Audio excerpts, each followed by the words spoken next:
plugged in on the back of the neck, which is the reptilian brainstem. The reptilian brain is all to do with survival mode, survival state. It's always scanning the environment for safety, whether that's physically, emotionally, or mentally. It does not think. It is instant. For example, do I smack the guy or run off? If something happens to you, like a car's coming really quick to you, you do not think about this. The reptilian brain is the animal instinct that will instantly move your body on the instant reactions. Hence why it's the closest brain to the rest of the body. It has instant access to the electrical nervous system to control the body at instant reactions. Now, Neo is plugged in on the back of the neck, which is the reptilian brain. Therefore, the matrix is the body itself. It is the lowest state of consciousness. This is what it represents. The word matrix means womb. It translates to womb because your body is a womb. Your body is a vessel for universal consciousness, for God consciousness. And the body is also a womb where you can be born again outside of this body by raising your consciousness, by awakening the neocortex. This is why Neo is called Neo, because it represents the neocortex. This is the higher aspect of our brain. This is all to do with new things, higher reasoning, higher thinking, new learning. You see, the brain is a receiver for universal consciousness. Now, what do I mean? It is a radio receiver. Think of it like this. You have a radio tower which emits frequencies. And each little frequency, 00.1, 00.2, 00.3, each 00 point is a different person. We are all the same universal consciousness, encapsulated inside of a different vessel. This is why our body is the temple of God inside of the Bible. Your body is a sacred temple of the divine essence of the universe.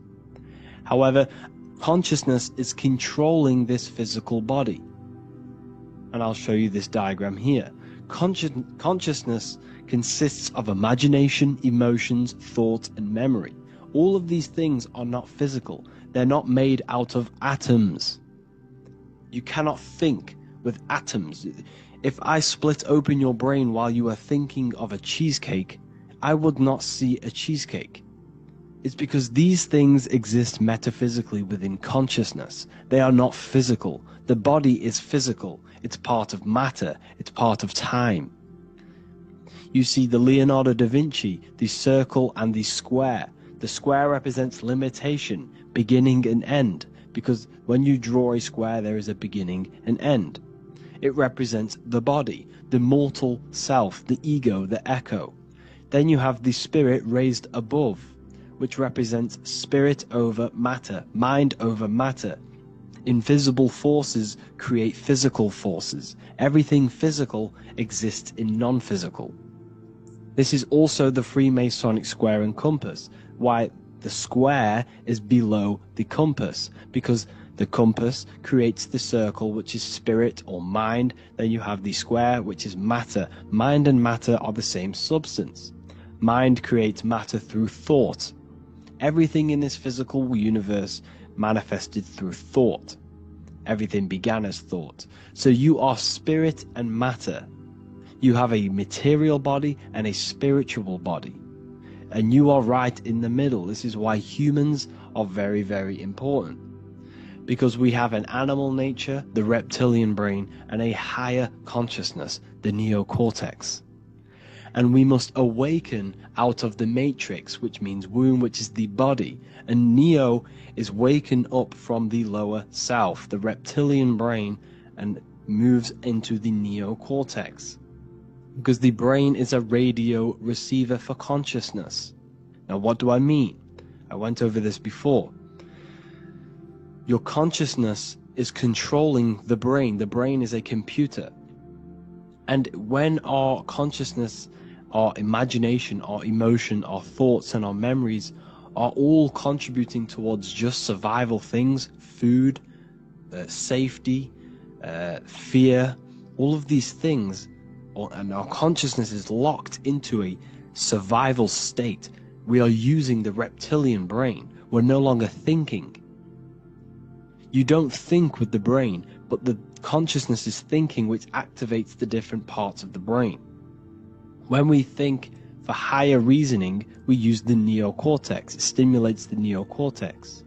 When we think about survival, we're using the reptilian brain. So therefore, when Neo wakes up, he wakes up to the higher aspects of consciousness, which is only utilized by the neocortex, by learning new things, and expansion of the mind and expansions of consciousness. Okay? So the whole matrix is to keep you designed, well, the whole matrix is designed to keep you in a survival state, in the three-dimensional awareness. They want you constantly scanning for safety, scanning for food, scanning for emotional safety in relationships, in other people. You see, they do not want you to think. They want you stuck in that reptile, that animal state, that beastly state that most people are in. Most people, all they do is eat, listen to music, consume, have sex, lust, desire. This is all the reptilian brain. So when we say the world's being ran by reptilians, it's symbolic. There is no physical reptilian humanoid beings controlling, manipulating human consciousness. We are all the same consciousness. However, there is a corrupted state of consciousness running this world.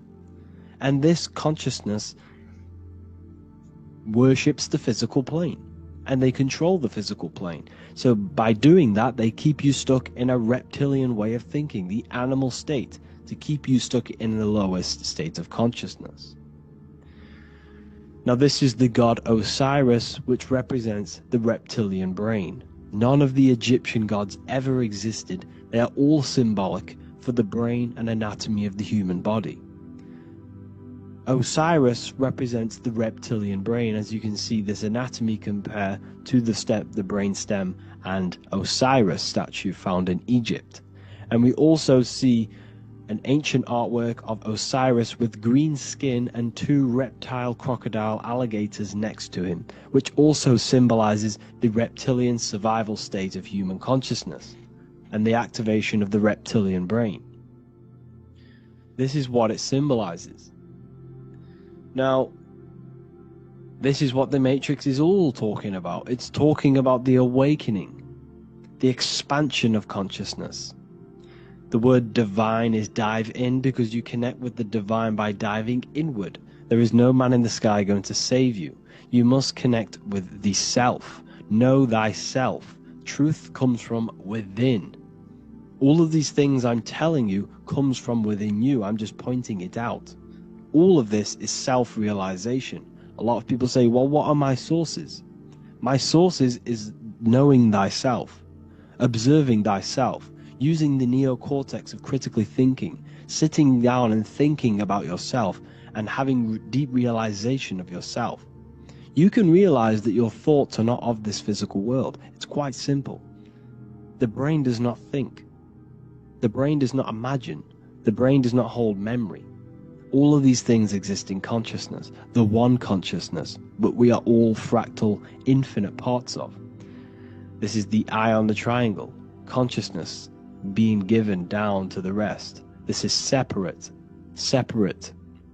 Consciousness is separate from the rest of the pyramid. The pyramid is your body. Neo is the one consciousness. This is the Egyptians symbolizing the one consciousness giving Ankh, which is life, to all the different life forms. However, you can see that the central sphere is giving a big Ankh to the humans, because humans, like I said, possess the advanced consciousness, an advanced brain that allows us to turn above our reptilian animal self. For example, we can go against our reptilian lower animal nature and turn to our godly nature. Animals cannot do that. They are stuck in instinct. They are stuck in a reptilian animal way of thinking and operating. Everything they create is to survive. We can turn against our lower nature and create for amazing things like buildings, architecture, technology. We can use our creative consciousness for anything we wish, not just survival needs. And it's the same with your spiritual journey.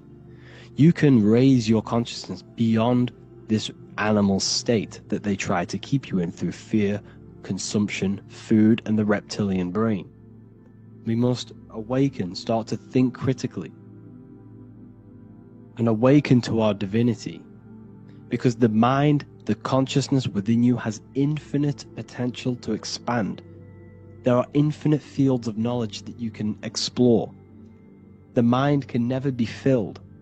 It can never ever be full of knowledge. It always expands, and that's why you are alive. That's why you are part of this universe. That's why the science always says the universe is always expanding, because the universe exists in your mind, and the mind is always expanding into new fields of thought, new fields of knowledge and information.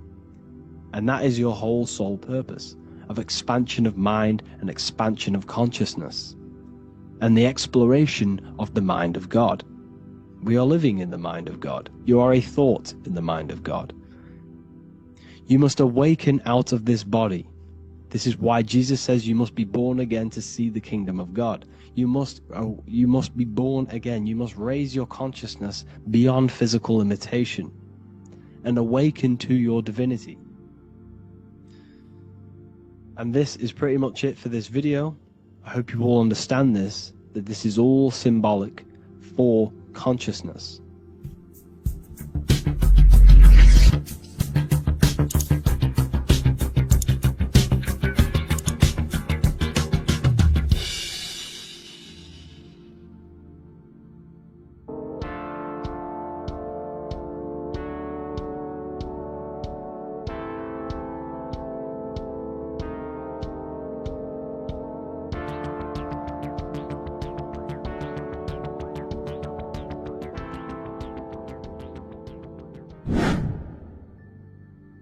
Left and right hemisphere, and what are they doing? How does it contribute towards your perception in this world? And this is what we're going to be talking about in today's video.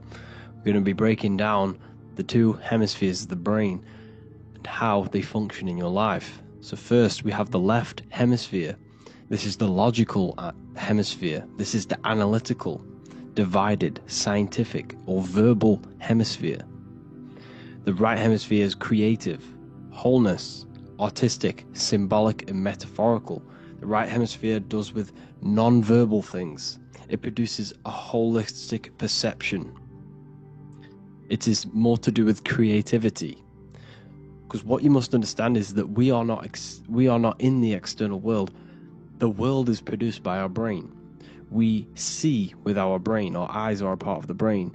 What we touch is the brain's interpretation of electrical signals on the nervous system. What we smell is the brain's interpretation of smell through the nose. What you taste is your brain's interpretation of chemical reactions on your taste buds. So what you are experiencing is the brain. The brain is a computer creating a simulation. And you have two hemispheres which breaks down this reality.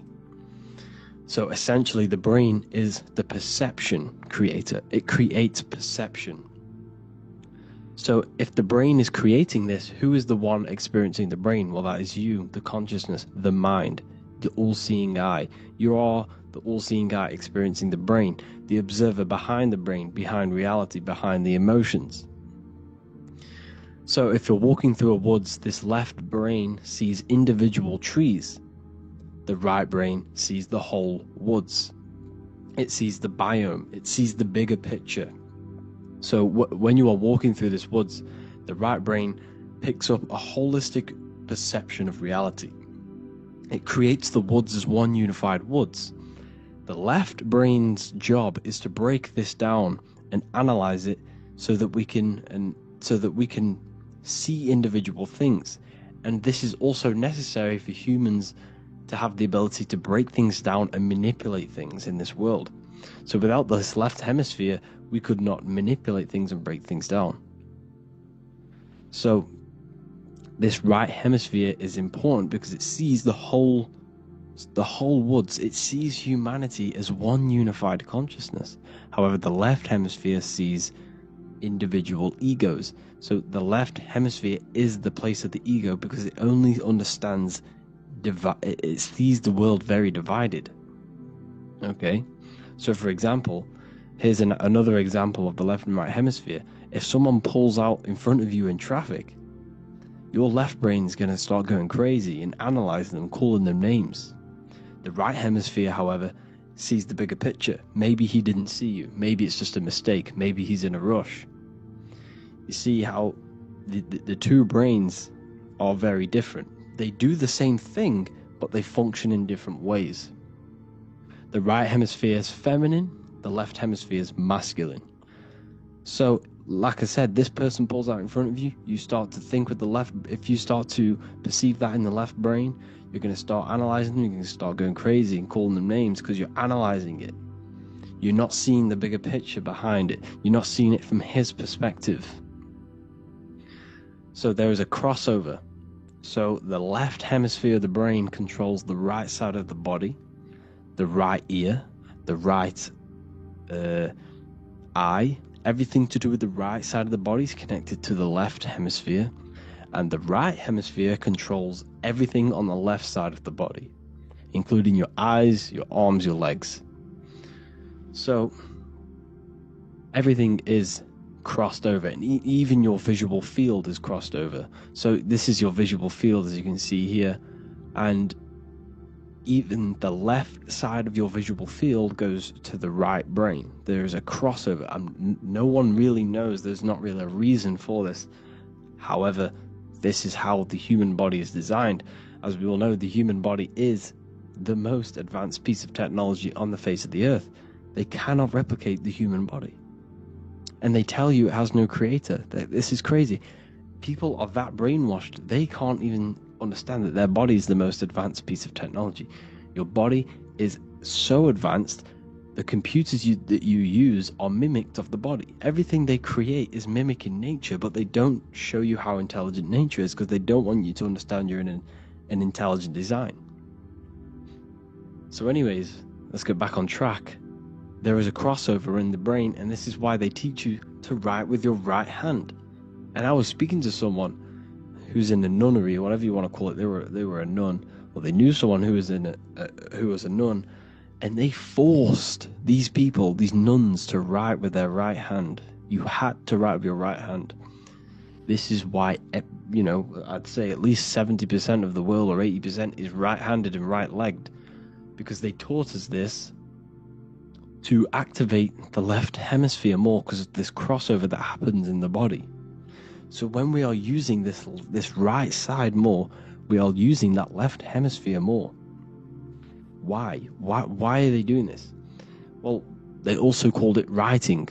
Writing is a spell, to cast a spell on you, to use that right side of the body so that you use this left hemisphere, because they want you to see the world as a divided perception. They don't want you using the right hemisphere, using that left side of the body to activate the right hemisphere to see the bigger picture and see how everything is all one and everything is created.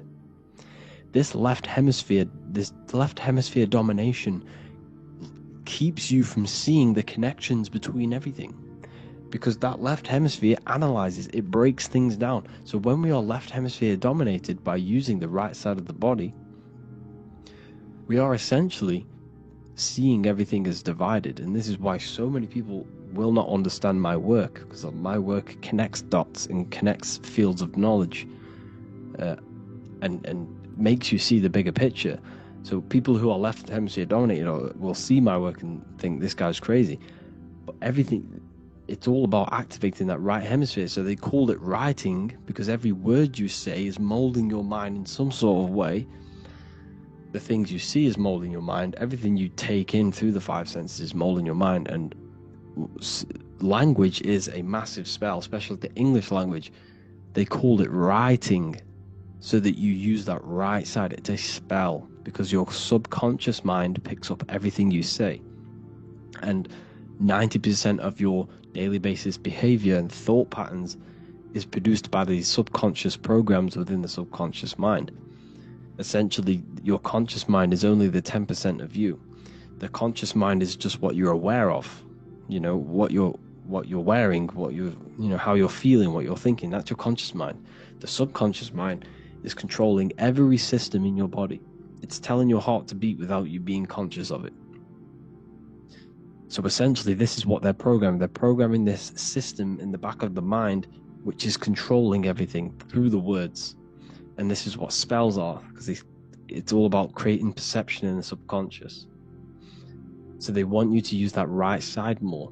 I truly believe the ancients, they were balanced. They used the left and the right side of the body. They didn't have a stronger side because they understood this science of the body and how the body works. So this is actually called phonetics. It's not etymology. Etymology is the study of root words. Phonetics is the study of how words sound similar. The way words are spoken. So phonetics, phone, is why we call them a phone. Because you speak into a phone. So this is write and writing, to use that right side to activate the left hemisphere more. So your hands are a manifestation of your brain. The left hand is the right brain, the right hand is the left brain. And as a child, we were always taught that when you place your hands together like this is the size of your brain, which is true because your hands are a part of your brain. They're an extension of your brain. Every part of your body other than your brain is an extension of the brain. Everything's working and feeding back information to the brain because you're experiencing the brain. So another trick that you can do, or another exercise, is looking in the mirror and closing one eye at a time. If you close your right eye, if you take your top off, for example, you'll analyze your body if you close your right eye, because you're using that left hemisphere. Sorry, other way around. If you look at yourself through your right eye, you'll use that left hemisphere, which will analyze yourself. You'll see individual body parts. If you close the right eye and use the left eye, you'll see your body as a whole. You won't really analyze it. This is how you can analyze yourself using these two hemispheres.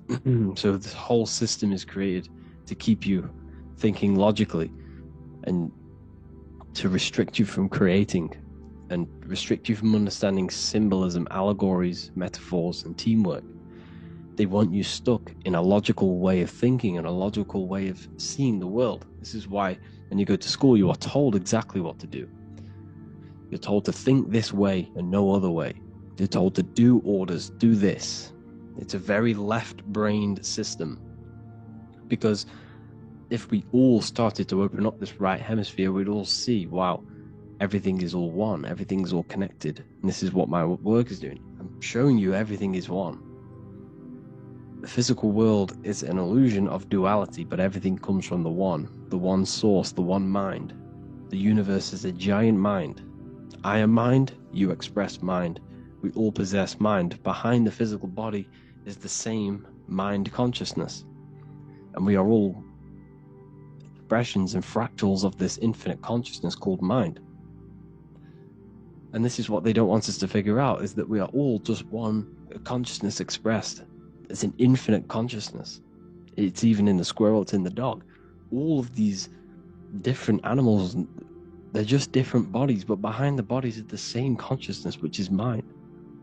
That's what the pineal gland is. The pineal gland is not the mind, and it's not the third eye.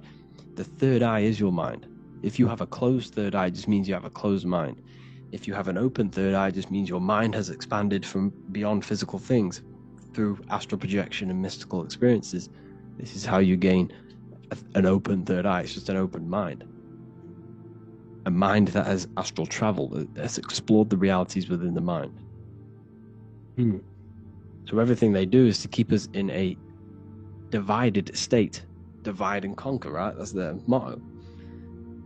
All to keep you thinking how everything is divided. Everything they've done is division. Postcodes, countries, everything is divided.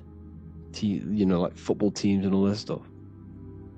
It's also a natural process when you grow up, because as you grow up, your brain is constantly analyzing the world. So this is sort of a natural process of how you become more left hemisphere dominated, because your brain is always analyzing.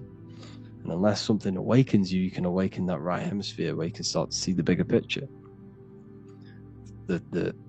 Even the music is all tuned to 440 hertz, shuts down the right hemisphere of the brain.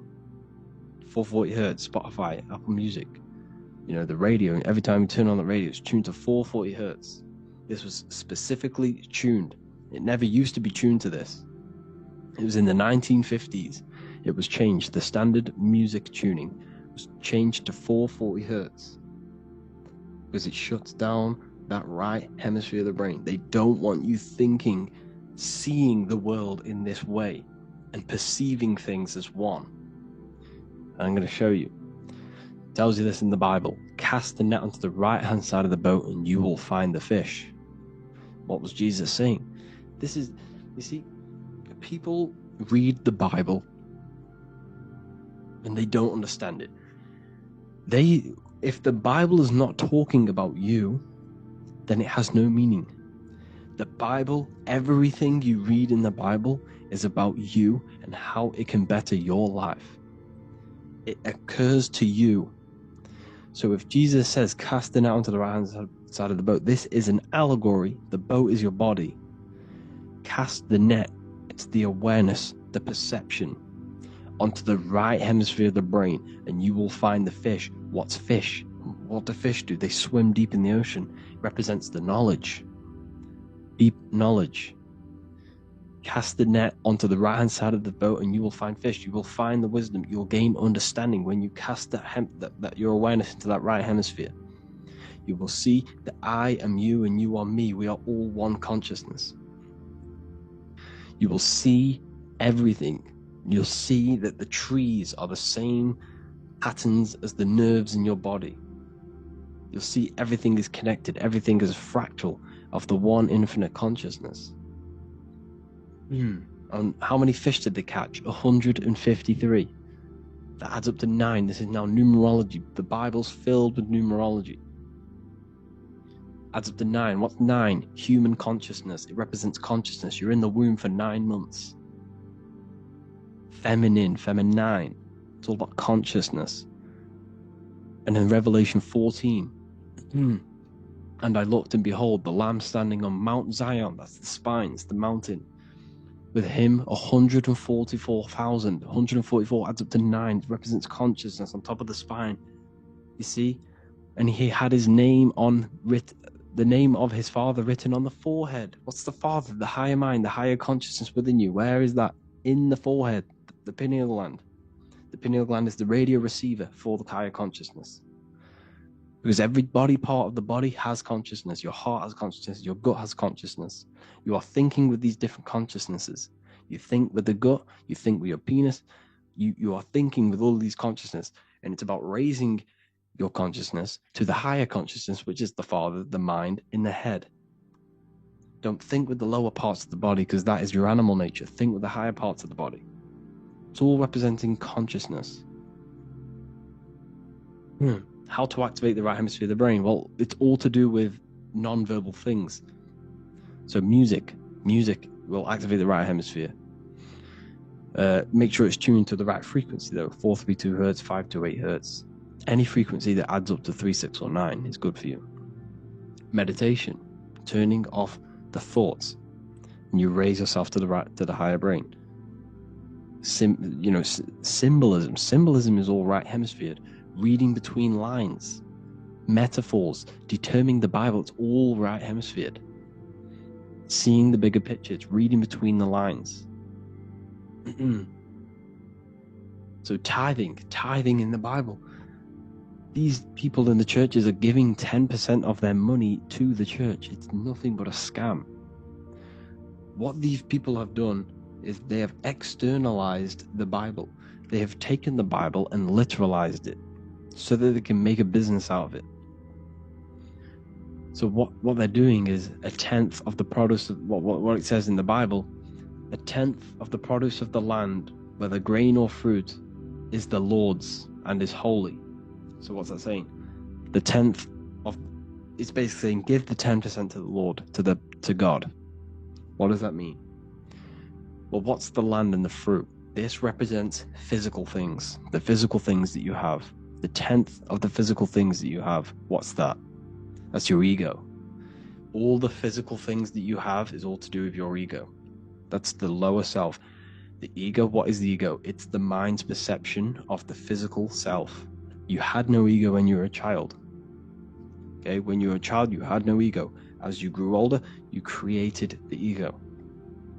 But the ego is the full self. It's the echo. Ego, echo. It's the echo of the full self. So it's saying give the ego over. Take away the animal self.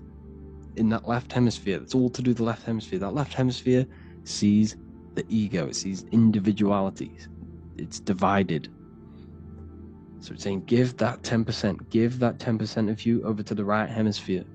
The 90%. The 90% of you is in that right hemisphere. The higher self. Now, I'm not saying the left hemisphere is bad. Okay, I'm not saying that at all. But it sees it sees things divided. It's like I said, the left, the hands are manifestations of the brain. So when these Christians are praying, they're putting their hands together. What are they doing? They're syncing the brain hemisphere is what you're doing, because everything's an extension of your brain. So if you put your hands together, you're putting the two hemispheres together. And what's happening when you place the hands together? All the electricity in the body is now running in a circuit. But once you connect these two hands, the electrical energy is now running in a circuit. And energy can move around the body quicker and more efficiently. So when you pray, when these people are praying, they don't realize that they're engaging in ancient forms of meditation, of balancing the two hemispheres. So now we're talking about balancing the hemispheres, not the right hemisphere. This is what Israel is. Look at the symbol for Israel, the up triangle and the downward triangle. What's that? The up triangle represents male. The downward triangle represents female. Okay? This is talking about the brains. Israel is Ra. Isis, which is female, the Egyptian god. Ra. El. El means God. Electricity. That's the force of the physical world. It's the force that runs this world. Electricity. It's the force of God. El, consciousness. It means God. Is Ra, El. Isis, Ra, and El. It's the two hemispheres of the brain. The Holy Land of Israel. It's the Holy Land. It's the brain. Once these two hemispheres are synced, this is how you unlock your consciousness. This is the easiest way of astral projecting. Hemisphering. I forgot the word for it. Hemisphere syncretization, something like that. It's about syncing the hemispheres. This is how you unlock your consciousness. Once the brain is running as one electrical system, this is how you balance the two masculine and male opposing energies. Once these opposing energies are no longer in war with each other, the brain, they come together to work as one. You unlock your consciousness. You are born again. What happens when a male and female have sex? It creates a new child. It becomes one. You are born again. Once the two hemispheres of the brain, you are born again. You can then have an out-of-body experiences. So this is why the symbol of the Holy Land, Israel, is the up and down triangle back combined together, because it represents unification of the male and female, unification of the hemispheres. You're born again. You unlock consciousness.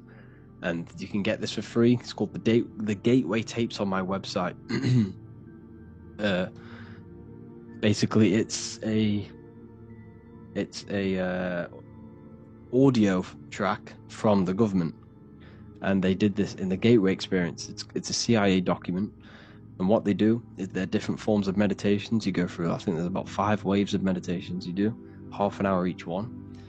And it will teach you, it will sync your hemisphere, because what does it do? They understood that playing one frequency into one ear and another frequency into the other, they understood that the right ear is connected to the left hemisphere, the left ear is connected to the right hemisphere. So when you play two different frequencies into both ears, what happens? The brain picks this up, the two hemispheres of the brain picks this up, and it syncs it. It syncs these two hemispheres, these two frequencies together. So now the brain is working as one to sync this frequency. So this is how you can sync your hemispheres through listening to these frequencies. Okay, you can get them for free and do the meditations yourself. This will definitely help you. This is an easy way to astral project. So it's all about syncing the hemisphere and seeing reality from a unified perception. We should all aim to get out of that left hemisphere. I'm not saying don't use it, but we should now start to read between the lines of the Bible, read between the lines of the symbolism they're showing. Study symbolism, study allegories and myths. What are they trying to tell us through these allegories? And this is how we start seeing things in a better way. Once we understand that we are all microcosms of an infinite consciousness, we can all come to one, because love is the unifying force of this infinite consciousness. We are all divided, we are all disconnected from our hearts. Once we all connect with our hearts and see that everything is one, we can all start to love and come together as one, because love is the unifying force of consciousness. So if you haven't already seen, I now have launched the Ethereal University. I will be doing lectures like this one, but even better, deeper, and even releasing knowledge that I can't talk about online, as they are censored. We're doing lectures every single week. I'll be doing live calls every single week. You also gain access to my library, which is filled with over 45 occult books, filled with knowledge. Okay, I'll show you now. Plus, you get my book, The Book of Wisdom, PDF form, and the Human Health Guide, PDF form. You also get all of this stuff, the health section, Q&As, ethereal meditations. We've got some celestial studies, cosmology, and numerology coming soon. You also get the brand new Manifestation Mastery course, plus the library. And there'll be new books, new lectures, new live calls every single week. Or you can get the Book of Wisdom, use the code WISDOM in all capital letters to gain 40% off. This sale will be ending very, very soon, so if you're watching this, be very quick to get yourself a physical version or a PDF of my book. You can get it in all these languages. Hope you enjoyed this video, people. I'll see you inside the Ethereal University, the real university. Have an amazing day.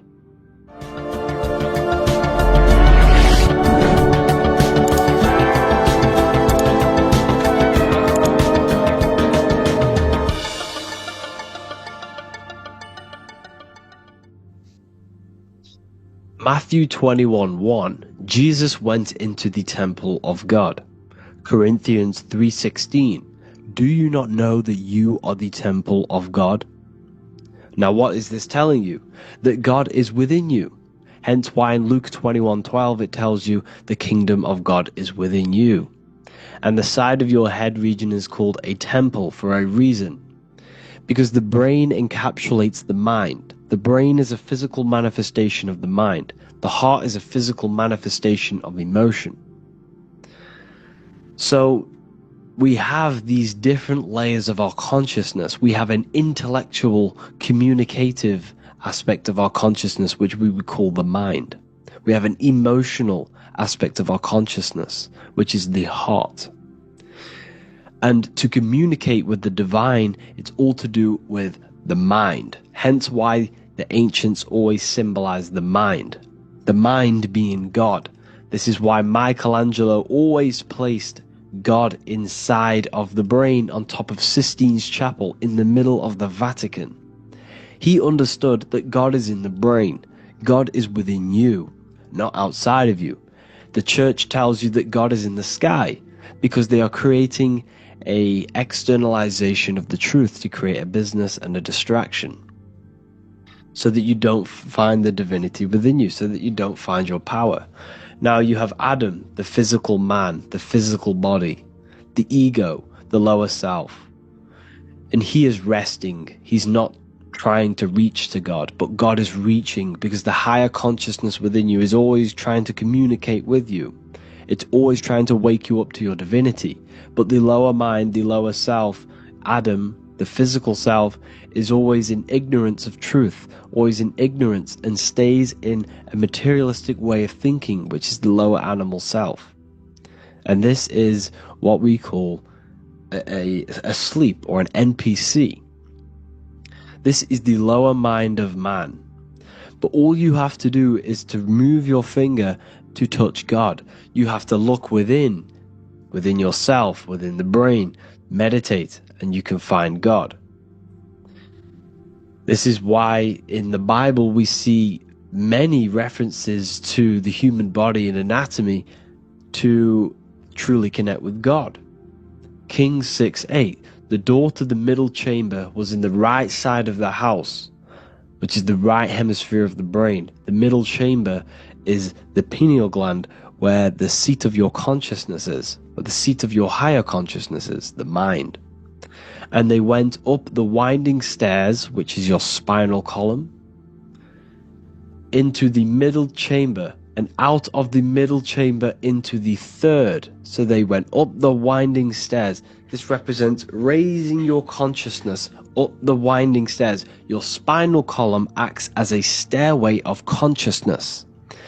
Depending on what sort of consciousness you are operating in, depends on what part of the spinal column you are using.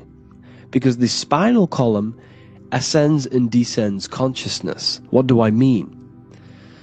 If you are in a reproductive way of thinking, and you're always thinking about sex, you're jerking off all the time, and you're always eating, all of your brain's power and your mind's power is being descended into the lower aspects of the spinal column, which represents hell, the physical state of man, Adam, the ignorant state. We're basically living off low-level pleasures like an animal. And the stairway to heaven is your spinal column. They went up the winding stairs into the middle chamber, which is your mind, your pineal gland, and out of the middle into the third stage of consciousness, physical, etheric, astral. When you meditate and you start to raise your consciousness during meditation, you enter the astral plane when you turn off thought. But this is the middle chamber inside of the brain. Here we see another painting inside of Sistine's chapel of God inside of the brain. This is the brainstem. This is the brain. This is the frontal lobe. This is the back lobe. This is the back lobe. This is the cerebellum. Here's the reptilian brainstem. Here's the claustrum. This is what we are seeing here. Anatomy. Here is another one in Sistine's chapel in the middle of the Vatican. This is depicting the brainstem.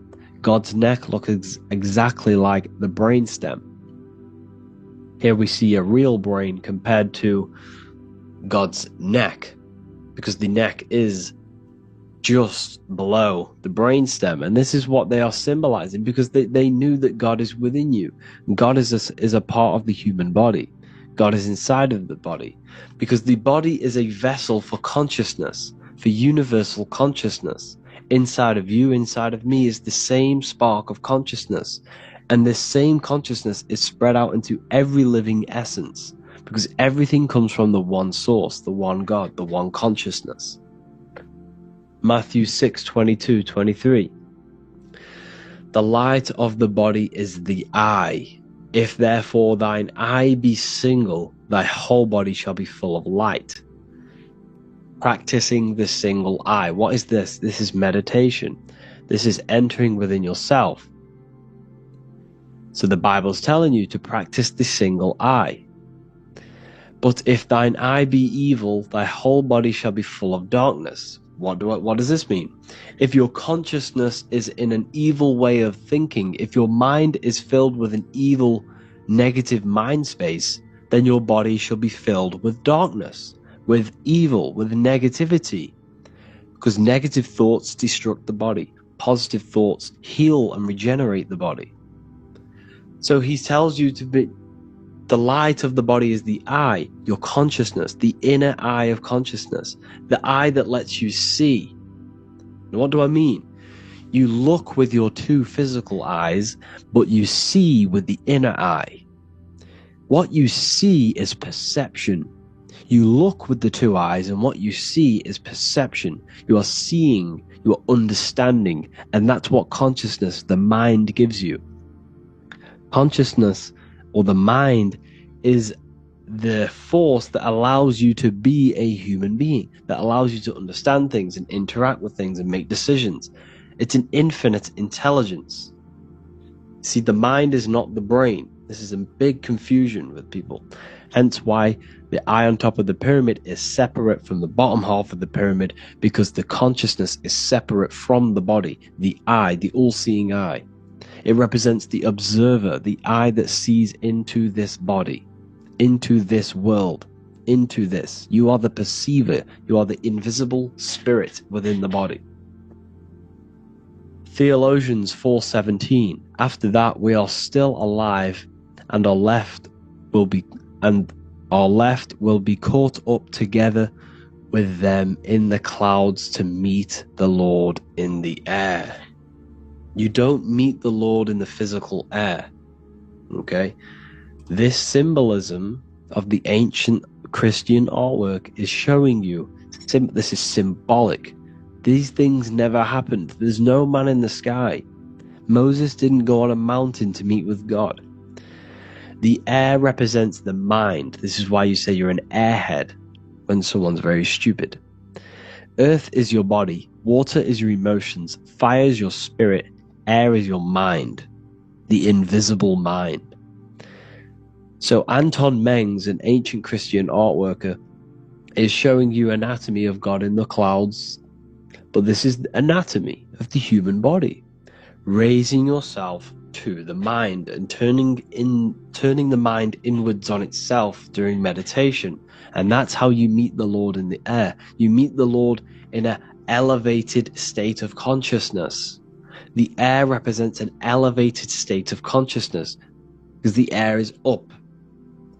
You have to raise your consciousness to meet the Lord in the air. This is why Moses went on a mountain to meet with God.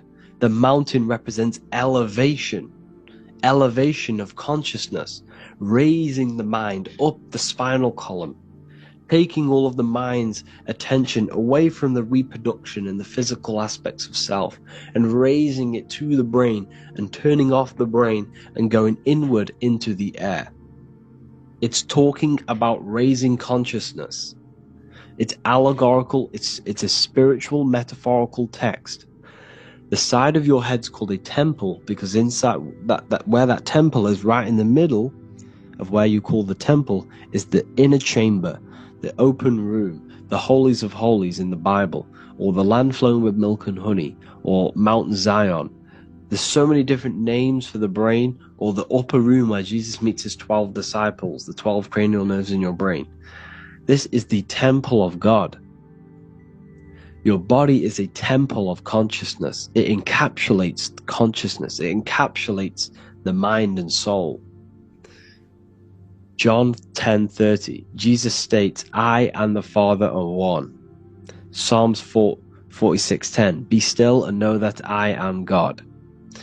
He's talking about the I am within you, not within Jesus. Everyone refers to ourselves as I. I am God. When you say I, you're referring to the highest aspect of yourself. The aspect that is above all thought, above all emotion, and above all things. When you say I, you're referring to your pure awareness, your pure consciousness, the highest aspect of yourself. And anything after I is egotistical. I is God. The letter I is the Roman numerals for one, because there is one God, one consciousness. The letter I is one line, just like the number 1. Matthew 6:3-4, take no thought. Therefore take no thought. Take no thought. He says this 5 times because you must turn off the 5 senses and take no thought to connect with God. Be still. This is telling you to meditate and know that I am God. The I am within you. I and the Father are one. I and God are one. You, who you think you are, is a completely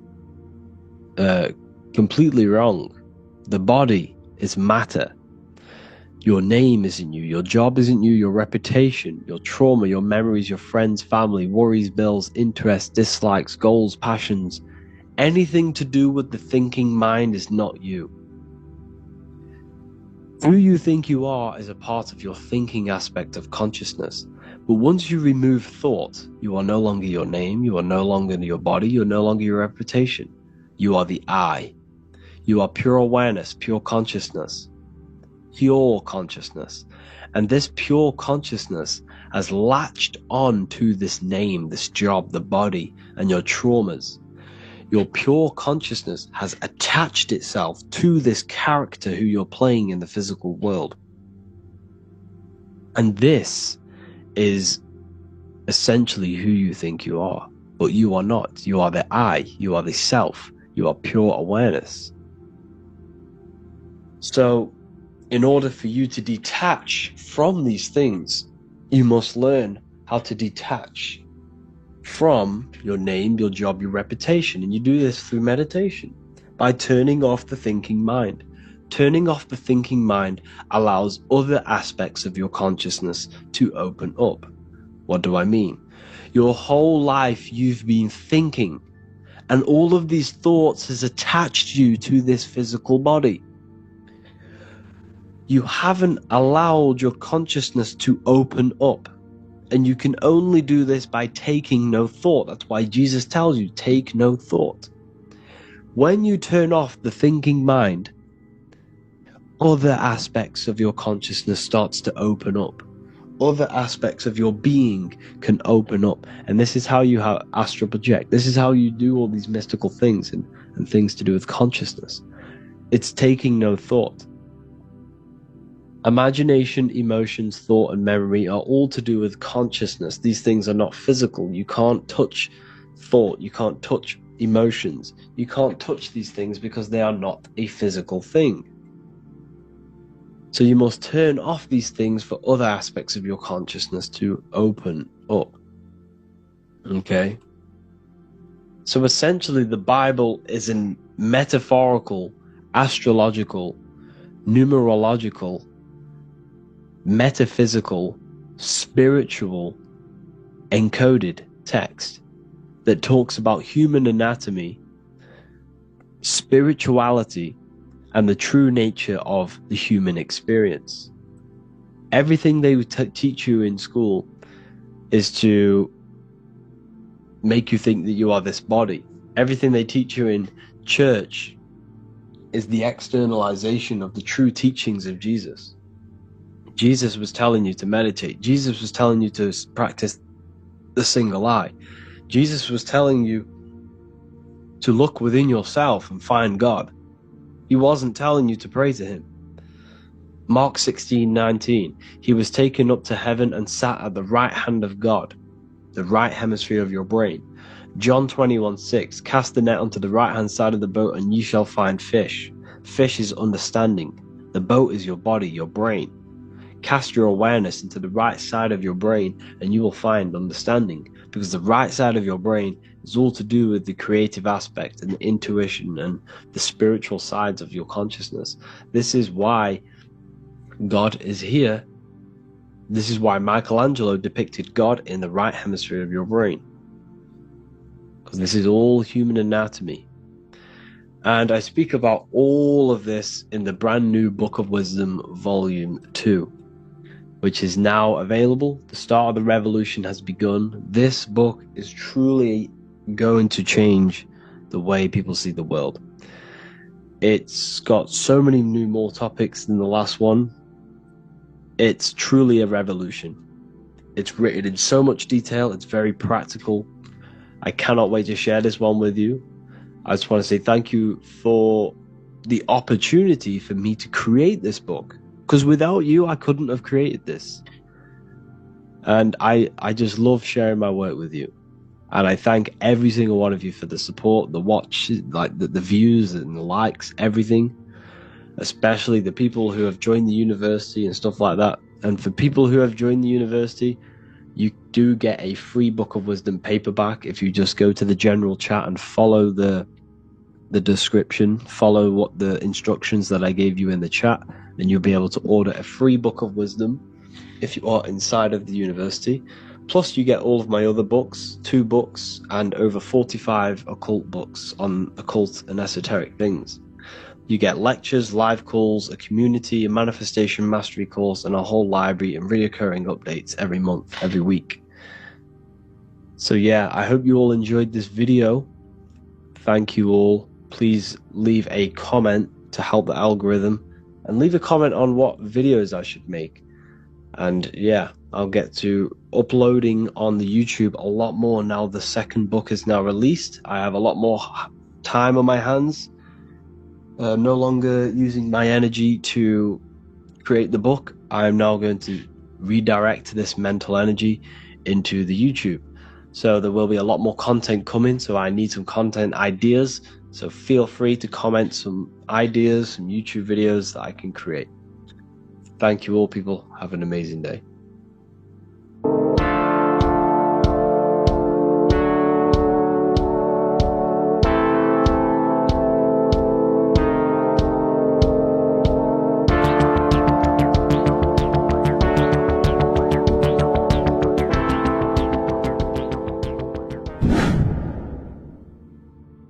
What is good, people? It's Revival of Wisdom. I hope you're all doing well.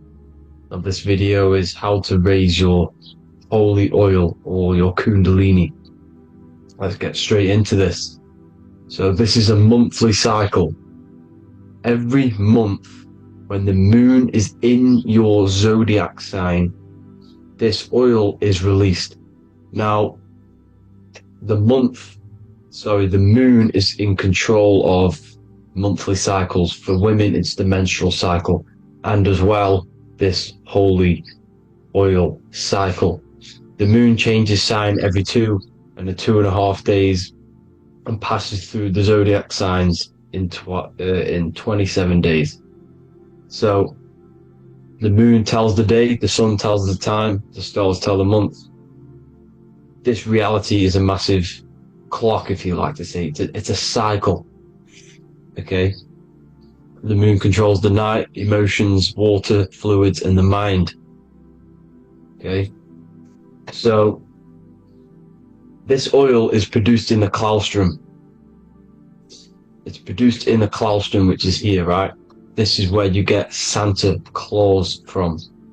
Now, the claustrum is at the center of the brain, and it is next to the pineal gland and the pituitary gland.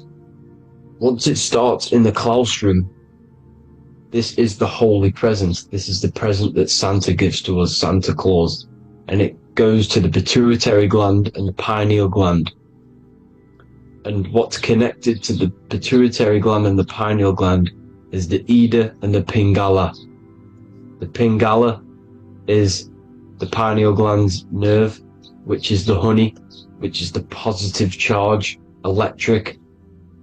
And the pituitary is the Ida nerve, which is the magnetic charge. This is the milk, the land flowing with milk and honey. This is the brain, the heaven, okay?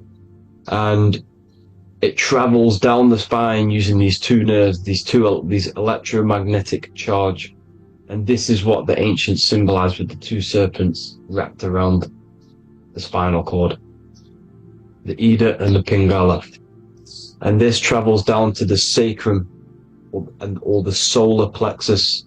Okay, so once it's here, okay, the spine is an elongation of the brain. So the spine is pretty much the brain. It's an extension of it. And it's kind of a microcosm of how we descended from heaven to physical reality, to physical matter, which is our consciousness has done. Our consciousness has descended from heaven into physical matter, and this is a microcosm of it. Okay, so once we're in the sacrum bone, this holy oil, like I've just explained, this holy oil starts in the Sancta Claustrum, goes down the chimney to the sacrum. This is the sacrum, the solar plexus, and drops the present off at the sacrum. Now, once we're at the sacrum, we need to raise our vibration to take this oil back up the spine. Okay, and the River Jordan symbolizes this in the Bible. King Herod wants to kill Jesus in Nazareth, which is here, this is the River Jordan, is Nazareth. He goes to be born in Bethlehem and then goes back up to Nazareth, to Joseph and Mary. Joseph and Mary, the pineal gland and the pituitary gland. The Bible is huge symbolism. It's all metaphors for this sacred process which goes on inside of your body. You are the Temple of Solomon. You are the Holy Land. The Holy Land is your brain. Once this oil is at the sacrum, you need to raise your vibration in order to take it back up. Once this oil has gone back up to the pineal gland, it activates the crystals which are wrapped around your pineal gland. Your pineal gland is this tiny little beam here. This is the claustrum. This is the pineal gland, and it's wrapped in crystals. And when this oil travels back up the spine by raising your vibration, back to the upper room where Jesus met the 12 disciples, or the 12 cranial nerves in the brain, and it activates and it turns on this pineal gland. And once it's turned on, it illuminates all the cells and the nerves in your brain and turns them all on and activates the higher God man, the God consciousness, Christ consciousness. And it regenerates the whole body. This is the secret to regeneration. It regenerates all the cells in the body. And this is how the ancients lived for thousands and thousands of years. As talked about in ancient texts. They lived for hundreds and thousands of years because they knew this secret. And this fluid, this brain fluid, the secretion, or the Christos in Greek, which means gold, because this is the alchemical process from turning lead to gold. Your body is the alchemical furnace. Now the ancients knew about this center of the brain because they symboled it. This is the Eye of Ra, and it's the brain, and this is what's wrapped around our consciousness. Our consciousness isn't wrapped around the brain.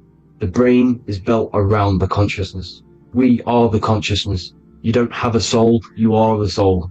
Okay? Now, the head, heaven, hell, heel at the bottom of your foot, that's hell. Head is heaven and hell. Simple. Now, the pineal gland produces DMT, which is dimethyltryptamine, which is known as the spirit molecule. So, let's move on. Now, when this oil travels up, back, the spine, the chimney, it crucifies at the top, which is called the vagus nerve. So when it reaches here, the optic thalamus, it crosses and crucifies once it's raised back up. And this is why Jesus dies at 33. He was crucified at 33. Because you have 33 vertebrae on the back of the spine. And then it's crucified by the cross of the vagus nerve. When this oil crosses the vagus nerve, this is the crucifixion at 33. And it symbolizes the death of the physical consciousness. You then become spirit. You then become God consciousness, activating the Kundalini, regenerating the body and the mind. Okay? The Garden of Eden. You are the Garden of Eden. The land of milk and honey is upstairs. The pituitary, which is the milk, the pineal gland, which is the honey, which is DMT. It even says this in the Bible. as he brought us into the place, and he has given us this land, a land flowing with milk and honey, which is also symbolized as the sun and the moon. The Bible also says, the light of the body is the eye, not the eyes, the eye. If therefore thine eye be single, thy whole body shall be full of light. This is the activation of the pineal gland by raising this oil back up to the pineal gland, to the center of the brain. Neither shall they say, see that here, or see there, for behold, the kingdom of God is within you. So he's saying, don't look out there. Nothing is out there. It's all inside of you. Everything's inside of you. You're the universe. Now, how to raise this oil back up to the pineal gland? Every month, like I said, the moon controls the cycle. The moon controls monthly cycles. When the moon is going into your zodiac sign every month, this oil goes down the spine, and you must raise your frequency to get it back up. You must retain your seed. This is the most important. Your fluid, your secret, your holy fluid, your life force. You can't let that go. That life force is the reason you're alive. This holy oil is the reason you're alive, because it feeds all of the systems in your body. It feeds all the systems in your body. You have to retain your seed, alkaline diet, positive thinking, and meditation. Okay? When you retain your seed, you will live longer. The moment you release it, you're killing yourself. You're killing a piece of yourself every time you release your seed. Every single time. You're killing a part of yourself. Okay? Now, this could be why this could be the illumination, the single eye on the Illuminati's symbol, the Freemasonic symbol, the illuminated eye, the triangle, which could symbolize the body, mind, and spirit, but the eye illuminated. Now, in the Bible, it talks about the two trees, the tree of knowledge and the tree of life. The tree of knowledge is the tree of good and evil, which is the most important system in your body, which is the nervous system. The nervous system, the most important. The tree of good and evil. And the tree of life, which is the cardiovascular system. Now, this oil, when it's released every month, feeds these two systems, and these two systems feed everything. Now, it's important you understand that. Okay? The ancients knew all of this knowledge. The Bible's telling you this knowledge. But it's in a metaphorical way. You have to understand the context behind it so you can read it properly. Now, eating of the tree of life, which is when it talks about in the Bible, eating from the tree of life is actually symbolizing a bad diet, ejaculation. Because you're eating from these two systems. You're killing yourself with a bad diet. You're killing yourself with an ejaculation. Okay? So, that's important to understand. Now, this is Jacob's ladder in the Freemasons. Jacob's ladder, which is the spinal cord, it's the stairway to heaven. And this is Jack and the Beanstalk when he goes up the beanstalk and finds the golden egg in the grey clouds. The grey clouds symbolize the grey matter in your brain. Now, the Garden of Eden talks about the 4 different rivers in Garden of Eden. As we see here, the North Pole map, the ancient North Pole map. Because the center of the earth is the center of the torus field. Everything's the torus field. Atoms are torus fields. Everything's torus fields. You are the universe. Everything's within you. The North Pole is your spinal cord. This is why they say Santa Claustrum comes from the North Pole. This is the North Pole. And the Santa Claustrum is the center of your brain. Now, there's 4 rivers which come from the Garden of Eden. There's the blood, the Christ oil, which is the oil we're talking about, urine, and saliva. These are the 4 sacred oil, 4 sacred fluids in your body. And these are constantly abused in today's society. These secret societies are targeting these fluids. Okay? This is why porn is free.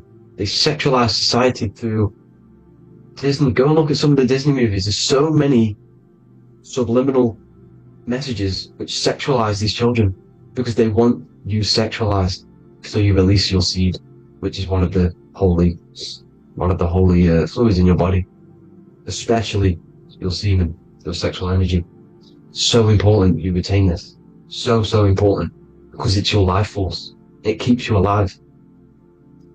Okay? Now, let's recap on this. If you want to raise your oil every month, you can't just retain your seed for the month. You have to retain your seed forever. Don't just do it for a couple of days. Have to do it. It's a lifestyle. You want to become God consciousness, you got to do what it takes. It's hard in this society because this society is made around, it's designed to kill you pretty much. It's designed to keep you in these lower states of consciousness with all the bad food, the chemicals in the food, the chemicals in the water, the sexualized TV programs, sexualized adverts, sexualized TikTok and apps, videos, subliminally stimulating you. Because that is your weakness, sex. It's your weakness. Now, you have to retain your seed, meditation, and an alkaline diet. Why alkaline? Because acidic is low vibrational. This is the color spectrum. And what's the highest vibrational color? Violet. It's the lowest, red. You have to have an alkaline body in order to raise this oil. When you drink, when you have a bad diet, when you drink alcohol, when you smoke, this destroys the oil. It destroys the oil in your sacrum, and it can't be raised again, can't be raised up. This is why it's so important. Without that oil, you don't live. That oil makes you live. It feeds everything in your body. It's crazy how we're not taught this. It's insane. But that is how you raise the oil, people. I hope you all gain some knowledge out of this video. And I hope this assists you on your journey, your spiritual journey.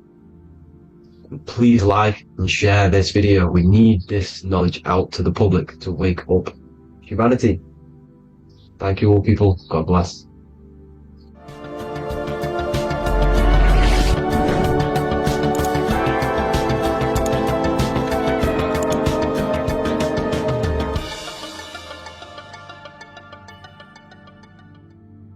What if I told you many people around you have probably sold their souls? It's more popular than you think, and it's very easy to do. Selling your soul is not something that you can just go and meet the devil and do it. It doesn't work like that. But before I tell you exactly how you can sell your soul and how not to sell your soul, what is the soul? So looking at Jesus, we always see two lights surrounding his head, one surrounding the heart. And as of course, if you've been watching my channel, you know Jesus represents you. He represents the divine essence of the universe made in human form. Each one of us possess a fractal of God's infinite consciousness. We are all God. We are all God experiencing himself in a three-dimensional divided form, separated from his oneness. God wanted to experience himself, so he made this world. So each one of us possess a soul, and the soul is the spark of God's infinite loving consciousness, filled with God's loving moral law. So the reason why Jesus is always have a light above his head and a light on his heart is because this represents the brain and the heart. The brain is not the mind. The heart is not the soul. The brain is the physical manifestation of the mind. It is the physical mechanical computer for the spiritual mind. The heart is the physical manifestation of the soul. The heart is a brain.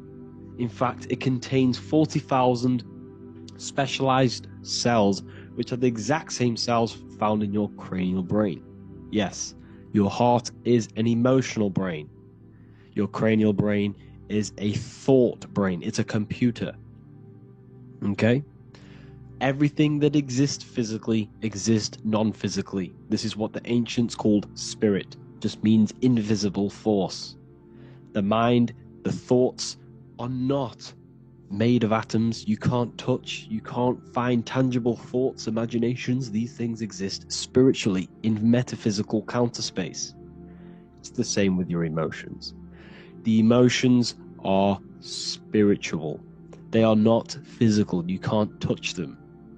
So thoughts are the language of the mind. Emotions are the language of the soul.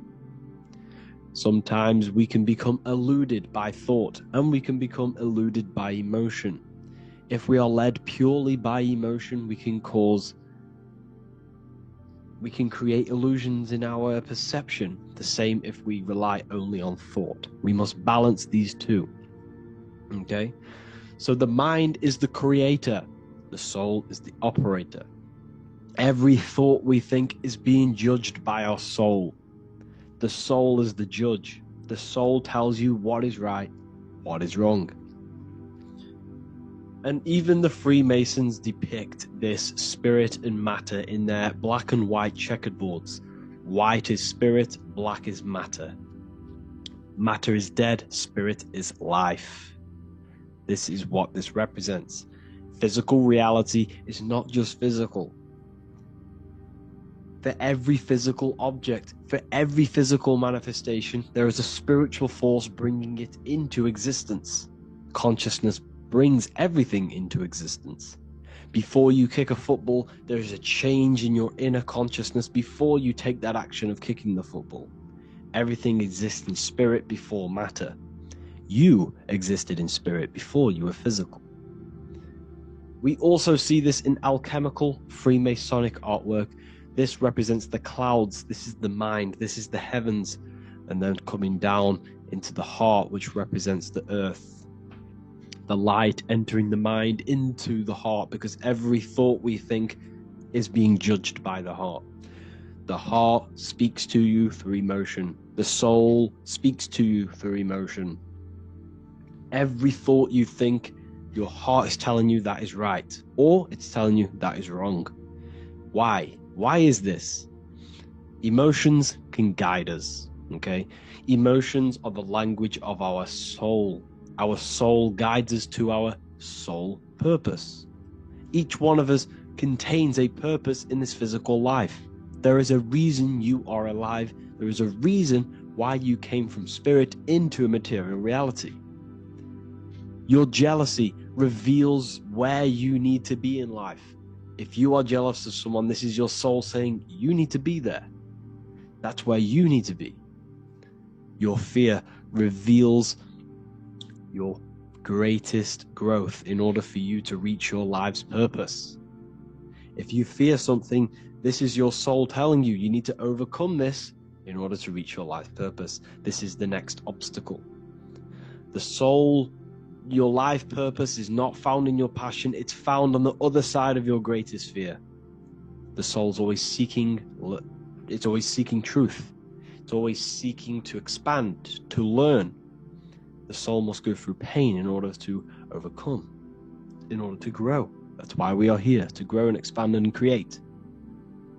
We also see this in alchemical artwork. Again, the mind in the clouds, the heart and the soul. They must work in unity. Each one of us contains the spark of the divine, which is the soul. Okay? Which is the soul. This is the operator. G-O-D. Generator, operator, destroyer. The generator is the mind. The operator is the soul. The destroyer is the body. Everything will generate, everything will operate, and everything will die. That's the Trinity. The Father, the Son, the Holy Spirit.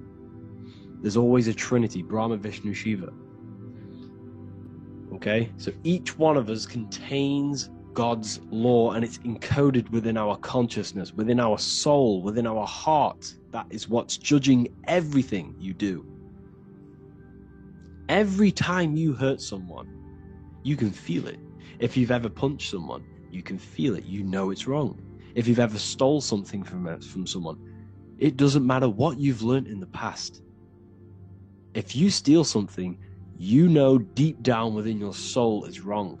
This is because each one of us are encoded with God's law of love and integrity. I don't care how tough you think you are and how hard you think you are and what you've done in your life. I don't care. You know what is right, what is wrong, because you are encoded with love. Does not matter how far your mind can take you away, how corrupt your mind can become. There is always a spark of love and empathy in your heart, in your soul. You know this when a child. When you're a child, you're not racist. You don't want to hurt anyone. You don't want to steal. As a child, you're pure love, you're pure awareness, you're pure. You would never think about being racist. It's the corruption of the mind that leads us to corruption. Our soul always wants to do good. So the soul is encoded with God's law, and when we go against this law, this destroys our body. Yes, because your body is electromagnetic, and that's being casted from your heart. So every time you go against the heart's guidance in moral law, we weaken our electromagnetic field, which weakens our body. If you've ever looked at someone who's very negative, you can see them. You can see that they are aging quicker. You look at Scrooge, for example. If you ever watched Scrooge, look at how corrupt he looks. That's his heart. You can see the people's hearts on their face. People who do negative things and have negative thoughts, negative emotions, you can see it in their eyes and their face. It's because it corrupts you. It corrupts the body. It ages the body. Goodness is life. Okay? So can you sell your soul? You cannot sell your soul physically. But what you can sell is your conscience. What you can go against is that moral law. And you can exchange physical material things such as money, fame, cars, houses, business, in order for you can exchange that to go against your inner dialogue. For example, these rappers, celebrities, what are they doing? They're not selling their soul. You can't sell your soul to some entity on the astral plane. But what you can do, you can take money to say, I'm going to go against my heart. I'm going to go against my inner moral law. I'm going to take that money and I'm going to do something wrong. It's basically going against your soul. It's selling your soul's guidance of moral law. That's what selling your soul is. And that's what these rappers are doing. That's why they're so sad. You know, this is why all these rappers are on drugs, doing all sorts of things to escape, to short-term escape what they've done. They're going against their inner guidance for money. And yes, short-term pleasure may be happy for now, but in the long run, it will leave you feeling voidless because nothing material can ever satisfy your soul. Nothing. You could gain £1 million tomorrow, guaranteed within 2 weeks you'll be back to the exact same position, mentally, emotionally, as before, because nothing physical can ever satisfy you. Guaranteed, if you received $1 million if you received $1 million now, in a week's time, you'd be hunting for the next million because it does not satisfy you. There's a reason why these billionaires don't stop working, because they're so addicted to earning and earning and earning. It doesn't satisfy you. The only way you can satisfy yourself is through Christ consciousness, is through self-love, is through loving thyself, knowing thyself, and becoming balanced internally in consciousness instead of seeking external validation through material things, which end up leaving you feeling voidless, empty inside, and sad and depressed and anxiety. Everyone's looking outside of themselves for validation, when true validation comes from within. True satisfaction, true happiness comes from within, reaching Christ. Christ is a state of being, a state of consciousness that we must cultivate within ourselves so we can live a happy, balanced life. You can have all these material things when you're satisfied inside, but don't rely on them. Me, I enjoy material things, but I don't desire them. I don't chase them. I don't rely on them for happiness, for validation. You can have big cars. You could have your favorite watches. You could have Lamborghinis. Yes, it's fun, but don't let it give you your happiness. As long as you're happy on the inside, it's okay to have these things. You should seek balance with your inner world and outer world. Okay, so this is what they are doing. Rappers, celebrities, actors, Hollywood. This is what they've done. They've exchanged their inner integrity, their inner law, their inner moral compass for exchange for material wealth, fame, money, and cars. That's what they've done. And power. It corrupts you. They slowly corrupt you. So yes, you cannot sell your soul. And if you wish to learn more, I'll see you inside Ethereal University with my community, where we are learning every day to master ourselves, to expand our consciousness. If you want to lucid dream, astral project, master yourself, create the desired reality you want, learn about human consciousness and your full potential, then Ethereal University is for you, and I'll see you inside. The link will be in the description. Thank you for watching. What if I told you that you are under a spell, and this spell is controlling you in every aspect of your life, and you don't even realize it? Spells are not what you've been taught. They're not fantasy magic wands that are casted over you. No, no, no.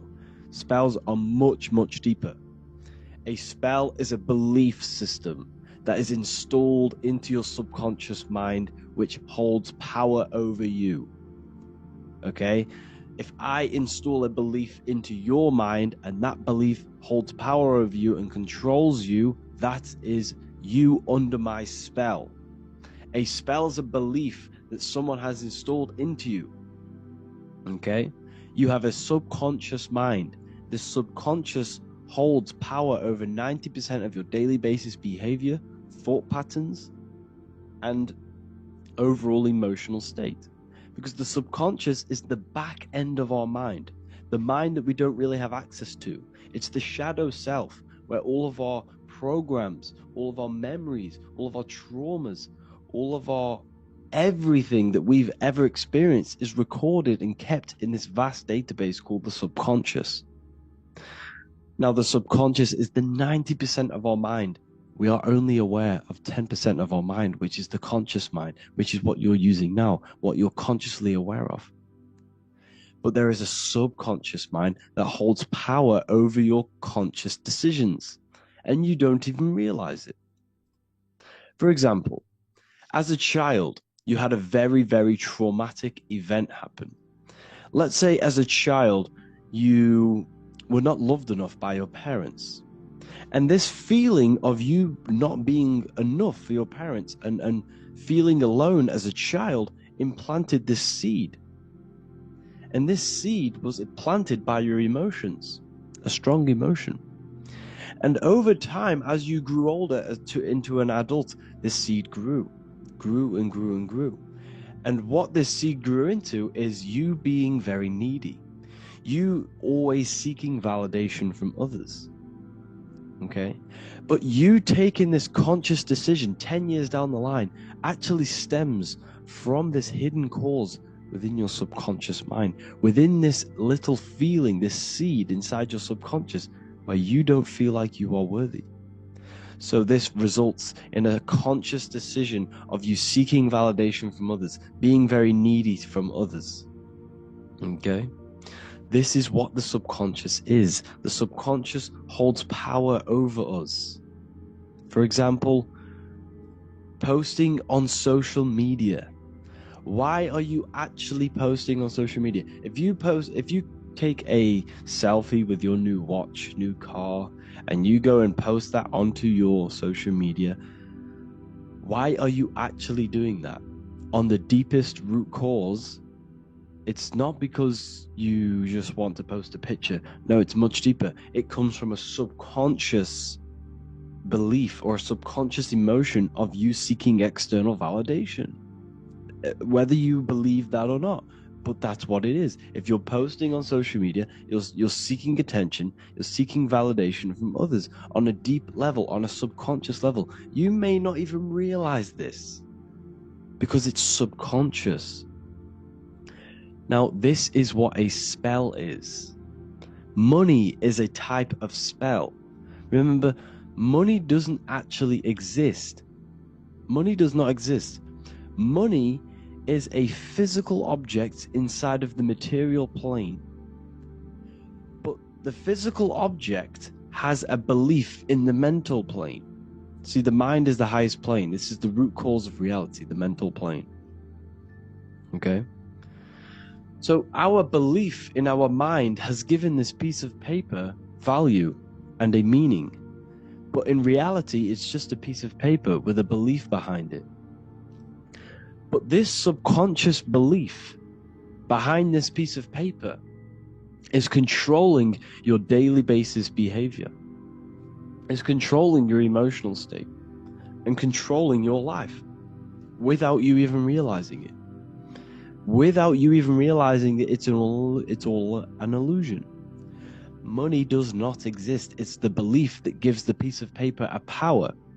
And the way we break the spell is by realizing that the money doesn't actually exist. The whole world is under the spell of money, and it's controlling all of us. But the spell is the belief.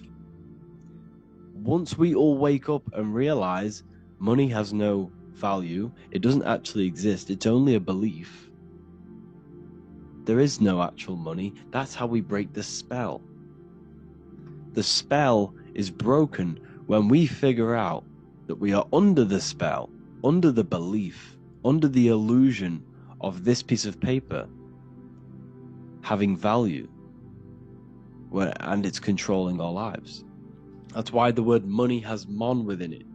Mon is moon, and the moon represents our hidden aspect of our mind, our subconscious, and the sun represents our conscious mind. So you have two versions of yourself. You have the self that you show to everyone, the conscious mind, and you have a shadow self called the subconscious, which is the hidden aspect of you. For example, do you really love your partner who you're with, or are you just with them for... Is there a subconscious fear of being alone? Do you really want to be with this person, or is it stemming from, are you staying with them because it's stemming from this fear of being alone, of being lonely? Or are you just with them because you have a subconscious sexual addiction? And all of your conscious decisions are actually coming from this little seed of wanting sex or not being alone. You have two versions of yourself, the conscious mind and the subconscious, the shadow self and the self that you show to everyone else. Okay? And the subconscious is what's holding power over you. When you drive your car, you don't consciously have to think about changing gear. You've done it that many times. It's on autopilot. That's the subconscious doing it. You can be walking down the street. Your conscious mind could be thinking about what you're going to cook for tea later, but your subconscious mind is controlling your body and walking your body. You don't have to think about moving the body. You just do it because you've done it that many times. It's a program. It's a belief in the subconscious that's giving this movement power. You see, the subconscious holds a lot of power over you. Our beliefs hold power over our daily basis behaviors and actions. Okay, like I said, posting on social media, this is seeking external validation. There's a subconscious stem, there's a subconscious urge bringing this desire into conscious reality. So we must break the spell of our emotions controlling us, our traumas from a child controlling us. For example, another example of this, let's say you were in a car crash years ago, and this car crash led you to having a very traumatic event, very traumatic emotion you felt in that car crash. You felt a lot of pain. That was impressed into your subconscious. And even to this day, you're probably scared of going into trains, going onto cars, going inside of vehicles. And you might not even be aware that it's actually stemming from this event that happened 10 years ago. That's the spell. That's the spell that's holding power over you, and you don't even realize it. You realize the spell when you realize you're being controlled by this old belief, this old trauma. That's what a spell is. A spell is not something I cast over you with a wand like in Harry Potter. Spell's much deeper. It's the hidden aspects of our mind that hold power over us, that control us. Okay? So how do we get rid of the spell? How do we break the spell? By installing new belief systems, by installing new programs into our subconscious. The subconscious is impressed by repetition and emotion. Everything you do on repeat, for example, tying your shoelaces, you can be looking up into the sky, closing your eyes, thinking about what you're going to create for tea while doing your shoelaces. You've done it that many times, you don't have to think about it. That's the subconscious taking over. Okay? That's the repetition aspect of the subconscious. For example, you could probably run down your stairs. You know exactly how to run down the stairs. If I tried to run down your stairs, every staircase is different, I'd probably fall over. But you've done it that many times, you know exactly how to do it. It's what we call ritual. When you have an evening ritual, when you tidy the house, you do your skincare routine, you wash your teeth, that's a ritual. This is what the ancients called ritual. When we do rituals, we're trying to implant something into our subconscious to either remove an old program, an old seed that is controlling us, for a new one that's going to grow into new light, into a new reality. So you can implant messages, implant new programs into our subconscious, which will then grow into a new reality. Okay? Because if I tell you something over and over and over again, every single day, for example, if I say, you do what I say every single day I repeat the statement into your ears, about a month or 2 months in, you're going to start to believe in that statement, and you're going to start to be under my spell. You're going to start to do everything that I say. So this is what spells are. Spells are subconscious beliefs that hold power over you, and you don't even realize it. So we need to remove these old programs we have that are controlling us for new programs. And we do that through ritual, affirmation, and imagination. Repetition and emotion is key to impressing the subconscious. They are the two ways that spells are created, that programs are created. The subconscious only knows the now, and it only knows you. So every word you say is a spell. So when you call someone else a name, you're calling yourself a name, because your subconscious takes everything you say as truth, because it only knows you. It doesn't know anyone else. So every night we can do affirmation. We affirm the reality we want. This is what we call a ritual. We sit down or we stand up, whatever it is, you affirm the reality you are, I am statements. And then you imagine that reality. And you do this over and over again, every day, twice a day, 3 times a day, however many times. And this will cause repetition. This will install a new belief system into your subconscious, which will then start to show in your external reality. It will start to put you under a spell of the new program. For example, if I install into my subconscious that I believe that I am rich, every single night I affirmate that I am rich, I am wealthy, I am free. And then I do a ritual. I start to imagine this reality. Every single night I do these two things on repetition, and I start to feel the reality and imagine the reality. Over time, I'm going to start to believe that I am rich, that I am free, and I am wealthy without having the physical reality. And what this will do is that it'll implant a message deep within your subconscious mind. It will plant the seed of this belief. And this belief over time will grow into 90% of my thoughts, 90% of my actions, 90% of my words. My words, my thinking will change due to this new belief. I may not even realize it, but I'm looking for more opportunities to make money. I'm speaking to more people because of this belief that I've installed. This belief has triggered new ways of thinking. My mind, my conscious mind, is now only operating to fulfill this belief. And my conscious mind might not even be aware of it. You won't even realize that you're manifesting this belief of being rich. And that's how it happens.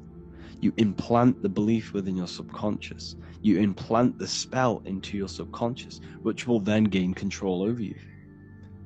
So we need to make sure we're removing the negative spells, the negative programs that are controlling us, for new regenerated ones, for new ones that are going to create new realities, a better life. Okay? You don't want negative traumas, negative seeds controlling you and growing into your life. If you don't cut them off, they will continue to grow and grow and grow. Your anxiety will get bigger and bigger and bigger. Your depression will get bigger and bigger and bigger. But it's all actually stemming from one belief system or one trauma. Okay? So, this is important. Everything in this physical plane is an effect of the higher planes. It's a shadow of the mind. Everything we think, all physical objects, began as a thought, then an imagination, then energy, then a physical reality. So we must change the mental plane. We must plant seeds into our mind to change down into our physical material life. It's about manipulating this higher plane so we can create change and effect in the physical external material plane. That's what magic is. This is what spellcasting is. This is all what it is. It's not fantasy. This is the manipulation of the higher planes of consciousness, which your mind has access to. You have access to these higher planes. Okay? This is exactly what I teach in my university. I teach different rituals. I teach specific rituals to get rid of certain things, certain belief systems. I teach all different rituals, all different ways for you to create your own reality and live the best reality you want. We also have all of these different courses. We have Activating the Inner Eye. This will teach you exactly how to lucid dream and activate your inner vision of imagination. We have the Sexual Alchemy course. This will give you the power of transmuting your sexual energy into creativity. We have electromagnetism studies. We have Esoteric Exchange, an exclusive live call that we do every single week, and I connect with all of the students. They can ask me questions, can speak with me one-on-one inside of these live calls. We have the Real Numerology section. We have the health section. We have a lecture section. Look at all of these lectures we have on occultism, symbolism. All of these lectures are designed to gain you power, to give your personal power back to you, to make you realize things about you. We have a meditation section. We have a library section where you can download all of our library, all of our books, different books on occultism, symbolism, Freemasonry, astral projection, and of course we have the Manifestation Mastery course, which teaches you exactly how to create reality, so you can live that desired reality that you want. This is the last chance to lock in the price, $55 a month. This is less than $2 a day. You can really level up your life. because the price is going to increase as the value of the university increases, because there's a new symbolism course coming out, and if you join now you'll get this course for free, because obviously when this course releases the price will go up. The symbolism course will teach you the language of esoteric and occult symbolism. I'll leave the links in the description. Make sure to leave a like, comment, subscribe to the channel if you want to see more content. Thank you all, people. Have an amazing day. Geometry. This is the study of nature, of the codes, the mathematical codes behind physical reality. So today we're going to be going deep into geometry and the true esoteric internal geometry, the geometry that no one really talks about, and how geometry relates to human consciousness. So essentially, what we must understand when it comes to geometry, the basics of geometry is everything is vibration, and this vibration is vibrating on a certain frequency, and this certain frequency creates a geometric shape, which is why in nature we see all of these different geometric shapes. All matter takes form in shapes. So if we put sand on a plate and we vibrate the plate on a specific frequency, we see that the sand goes into specific geometric shapes and patterns. So essentially, matter is energy condensed. It's energy vibrating on a low frequency, vibrating at a certain frequency. So matter is condensed energy, and each geometric shape is manifesting and showing a specific energy. Some shapes carry more energies than others. For example, the cube is what traps energy. A square is what traps energy. So geometry and the flowers are basically how energy manifests itself into physical matter. We are in a world made out of energy or light. Light is energy. So everything is vibration, everything is frequency, and everything is energy. Even the words, each atom in our body, everything. So everything in nature has these mathematical, energetic codes. So geometry is basically the study of nature and the shapes that are in nature and their energetic principles. Because like I said, matter is energy. So this is what we call cymatics, when we place water in a petri dish and we shine light on top and we vibrate the water. And we can capture, this creates certain patterns. Each frequency, like you see here, has its own pattern. So what we are seeing here in the physical plane is essentially energy condensed into physical reality. We see it in the turtle. We see it in every single form in nature. Now, external geometry and normal geometry, we normally get taught that this is God's way of creating physical reality, which is essentially true. However, it's far more deeper than that. Far, far, far more deeper. Okay, so what geometry truly is, it's not God's codes to reality. What we must understand is what the brain truly is. And what we must understand is that we are not in the world. We are not in the universe. The universe is us ourselves, and the world is produced by our brain itself. Okay? So the way you must understand how the brain works, so what you visually see, so geometry is to do with what we visually see. And what we visually see is heavily connected with our eyes, which are an extension of the brain. The eyes are the brain. And essentially how we see is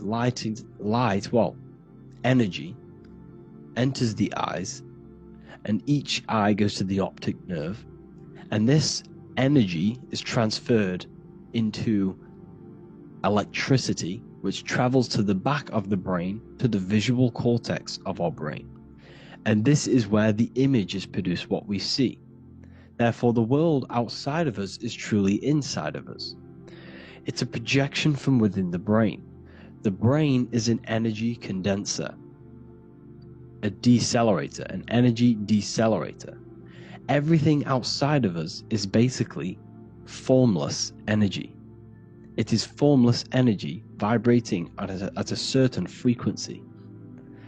So what the brain is, it's sucking in this energy, this light, and turning that frequency, that code, that light code, into a physical reality. It's condensing the energy and turning it into a visual image inside of the brain. Therefore, everything outside of you is not what it looks like. Everything outside of you is basically energy, infinite energy. And our brain is condensing this into a physical reality and projecting it outwardly, which you experience your visual field. Okay?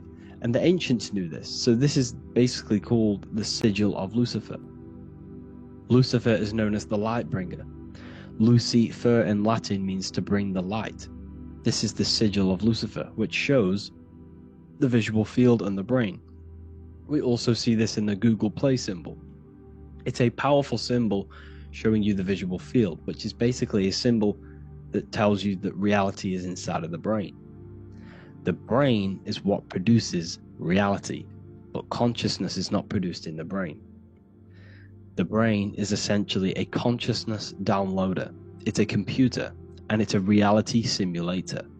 The body is a simulation of physical reality.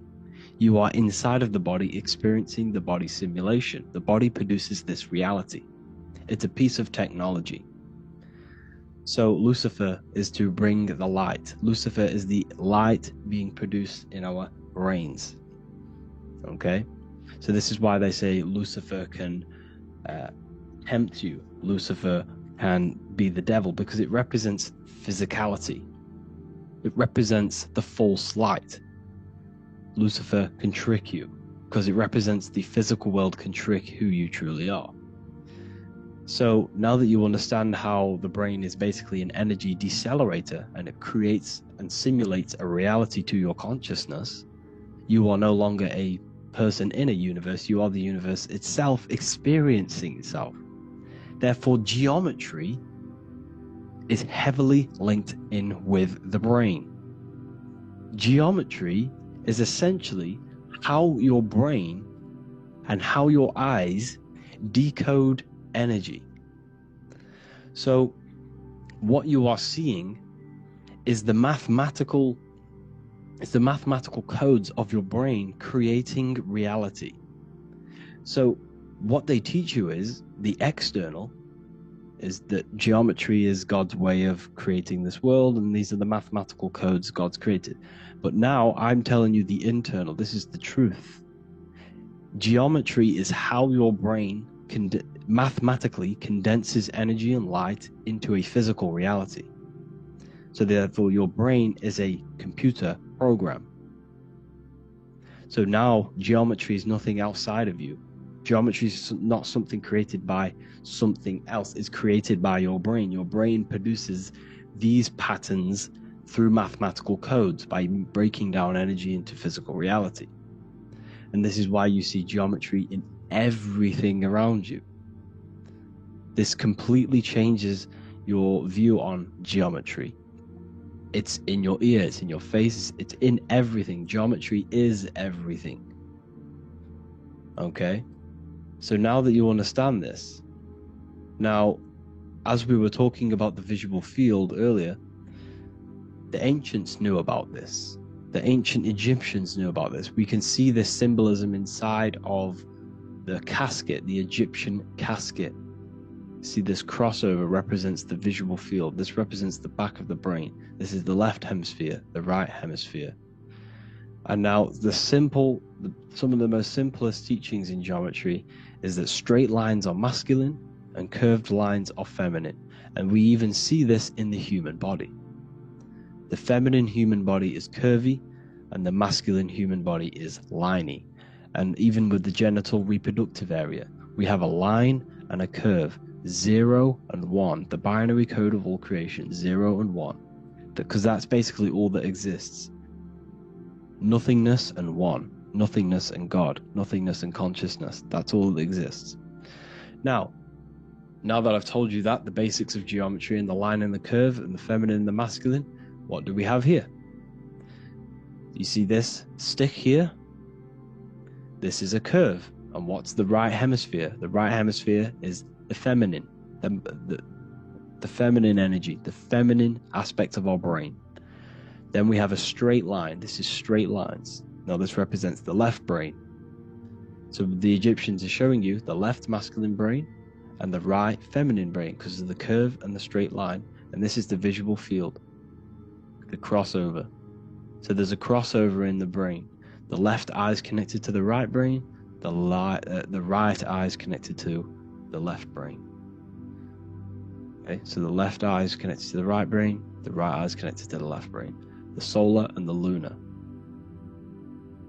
So, like I said, everything outside of you is basically energy.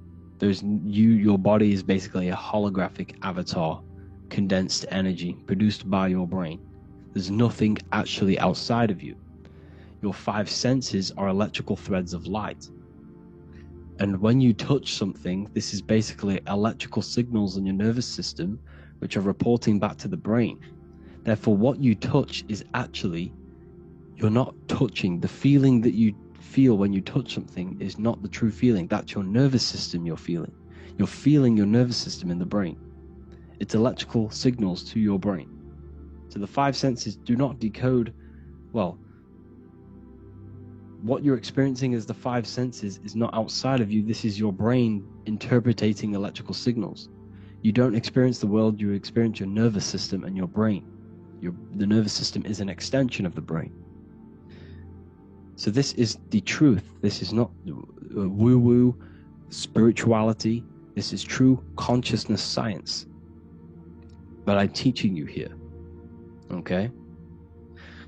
So nothing is truly outside of you. It is a universe. You yourself are the universe, the fabric of the universe itself. The only thing that exists outside of you is essentially energy. That is it. And your body and your brain condenses this energy into reality.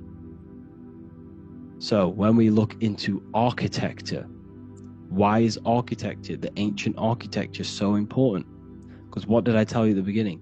Shapes and physical matter is condensed energy. Each shape holds specific energy. Some shapes hold more energy, emit more energy. Some shapes condense energy. Some shapes transfer energy. Each shape, each geometric shape has an energetic principle because matter is essentially energy. So when we look into cathedrals and the ancient buildings, they were filled with geometric patterns, geometric shapes, because they understood the energy principle. Architecture is basically solid energy. It's physical energy. If we create this pattern here is an energy code, and if you stand next to it, you're going to gain that energy. It's going to be imprinted on your body. So essentially, they filled their buildings with high energy geometric shapes, points, triangles, pyramids are very, very energetic. This is why you have crystal pyramids made, organite pyramids. They're always in pyramid shapes. That's why the Egyptians built in pyramids, because pyramids hold high energy. They emit high energy. So this is why you see all these different geometric patterns. Okay? So in the real reality, in the energetic plane, this building would basically look like this: lines and grids of energy. Okay, this is what it would look like in the energetic plane, a blueprint of the energy body. So as you see here, these are the different frequencies in a petri dish, of water in a petri dish, and you can see they are specifically aligned up with these specific patterns. You can see geometry even within geometry. It's fractal. So essentially, when you would stand inside of these buildings, they would imprint the energy of the building in your body. because your body is healed through energy. You have an electromagnetic field around your body. So by creating buildings with geometric patterns, we are essentially increasing the energy of the building, because the building itself is energy. Okay? So when we fill it with geometric patterns, we're increasing the energy. We're giving it a certain energetic imprint. So when you stand inside of that building, you're being imprinted with that energy. Okay? So especially with these windows, these stained glass windows. Well, why are they stained glass? Well, color is frequency. So when you have all of these different colors, and not only were they just painted, some of these colors are specific gemstones, crystals, natural stones, which all hold energetic principles. Each crystal is vibrating on a certain frequency. Wood has its own frequency. Metal has its own frequency. What you must understand is that everything in nature is not just a piece of matter. It's vibrating. The atoms of wood are vibrating on a certain level, which give it a certain energetic principle. Each crystal is vibrating. The atoms of the crystal are vibrating on a certain frequency, which give it a certain energetic principle, quality. So each thing, this is why the ancients were obsessed with natural stones, natural things, crystals, natural metals, and they wore different metals, different things like copper on their bodies, because they understood the atoms of these natural things are vibrating, which give certain qualities to you if you wear them. So you're not wearing it, you're basically putting that frequency onto your body, because they understood this is energy. If I put copper on my body, I'm not putting copper on the body, I'm putting the frequency and the energy of the atoms onto my skin, and that frequency of them atoms are going to vibrate my skin, that frequency, and heal my body. So this is why this is so important. So each building is an energetic code. Okay, so when you stand in these buildings, it can heal your body. This is why when people walk into these ancient churches, they feel like they've met God. They feel a certain way. They feel so amazing when they enter these churches. They feel holy, for example. It's not because God's there. It's not because these man in the sky dwells in these holy places. It's because the energy of these buildings affect our consciousness. They increase your energy. They raise your vibration. They heal your body, they heal your cells, they imprint the water in your body, especially with these stained glass windows. Like I went a bit on a tangent there, but these stained glass windows were encoded, well, they use different gemstones, different lights, different colors. And when the sun would shine through this window, well, what's the sun? The sun is light. Light is energy. The sun's light would go through this filter of the window, of the crystals and the different gemstones and the different colors, and the sun's light would be encoded, imprinted with these crystals, with these colors and these natural glasses which have healing energetic principles. And when you are inside that building, the sun's encoded energy of the window would be imprinted into your body, into your energy field, and it will heal your energy field, and it would heal your body, your cells on a cellular level. Because your body is what? 60 to 70 to 80, some people say 80% water. And water is encoded with vibration. If you say certain things into water, it gives it a specific geometric pattern, like I broke down in the beginning. If you say love to a water and then freeze it, it will go to this. If you say hate, it will go to a distorted pattern. So when you are in these buildings, you're being imprinted by the energetic codes of these buildings, the energetic principles of the windows, of the structure itself. The ancients never used to build in squares. Their buildings, their insides were never square rooms, because they understood squares trap energy. They always had pointed roofs so energy can escape. So there's many little things that we need to look into geometry. For example, when you see magicians, when you look at ancient magic, Why do they stand in circles with different geometric patterns? They use different geometric shapes. Why? Because shapes are energy. They hold specific energy. So when the magician stands in a circle with a pentacle, they're working with the energy of that pentacle. You can work with different energies based upon the different geometric shapes that you draw. And you can use this in your structure, in your architecture, in your work, and it can influence everything. So this is the true geometry. I hope you gained a deeper understanding on geometry and how it relates with you and your consciousness. Like I said earlier, your brain produces geometry. It's basically how your brain decodes energy. It's not God, how God creates this reality. And no, you're in this reality. You are the reality itself. Your body produces the reality. Therefore, geometry is one with you.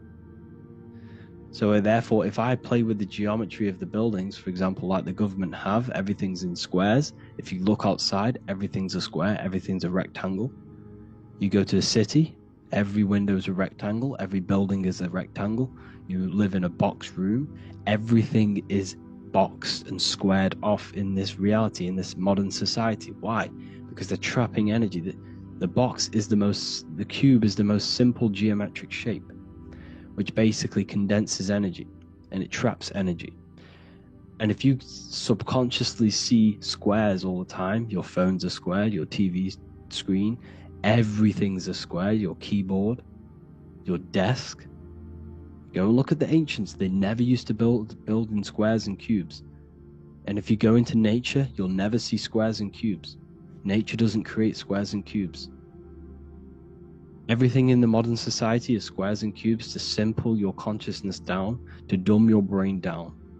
So the ancients built very, very complex structures. Why? Because they understood what we see affects our brains, because our brains decodes reality and creates reality. If you see a sophisticated building, this is going to give you a sophisticated mind and raise your IQ levels over time, subconsciously. I'm not saying if you look at this building, you're going to become smart. I'm saying if every single building in your environment, ment is mind, mental, every single building in your environment was this complex and complicated, it would increase your IQ on a subconscious level. It'd make you more complex, make you more intelligent. So they've dumbed everything down. They've dulled everything down. Look at everything. Everything is being dulled down. So anyways, I hope you all gained a better understanding on this. If you want to gain more occult knowledge and esoteric knowledge, make sure to read the Book of Wisdom Volume 2. If you're inside the university, you can get this book for free. Go to the general chat area and follow the instructions and you can order yours for free. Truly life-changing stuff. Because the issue is with the world is that no one really understands who they are, what they are, and why we are here. That is the issue for people's depression, for people's wrongdoings. They don't understand who they are, what their emotions are, what their mind is, what their body is, what reality is. This book gives you that. This book gives you the sense of understanding, the sense of well-being that will give you a better life because you understand life and what life is. And if you truly want to take your studies to the next level, we have the Ethereal University. This is the place for truth seekers where you can connect with like-minded people so you don't have to feel insane, because not many people think this way. I've been there when you wake up and not many people around you are thinking the same way and you start to feel a bit insane and you can't really talk to people about these things. That's why I created this, so you can connect with people and learn at the same time and become the best version of yourself by understanding truth and knowledge. If you join, you'll gain access to free live calls every single week, every single Saturday morning. We do live calls. You can ask me questions and all sorts. So make sure to leave a like and a comment. And thank you all for tapping in.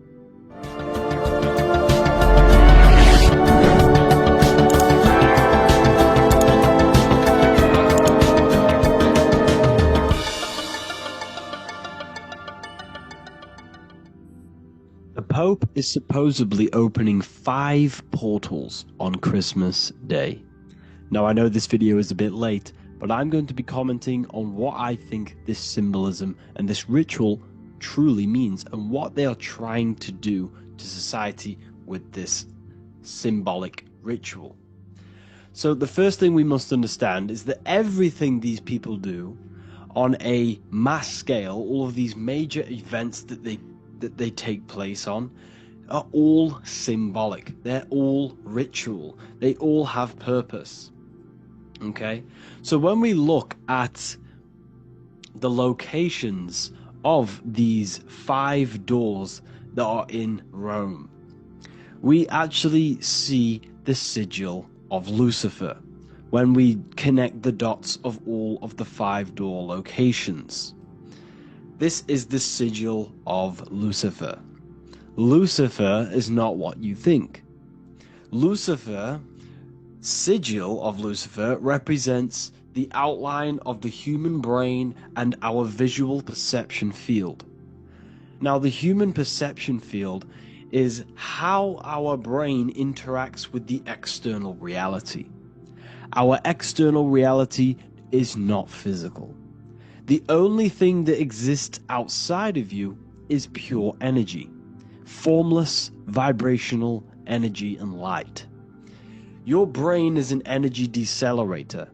Your brain decelerates this light, this energy, into a material reality or perception that you can interact with. You don't look into the external world. The energy, the light, enters the eye retinas, goes through the optic nerve, and travels to the back of the brain called the visual cortex. And the visual cortex is what shapes your visual screen. Now, if you are seeing the screen, this means that you are not the body, you are not the brain, you are the perception observing the screen that you are seeing. You are the eye behind that, you are the person behind that. So, what this is actually symbolizing is perception. This is a symbol of perception, of perceiving the material plane, of how spirit interacts with matter.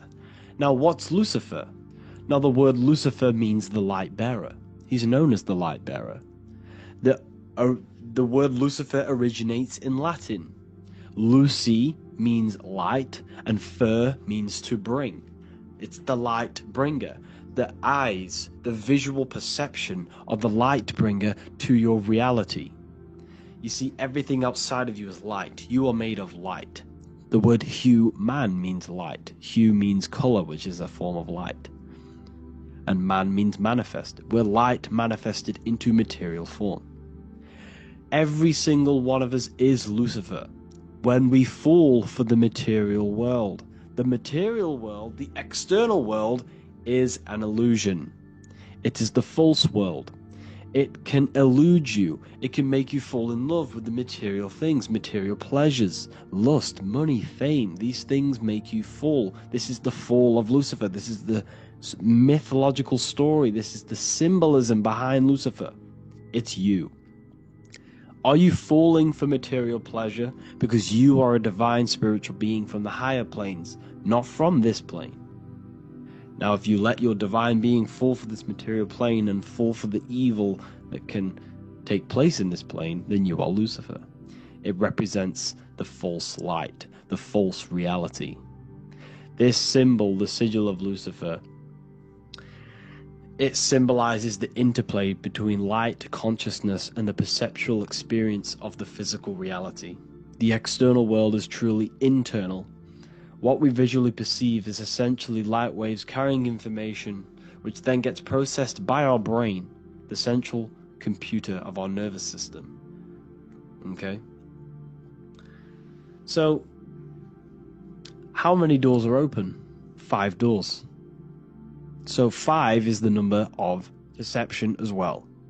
5 fingers on each hand, 5 points on the human body, 5 toes on each foot. We have 5 senses. 1, 2, 3, and 4, they're spiritual numbers. 6, 7, 8, and 9, they're material numbers. 5's the gateway. 5 is the middle bridge of how our spiritual self interacts with the physical self, how spirit interacts with matter. So this ritual is symbolic of perception. This is maybe bringing in a new perception. A new event will happen after this, a new perception of the world.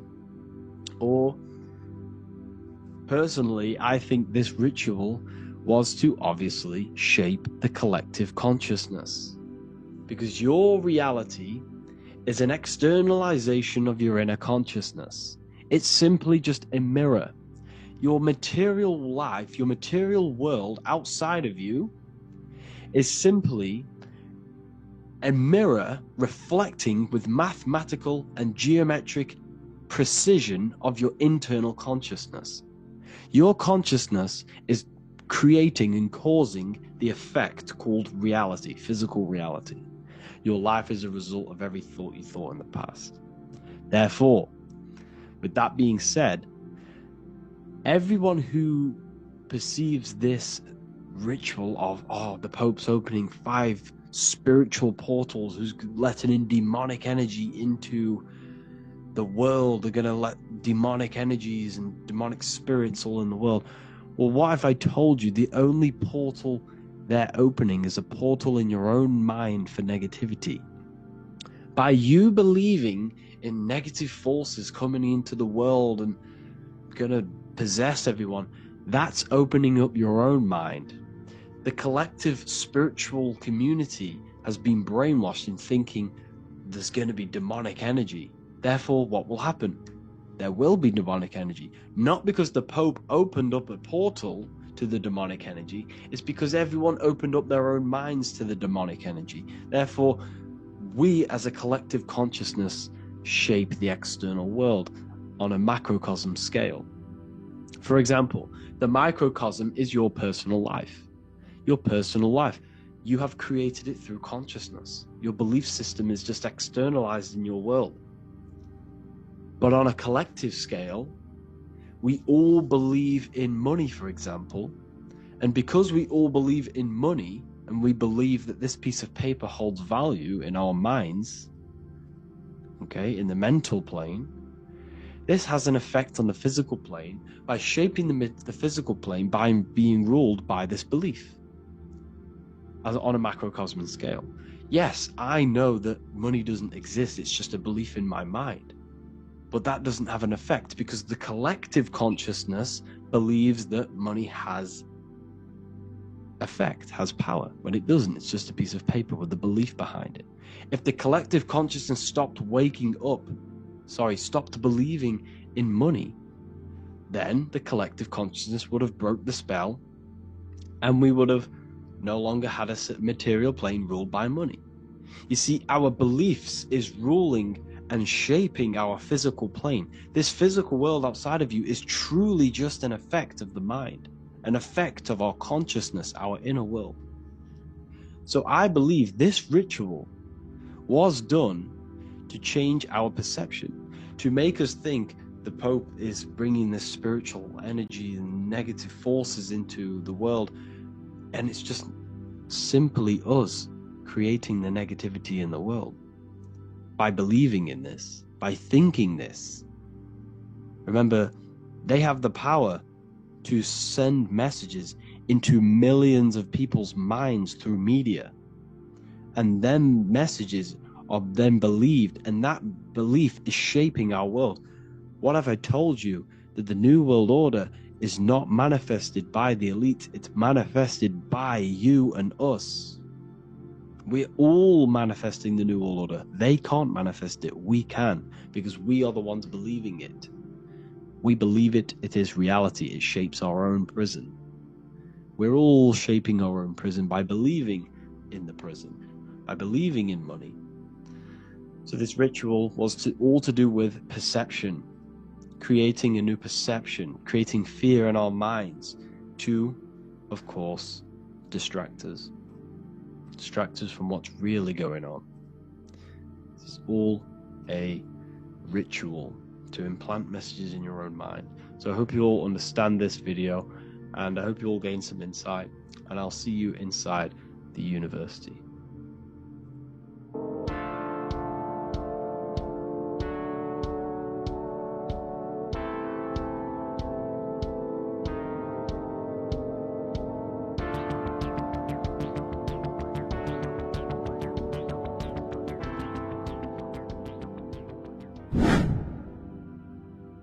What is good, YouTube? Today we're going to be talking about the astral plane and how the cosmology fits into the astral plane. Okay, so first let's go over the astral plane and go over the different layers of reality so that you can understand reality more. You are a multi-dimensional being. You are not in these, you are in all of these realities at the same time. They all interweave into one big reality. But there are different planes, they are different vibrational dimensions, there are different dimensions of reality. The mind is the root cause of reality. We're living in the mind of God. Everything is being thought into existence from the root cause, from the universal mind. This is why the ancient Egyptians said, all is mind. We're living in the mind of God. And we are a microcosm of this mind. This is why we all have the same mind. This mind is the world of thoughts. Now, this world of thoughts is just the thought alone. For example, it is the thought of a chair. But then when you start to imagine this chair and you start to mentally see the chair, you're now manifesting the thought, the singular thought, into some sort of form. So now you're imagining the chair. You're imagining the form of this chair, which is then manifesting into the astral plane. The astral plane is the world of thought forms manifesting. So when you are imagining something, you are seeing into the astral plane. Okay?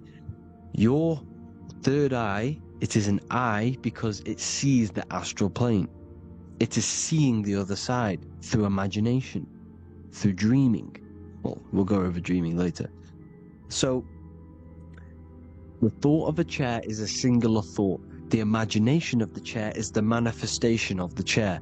And in the astral plane, it's basically the world of all the chairs that could ever exist.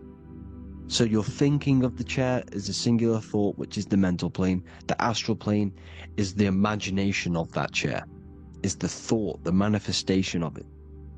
Depending on the vibrational state of the thought will depend what level of the astral plane it will go to. For example, if you're thinking about a chair to torture someone on it, it's going to go on the lower astral plane. Or if you're thinking and imagining happy things, it's going to go to the higher astral plane. So wherever your mindset is, that we call it a mindset because your mind is setting frequencies to certain things. Thoughts are frequencies. And a mindset is setting your frequency. Setting your mind to a certain frequency. So when you set your mind to a certain frequency and you imagine something in that frequency, you're going to match everything in the astral plane that are on that similar frequency, just like you would in the physical world. Because we're all in these worlds right now as we speak, but we can't see them with the two physical eyes. We can feel it though. When you're around someone and you've just met a new person, for example, you can feel their vibration, and if you're not on a similar vibrational match, you will not get along with that person, or you just won't not get along, but you won't connect with that person because you're on two opposing frequencies, not matching. And this is something you can't see, you can only feel, because it's the astral plane. It exists within the astral plane. Everything in the astral plane is made out of vibrations. So if you do astral project, and if you already know how to astral project, you will see beings and people and things that are on the same frequency as you. This is why before you astral project, you need to sort your vibration out before you astral project, because you are projecting your consciousness into this. It's the mind. The mind is the bridge. It can move between realities. You are a observer. You are a observing soul. which observes different realities. And the mind is the bridge between all of these different realities. The mind can choose. If you want to project into the astral, you set your mind to it, you can. Okay? So, let's not get off track. The lower astral plane is where demons are. The higher astral plane is where heavenly beings are. Heaven and hell are kind of a real thing. The etheric plane is a powerful substance, the ether, the fifth element that they don't tell us about. If you type in on Google the 5 elements, they will try to remove it with wood or metal because they don't want you knowing about the ether. Ether is the energy double behind all physical objects. So the ether is very important. It is the 5th element. It is part of the physical world, but it's also part of the astral world. It is on either side. You see how they're showing you the truth in the language? Ether and either are the same word. The ether has 1 foot in the astral and 1 foot in the physical world. It's a substance that connects the physical to the astral world. It is the either. It's on either side of reality. It's on the other side. Other, either, same word. Ether is connecting the physical to the astral plane. It's the world of frequency. Frequencies, EMFs, torus fields are in the etheric plane. It is the energy plane. It's where energy moves through the ether. Okay? So then you have the physical world, the world of effect. Everything you see in the physical world is the effect of the higher planes. Each plane is a product of the plane above. So, and it melts into each plane. The physical plane is the lowest plane, it's the most densest, and the highest is the most fluid. This is the most fluid, this is the most dense. This is where we get the saying, as above, so below from. As above, so below comes from the different planes of reality. And magicians understand this. This is why magicians always say as above, so below. Because they understand if you manipulate the higher planes of reality, you manipulate the lower planes. Because the astral plane is a direct copy of the physical world, but in the astral plane. It is mirrored. The physical world is mirrored in the astral plane. They are both the same world, but just different vibrational states of the world. Kind of. It's hard to put this in words, people, so just try and understand. The astral plane is the double. It is whatever happens in the astral plane happens in the physical plane. This is why magic works. This is why demons work. This is why spirit communication works. Because if you manipulate the higher planes, you manipulate the lower planes. As above in the astral, so below. Leonardo da Vinci showing you to look up, pointing up. You gotta look up. He's telling you to change the mind, you change the physical world. You change your emotions, you're on the astral plane, you change the physical world. You change your reality by changing the higher planes. This is the Masonic 11. The 2 pillars. This is the 11 also symbolizing the 2 hemispheres of the brain here. But the 11 symbolizes the 2 mirrors. 11. 11. 9, 11. 9, 11 adds to 11. 9 plus 1 plus 1 equals 11. The Twin Towers were an 11. Flight 11 was hijacked. Because it's a mass ritual within the astral plane. Now, we're going to go deep into that later, and I'll show you these rituals they do in order to manipulate the astral plane. So, this is what the 11 is. It's the mirroring of reality. If you contact spirits and conjure spirits, you can either summon or attract demons and spirits. Summoning is creating a spirit. You create demons. Okay? like I said here, the mind is the root cause of reality. If you think of something, if you think of a traumatic event that happened in your life over and over and over and over again for years and years and years, where attention goes, energy flows. The mind is the director of energy. If you are directing energy into the specific emotion, the specific thing that is torturing you in your mind, that will manifest as some sort of being in the astral plane, which is called an elemental. And this elemental being that you have created through your thought forms and emotions will latch onto you and feed off this energy. So it's important that you get your mind right, okay? It's important you sort that you file the mind and you discipline the mind. Make sure it's only entertaining positive things, because you are quite literally creating your own demons. The word demon has the word mon in it, and if you've watched my videos, you know mon means moon. The moon is your mind, the sun is your soul, the earth is your physical body. Demon is mon means mind, moon is mind. You create demons with your mind, summoning. Now this is where the rituals come in. 9/11 was a ritual because everyone was thinking about this big fearing, the death of 9/11. Everyone was thinking about it, and all of their minds thinking about this horrific thing will manifest and summon a negative energy spirit elemental within the astral plane. That's how all of this works. This is why it was a mass ritual. Okay, Chris Brown, new album name 11/11, release date on the 11/11. This will be my 11th album and contain 11 songs.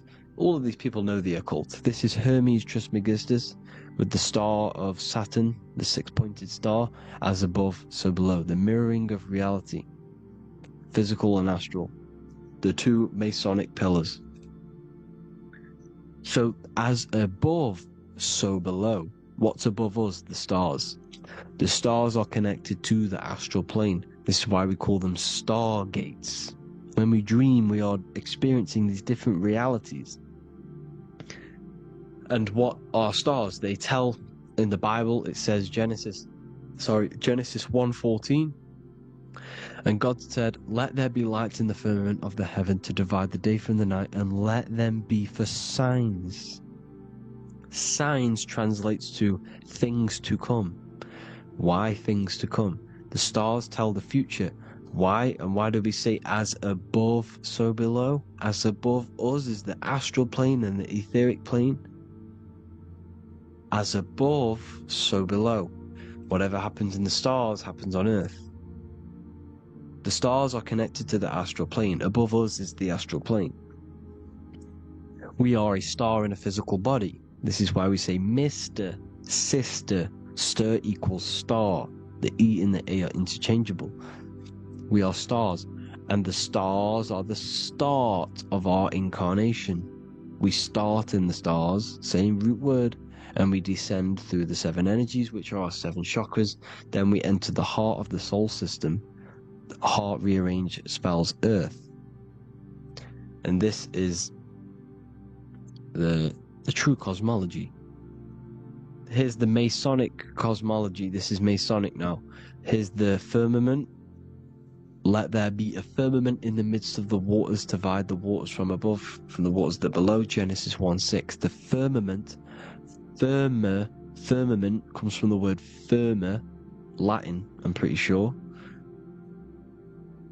Which means firm.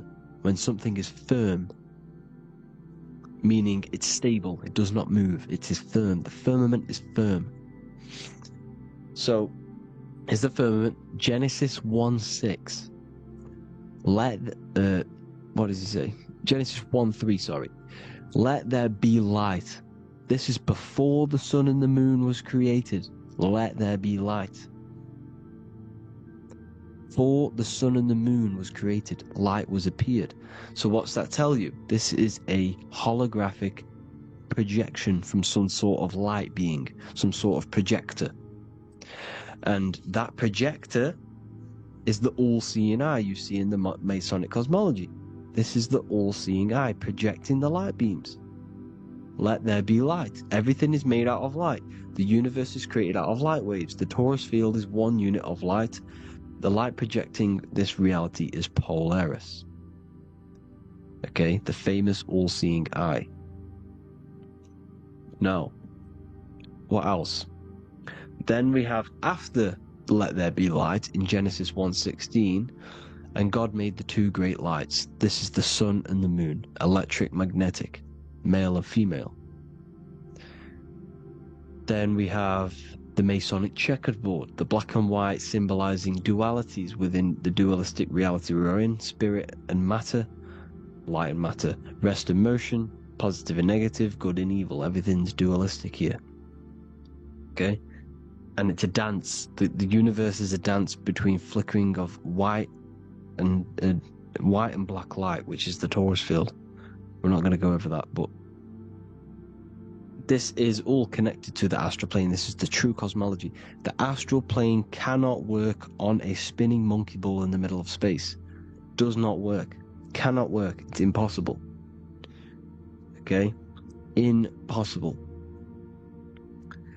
So, even in the Quran, it says, Allah has made the earth for you as a carpet, flat. Quran 15:19, and the earth we have spread out like a carpet, set there on mountains, firm and immovable. It is immovable. In the Quran, it also says 65:12, it is Allah who has created the seven heavens of the earth. The seven heavens meaning the seven layers of heaven, the seven planets. And Psalms 104:5, he set the earth on its foundations and it can never be moved. Never.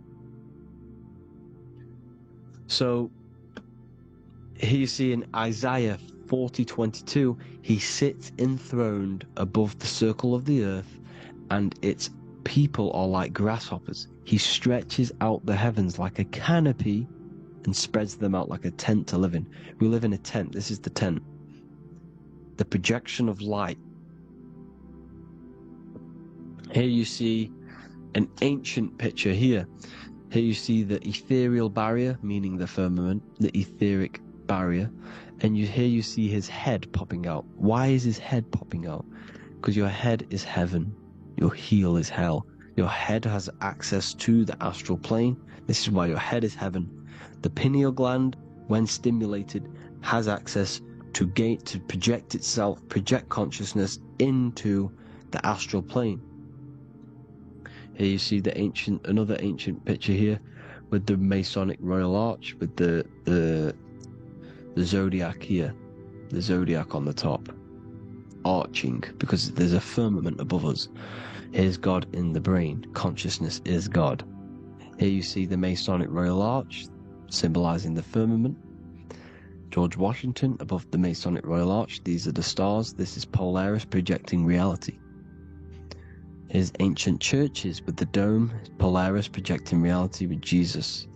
Disney World is under the dome. The seven layers of heaven, ancient paintings, all depict if you go and look at the ancient paintings, they'll all depict the firmament, the arch above us. This is where we get interesting. The Masonic Royal Arch has the 6-9, which is Cancer. The constellation Cancer, which is 6-9 is associated with portals, because CERN is the 6-9.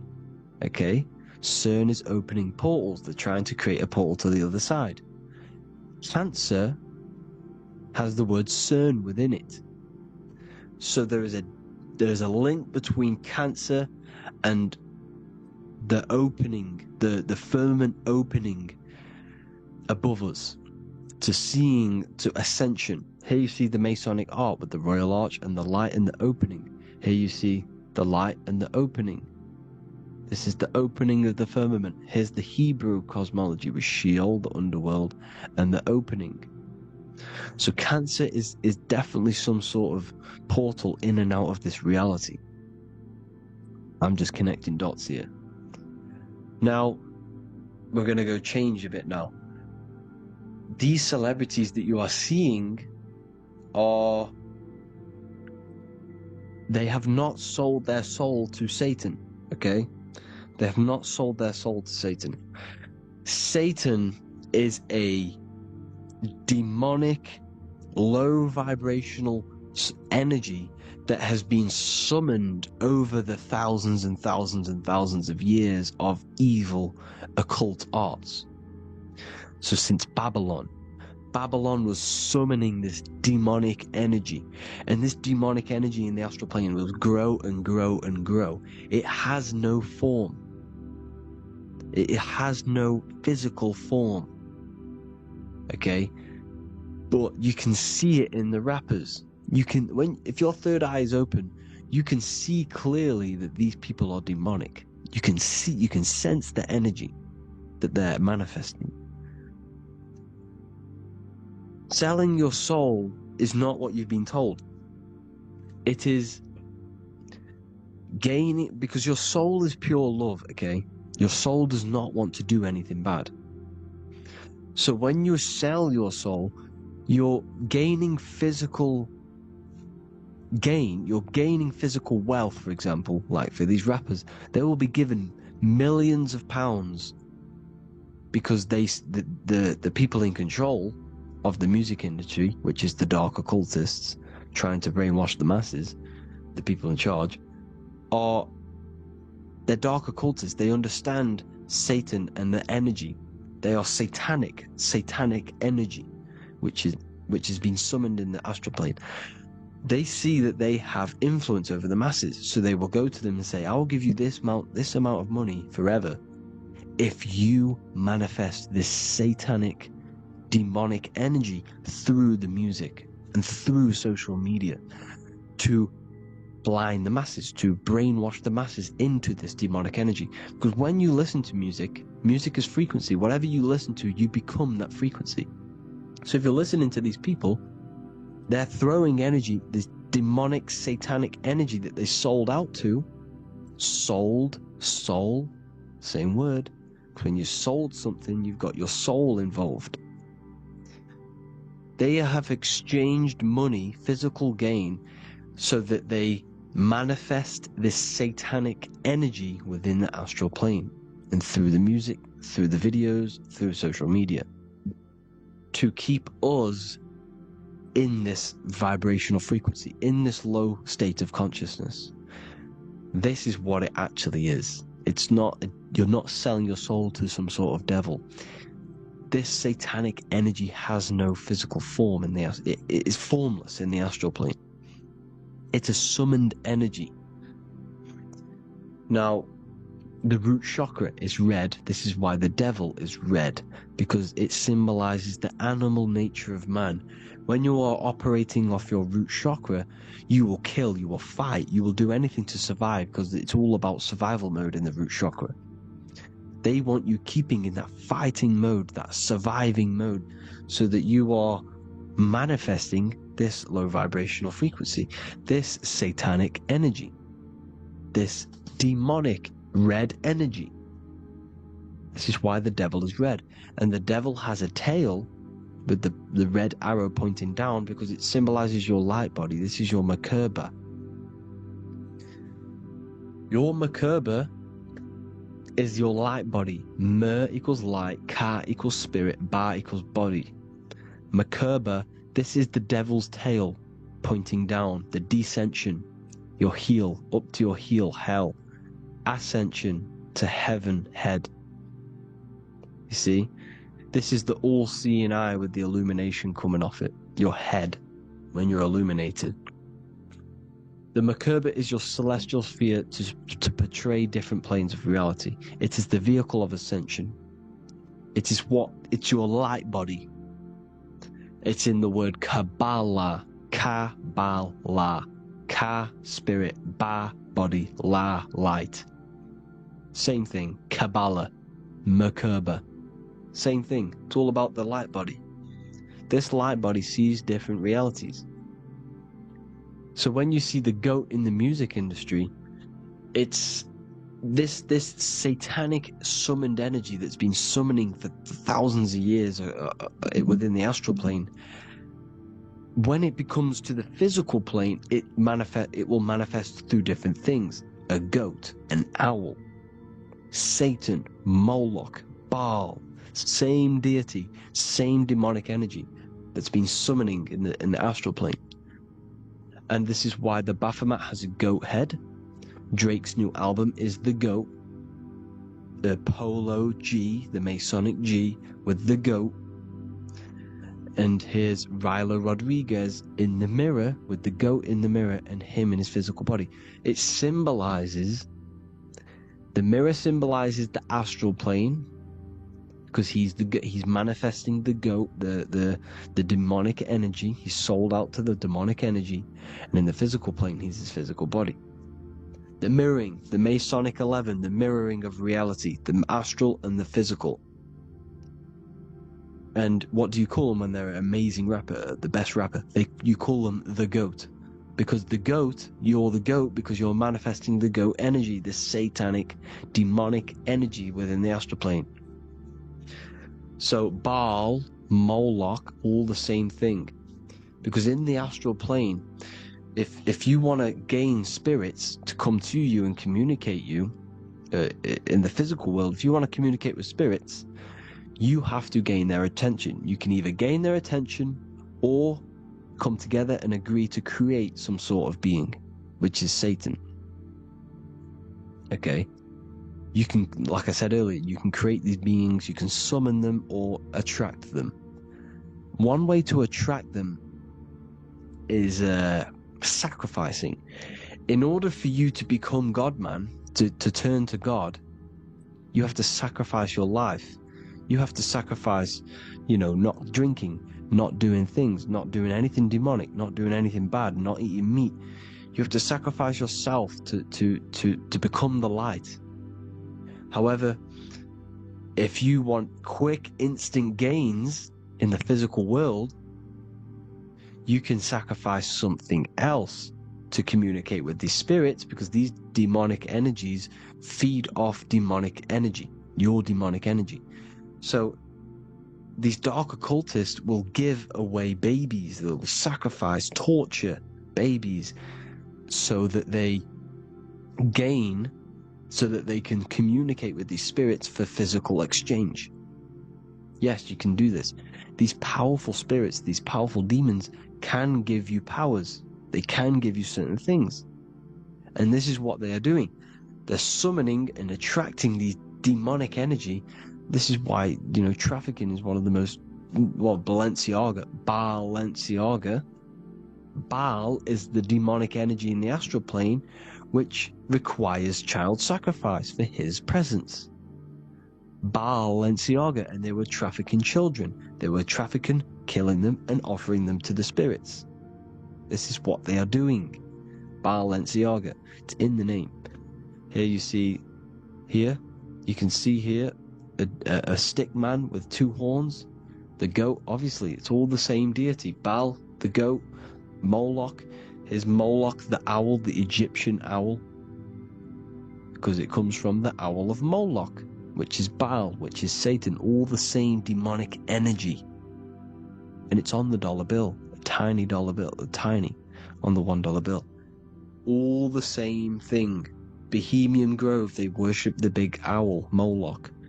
It's all the same thing. It's all one big demonic energy which has been summoning in the astral plane. And it's trying to take over Earth, the physical plane. That's what it's doing. So I hope you all gained a deeper understanding of the astral plane and what's actually going on in the world. Please leave a comment if you can to help the algorithm. Drop a like if you like this content. And hope you all learned something today. And God bless you all. Thank you all.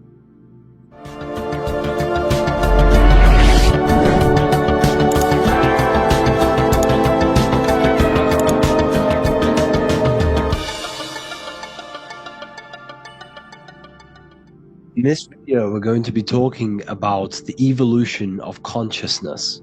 You are born human, however you possess consciousness, which is the awareness behind your being, the awareness behind your thoughts, the experiencer behind your five senses, the experiencer, the observer behind your thought, emotions, and senses. You are an eye, an invisible consciousness looking through a lens which is your body. Your body produces this physical world that you experience. Your brain produces this world. Your brain and body is a technological computer. However, you are an infinite, ever-expanding consciousness behind this physical body. And there is an evolution of consciousness, a cosmic journey of expansion.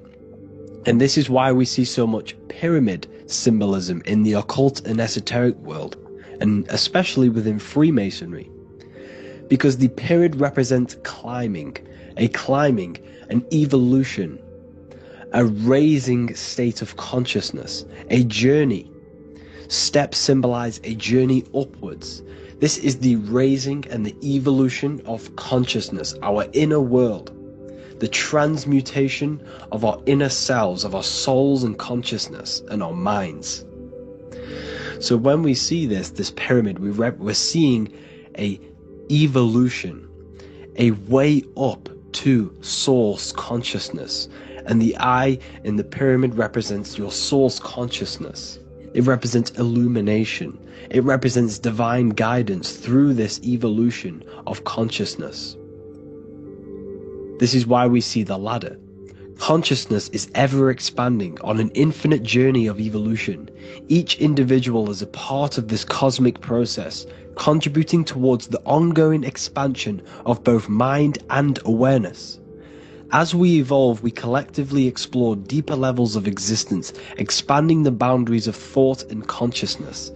The mind has the ability to expand infinitely into new realms of thought, into new dimensions of mind. The mind cannot be filled up. It is not a physical substance. The body can be filled up because it is a physical thing, but you cannot fill the mind. Therefore, the mind is constantly expanding, ever expanding into new fields of thought. So what we see in Freemasonry, the ladder, is again a journey, an elevation of consciousness. When we are born with an infant consciousness, and as we gain older, we gain an adult consciousness. Our inner world, our inner mind, and our emotional intellect changes and evolves. We are significantly different from when we were very young as an infant. It's because our consciousness evolutes, it changes, it alters like water. So, just like this evolution of your own consciousness as growing up, there is consciousness of beings existing in cycles beyond our own. And their consciousness is unimaginably different from ours. They operate on a higher level of understanding and knowing, experiencing reality in ways that transcend our current comprehension. Our minds right now cannot comprehend the highest states of consciousness. There are entities, there are beings beyond our own, existing in higher dimensions of consciousness that we cannot comprehend because they have expanded. They are on a further way up the ladder of consciousness. However, we are all on the same journey. None of us can take the same journey. There is one ultimate goal, reaching source consciousness. However, this is always ever expanding. However, we are all on a different journey. There is one truth, one source, one goal. However, there are billions in different ways of reaching it, and we are all on these different paths to source consciousness, to this ladder, this evolution of universal evolution. Okay? Their awareness is attuned to new dimensions of existence, reflecting a more advanced stage in the cosmic journey of consciousness evolution. So when you take DMT, you are shot into these higher realms of consciousness where you meet these beings who look similar to these images. They are not speaking to you physically. They don't speak to you three-dimensionally through vibration and words. They speak to you mentally. If you have done DMT, then you know this. And if you have met these beings, then you know this. You might have even met some of these types of beings on mushrooms or any psychedelic drugs. Because ultimately, when you take these mind-altering substances, it's altering your consciousness. It's merging your consciousness with the spirit of that substance. And you are essentially attuning your mind to higher dimensions of consciousness. That's why we say we're getting high when we take these substances. Therefore, when you meet these beings on DMT, you are essentially meeting beings who are attuned to higher dimensions of consciousness, and they speak to you mentally. They speak to you telepathically through thought, because the universe is mental. Everything exists within the mind. The way you are now, your physical existence, is a state of mind. Mind, thought creates matter. Spirit and matter are two opposing ways of thinking. If we have a very spiritual mind, we have an expanded mind, we are a spiritual person through the mind. However, if we have a very low state of consciousness where we think about food, sex, lust, and all physical things, then we have a physical consciousness. Matter and spirit are two opposing forces, two ways of thinking. The mind attunes itself to different levels of understanding in different dimensions. So, essentially, this is what we're looking at. The body is a vessel for the fluidic, formless consciousness, a temple that houses the essence of our awareness. While the five senses are limited to perceiving only the physical plane, the mind transcends these limitations, capable of perceiving the full scope of reality.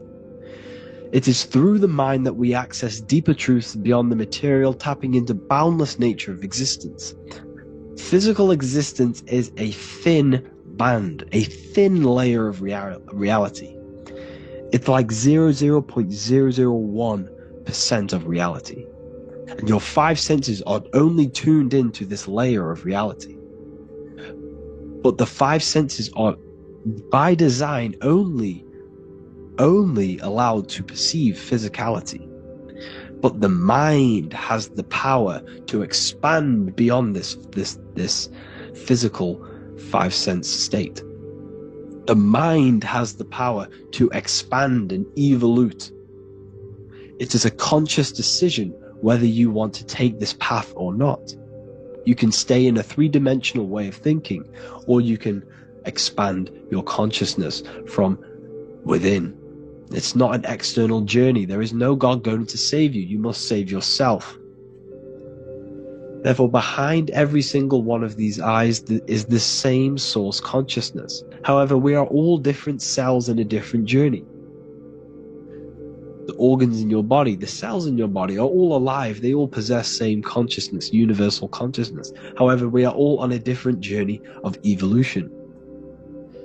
As above, so below. As the baby is in the mother's womb, when the baby becomes conscious, there is a world outside of its mother. What does it do? It presses and seeks a way out to be born in the other world outside of its mother. It is the same with your consciousness, your mind. When your mind becomes aware that there is realities beyond the immediate surroundings, it seeks a way out. And this is exactly what I'm doing to you now. I am now expanding your mind and telling you there is other ways of reality. There is other dimensions of consciousness which you can access through inner transmutation, through different ways of thinking, spiritualism, and meditating and connecting with yourself and detaching from external things. We can upgrade our consciousness. Your body is a womb. Why Jesus says you must be born again to see the kingdom of God, because you are born physically and then you must be born again spiritually, awakening your inner consciousness. So like I said, as the baby is in the womb, it's the same principle. As above, so below. You were a baby. You were in your mother's womb, and you figured out there is a world outside of your mother, so you seek to weigh out your mother to be born in another world. It's the same now. You must do this now. This is your spiritual evolution. This is the evolution of consciousness. It's ever expanding. When you die, this is a transition. You must learn to not fear death. This is another part of your spiritual journey. You must master death. Therefore, like I said before, the mind has limitless capacity to expand into new realms of thought, continuously exploring uncharted ideas and concepts without boundaries. The mind can ever expand. It can never be filled. It can never ever know everything. There is infinite fields of knowledge, infinite fields of thought. Your current state is just one stage on an infinite pathway. You won't remain human forever. The human experience is a crucial phase where we learn to balance polarities, master the fundamental laws of the cosmos. It is a period of growth and transformation, preparing us for the next stages in our cosmic evolution. The goal is to strive for perfection, yet the true perfection is unattainable. It's like a tunnel, and there is a light at the end of the tunnel. And as you walk through this tunnel, the light is ever moving backwards. You should forever seek to meet that light, but you will never meet that light because consciousness is ever expanding. You should strive for perfection, yet knowing that perfection is forever unattainable.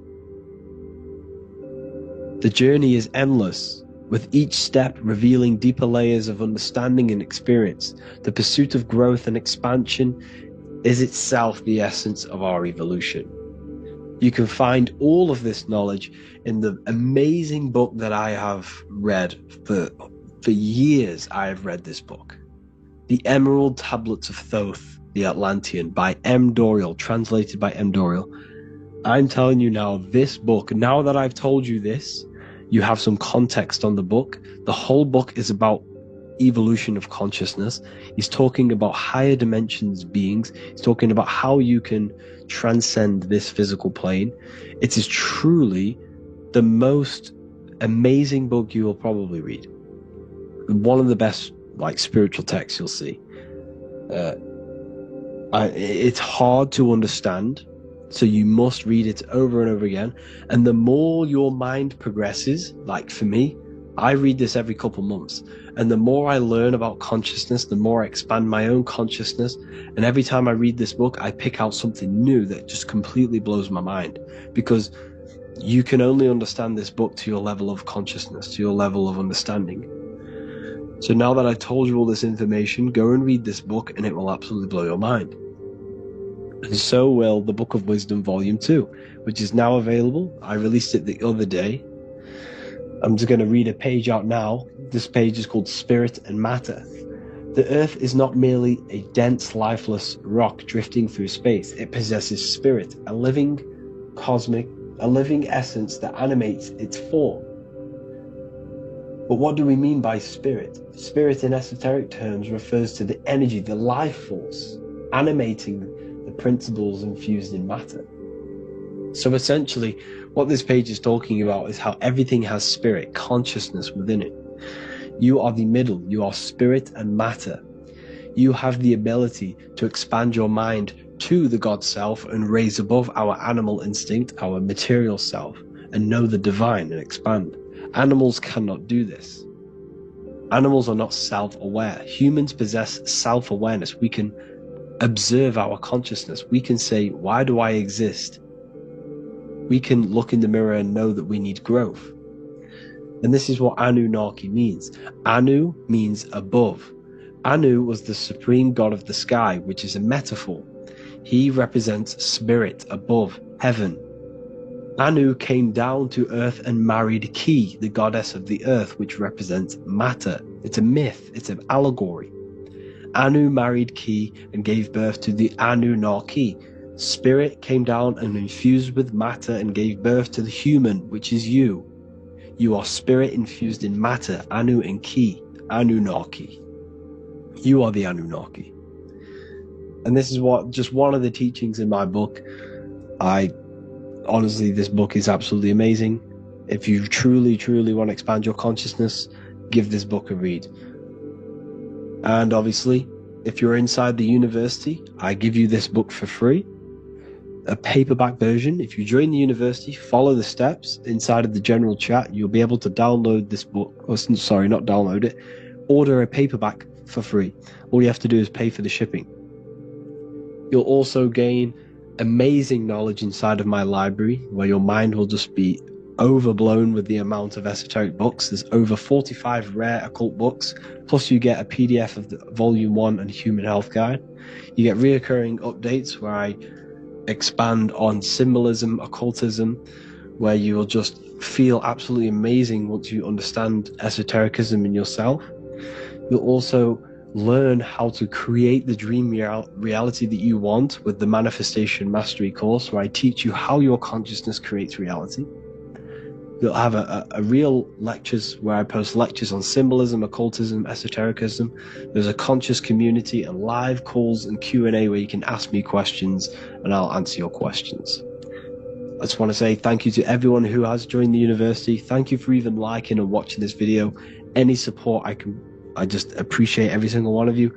Please, if you can, leave a comment and a like on this video and let me know any videos you want me to make in the future. And I will start uploading a lot more to the YouTube. So yeah, thank you all for tuning in today. Have an amazing day.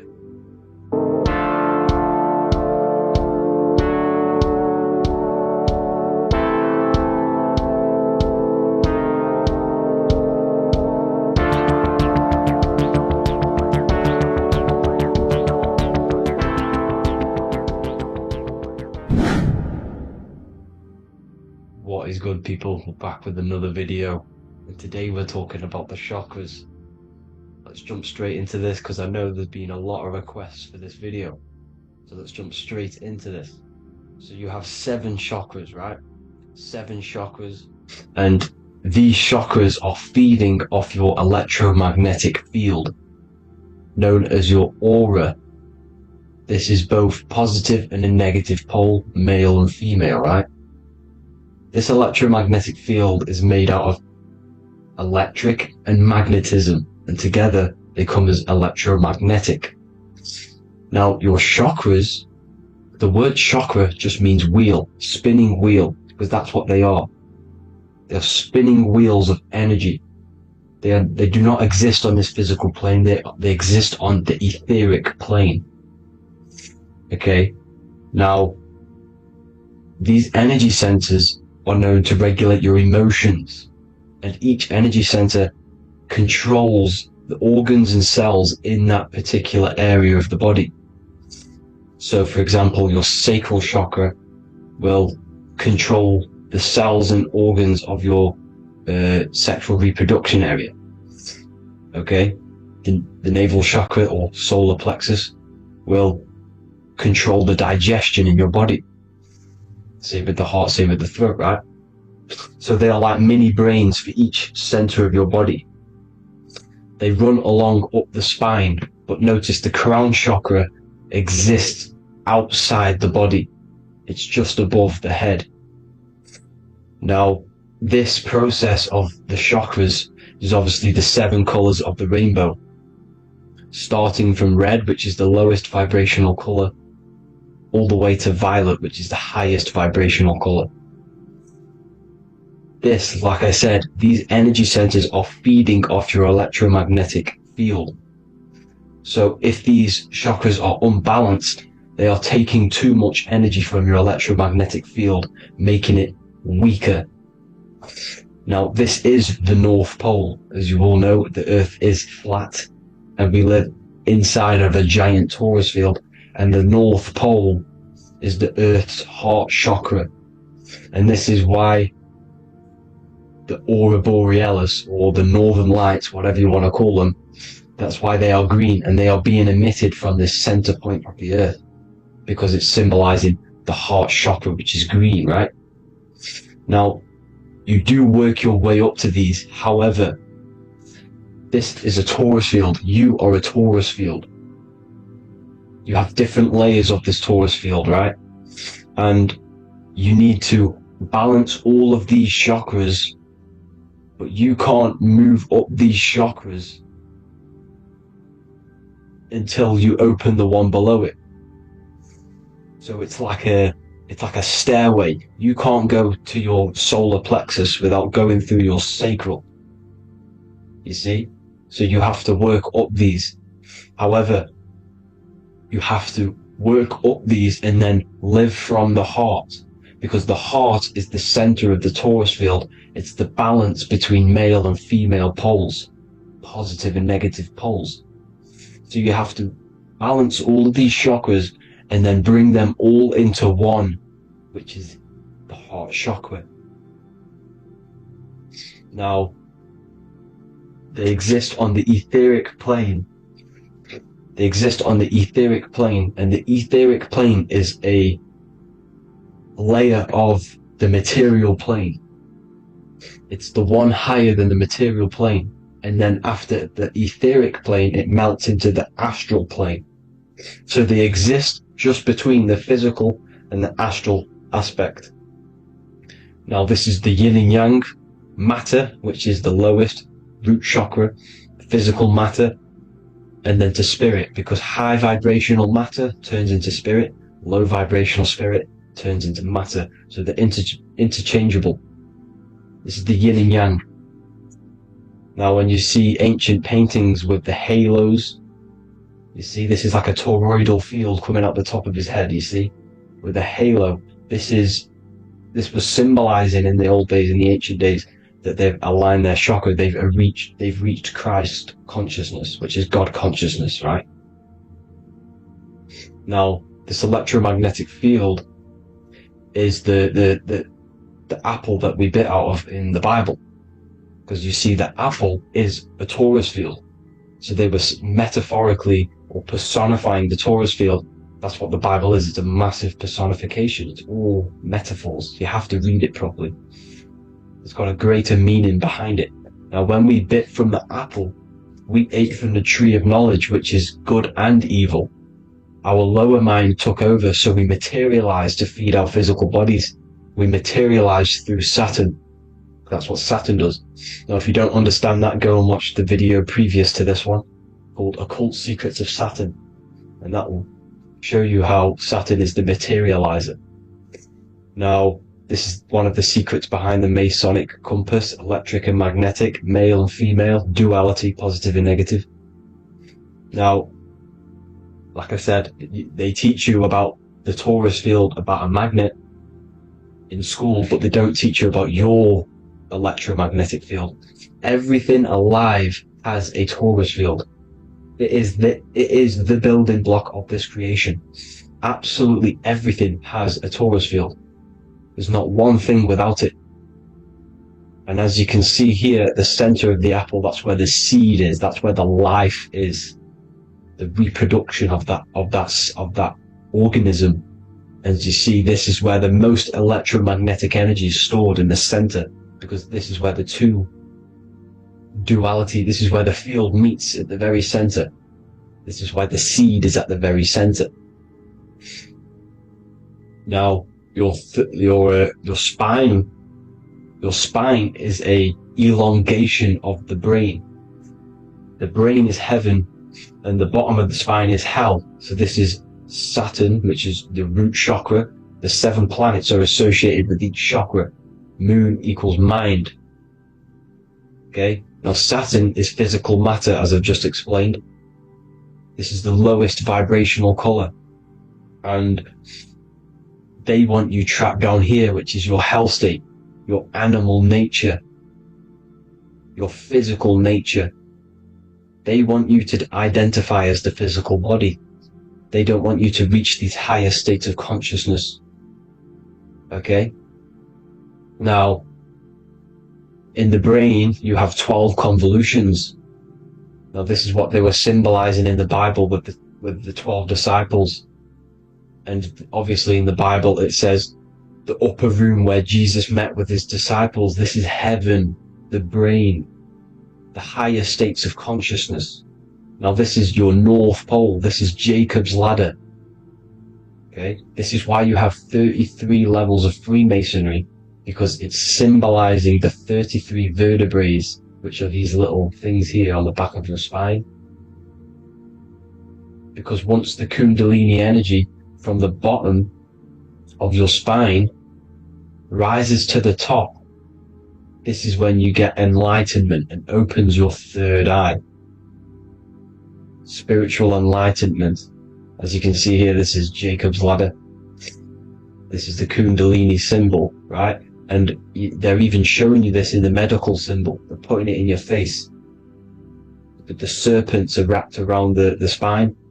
Now the serpents symbolize how the energy moves around the spine, because it's a torus field, you see? At the center of the torus field, it wraps around the center pole. It wraps around it, and this is how the energy moves up. So they're symbolizing it with the serpents. Okay? Now, every religion has a sacred river. For the Egyptians, it's the River Nile. For Christianity, it's the Jordan River, right? This river is the canal, the energy canal at the center of your spine, all the way leading to heaven, to the Holy Land. This is the chamber which the energy rises up, right? Now, they used to say the gods descended from heaven to man. This is just heaven. This is the mind state. And they said the gods were connected by a rainbow bridge. That's the chakra system, the rainbow bridge. Okay? Now, the ancients called this place Midgard, Earth, where both evil and good live, right? Midgard. But you can go to heaven, which is a pure mind state, because once you're in heaven, nothing negative can ever bother you. That's completeness, pure Christ consciousness. Now this is why Jesus dies at 33. He didn't actually die, but it's symbolizing the death of the physical body. Not the death of the physical body, but his consciousness rising above the physical body to, as I said here, matter to spirit. Matter died off and he came spirit consciousness. This is symbolized by the 33 vertebrae, which is obviously the 33 levels of Freemasonry. And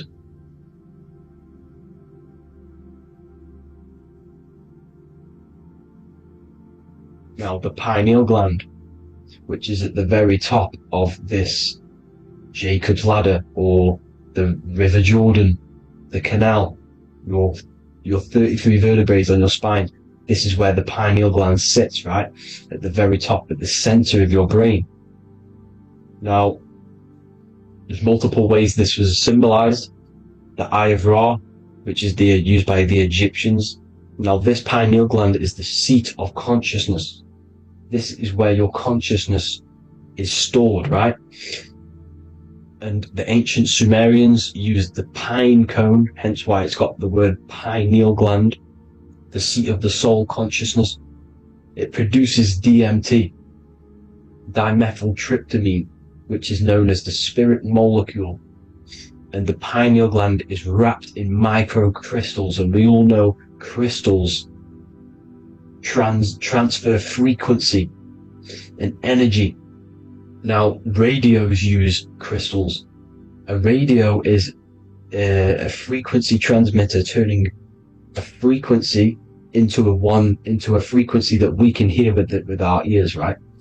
Because all the radios are actually playing right now in your ears. However, our ears can't pick it up, so the radio transmits it into a frequency that we can hear using crystals.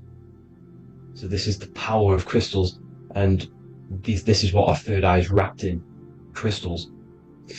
Now, this third eye is not actually your third eye, it's your first eye. When you're being materialized in your mother's womb, this is the first gland that is produced, and everything's built around it, because it is the consciousness. It is your consciousness. Your consciousness never dies, ever. It's an eternal essence. It lives forever. You never actually die. Only the mortal body dies. Now that's what we call life. Life is abided by time, and time is change, and change is what we call life. because everything's constantly moving and transforming into different things, right? Now let's not get off track. The pine cone is obviously, this is in the Vatican here. The pine cone is symbolized as the pineal gland, pine. And this is the opened pine cone. The opened pine cone means, or symbolizes, the awakened man, the awakened third eye. But the ones here, which the Sumerian gods are holding, these are shut pine cones, symbolizing the unawakened man. But let's not get confused, people. These gods were not gods. They are human beings just like you. They reached Christ consciousness. They are nothing more special than you. They just had the ability to reach Christ consciousness. And obviously their knowledge was far more intelligent than ours, far more advanced than ours. They knew the truth about this reality to the depths. Now, the ancient Hindus had a goddess called Kundalini, which is said that she descended by the means of a ladder or a cord from heaven, which is symbolizing the spinal cord. Now, this is what Hickory Hickory Dock, the mouse went up the clock and came back down. This is all these stories, like Santa as well. Santa comes up and then down the chimney. This is symbolizing the Christ oil. There's an oil which is produced in your pineal gland, right? And this oil travels down the spine.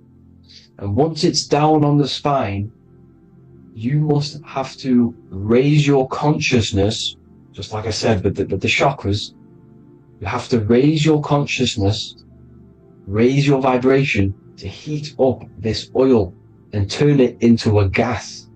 And it travels back up the spine through like the serpents up the spine, and this awakens the third eye once it's coming back up the spine and hits the pineal gland. This is the secret behind Santa and Hickory Hickory Dock, because Santa comes down and feeds the presents and goes back up the chimney, and he lives in the North Pole, the positive pole. This is the North Pole, people, and the presence is your sacred oil.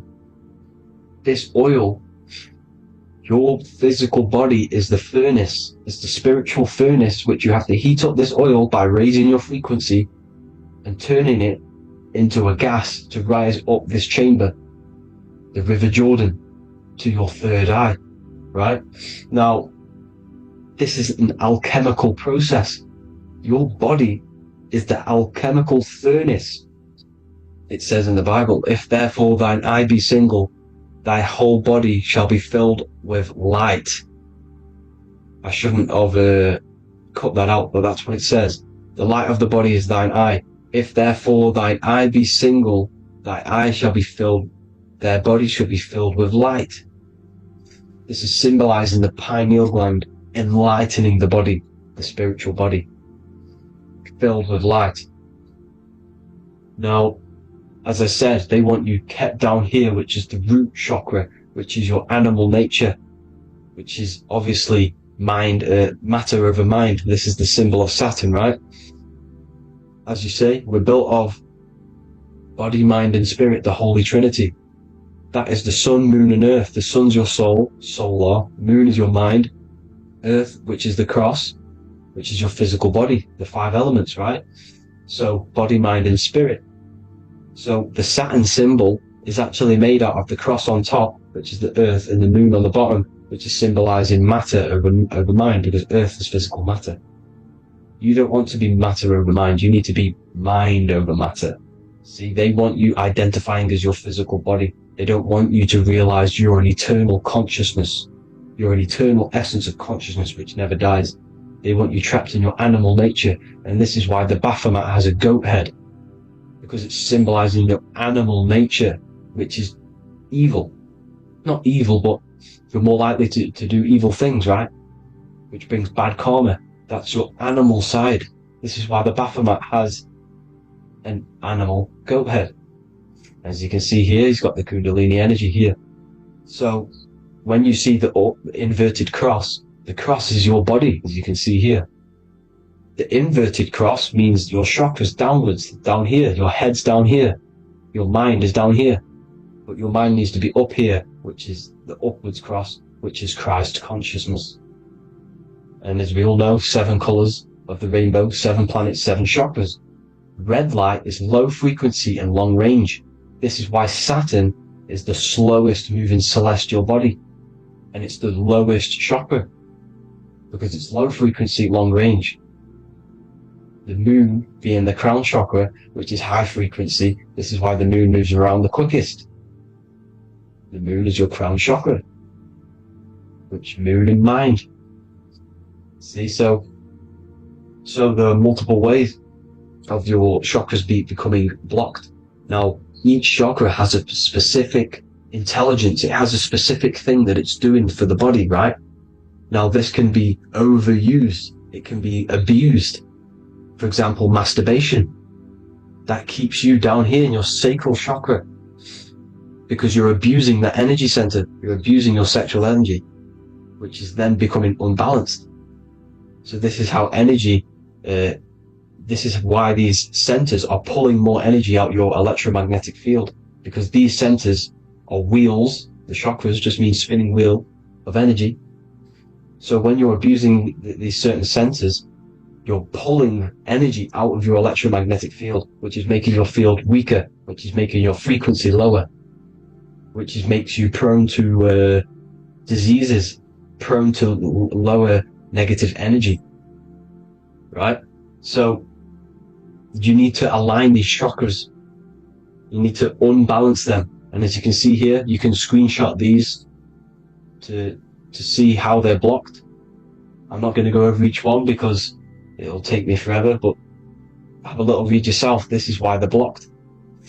Now, the ancients used to say Aum when they meditated. Now, these are the 7 vowels. There's not 5 vowels, there's actually 7. Now, when they say Aum, they're aligning all their chakras by saying this when meditating. This is where the Aum originated from. Now, emotion is energy in motion. So if you're feeling a certain way, that's the energy you've put in motion. It's a reflection. We live in a mirror reality. Everything's mirrored. Everything's mirrored. As within, so without, as above, so below. Everything's a reflection of some sort. So whatever you're feeling, you're doing something wrong. It's telling you you're doing something wrong from the root cause. Because your energies are the effect. You're feeling the effect of something you've caused. The law of cause and effect. Nothing escapes it. Now, the Jehovah's Witness believe that exactly 144,000 faithful Christians go to heaven or be resurrected, right? This is not true. This is symbolic. 144,000 go to heaven. Now, the petals on the chakras, this is the root chakra, this is the crown chakra. Now, if you add up the first 5 chakras, the petals, add up the petals on the first 5 chakras, you get 48. And then you get to the third eye, which has 2 petals. 48 times 2 equals 96. 96 plus 48, which you got from here, equals 144. The last chakra has 1,000 petals. Times 144 times 1,000, you get 144,000. This is a frequency. This frequency is the frequency of the ascension up your chakras. This frequency is a high frequency which turns that oil into gas which rises up the spine, activating your third eye. Right? So this is all the religions are all symbolic for this sacred secret of Christ consciousness. As it says in the Bible, the kingdom of God is within. It's not out there, people. You must look within yourself. You are God. You are a spark of His consciousness. Infinite consciousness, right? So 144,000 is a frequency, and you must achieve this. Like I said, these people in the past, they're not gods, people. These were just humans. Nothing special. They just reach Christ consciousness. Now, they keep you in these lower vibrational states with the food, right? And as you can see here, all of these fast food restaurants are mainly are red and yellow, which are these lower states. these lower two chakras, lower vibrational colours, because they want you trapped down here in matter. And these foods are so low vibrational, they will keep you down here, because your gut produces, I think it's like 80% of melatonin. Melatonin is your feel-good hormone. These foods will not make you feel good. This is very low vibrational. Meat. It's not meat, it's raw flesh. These animals are stripped from their family, put on a conveyor belt, watch their friends be tortured, and then get slaughtered in a slaughterhouse. Think of all the fear that's running through their blood, all the hormones, all the fear, and you're going to go and eat that very low vibrational energy. As you can see here, this is the light photons within fruit. You can see the light, the life force in this fruit. You must think, feel, and do positive to raise your vibration. As you can see, earth equals heart. If you rearrange it, everything in nature is green, right? The aurora borealis is green. You must align all these chakras and then live from the heart, because the heart's the center of the Taurus field. You must become the consciousness in the center. So that's it for this video, people. Thank you all. God bless.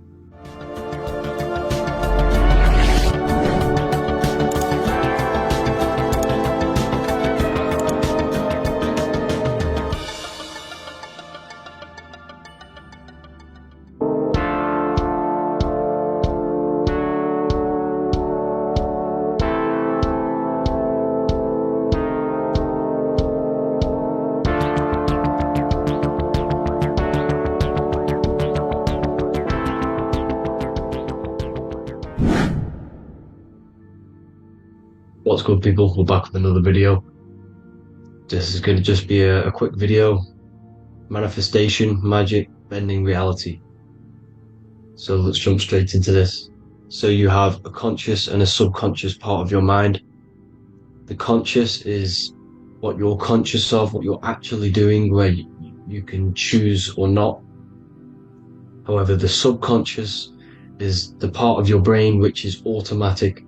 So all of the systems in your body, like the digestive system, your heartbeat, these are automatically being ran. And you do not have to tell these systems to do anything. You do not have to consciously tell your heart to beat. It's automatically doing it. And this is what the subconscious mind is controlling. It's like the dark aspect of your brain or your mind. It is the way bigger aspect of your mind. Okay, it controls all the systems in your body. Okay, and this is where all of your programs are. So when you're in it from your childhood, what you've learned in school, all of these things are being kept in your subconscious, maybe traumas and stuff like that. So the subconscious is the female aspect, and the conscious is the male aspect, because the male is all about action and doing, and the female is all about creation, creativity, intuition. So you have a right and a left hemisphere of your brain, and these are obviously male and female. The right side of your brain is your female. It's to do with creativity, imagination, intuition, insight. Okay, and this is one of the most important sides of the brain. This side of the brain is the most attacked by the elites, whatever you want to call them. This side is one of the most important, because obviously your intuition is a massive part of reality. And if you don't have intuition, then you lose track of the things around you. You can't consciously feel if things are wrong or right. They don't want you to have intuition or creativity or imagination. They want you in the left side of your brain, which is just reasoning, logic, and basic things. So they just want you to tell you what you want, tell you what to learn, and then that's it. They don't want you thinking for yourself, which is the right side of the brain. So whatever the conscious side of your mind impresses the subconscious side of your mind. So if you do affirmations, for example, if you consciously do affirmations every day, you're reprogramming your subconscious mind. You're impressing a vibration and a word into your subconscious mind, and therefore it will reprogram it. So the male and female aspect are symbolized by the Star of David as well. The male being the upside triangle, the female being the downside, connected all in one, because we both have male and female energy. So every thoughts are electric, which is the male aspect. Emotions are magnetic, which is the female. Each thought creates a wave of vibration in all directions. So think of it like a water drop in a pool, but it going out in every single direction. It's not just flat. And these thoughts have a certain frequency, has a certain vibration. That vibration has a certain frequency. And this affects your aura. Every thought, every emotion directly impacts your aura and the strength of your aura. So if you're angry all the time, your aura in the astral plane will look red. However, if you're happy, it'll be more like blue and green.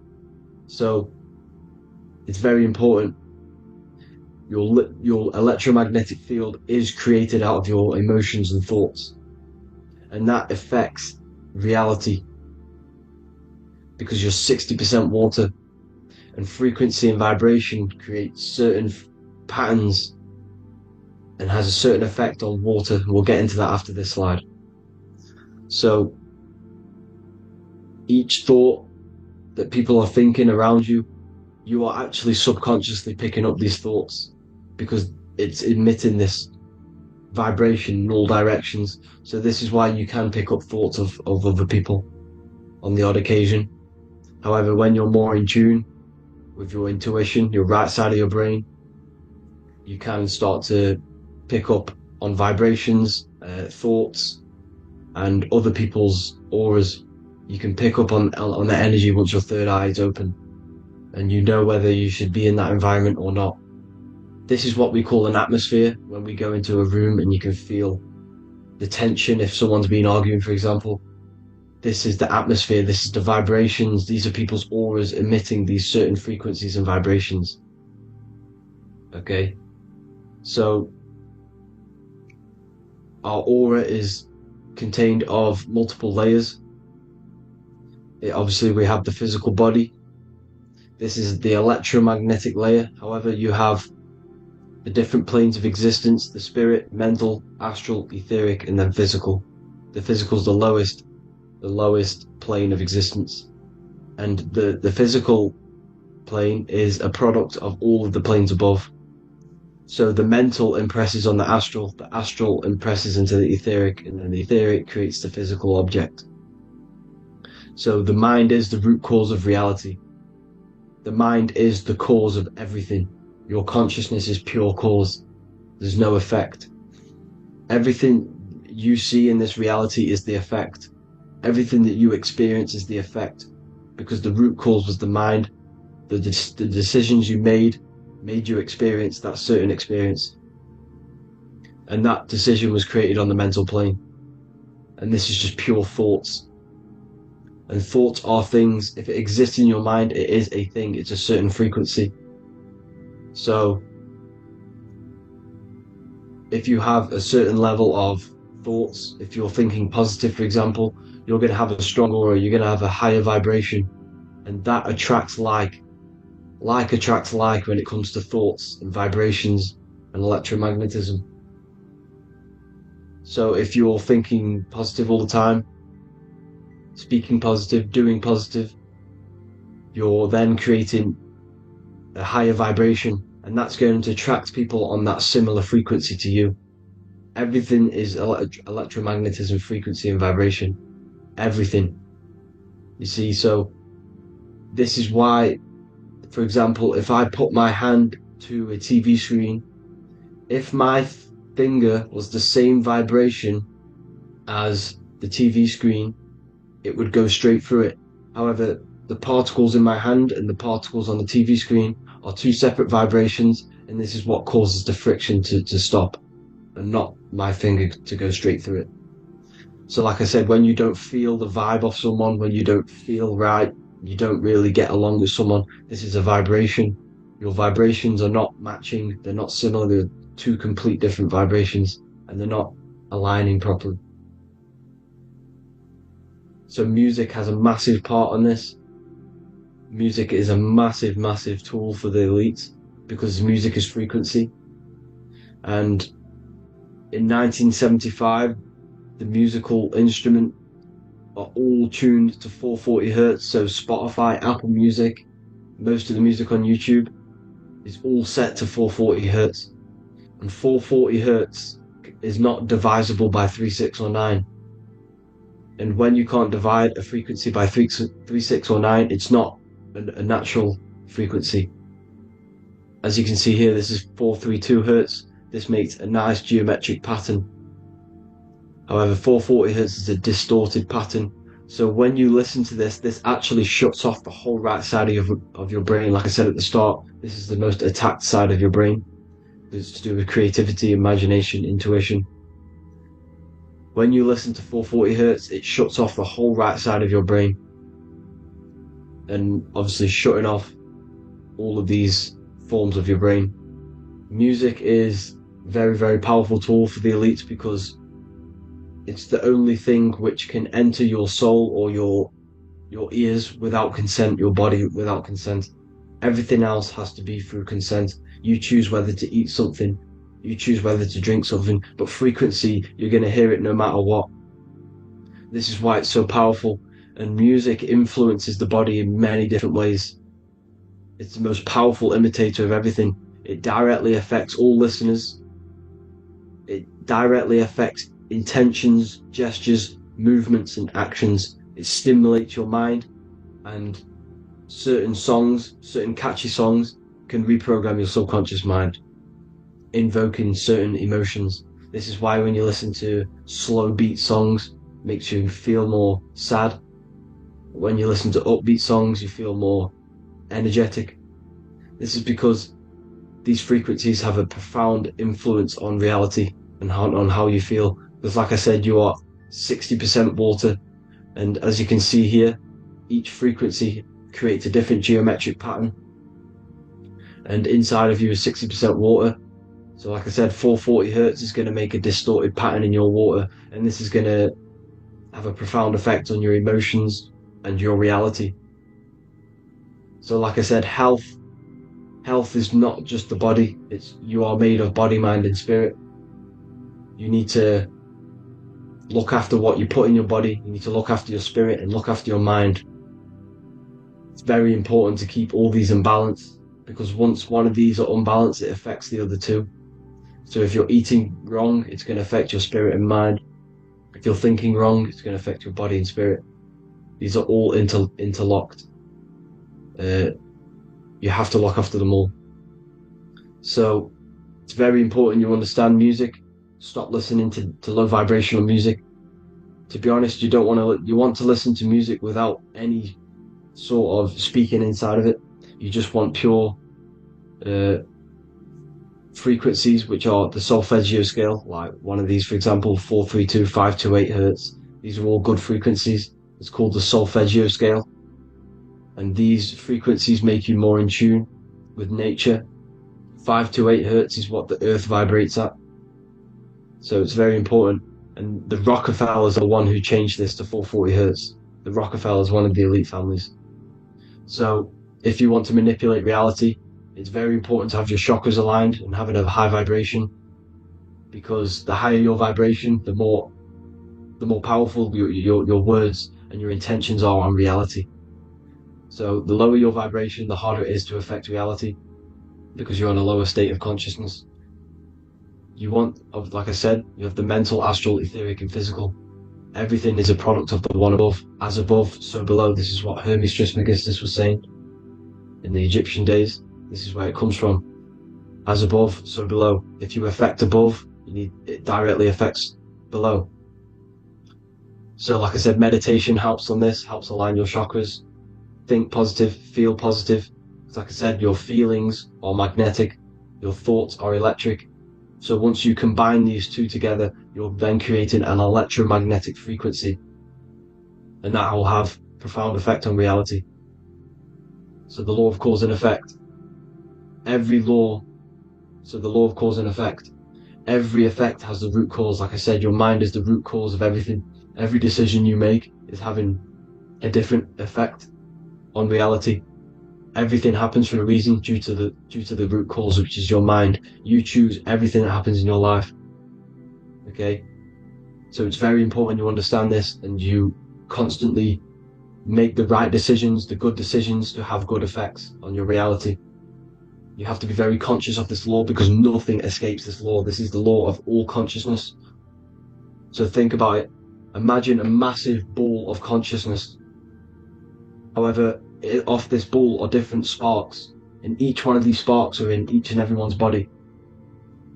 This spark is governed by these laws, the law of cause and effect, the law of correspondence, the 7 Hermetic principles.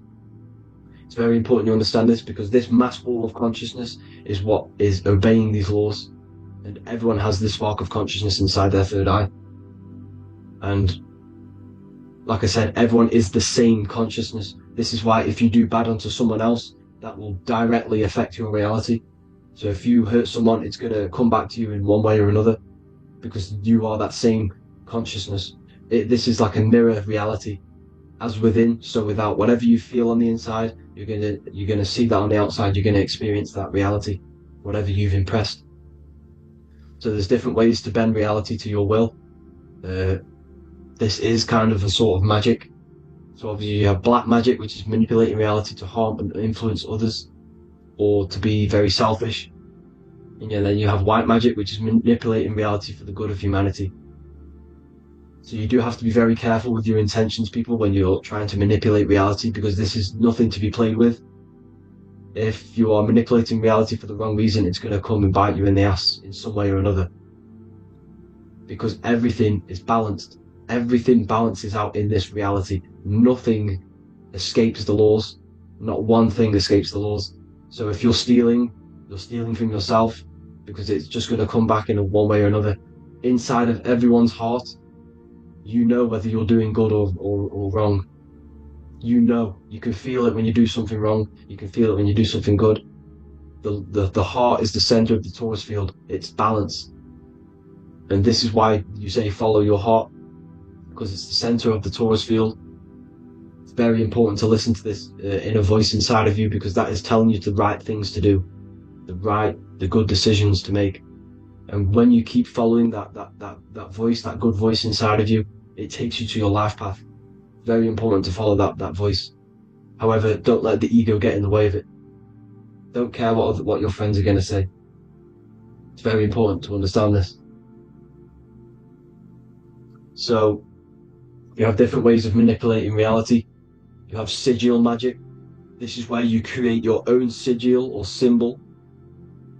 You create your own sigil and symbol, and then you charge it. You behind that symbol you have an intention. So for example, if you want to manifest wealth, you create a sigil which represents what you want. You create that sigil, you draw it out, you charge it, because wherever your attention goes, energy flows. So whatever your attention is, you're sending energy that way. So what you do with your eyes and your hands, you place attention on the sigil. Imagine that it's glowing. Imagine that you're sending energy to the sigil. And then you burn the piece of paper once you've done this. And then after this, you meditate on that symbol. You constantly think about that symbol, because that symbol is the frequency, is the thing that you want to manifest. So that's one way. Or you can just meditate on your reality. So imagine yourself having already what you have. This is what they call a mindset. You must set your mind to the frequency what you want to manifest. Okay? So if you want to manifest wealth, for example, imagine yourself being wealthy. What would it feel like? What would you be doing? Imagine a scene in your mind. Constantly do this, and you're putting out that frequency. Like I said, you must think, because the thoughts are electric, and then you must feel, which is magnetic. Together this creates an electromagnetic frequency, and this is how you attract things to you. You will attract the certain people to come in your life to bend reality to your will. Okay? Or you've got mirror magic. Stare yourself in the mirror, because a mirror reflects light, it also reflects energy. So you've got to be very careful with what you say to a mirror. You've got to be very, very, very careful, because whatever you send into that mirror is directly sent straight back to you. So if you're thinking negative, you're sending negative energy back straight to you, and that's going to have an effect on your reality. Affirmations are very important, because your words are frequency, your words are vibrations, and each word you say has a certain frequency. If it's positively charged, it's going to affect you positively. If it's negatively charged, because like I say, your brain and your mind is like the director of energy. That's what your brain is, and it directs energy into certain things. You can either positively charge it or negatively charge it, and this brain is creating your reality constantly. It's manifesting your reality constantly in the present moment. So this is what the government knows. The government know your mind is the root cause of reality. This is why they call themselves a government. The New World Order is not being manifested by them. They are controlling the information. They are controlling your perception of this reality. And they know the mind is the root cause of reality. Therefore, if they control your perception of reality and your information, what you believe, you're going to manifest that information, that perception. So we, the people as a collective consciousness, are the ones manifesting this New World Order. You see, so this isn't black magic. They're actually tricking us into manifesting their own their plans, this New World Order. You see, this is how smart these people are. They know how to get around the laws of reality. They know how to bend reality to their will without facing the consequences. They're getting humanity to do it. You see, there is a collective consciousness. As like I said, we all have that same spark of consciousness, right? So as a collective consciousness, we are on a very low vibration at the moment. However, we are waking up rapidly. There are more and more people waking up at the moment, and light always chases away the shadow.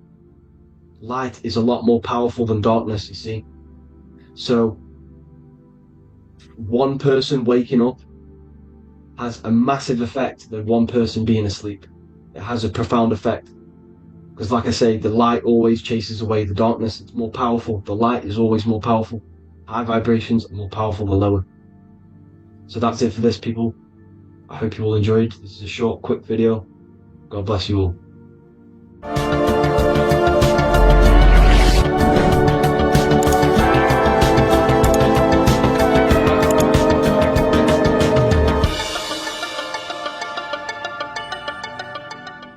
Greetings everyone, it's Revival of Wisdom.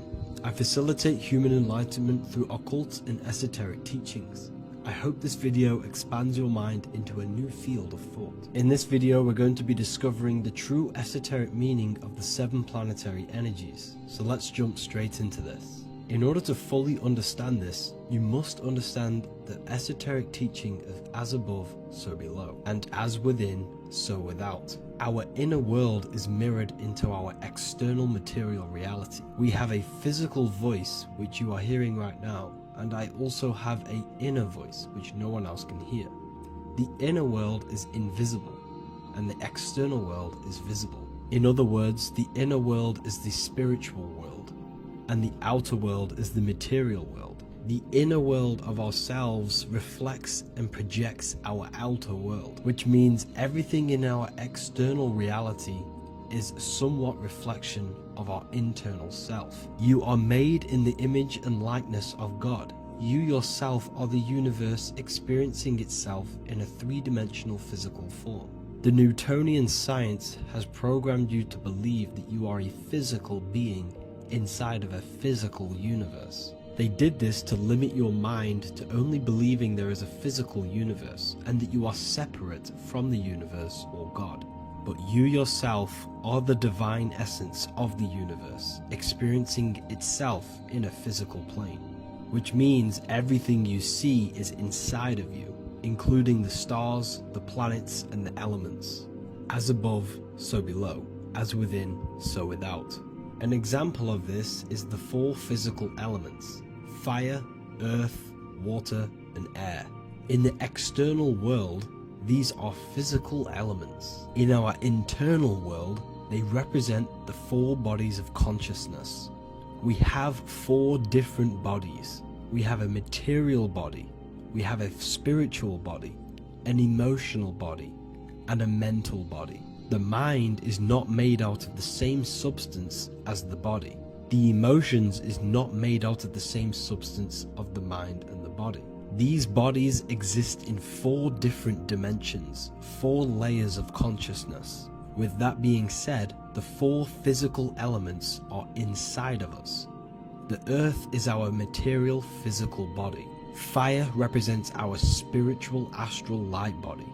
Water represents our transformative and emotional body. Air represents the mental body, the communicative and thinking body.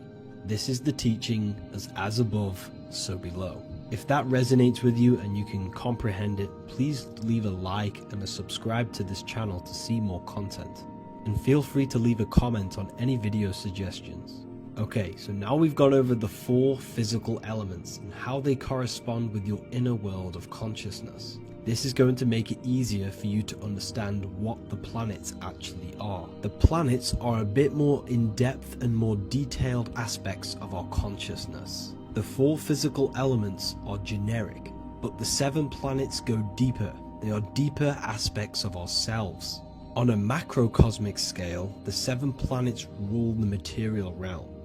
Every object, every animal, every plant, every stone, everything we see in this plane is governed and created under one of the 7 planets. I don't really like calling them planets. They are energies. They are spiritual forces that drive things into existence. An example of this is if we look at a tree. The roots of the tree are governed by Saturn. The stem of the tree is governed by the sun. The leaves of the tree are governed by the moon. Any offspring or fruit of the tree is governed by Jupiter. Any defense mechanisms of the tree is governed by Mars. The communication and networking of the tree is governed by Mercury. The smell and the look of the tree is governed by Venus. Everything we see in this material plane is governed by one of these specific energies. Everything material has a spiritual force that brings it into physical existence. This is the reason why we have 7 days of creation in the Bible.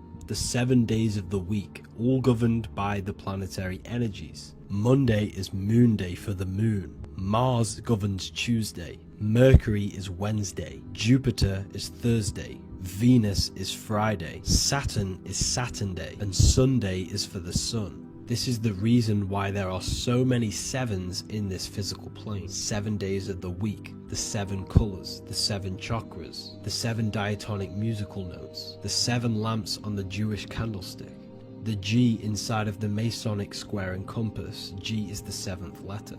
Now let's go a little bit deeper into every planetary energy. Saturn in the external material plane governs the foundational and enduring aspects of existence, such as roots of plants, the bones of our body, and even the insects that dwell beneath the ground. Saturn represents the dull, hard, and unyielding forces of life, symbolizing structure, limitation, and conditioning. Under Saturn's influence, things become rigid, bound by restrictions and boundaries.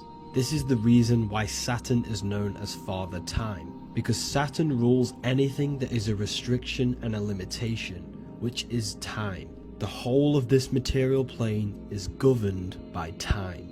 You will be born and you will die. This explains why there is so much Saturn symbology in this material plane. Saturn is one of the most important planetary energies. You are a spiritual being in a physical body. Your light, your consciousness is bound to the physical body until you learn how to escape the physical body. The body is a limitation for our infinite minds and spiritual bodies. Our infinite mind is stuck in this material body, governed by Saturn's limitation of time, matter, and space. Now let's dive into what Saturn means to our consciousness within our internal world. We've gone over what Saturn means in the external world. What does it mean to our consciousness? Internally, Saturn embodies the conditioning within our consciousness. When the Saturnian aspect of our consciousness dominates, we become overly rigid, fixated, and restricted in our thinking and actions. For example, Saturn's influence is strongly felt in today's world, where many people's minds are confined to societal norms and conditioned responses. Saturn is the aspect of our consciousness, our minds, such as limiting belief systems and limiting thoughts and emotions. This is the negative thought that you can't get rid of, that's holding you back. This is a Saturn aspect of our consciousness. However, this is not a negative thing. The Saturnian aspect of our consciousness is a great teacher, guiding us through difficult life lessons that ultimately lead us to growth and expansion. Saturn's energy allows us to experience and overcome fears and limitations so our minds can expand into new fields of thought, into new life. Although Saturn's energy is harsh and often challenging, it helps us develop resilience, discipline, and wisdom. However, in the modern day, this Saturnian energy has overpowered the minds of the masses, fostering excessive rigidity and limitation. This is why we see so much Saturn symbolism. It's literally everywhere because our minds are being dominated by the Saturnian limiting aspect of our consciousness. Now, let's move on to the moon. The moon, or lunar energy, in the external material macrocosm plane governs the elements of water, influencing the natural cycles such as the ocean tides, which rise and fall in harmony with the moon's phases. Beyond water, the moon also guides instinctual behaviors such as animal migrations. Birds, insects, and other creatures rely on the moon's subtle energies to navigate their journeys. For example, dung beetles use polarization patterns in the moonlight to orient themselves and travel safely home. The moon creates the months. M-O-N is moon. There are 28-day cycles, and this 28-day cycle of the moon is reflected in the woman's body, known as the menstrual cycle. The moon is a feminine energy, governing the feminine elements such as water and the feminine cycles of the body. The moon is the womb. This is why eggs have the same color as the moon, because eggs are ruled by the moon's energy. Now that's the external world. The internal world, the moon symbolizes the emotion aspect of our consciousness. It represents the subconscious mind, the seat of intuition and psychic abilities. Just like in the external world, things are born out of the moon, such as eggs and the womb. The subconscious mind acts as a womb for our conscious mind. Our deep subconscious emotions and programs are born into light into the conscious mind and controls the conscious mind. The moon represents our hidden psyche, our shadow self. Now let's go on to the sun. The sun represents the life force. In the material external world, the sun is ruling over pretty much all life. The sun gives life to all things. Without the sun, animals could not exist, the human body could not work, and plants would not grow. The sun is the life force. It's the soul of the world. Now, in our internal world of consciousness, the sun represents our passion, our drive, our conscious mind. The aspect of our internal world that wants to drive things and give life to physical manifestation. Now we go on to Mars energy. Mars is well known for being the god of war. Mars energy manifests into the material plane through anything that seeks to protect or defend itself. For example, the holly tree. The holly tree leaves are very sharp and they defend itself. Anything that is protective in the material world has Mars energy and is governed by this specific aspect of consciousness. For example, any predators or animals such as hedgehogs with spines on their backs for protection. Mars represents all things that is driven by conflict, aggression, and defense. Now, internally, inside of our inner world, Mars symbolizes the aspect of our consciousness that is focused on self-preservation and protection. Mars governs our ego, the instinctual urges of anger or maintaining reputation. Mars is not evil. It's necessary. Sometimes it's necessary for us to protect ourselves. Mars is the aspect of our consciousness that is anger, rage, the desire to fight or conquer. When this energy is activated within our consciousness, we become defensive, assertive, and even combative. ready to dominate others and destroy obstacles in our way. Now let's move on to Venus energy. Venus in the external material world manifests its energy through the aesthetics of creation. This planet governs the beauty and harmony found in nature, including the nurturing environment of a mother's womb where life begins. Venus embodies the essential love, not only in romantic relationships, but also in the bonds between family members and all living beings. Venus represents relationships. We have relationships between plants, animals. They all depend on each other to give life. Plants provide food and medicine, while living creatures contribute to their own growth and pollination. Internally, Venus represents the aspect of our consciousness that yearns for relationships and connections with others. This is an aspect of our consciousness that encourages to care for our physical appearance and embracing beauty. Aesthetics play a role in our interactions and self-expression. This is why there is a beauty brand called Venus. Now let's move to Jupiter energy. Jupiter in the material plane manifests its energy as forces of fortune, abundance, and wealth. This energy manifests itself as plants, as fruits that we can consume and eat in abundance. Anything that is nourishing and cultivated by the earth for humanity and animals. Jupiter embodies the giving energy that provides for and sustains life, fostering growth and ensuring that resources are available to all. Its influence is seen in the natural cycles of abundance, where fruits must grow and ripen before they are enjoyed, symbolizing the importance of effort and patience.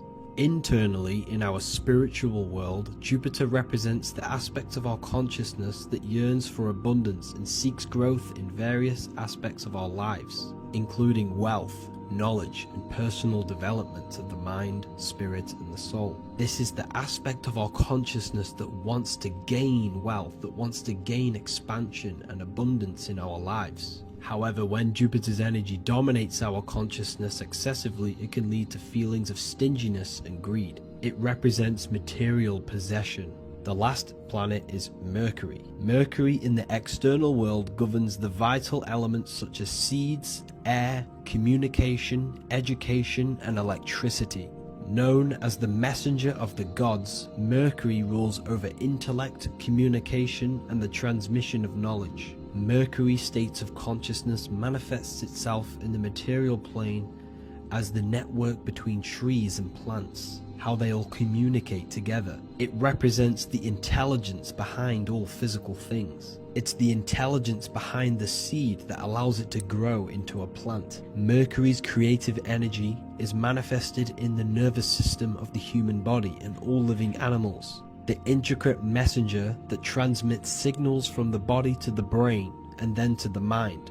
This intelligence within us allows us to facilitate thought and movement. Internally, in our spiritual aspects of consciousness, Mercury is the state of consciousness that seeks knowledge, understanding, and intellectual growth and expansion. This part of us is curious, eager to learn, and driven to communicate ideas and information. It represents our mental body. The Roman god Mercury is often depicting flying because this symbolizes the air. Air represents our mental body. When the Mercury aspect of our consciousness dominates, we become highly intellectual, constantly seeking information, analyzing situation, and communicating our ideas. While this can enhance our understanding and ability to interact with the world, an excess of Mercury's influence can lead to overthinking, excessive analysis, and focus on intellect over emotions or intuition. Okay, so they are the 7 planetary energies in the external world and your internal world of consciousness. These energies are manifested in the Roman mythology as human beings. They are depicted as human beings, but this is nothing but symbolism. These gods never existed physically. They represent aspects of our consciousness and spiritual forces that govern the material plane. Every material object, every intelligence, every piece of life in this universe is governed and brought into existence by one of these spiritual forces. Now I hope this video has expanded your mind into a new realm of thought. Make sure to leave a like, a comment, and subscribe to the channel for more occult and esoteric information. You can read more about this topic and many more occult and esoteric teachings inside of my books, the Book of Wisdom Volume 1 and the Book of Wisdom Volume 2. I honestly advise that not everyone reads these books. These are books which will completely transform your view on reality. You will feel a lot better reading these books because you will find a connection with yourself and the universe. Understanding truth and knowing thyself gives you a sense of well-being. Like I said, this is not just a book. This is a beginning of your journey of expansion and growth. Reading them can be life-changing. Inside my university, I host live calls where you can ask me questions, and you can watch all the pre-recorded live calls. You also gain the ability to manifest your own reality through the Manifestation Mastery course. There is also a library with all of the PDFs that I've read in the past of occultism, symbolism, and esotericism that you can gain access to. There is a whole lecture section where you can watch all of my occult lectures. This is a place of transformation. The price of the university will be going up very soon. If you join now, you will gain a free sexual alchemy course which will teach you how to transmute sexual energy into creativity. I'll leave all the links in the description for the university and also my website where you can get my books. I hope you enjoyed this video. Take care.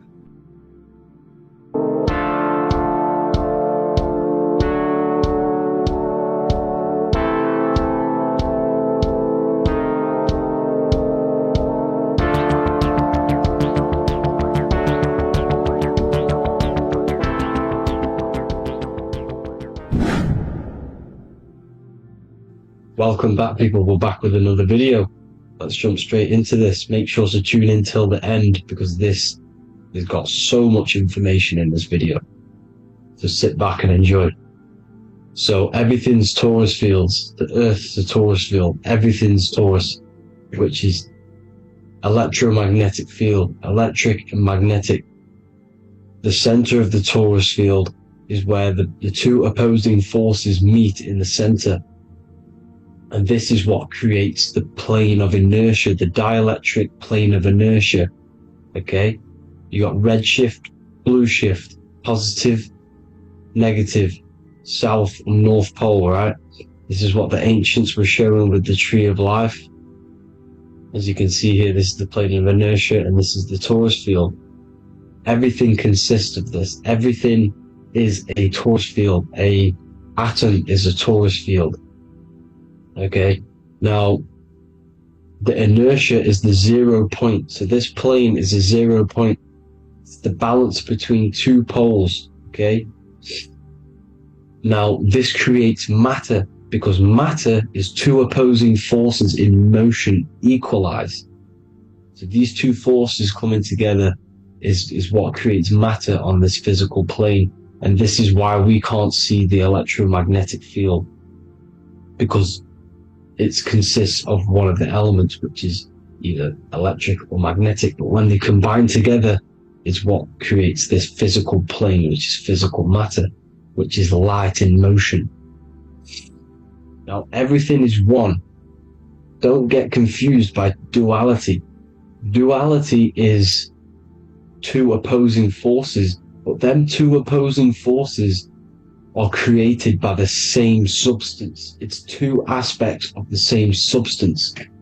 So for example, water and ice are the same thing, you know what I'm trying to say, but it's two aspects of the same substance because all is one. The whole universe is one. All goes back to the one, which is God, the creator, or magnetism, whatever you want to call it, because magnetism pulsates.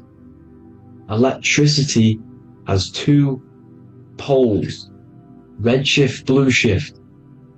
Okay, so red shift, blue shift is electricity, and electricity vibrates, and all vibration always comes back to a standstill point. But magnetism is what pulsates. It's why your heart pulses. You breathe, which is a pulse. This is the breath of the universe, magnetism. Now, this is why the earth is green, okay? Earth can be spelt heart if you just move the H. to the beginning, it spells heart, okay? Because the heart is the center of the torus field, which is the heart chakra for us humans, okay? We consist of the same field, as you already know. Heart being the center, which is green, which is the center of the 7 colors. The center of the 7 colors. This is the most powerful chakra in your body. People think it's the crown chakra, but it's the heart chakra because it's the center of the torus field. You must align them all and combine them all into one, which is the heart chakra. Now, Earth is green. Nature's green. Okay, this is because we live on heart chakra, the plane of inertia. It's the center of the torus field. Okay, and this is what the Egyptians called Isis, which is nature. Nature is balanced, and nature is female, Mother Nature, because it looks after us with the fruit it grows with abundance, and the water. It's a female energy, Mother Nature, and this is the symbolism of an equal, balanced arms. This is the scales, it's balanced. Mother Nature is balanced. This is why the sky is blue, because what comes after the heart chakra? Blue. Sky is blue. We live in Midgard. This is what the ancients called Midgard. You don't have to take this tree literally. It's a metaphor. We live in Midgard, where both positive and negative duality here. Now, Mount Meru. Mount Meru was known as the center of the earth, okay, or known as Hyperborea. And this is the North Pole, the electromagnetic North Pole. But when I say Mount Meru, it's not an actual mountain. They weren't saying there was a real mountain in the center of the earth, a magnetic rock. No. The plane of inertia, okay, there's something called a hyperboloid. That's what it's called, a hyperboloid. And this is the center of the torus field. And this hyperboloid is what is in the shape of a mountain, you see? So if I go to this next one, they say Hyperborea on this map. Why did they call it Hyperborea? Because this is the hyperboloid in the center of the torus field, and this is the electromagnetic mountain, a metaphor. Mountain, what they're metaphorically saying, this is the electromagnetic mountain at the center, the double vortex, the center of the torus field, which is the North Pole. Pole of electromagnetic energy. So this is why they call it Hyperborea. It comes from the word hyperboloid. And the center of the earth is so sacred, and they symbolize this with, obviously, the North Star, which is Polaris. And this is where the swastika comes from, because it's the 4 seasons moving around the North Star. This is the Big Dipper constellation moving around the North Star, which is Polaris. There's that pole again. Pole. Magnetic pole of the torus field. And this is where the green, emerald green, Aurora Borealis comes from. It comes from this center hyperboloid at the center of the earth, where the most electromagnetic energy is stored. The center of the plane of inertia. The center of a plane of inertia. This is the all-seeing eye as well. As you can see, they got the sun, the moon. This is the Masonic cosmos, the sun, the moon, and the all-seeing eye, because the eye is Polaris, the eye of the stars. It's all a big eye. Now, the eye means a lot more as well. It's not just that. There's different ways you can interpret symbols. Now, this is the emerald tablets. Deep in Earth's heart lies the flower, the source of the spirit that binds all in its form. Okay? The flower of life is thine own place of thine spirit, and stream through the earth as thine flows through thy form, giving off life to the earth and its children, renewing the spirit from form unto form. This is the North Pole. This is what he's talking about. He's talking about the Aurora Borealis. Aurora Borealis. It's the Earth's aura. Emerald green. Heart chakra. Plane of inertia. Green. Earth. Heart. You see? All related. Now, there's many symbolism of this. So much symbolism of the ancients. The 7 layers of heaven. 7 layers of heaven, which are the 7 planets. Okay? These planets are the solar system. It's the solar system because we are the soul. We are the sun, the soul. And we're inside of a solar system, which is the 7 planets. That's why there's 7 layers of heaven. Okay? The rings of Saturn, the rings of the planets are moving around us. Okay? So, this is what the ancients were depicting in their cosmology. Now, this is the Hebrew cosmology of the earth. This is the Mayan cosmology of the earth. You see, it's all an enclosed system. We live inside of a giant torus field. All is atum. That's what the ancients said, ancient Egyptians said. All is atum. Atoms are torus fields. Don't be tricked by the modern science today with the current model of an atom. It's completely wrong. They're hiding the torus field. They're hiding the electromagnetic field, which is in everything. Absolutely everything is in motion, and motion comes from this field. And you see, this is upside down, but this is I think it's pretty sure it's candles, but the 7 candles, the 7 planets, the 7 Elohim. You see? It all goes back to the stars and the heavens. Now, this is how the earth really works, with the stars on the outside of the cosmic egg, and then the torus field spinning around the sun and the moon, the positive and the negative charge. The sun gives you energy, the moon takes your energy. The moon controls monthly cycles. Moon is mon. This is etymology. Mon, month, money, demon, monster. Stir is star, moon star. We are all stars. Youngster, minister, superstar, Hollywood star. We're all stars. We come from the stars, which is heaven. Our soul comes from the stars. You see? We are the universe, the image of man is made in the universe. We are a microcosm of the universe. The universe is a macro, we are micro. We consist of everything. The body, mind and spirit. The sun, the soul. Moon, the mind. Earth, the body, mind and spirit. We have 12 systems in the body, which are governed by the 12 zodiac signs. Starting at the Aries, which is the ram of God, all the way down to Pisces. And Capricorn, kneecap. It all goes back to the stars. We are the stars. We are the universe. Everything is inside of us. Everything. Like I say, the Temple of Solomon, the Temple of the Soul, and Mon, the soul. The temple is the body. The soul is the soul, and the Mon is the mind. The temple of the soul and the mind. Body, mind, and spirit. We consist of the 5 elements. Air, spirit, water, earth, and fire. We consist of everything. We are the universe. We're made in God's image, which is the universe. You see? Now, everything goes back to the stars. The ancients worshipped the stars because the stars govern everything. They govern the systems in the body. They govern your life. This is why your zodiac is so important, your sign. Each zodiac has a specific element associated with it as well. Aries, which is the first sign, the Ram of God, which is a fire sign. Fire, first. F-I-R, this is etymology. The cerebrum, ram, which is in the brain.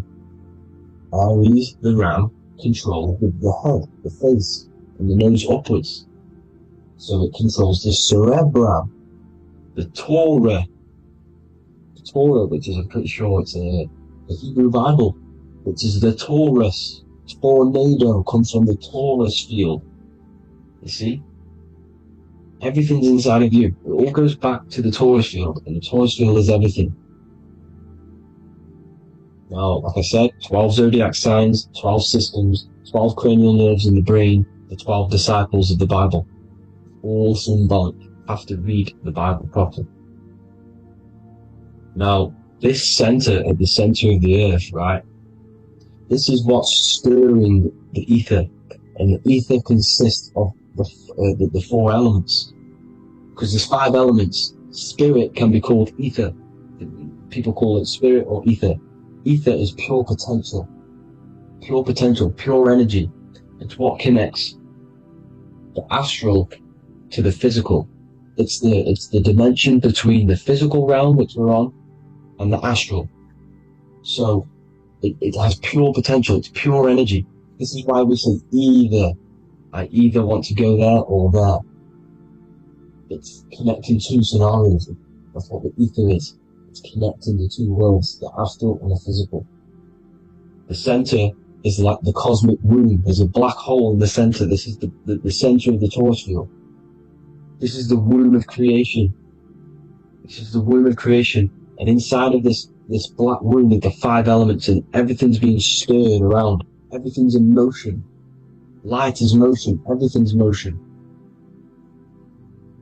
Now, like I said earlier, light crystallizes into physical matter.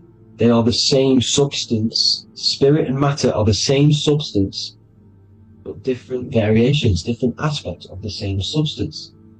Low vibrational spirit turns into matter. High vibrational matter turns into spirit. Or light, whatever you want to call it. Matter is light crystallized. This is where we get the 7 metals from. The planets. The planets are light. Specific frequencies and vibration of light. When these lights, or the planets, materialize, material metals, materialize, they turn into the 7 metals. Saturn turns into lead. That's why lead is red. Saturn is red. The sun turns into gold. That's why the gold is yellow and the sun is yellow. You see, Saturn is the time god. What happens in autumn? The leaves turn red and they die. This is why Satan, time god, the reaper, everything is crystallized till it's death and then reborn again. You see, rust, when things rust, it turns to red. Because it's Saturn. Saturn crystallizes everything. He's the reaper who comes around in winter. You see? He's Satan. Jesus and Satan, the sun and Saturn. They say we live in a solar system. The solar system. I think I've already just broke this down. The 7 planets are the 7 chakras. Everyone already knows this. But I'm going through it anyway. But this is where we get the 7 planets from. And the 7 metals. You see, all the ancients knew it was an enclosed electromagnetic system. It's not a spinning ball in the middle of space, people. They want you to believe this so you get stuck in this material world. Because if you believe everything's material, you can never affect this plane effectively. You can never create your life effectively if you don't understand the planes of existence. Because the mental plane is a higher plane. And it breaks down and it controls the planes below it. The mental plane, hold on, I've got it here for you. The mental, the astral, etheric, then physical. Etheric connects the physical to the astral, but the mental is what's above them all. You see? Now, it's important to understand this. It's important. However, the ancients always talked about the enclosed system. Only NASA, which is introduced around the Roman times, not NASA, but the globe Earth was introduced around the Roman times. Okay? By these Masons. These Masons introduced this because they wanted to take over the minds of the masses and control them. These people worship the physical realm. They know how it works. They know the ins and outs of it. They know how to do the magic. They know how to do it all. They understand it all. That's why Masonry have to take the oath. The oath of not speaking. You're not allowed to speak about anything you learn about in Masonry. Because they're discovering the truth about your mind and how it creates reality and stuff like that. So, this is the Masonic cosmology. The 5-pointed star, the 5 elements. The checkerboard for duality, positive and negative. The 2 aspects of every substance. This is another ancient painting depicting the firmament. The stars inside the firmament. The sun. You see, the ancients worshipped the sun because it's so important for sustaining our life. So the only reason we're alive is because of the sun. But then people think it gives you cancer today. They brainwash you to think the sun gives you cancer when it's the number one source of all life. They want you to believe it's a big, spinning, dangerous ball in space. It's not. It's here to give us life. It's God's Son. That's why Jesus is known as God's Son. It is the Son of God. God created that to sustain us. You see? So it's important you understand the true cosmology of where you are, because if you don't know where you are depleted of all of your morals. You're depleted. You're demoralized. You're lost. You don't know where you are. You don't know where you exist. Okay? Once you accept the globe model, the heliocentric model, you will subconsciously think that you come from nothing. This is why they implemented the evolution theory just after the globe model was introduced by Charles Darwin. Charles Darwin came in after the globe model. He's a Mason, he was another Freemason, and implemented evolution where we came from monkeys, because they want you thinking less of yourself so they can manipulate your mind. You see? They want to manipulate your mind, and they have done since you got here. Since you came through that portal, you were manipulated from that day to believe this, believe that. The true cosmology, the truth will set you free. You will understand things better. You will feel better in yourself when you know the sun is here for you. You'll feel better in yourself that you know that you didn't come from a monkey. You were created as a human, a manifester, a creator. You're so intelligent. Your mind is amazing. It can manipulate matter, mind over matter. See? Thank you all people for tuning in. Tap in with yourself. Love yourself. Find the truth. Spread the truth. Nothing dies. Nothing in this creation dies. Everything's energy. Everything's light. Light can never die. You're a light being. That's why it says Hu. Hu man. Hu is light in Hebrew. Or Latin. Either one of the two. You are light. You're a light being. You never die. Ever, ever, ever die. Ever. Stop thinking you're going to die. This body will die because it contains electricity. And electricity always goes back to a standstill point because of vibration. Electricity vibrates. You are pure light. You will never ever die. Thank you all people. God bless. Make sure to like, subscribe and share.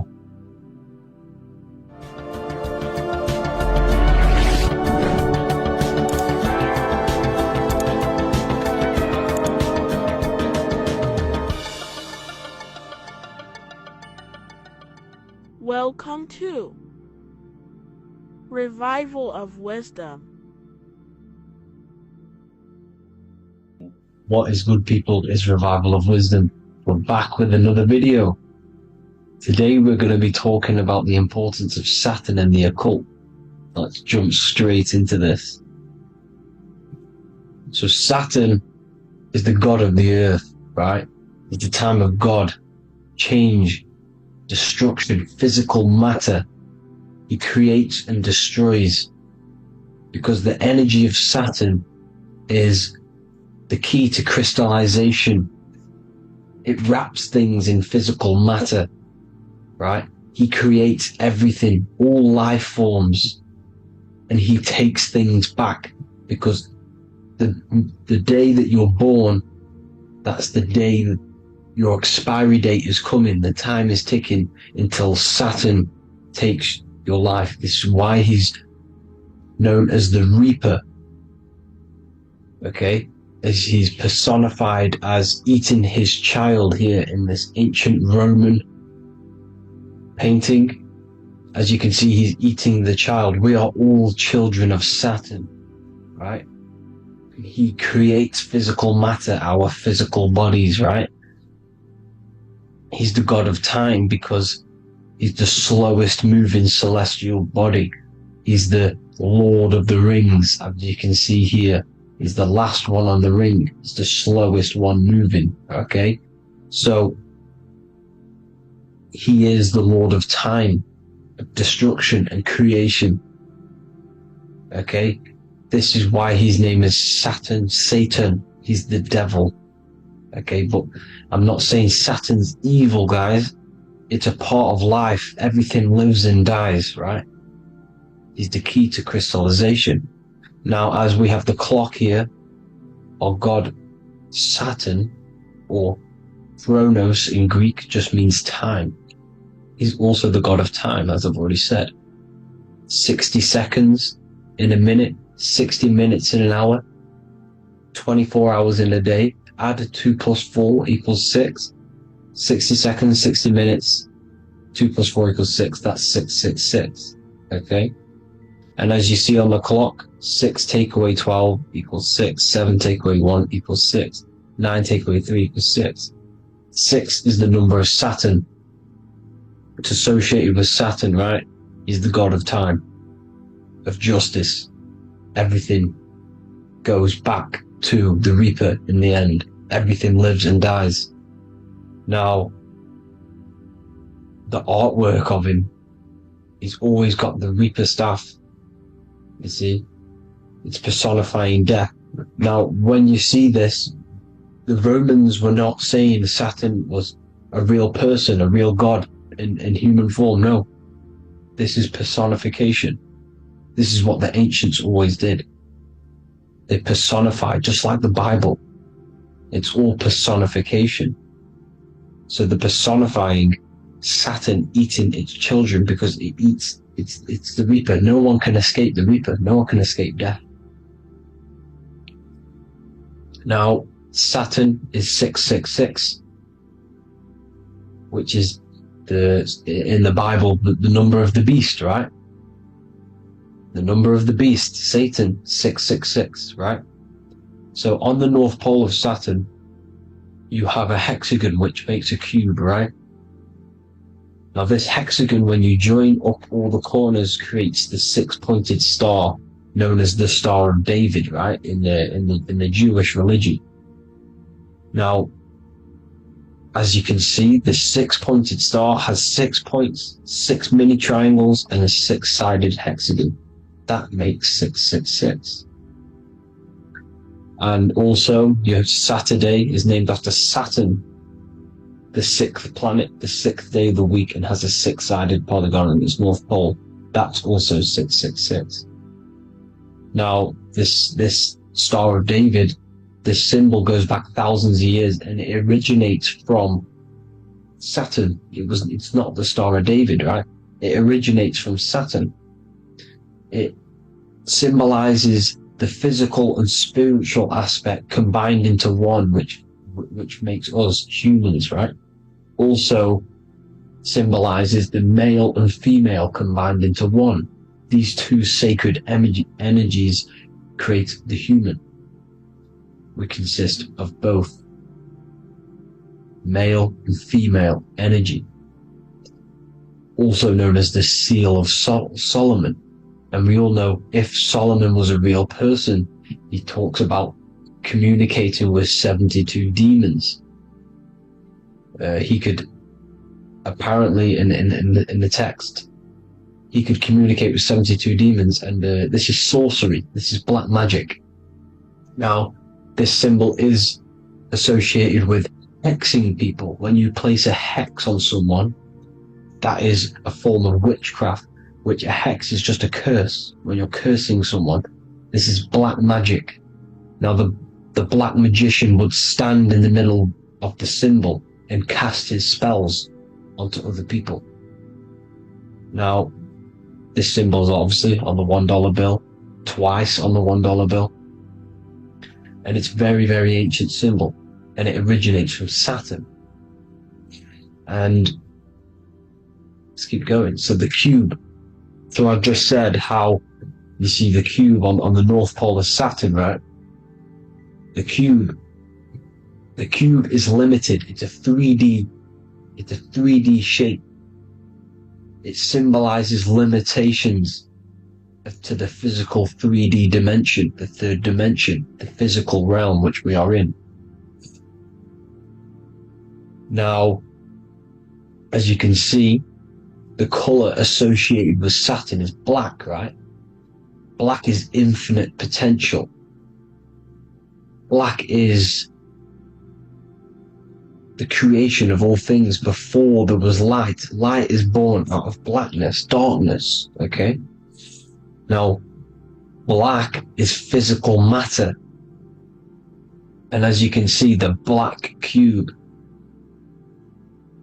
black symbolizing physical matter, the cube being limited, as the physical realm that we are in is limited. It's not like the fourth dimension where everything can exist in a thought. The third dimension is limited, right? And this is what Saturn is. It limits you to the 3D 666. Your body limits you to your physical body. Now these black cubes are placed everywhere, as you can see: Australia, Denmark, Manhattan. There's one in New York.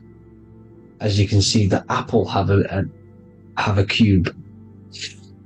The Nintendo GameCube. Trump Tower is a black cube. This is worshipping the energy of Saturn, the god Saturn. Okay, it's not a god, it's a celestial energy. However, it rules over Earth because it pretty much created the physical realm. Now, as you see, when you go to a funeral, you wear black, a black suit symbolizing Saturn, which is the color associated, black. And as you see in Mecca, they walk around the black cube in rings. As you can see here, they're stood around in rings, like the Saturn, the rings of Saturn. The Mercedes symbol. You probably wouldn't notice that, but yes, it's Saturn. And when you graduate from university, you wear a black cube on your head. This is all symbolizing Saturn. Okay? Now, as you can see, the Jews here have a black cube on their third eye whilst they pray. Notice how he's shutting his eyes into blackness, darkness, and he's wrapped around a black strap around his arm. This is symbolizing the wrapping of physical matter, of how physical matter wraps things into existence. And as we all know, the Star of David is a Jewish symbol. So he has the black cube and the Star of David, right? So all of these religions are secretly worshipping Saturn. Okay, this is all Saturn worship, Kronos, the god of time and destruction, the physical reality. Now, as you can see, it's symbolized everywhere in all major corporations. Pepsi, internet, that's obvious. NASA, of course, NASA. NASA means to deceive in Hebrew. Universal, Walkers, that one's so obvious. Nike, Toyota. So many different ways they symbolize it. You either see the rings of Saturn or the black cube, as I just showed you here, the Nintendo and the Mercedes, right? It's absolutely everywhere.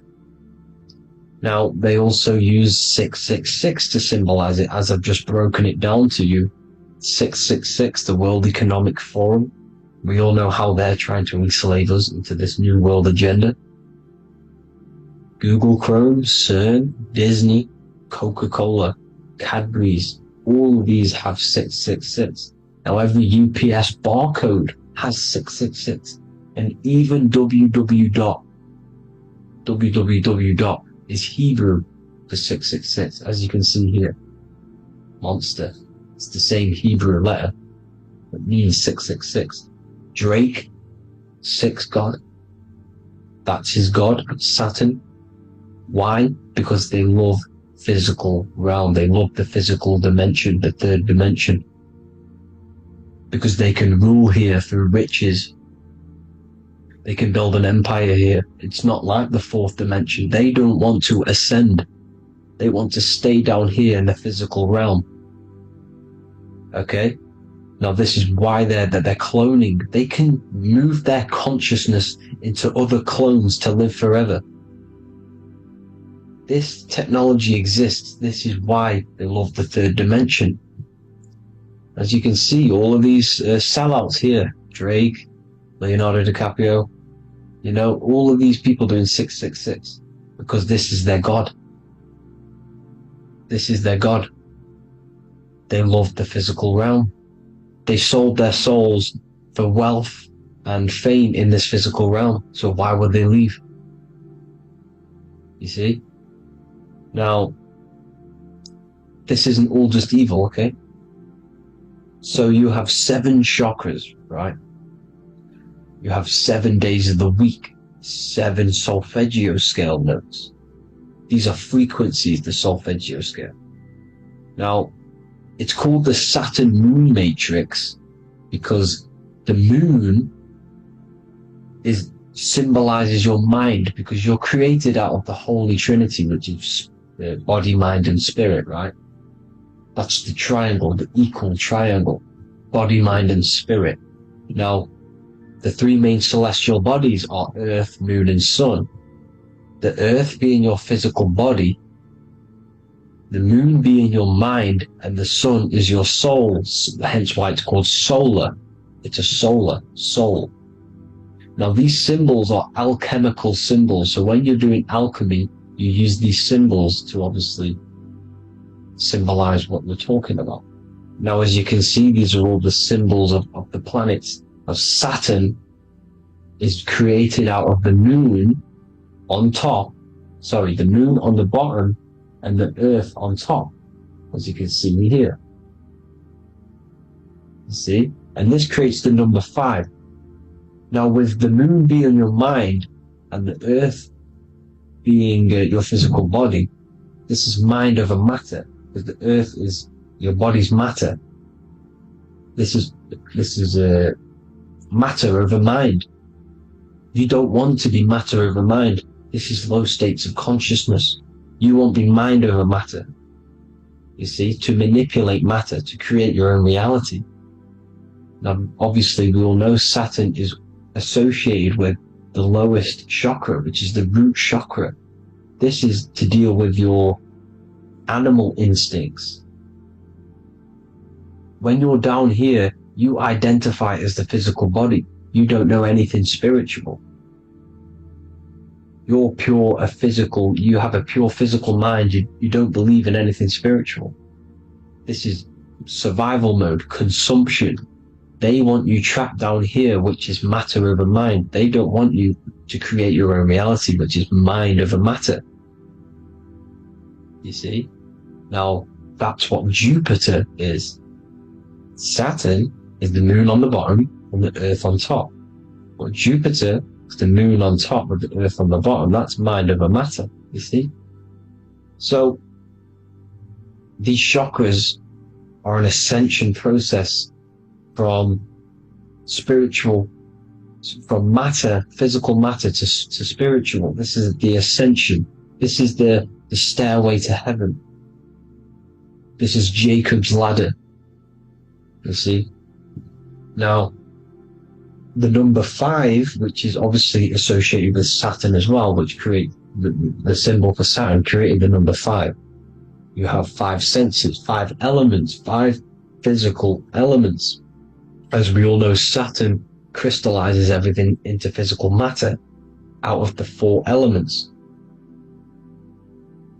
5 fingers and toes, 5 points of man. Okay, the number 5 is the number of justice. Saturn holds things back. He restrains things from you, makes you learn the lesson. Now, 666 is not all evil. 666 is the atomic structure of the carbon atom. 6 protons, 6 electrons, 6 neutrons, right? We are carbon-based life forms. All life forms are based on the bonding properties of the element carbon. Because Saturn crystallizes everything into physical matter. Now, the Masons symbolize this with the checkered boards. They have the black square, which is obviously matter. As I just said, the black cube. And spirit is the white square, because white is eternal light. White and light, you see. Black is physical matter. Now this is what we are. The point of our soul is to transmute from matter to spirit, but these are interchangeable. This is the constant cycle between spirit and matter, spirit and matter. High vibrational matter turns into spirit. Low vibrational spirit turns into physical matter. You see? Now, we are carbon-based life forms. This is what 666 is, the number of the beast. Well, when I say we, the physical body is the beast. It's the animal. It's the carbon suit to operate in this physical dimension, in this physical realm. See? It's the vehicle used to operate in this physical realm. But your mind isn't from this physical realm, you see? The brain is the physical manifestation of the soul. Okay? So, as you can see here, the spine is an extension of the brain. Everything goes back to the brain. This is literally what your physical body is. You see, this is the nervous system, and everything reports back to the brain, and everything's controlled from this control center. And this spinal column, at the top of the spinal column, is your third eye, which is known as the pineal gland. And this is the seat of consciousness. It's the center of consciousness. That is your true self, pure consciousness. This body is just a physical body. This body is mortal. This body runs out, but your consciousness lives forever. They don't want you knowing this. This is why they keep you down here in your lower chakra. They want you to believe everything is just physical. They don't want you to believe in the spiritual side of reality. Because this way they can manipulate you, right? They want you matter over mind, because they know your mind creates reality.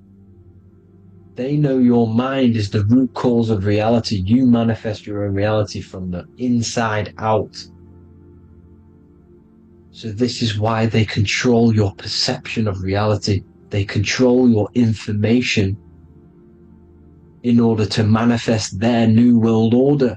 You, who are ignorant to knowledge and wisdom, you who are ignorant are manifesting their agenda because you accept their information and their perception of this reality. Now, this is why they tell you the globe model, the heliocentric model, to trap you into physical matter. Now, if you understood about this true form of this realm, you'd understand that there's a spiritual side behind everything. The spiritual side, something has to exist. The root cause of reality is higher planes of existence. It happens in the mind before it happens on the physical plane. You see? They don't want you knowing this. They want you matter over mind, which is the symbol for Saturn. Moon over Earth. The Holy Trinity.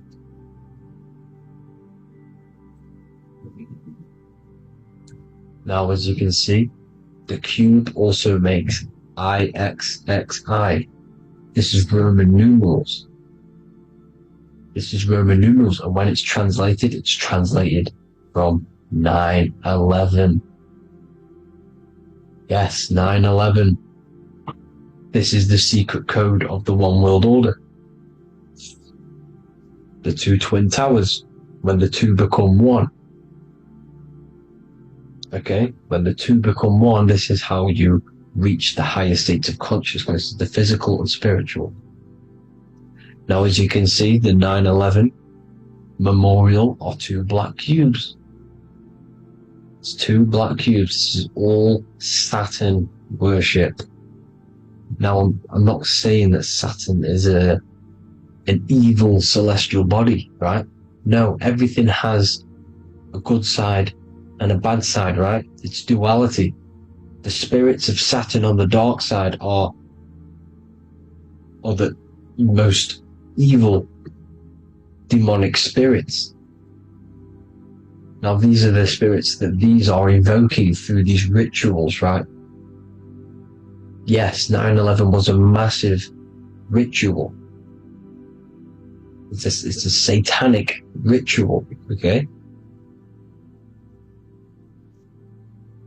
Now, we all know Elon Musk.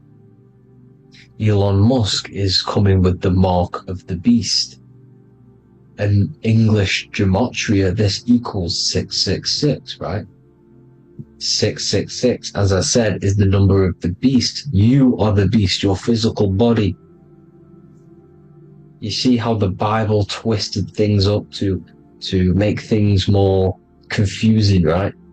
But it's there. You just have to have the knowledge to be able to read the Bible properly. As we all know, we had this virus. I'm not going to say the name because I'll get flagged. This virus adds up to 666 because this is all part of the New World Order. It's all part of keeping you in this physical dimension. Okay? Now, as you can see here, Novus Ordo Seclorum on the back of his shirt, on Elon Musk's shirt. This is also on the $1 bill. Novus Ordo Seclorum. This means New World Order. Yes, New World Order. This is on the back of Elon Musk's shirt. And as you can see here, he owns Neuralink, which is the brain chip which they're going to be putting into implanting this onto your brain. This is the New World Order to connect you and merge your consciousness with AI. Neuralink and Meta, he owns Meta as well, which is the metaverse. These are going to be linked in, hence why they have the same symbol, but just in a different format. It's the infinity symbol. And the infinity symbol comes from the torus field, as you can see here, your electromagnetic field from around your body.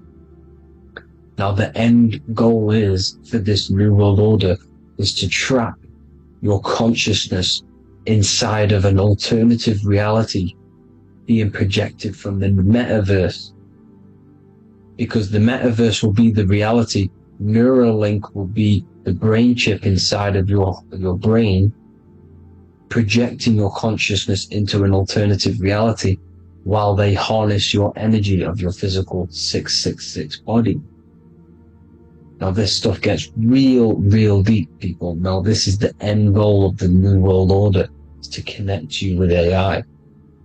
This is why they're trapping you and keeping you in these lower states of consciousness in the Saturn associated root chakra, so you don't find out about the spiritual side of reality. Because if you knew the truth of this reality, you wouldn't connect to AI. You see, you have the power within you to travel to other worlds, the astral plane, for example. You travel to different worlds when you are sleeping.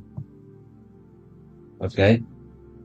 They want you to know it's just a dream. However, their end goal is to trap your consciousness and feed off your energy, spiritually and physically. Okay? I don't know why these people are just pure evil.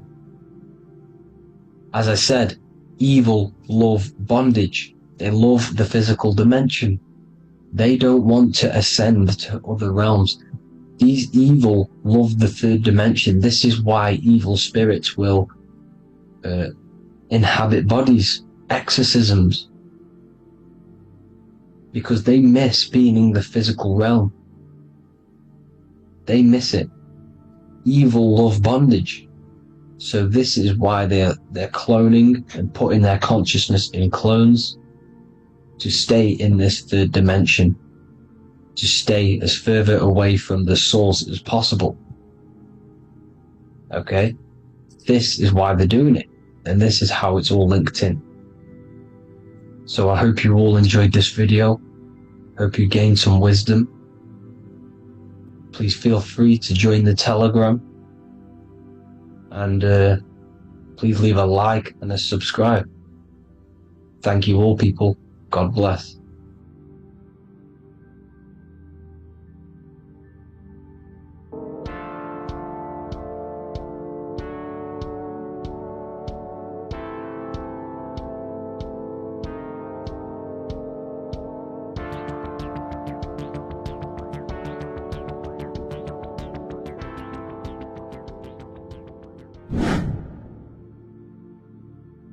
What is up, people? How are we all doing? Today, we're talking about the flat earth cosmology. So let's jump straight into this. Please drop a follow and leave a like to help the algorithm. So, we live in a torus field. Everything's made out of torus fields. And every torus field has motion. It's what it is. It's the motion of energy. And every torus field has a center, which is the black hole. It's a womb of creation. It's counter space.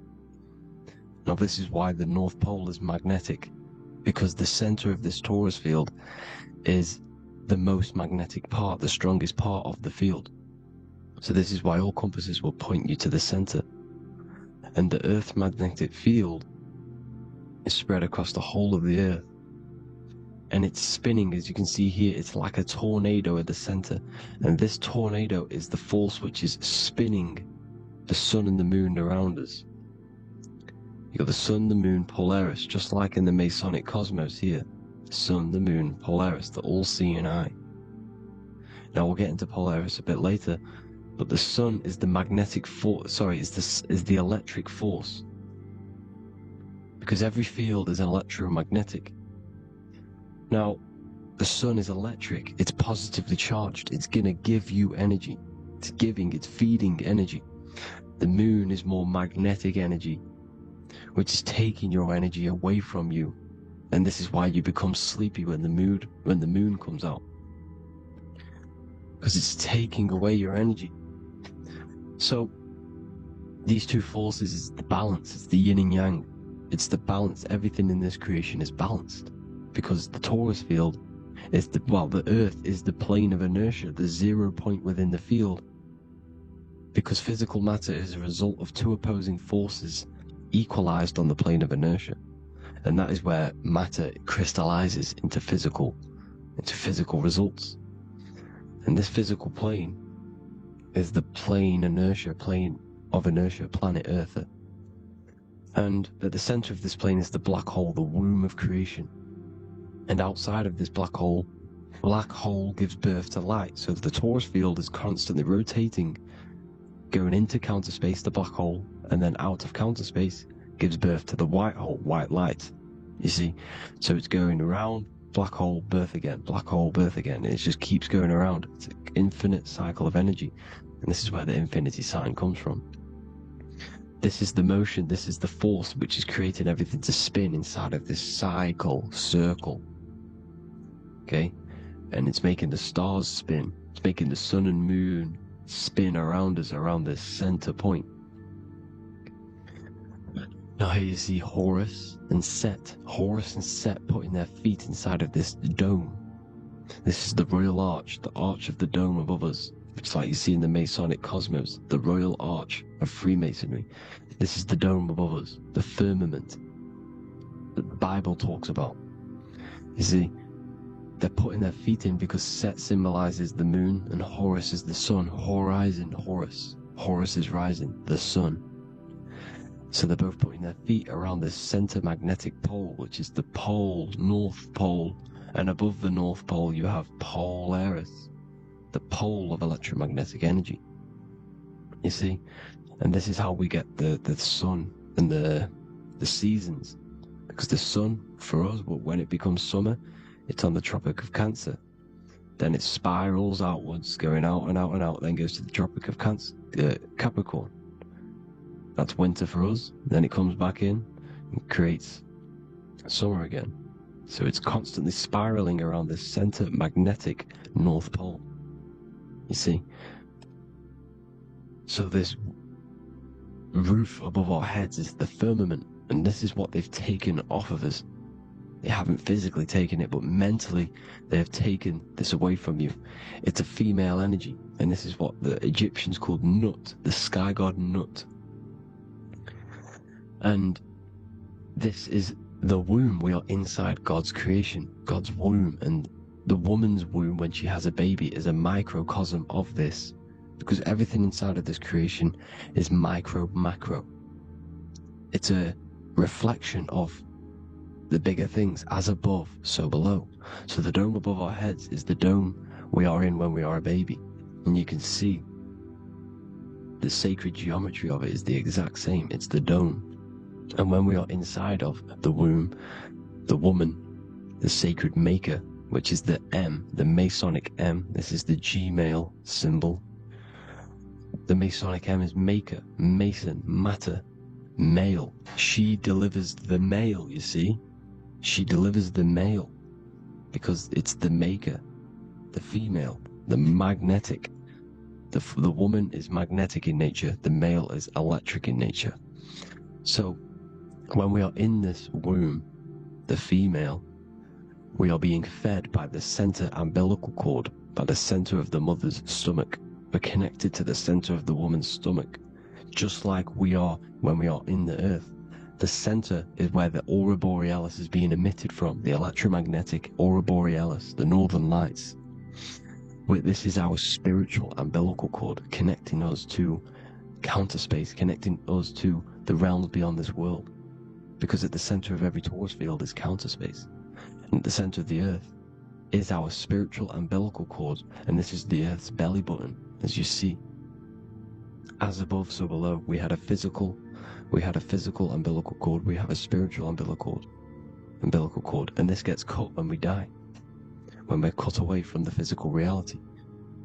You see, here's the ancient Egyptian tablet showing this female. You can see the hair, it's a female above us, because the female energy is nurturing, helping, looking after.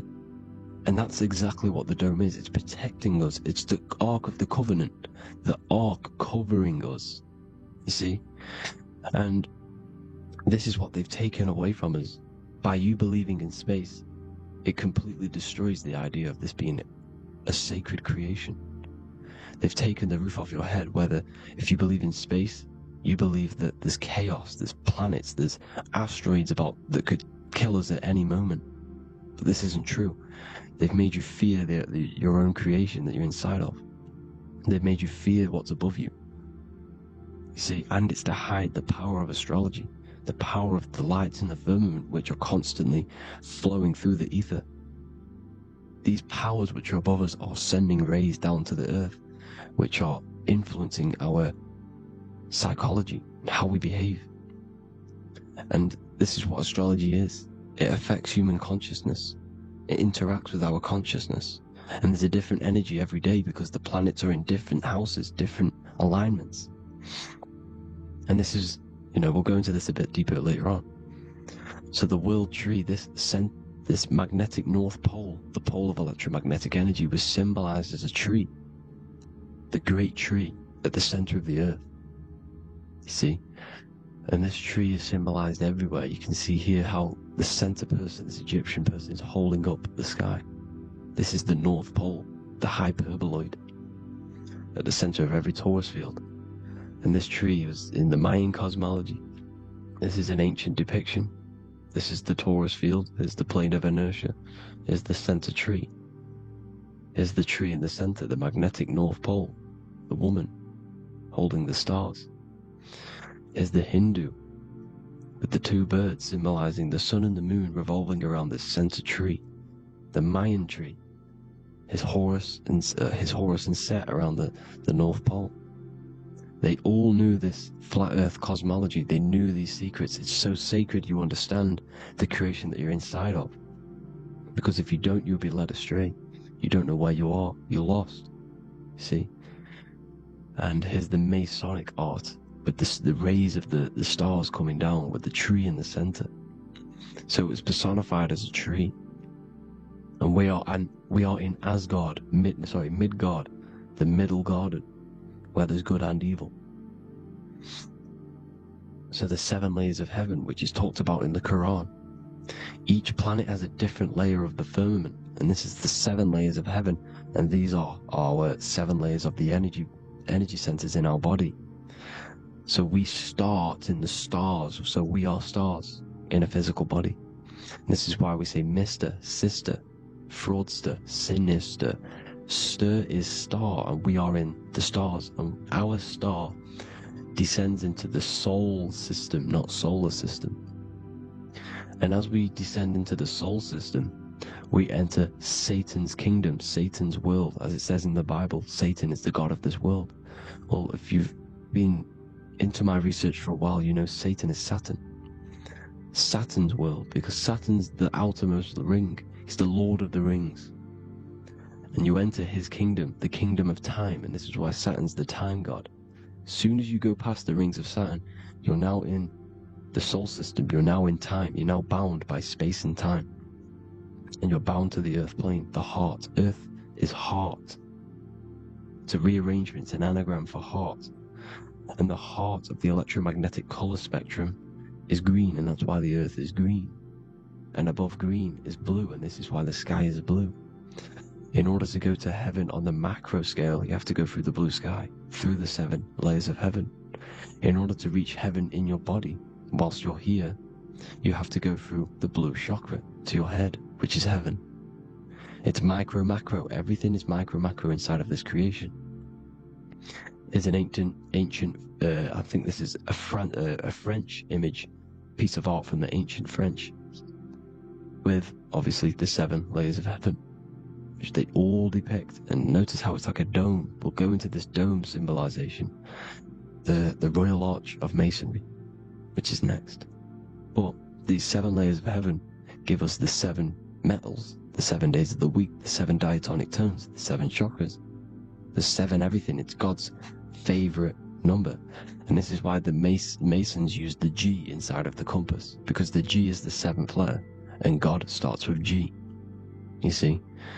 So it's 7. God is 7.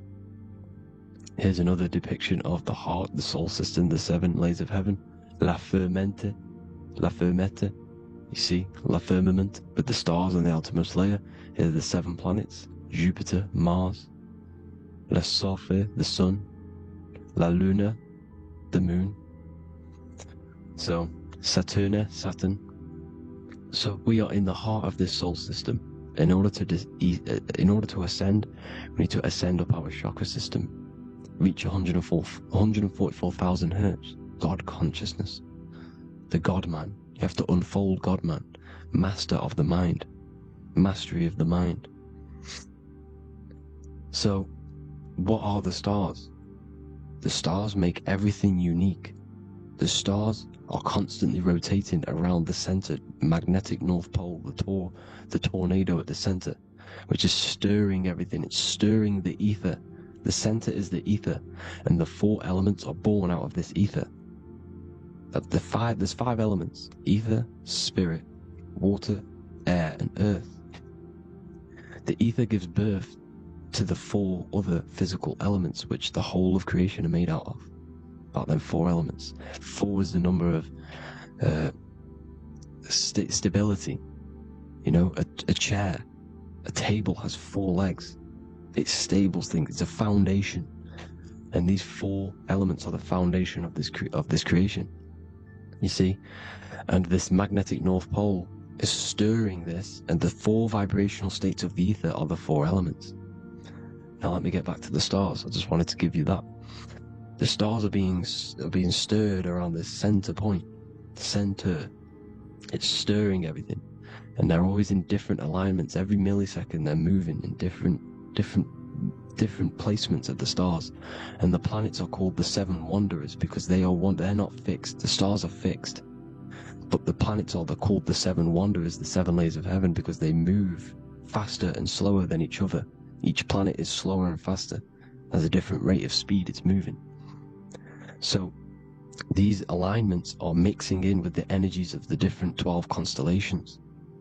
And this is why you have a unique characteristic. You have a unique look, a unique energy, a unique personality. This is because when you were born and you took your first breath, that energy which was in the ether, because the ether is all around you, and energy travels through the ether. The energy that the stars were casting down and the energy that the planets was mixing in with the 12 constellations was in the ether. So when you came out of the womb and your first breath, because breath is spirit, okay? So that first breath you took, that is the energy that is imprinted within your DNA, your soul. And you reflect that energy, you emit that energy. That's the energy that is with you forever. Until you die, until this physical body dies off. And that's what the stars are. The stars are giving a unique energy, characteristic, personality to every living thing. Every dog, every cat, every animal has a unique personality because it was born at a different time and place in the sky. Okay? The stars are your destiny. Now, the stars are constantly changing as well. If you look at stars through a telescope, they're constantly changing and forming different forms. You can see here, it looks like water. It looks like light through water because it's the ether above us, a sea of ether. And this light is being emitted through it, and it's just constantly changing, giving different energies, each star. So this is why this is what the zodiac is. It's the expression of energy. It's the expression of the stars. And each constellation has many different personality, different energies, different traits. Each planet has different traits, depending where your planets are, depending what energies you hold. No two person have the same energy. There's no one. It could be similar, but no one's the exact same. It's because of the stars. The stars are never in the exact same split place. The planets are always in different houses. So here's some Royal Arch symbolism. Here's the Royal Arch of Masonry, as it says here. The sun and the moon, the constellations. Here's Cancer, the 7 planets, the 7 stars. Here's the Royal Arch. This is the firmament. Here's the duality. Black and white, duality, good and evil, rest and motion, dielectricity, magnetism. See? So this is what the Royal Arch is. It's symbolizing the cosmic dome above us. The womb we're inside God's womb. And here's George Washington, the Freemason, inside of the Royal Arch. You see? With the G, the Masonic G, God, 7. Here you see another depiction of George Washington with the stars in the dome above his head, his Polaris, the sky vault, Polaris. We'll get into that later. Go inside of all of your ancient churches, you will see the dome. Go to the Vatican, you'll see the dome. All of your ancient churches have this dome because it's the dome above your head. The ancients knew this. This was known. We did not live in space. It was known back then. They all knew. This is Crown Court, which is one of the most important courts in the UK. You can see it's clearly so much Masonic symbolism. You've got the 4 pillars of Masonry. The Royal Arch is like an arrow pointing upwards to Polaris. His Disney World is under a dome. And his Polaris, the sky vault. You see? And also 666 in the symbol. There's more. 7 layers of heaven. Here's an ancient depiction of the firmament. Here's the astral plane outside of the firmament. The Royal Arch. You see? It's everywhere. Here's Polaris, the 8-pointed star. Polaris is in between the sun and the moon. It's at the center of the Taurus field. And Polaris corresponds with the pineal gland as well because it's the all-seeing eye. See? So, here's Polaris, the 8-pointed star, which is at the very top. It's the very center. It's on top of the North Pole. And it's an 8-pointed star that's always symbolized as an 8-pointed star. Here you see the Vatican. The Vatican is a giant key with an 8-pointed star. See, it's a key. Here's the dome. Here's the Space Delta, the USA Space Delta logos. Here you see the Egyptian god looking from the center of the North Pole, looking upward to an 8-pointed star, Polaris. An arrow pointing up to Polaris. Here's another the bear holding a key with an arrow up to Polaris 7 holds the key to Polaris. Here's an eagle holding a key above the North Pole to Polaris. Polaris, and here's another one. There's another bird, like a dragon, holding a key to Polaris. Because Polaris is definitely something to do with leaving this creation. Okay, maybe, I can't say for sure, but maybe it's to do with ascension, and this is why the Vatican hold the key to the 8-pointed star. And this is why the space, well, we all know space is a lie, but they're showing Polaris and its sacred symbology. Maybe it's to do with something leaving this creation, going to another. Here's some North Pole symbolism. As above, so below. See the four seasons of the Big Dipper constellation going around Polaris. This is Polaris, this is the Big Dipper constellation, and this is the swastika. This image gives us the swastika, because all the symbols we use are created in nature. They're created somehow in nature. This is how we get them.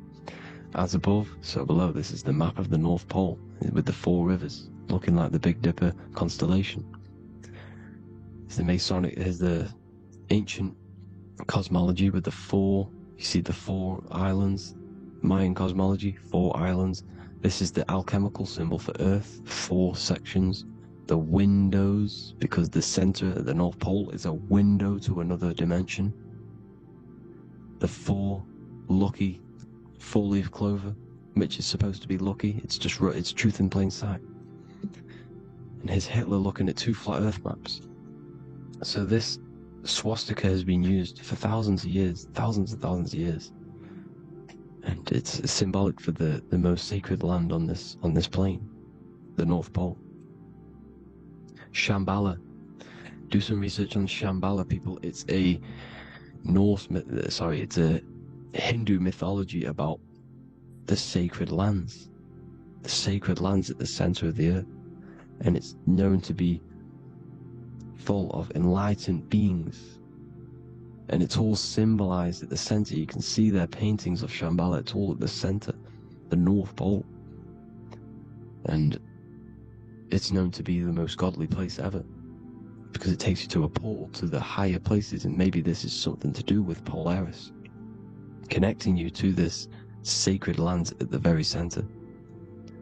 But anyways, people, thank you all for tapping in. Hope you all learned something. Have an amazing day. Please follow, subscribe, like, all the links in the description for the courses, the PDF. Please have an amazing day. God bless.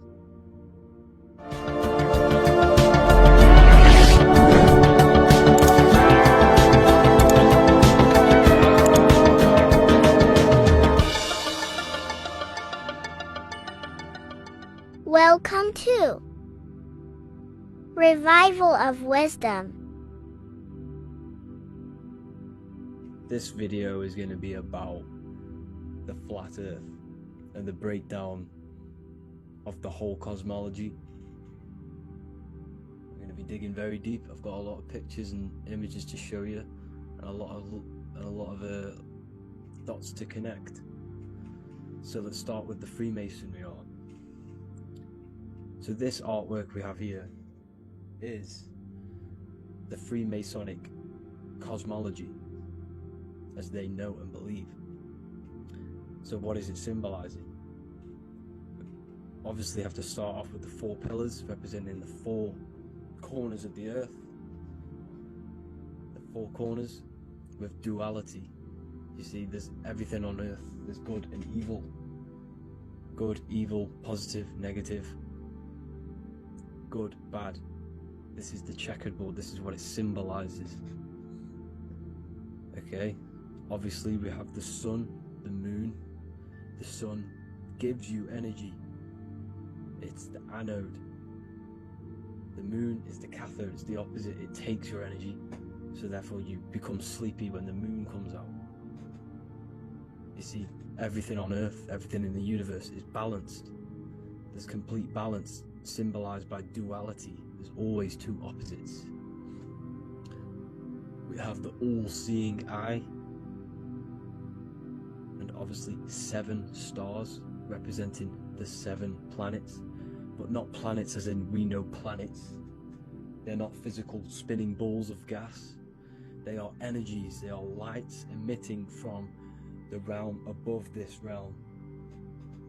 They are lights through the firmament, through the electromagnetic field.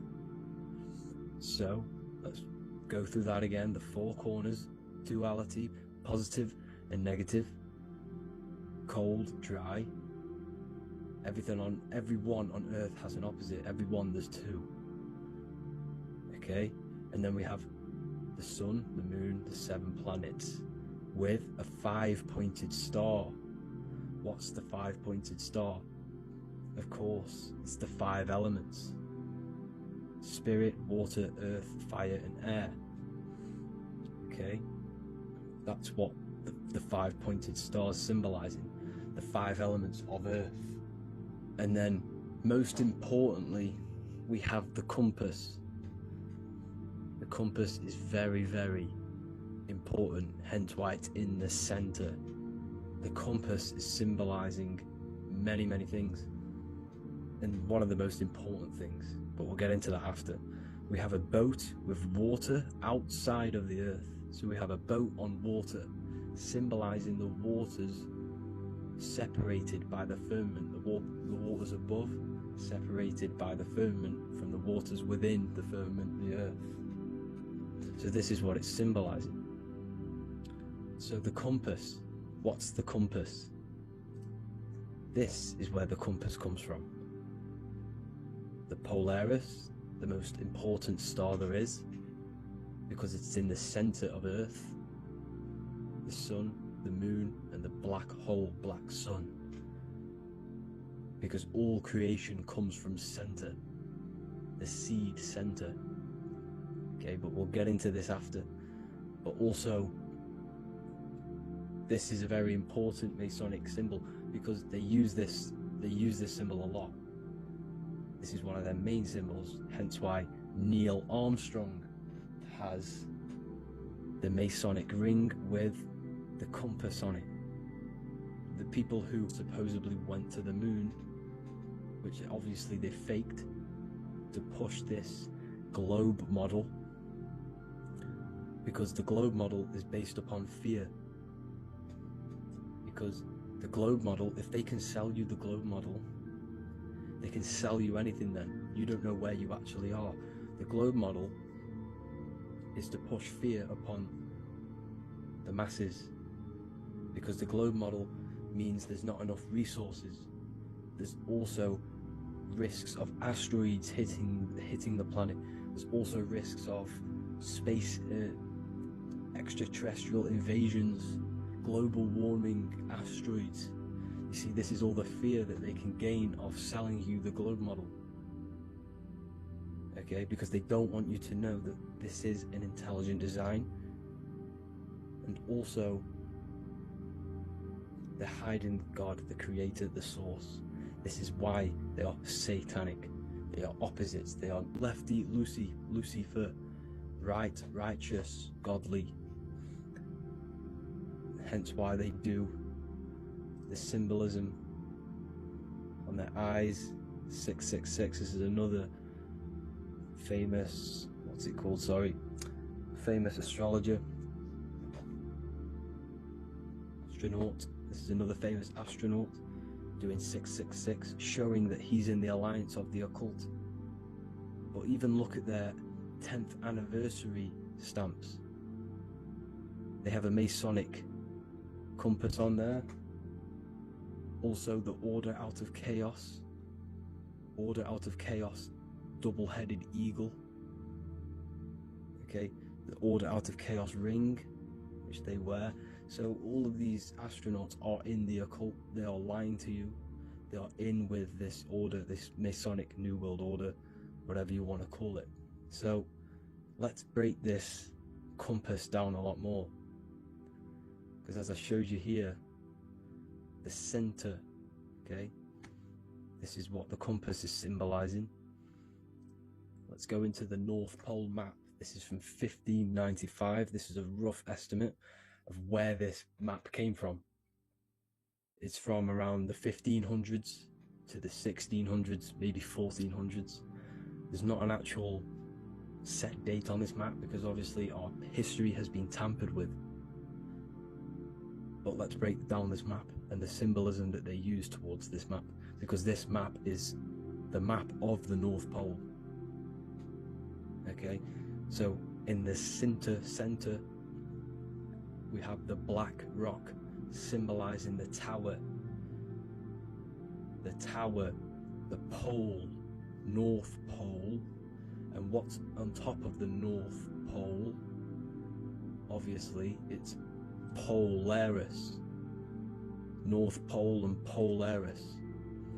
Okay, with the 4 islands around the center.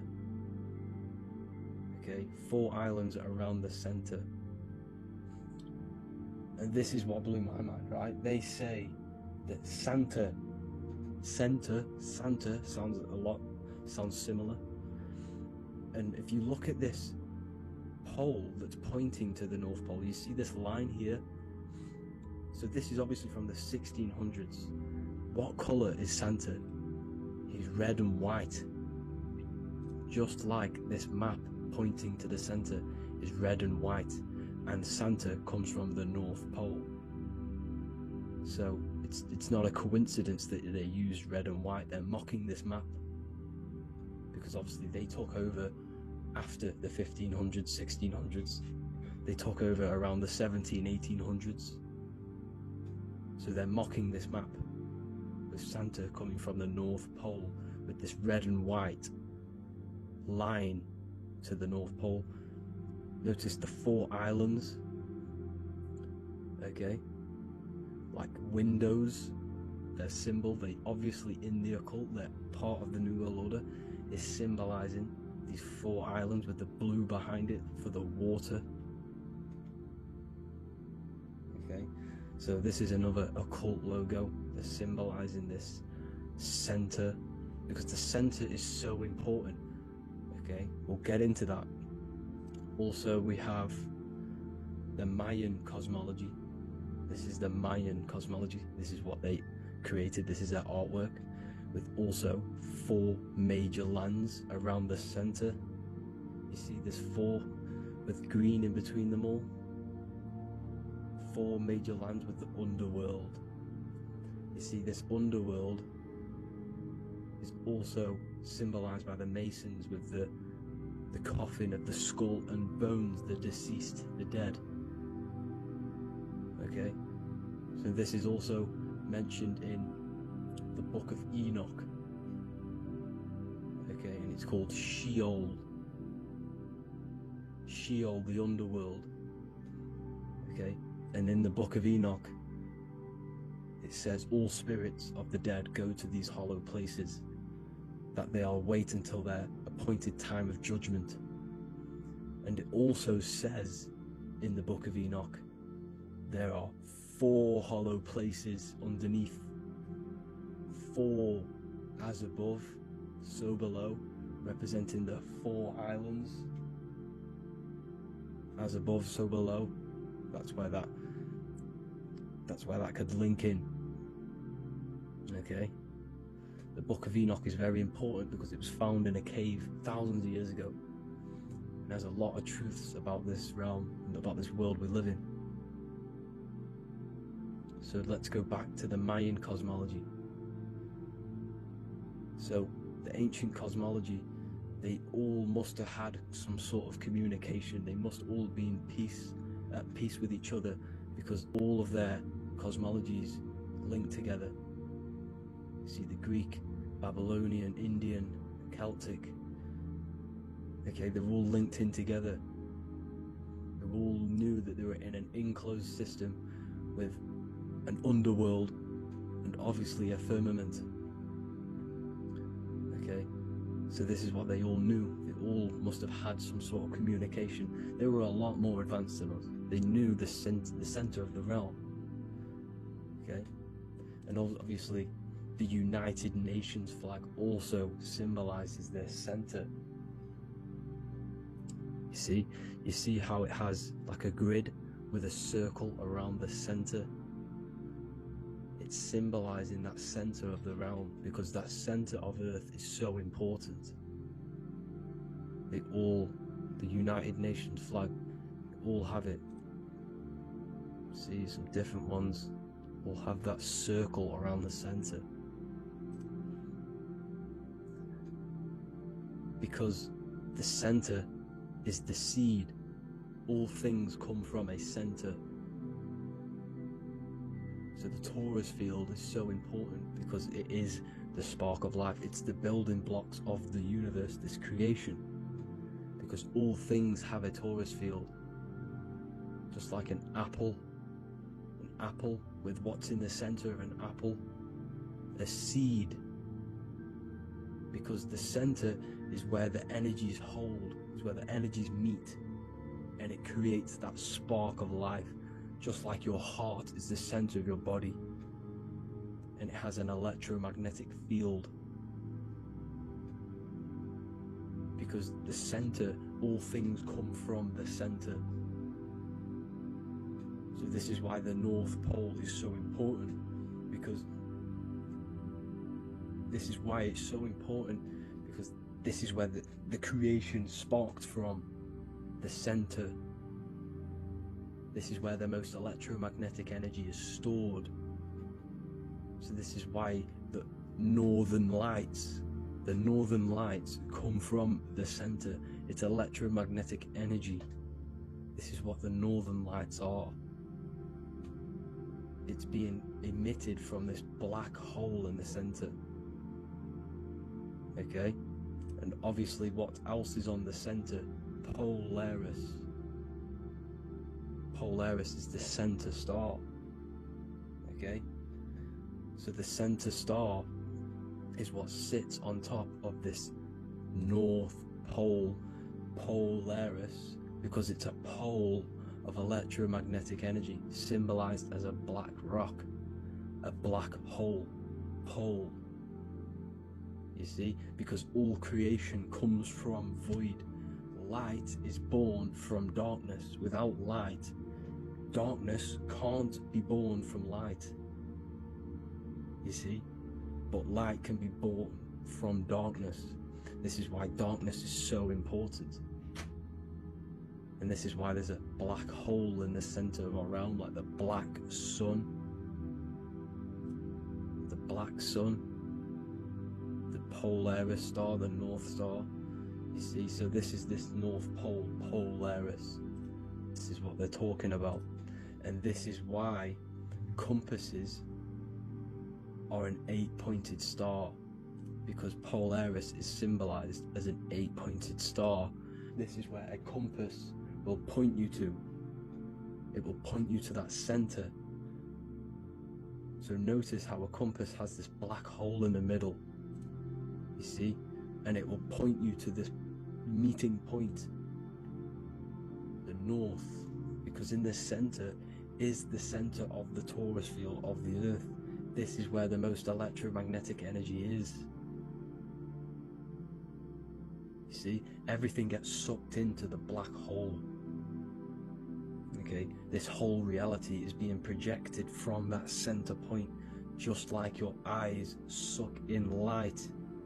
It's a black hole.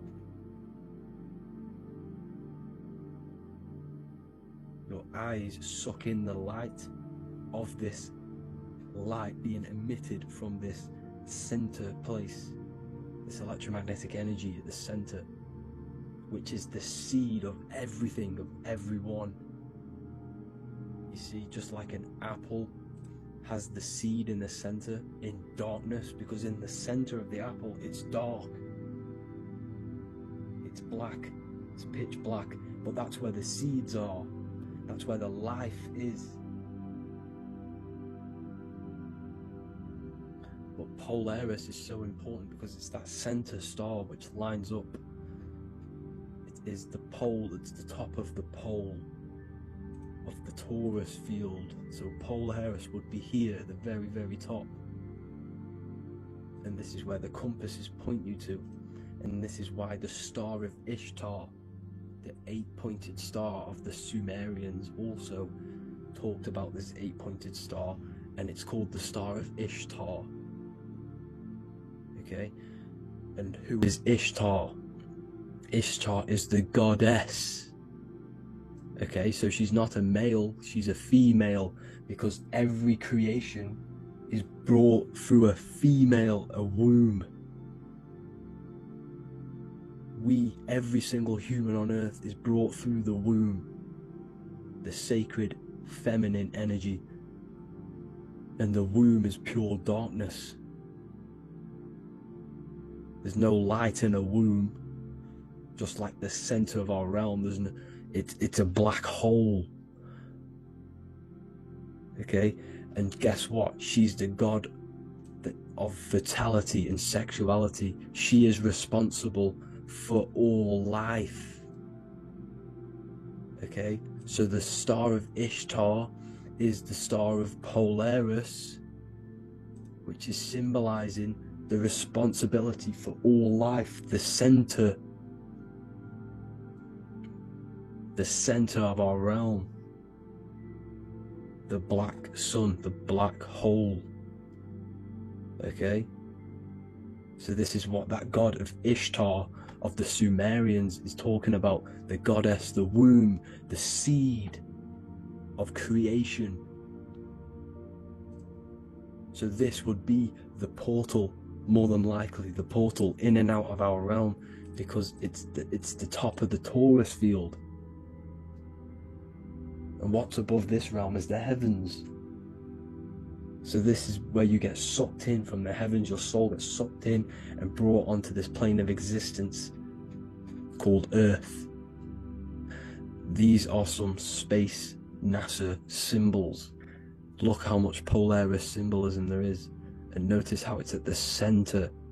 You see this circle? This is like a half circle, and at the center is an 8-pointed star of Ishtar.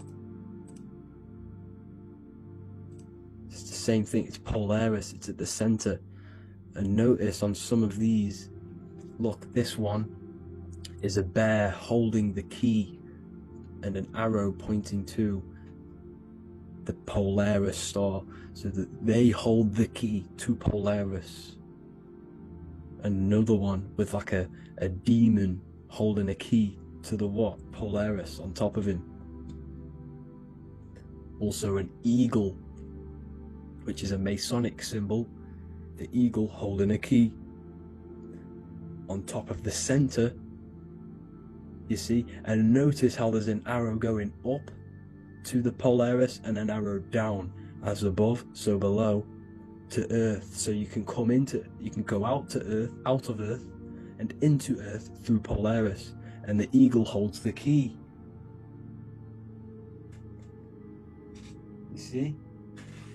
The eagle holds the key, just like this. This demon dragon holds the key to Polaris. And look at this one, Earth, with an arrow up to Polaris, an 8-pointed star.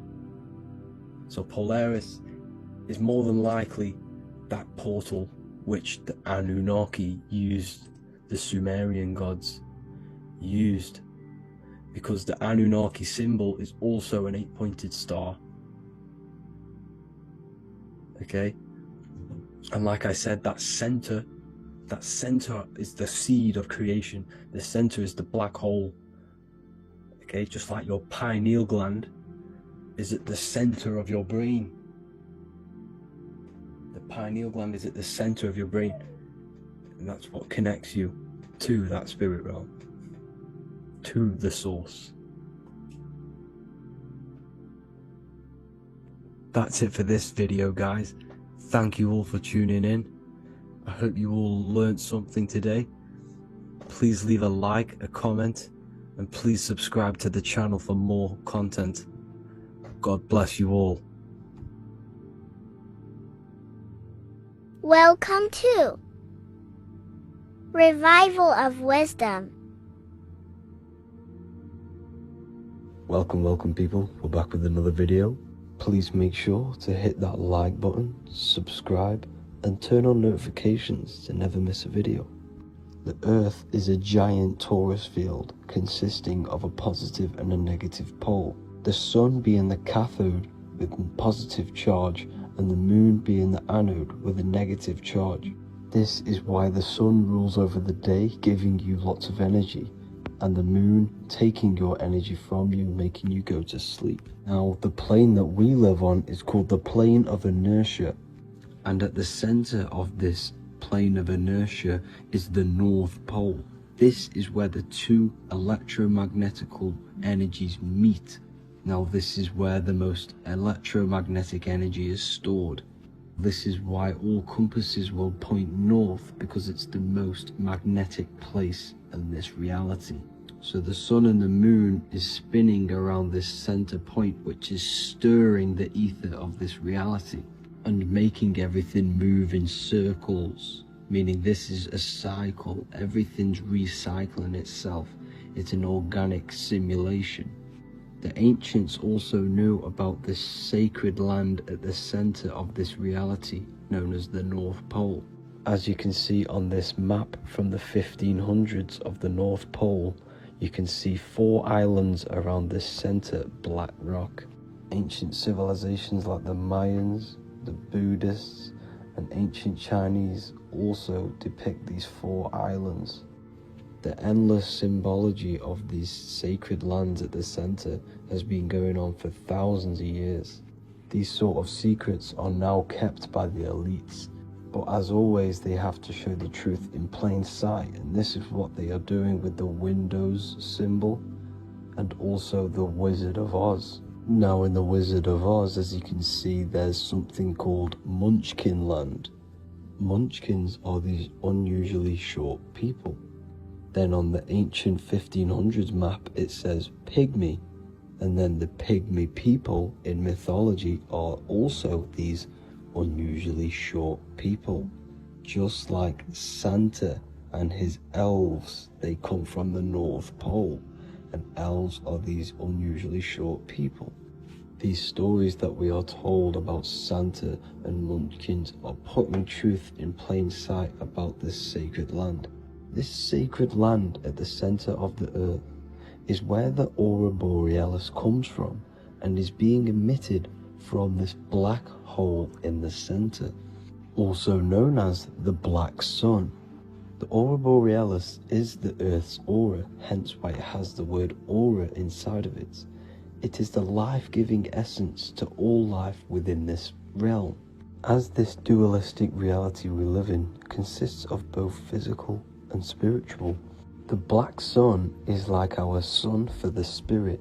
It's our spiritual umbilical cord, connecting us to the spirit realm.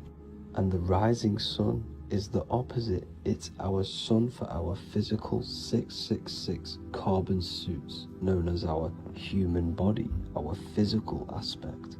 As it states in the 40,000-year-old emerald tablets, deep in Earth's heart lies the flower, the source of the spirit. The flower of life is as thine own place of spirit, and streams through the earth as thine flows through thy form, giving off life to the earth and its children. So the North Pole is the core of this spiritual reality, and the closer you get to it, the more spiritual and lucid it becomes. So the elites have covered this up in order for us to forget the true nature of this reality. And they did this cover up by introducing the globe model. Nicholas Copernicus was around in the 1400s, and he introduced the globe model. As you can see, he is a Freemason. He depicts himself with a globe and a Masonic compass in all of his paintings and portraits. Galileo was also a Freemason, as you could see in all of his portraits with a globe and a Masonic compass. He was also a massive part of introducing the globe model after Nicholas Copernicus. So yes, the globe model was a spiritual and political move to gain more control over the masses. After the globe model was then introduced, they introduced the theory of evolution by another Freemason, Charles Darwin. See how these two theories go hand in hand? They both degrade humanity, and they make you confused of where we actually came from. By hiding the true form of this divine creation and hiding the true power of each and every one of us, They maintain control over the masses. Now this is order out of chaos, known to be the 33rd degree slogan of Freemasonry.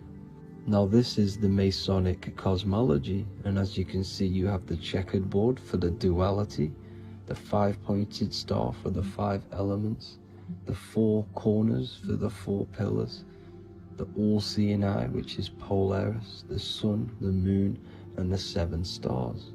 So even Freemasons are taught the flat earth cosmology and the true form of this reality.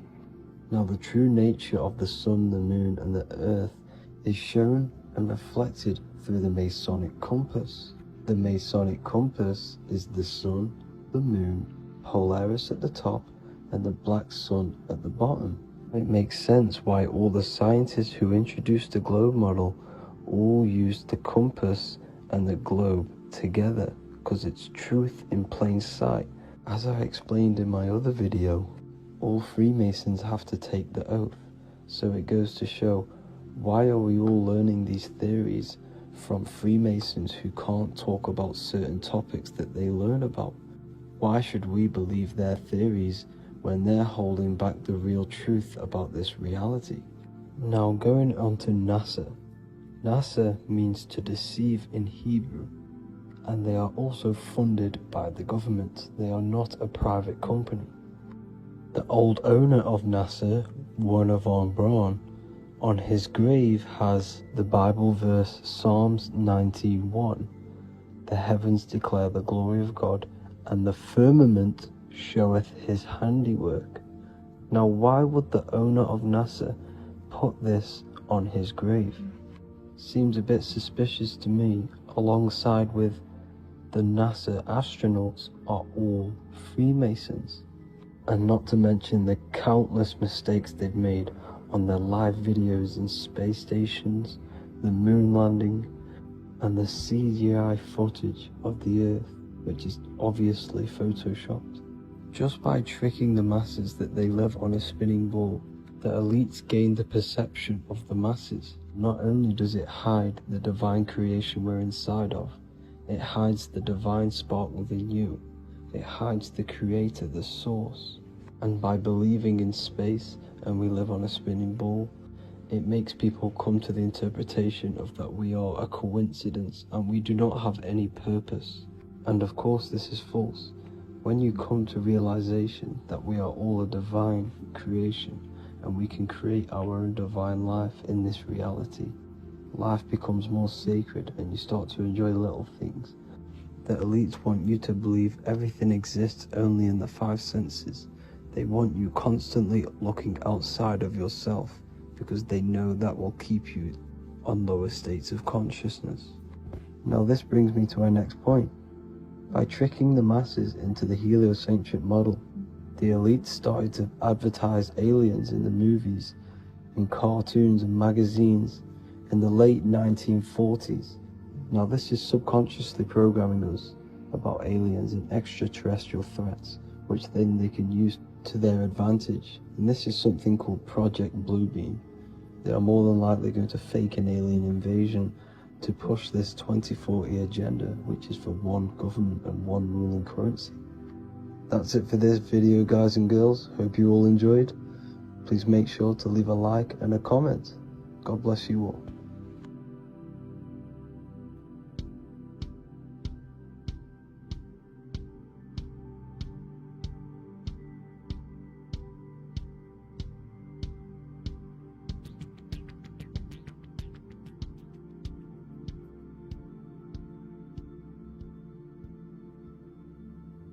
Welcome people, we're back with another video. I will now be keeping track of my YouTube and trying to upload every week. In this video we'll be talking about the chakras. The chakras are the 7 attributes of God, and they are the 7 planets. These are literally vortex portals within us that connect us to these vices and characteristics of God. Each one of these energy centers are a spinning whirl of energy which controls the cells and organs in that particular area of the body. For example, it's literally a mini brain for that area of the body. Each chakra has a vice which you need to turn to a virtue in order to climb up through the system. They work like a stairway system. You have to go through each chakra in order to unlock the one above. This process is turning matter into spirit, as you descended from spirit to matter. Saturn is Satan, that's why it's the lowest chakra, and that's why the devil is red, because red is the lowest vibrational color. When you are in these lower states of consciousness, you are in your animal nature. This is your physical side of your nature, and you are mainly being driven by your animal instincts, or your ego. Moving back to your higher self or your spirit self is not an easy process, it takes a while.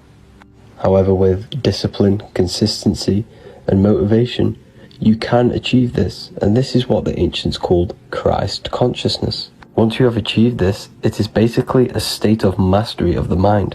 You no longer lust for the lower animal nature things. Now, let's start with the root chakra.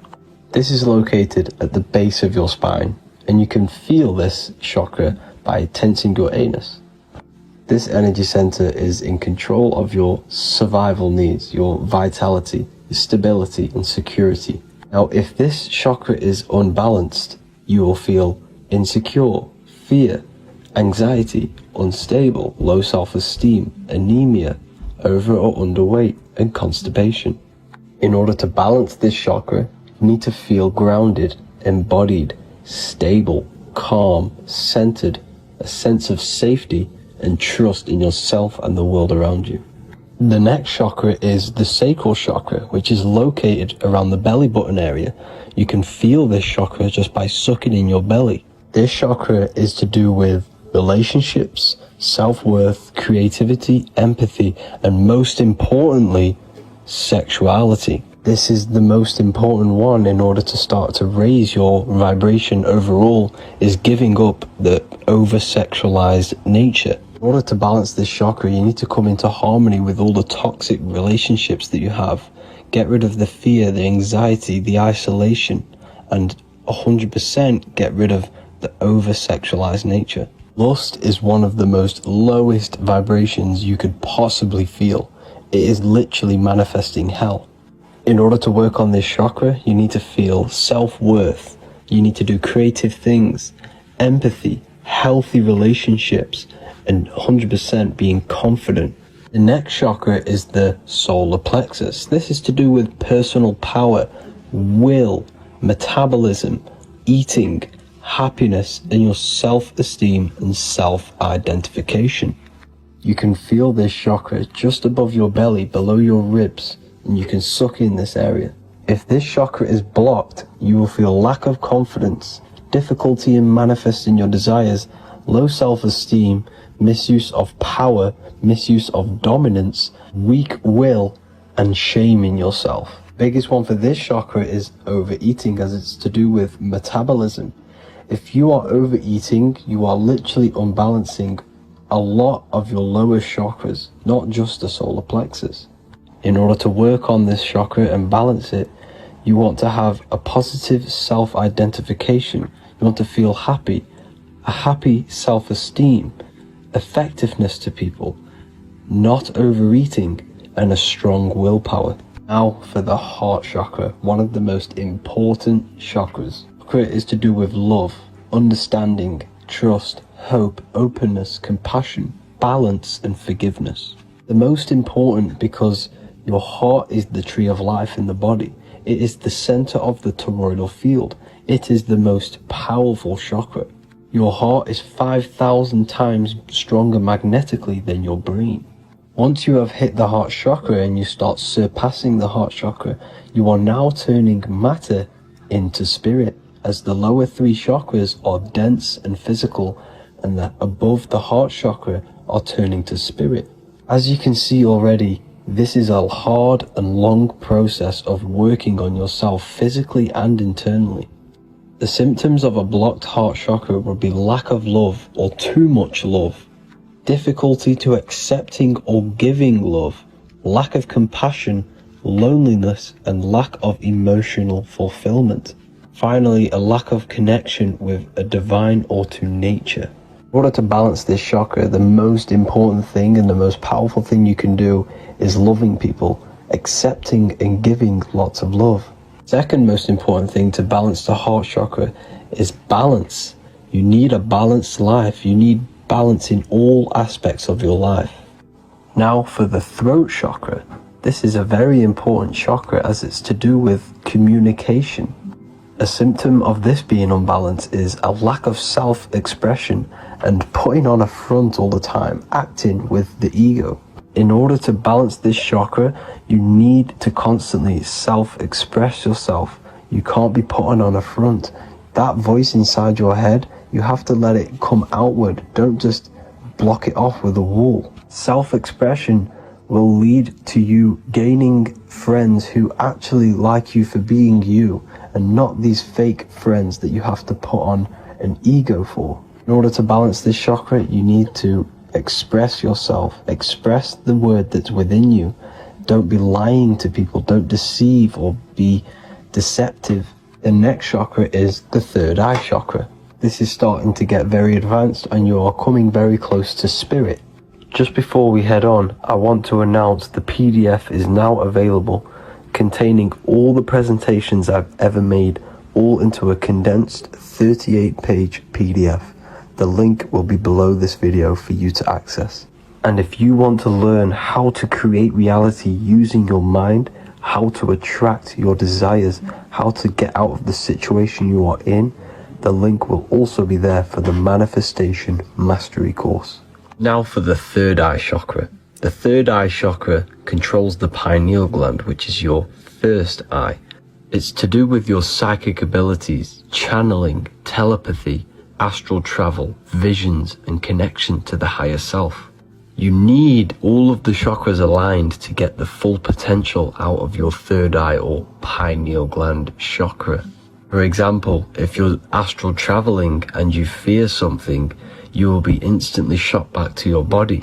So you need to master all of the chakras before you go on and try and do these higher spiritual activities. Symptoms of the third eye chakra being blocked is lack of imagination, lack of vision, lack of concentration, blocked or clouded intuition, can't see the big picture, and especially overly reliant on logic and intellectual thinking. A good way to work on this chakra is imagining things, vision things, trust your intuition at all times, always follow that inner voice. Cut out the tap water which contains fluoride. Fluoride blocks the pineal gland. And cut out all junk food because all of this is affecting your pineal gland. When in meditation, you want to focus your eyes and your attention to the center of your head between the two eyebrows. This is where the pineal gland is located. This will help and awaken the pineal gland over time when you keep doing these meditations. Finally, for the crown chakra, this is to do with universal consciousness, all-knowing, enlightenment, cosmic connections, the God source. This chakra is blocked by being cut off from spirituality, plagued by the senses, being tricked into the five senses and being tricked into thinking you are the body. In order to work on this chakra, you need to feel grounded. You need to know yourself, your real self, the voice within you. Have common sense, have specific decisions that you're making, be very direct.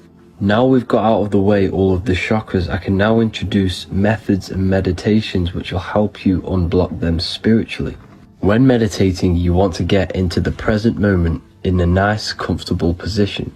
Bring yourself to the present moment by saying, I am here right now, nothing else matters. Keep repeating this over and over with your eyes open or closed. After a couple minutes of bringing your attention to the present moment, you can now start to breathe in through the nose deeply and breathe out through the mouth slower than you breathed in. Place your attention on the chakra that you want to balance. Think of a high vibrational emotion like love and think of this while placing your attention on that chakra. You can do this exercise every day for 10 to 20 to 30 minutes. The longer the better. Another practice you can do is by chanting the Bijis for each chakra. They are here starting from the root chakra all the way to the crown chakra.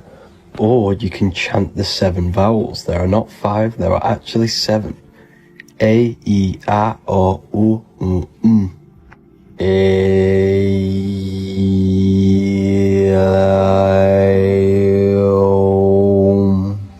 This is the proper way of pronouncing the 7 vowels. These are so powerful because these are the only things that exist. It is literally the sound of God. By pronouncing them right, you can actually create a lot of power within you and align your chakras. That's it for this video, people. I'd appreciate a comment and a like to help the algorithm. I appreciate you all. Love and light.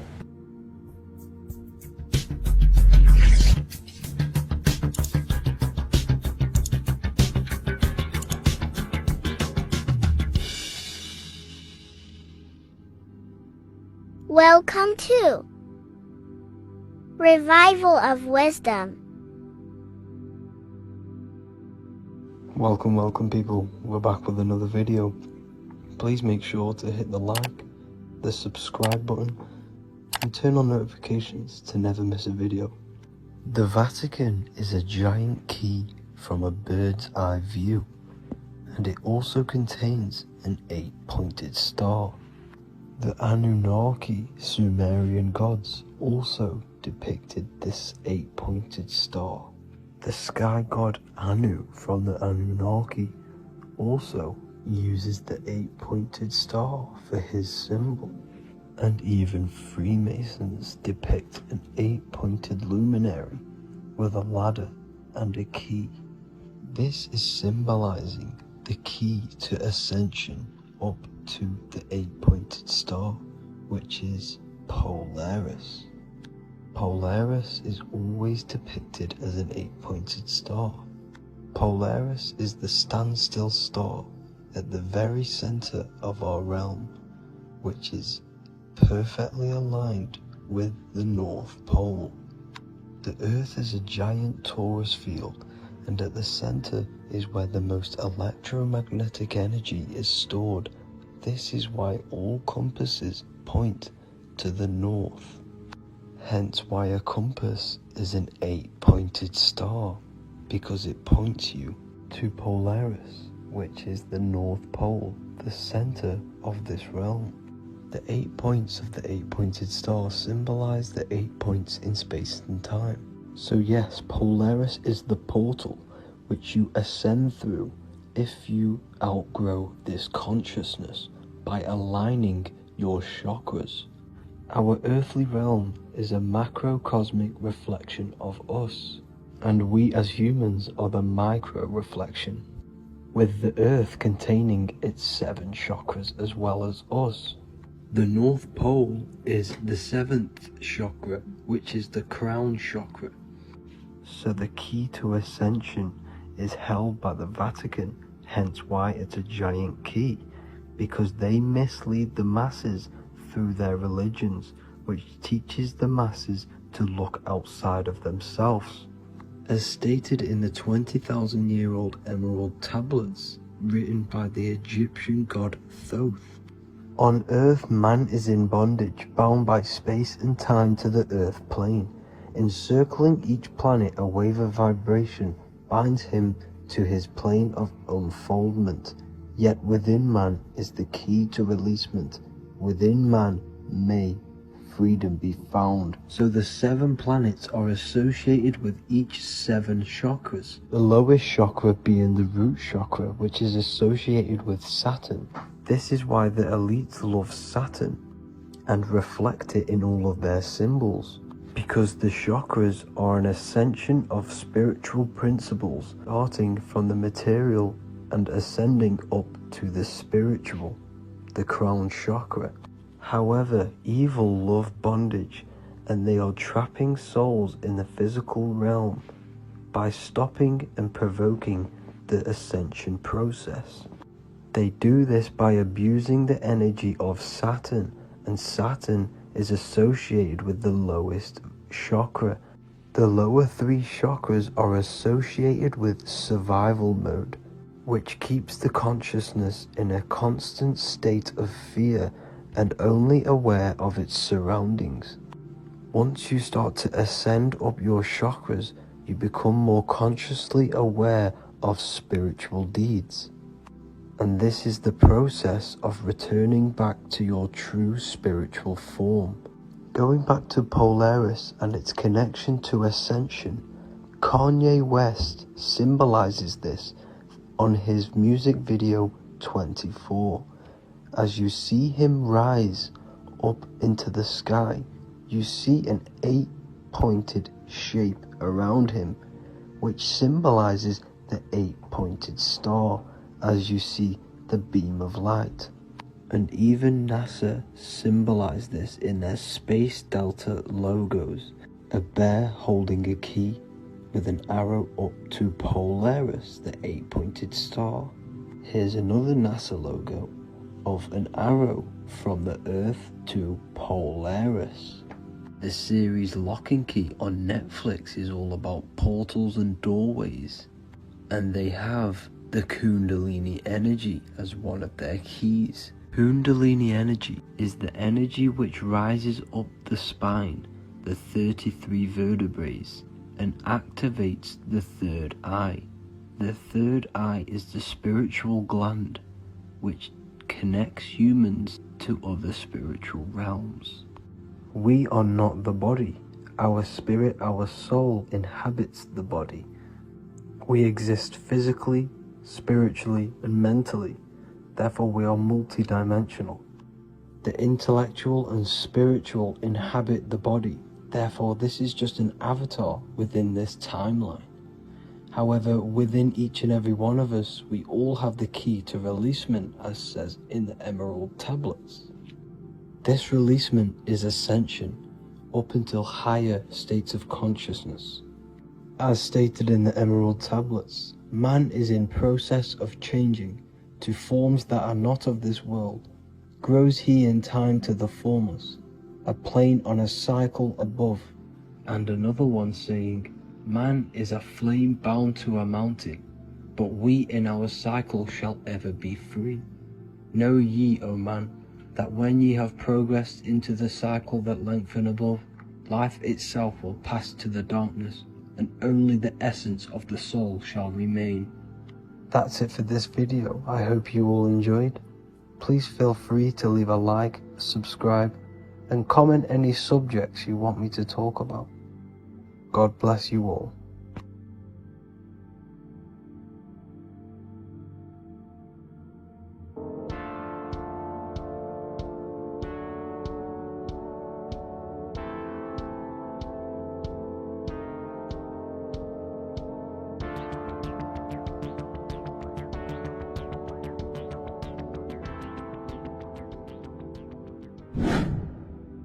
Hello and welcome to another video, people. Before we start, please like, comment and subscribe if you wish to see more content. Today we're going to be talking about the mental universe and how everything is mental. This is the #1 law on the Kybalion. If you've never read that book, it's called The Kybalion. A very good book. It's the first law because this is the most important thing you need to understand. Is how everything exists within the mind. Behind every single one of these eyes is the same consciousness expressed in different bodies. The mind is what gives perception to what you're experiencing. Behind every single one of these eyes is the exact same consciousness, but the brain that they inhabit is giving them a different perception, a different being, a different body. Now this is the difference between humans and animals. Humans possess a advanced consciousness, an advanced mind that gives us the ability to be aware of ourselves mentally, physically, and spiritually. We can reflect on ourselves. When a dog looks in the mirror or an animal looks in the mirror, it doesn't know what it's looking at. It doesn't realize it has a consciousness. It can't reflect on itself. It can't say, I want to improve in this area. It doesn't have that consciousness. We have a divine consciousness. Take away the N for divine, and you get with a D, put it with a D, you get divide, because we have a divided two-way consciousness. An animal only has one. However, it's still the same mind. We're all mind. We're all mental. We all exist within the mental plane. Look at this person walking. The body, the brain, is sending electrical signals through the 12 cranial nerves, which the 12 disciples that spread the gospel of Jesus, right? You have 12 cranial nerves in your brain. There are 12 disciples which spread the gospel of Jesus. Jesus represents the mind, the intelligence, the invisible intelligence that we all are, the same intelligence, the same exact consciousness, which then sends a command into the brain. Then the brain sends these 12 electrical signals through the 12 cranial nerves to control the rest of the body through the nervous system. This person walking is not, the body is not walking. The mind is telling it to walk. And the brain is it's a supercomputer which is decoding these demands given to it by the mind. Because the pineal gland will have something to do with the ether, because the ether is physical and non-physical. The mind is sending the commands through the ether to the pineal gland, which is then getting broken down into electrical codes within the brain and sent throughout the nervous system to control the body.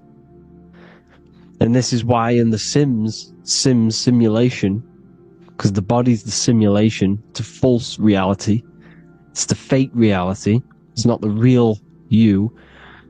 You are formless. There is no form, but the third dimension is a dimension within your mind. Matter, mind, light is all a product of your mind. It's all in the mind. Now, this is why The Sims has this green little diamond on top of the head. Because this is you. This is your invisible intelligence controlling the character. Okay, it's controlling the character, and this character is in the world. Your consciousness isn't in the world. The world exists within you, but the body is a vehicle for that realm that you land in.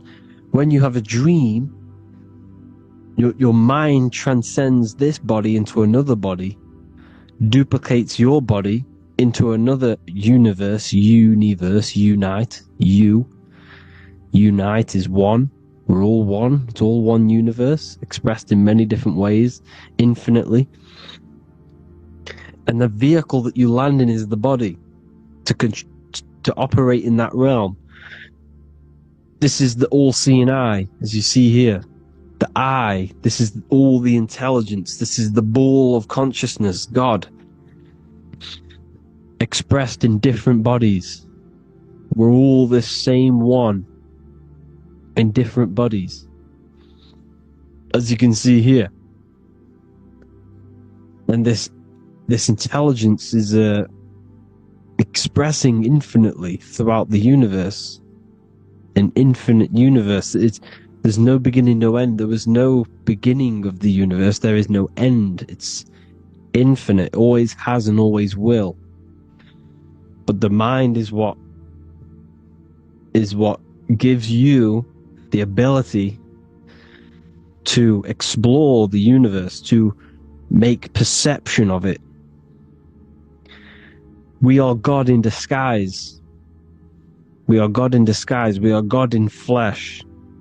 But the body can become attached to the mind, can become attached to the body if the mind is not aware of itself. When the mind is that blinded by matter,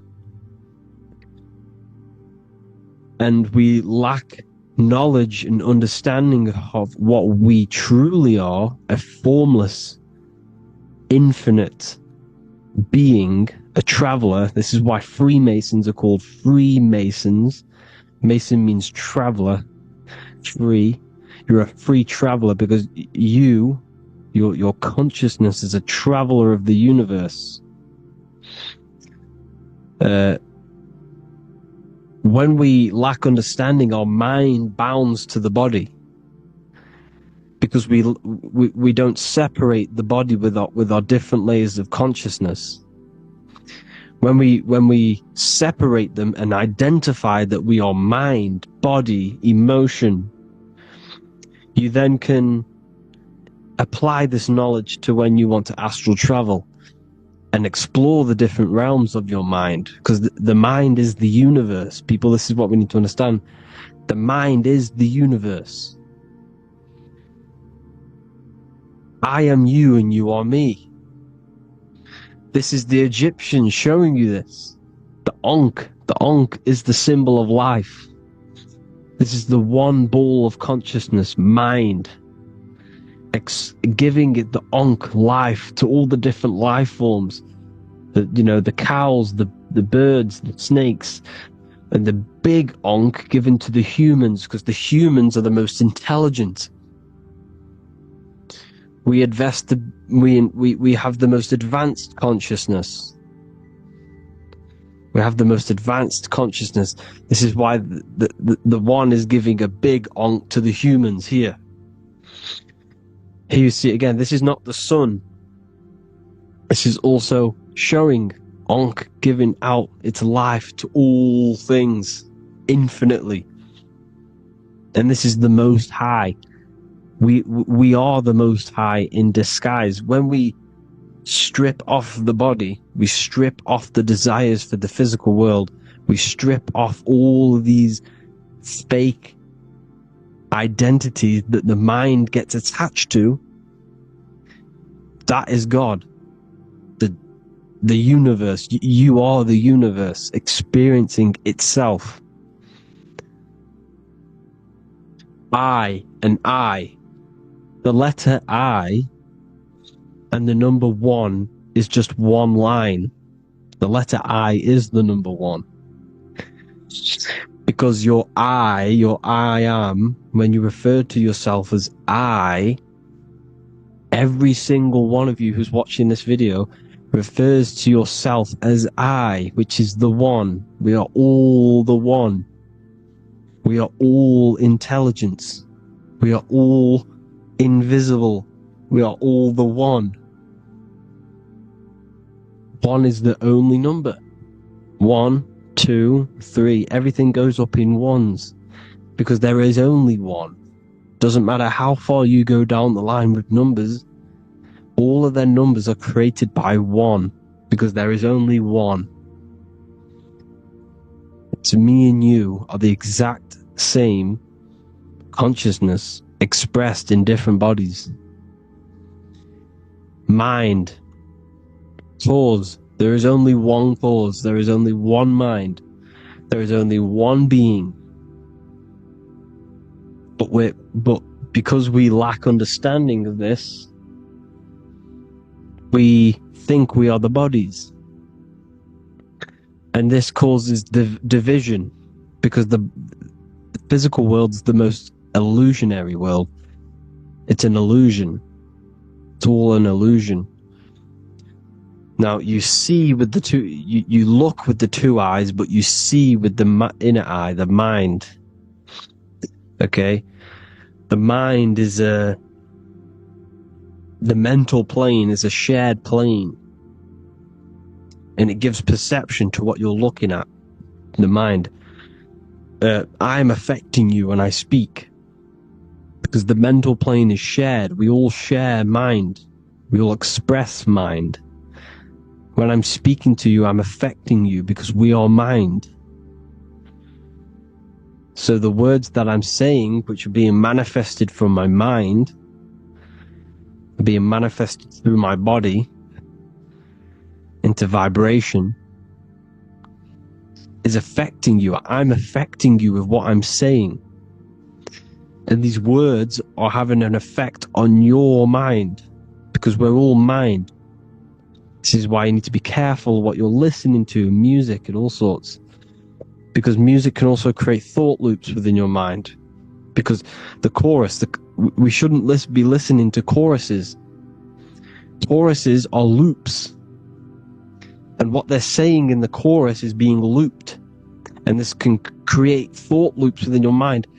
Go and listen to an old song that you used to listen to about 5 years ago, 10 years ago, 20 years ago. Go and listen to an old song, and you guess what? You will get nostalgia. Why will you get nostalgia? Because that song will trigger the thoughts that you were thinking in that time of listening to that song. So songs with choruses create thought loops, and they reprogram your subconscious mind. It's important why music is very powerful. Mind and mind, same word. See, language is the truth, people. This is why I use language in all of my presentations, especially the English language. It's riddled with occult truth. I is my me. I, you, and me, or I, one. We are not the name, we are I. Every single one of you is I, because we are all the one. All mind. Now, the only thing that is truly mine is my mind. When you say something is mine, it's an illusion. It's not yours. The only thing that is mine is mind. My mind. Okay? It's my mind. It's the only thing. It's the same word, mind and mind. Like I said before, everything's one. Hot and cold is different degrees of the same thing, of the one substance, of degrees. The 7 colors are different frequencies of the one white light. Everything is one. There is only one. We are all one. Everything is one. Hot, cold, day, night. It's the same degree of one, which is mind. The mind's perception is what's giving it, labeling it hot or cold. The mind's perception of colors is what is giving it red or purple. Hot or cold. There is only mind. The mind gives things perception. There is only one, that is mind. The conscious and the subconscious mind. The male and the female, these are married. The subconscious mind is your hidden part of the mind. Okay, it's hidden. You can access it through different meditations and Reiki teachings, and dreams or manifestations of your subconscious. This is how you know mind and matter are one, because your mind creates matter in dreams. Your subconscious manifests everything in a dream, in the astral realms. The conscious is what you're conscious of, what you're consciously thinking of. So me, I am conscious that I am speaking into this mic and creating this video. My subconscious mind is the hidden part of the mind, which is speaking to my heart, telling it to beat. It's telling my food to digest. It's regulating all my blood. It's doing everything in my body without me being conscious of it.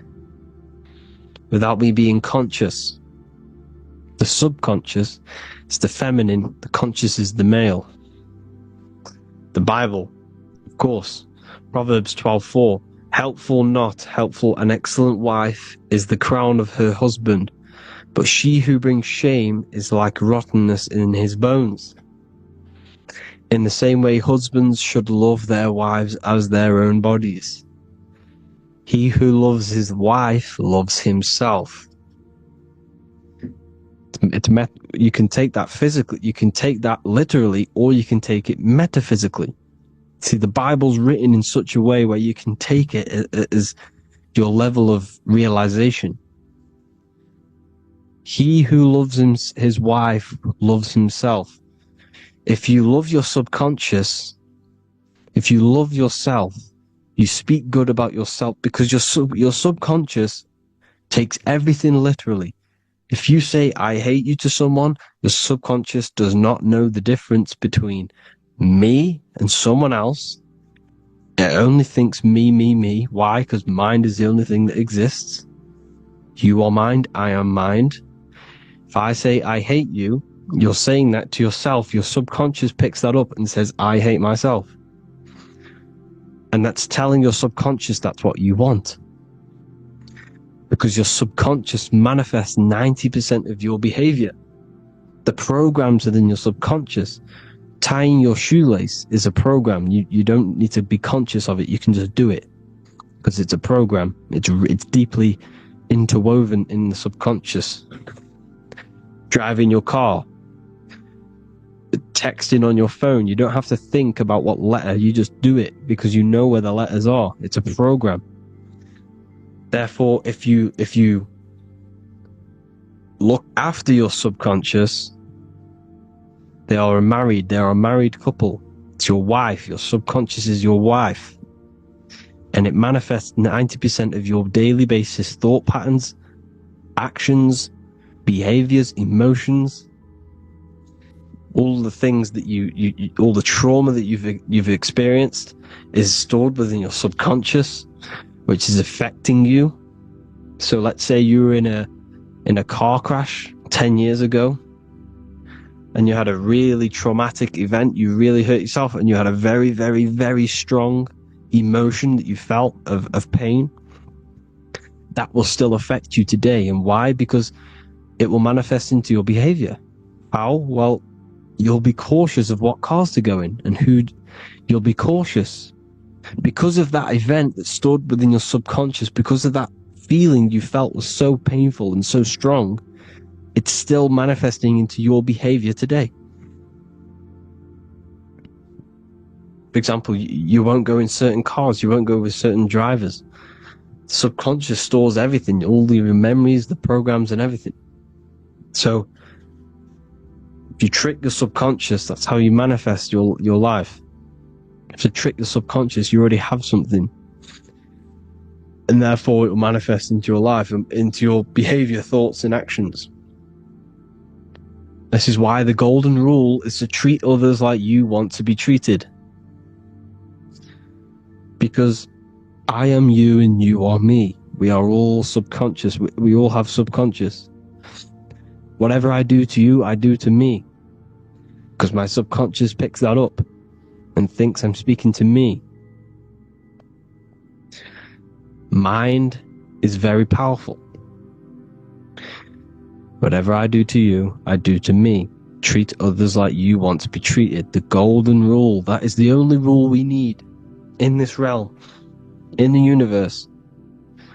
If everyone understood this rule and how the subconscious works and how karma works, we'd live in heaven on earth, the Garden of Eden, the Golden Age. As a man thinketh in his heart, so is he. Proverbs 23:7. Where your heart is, there will be your treasure.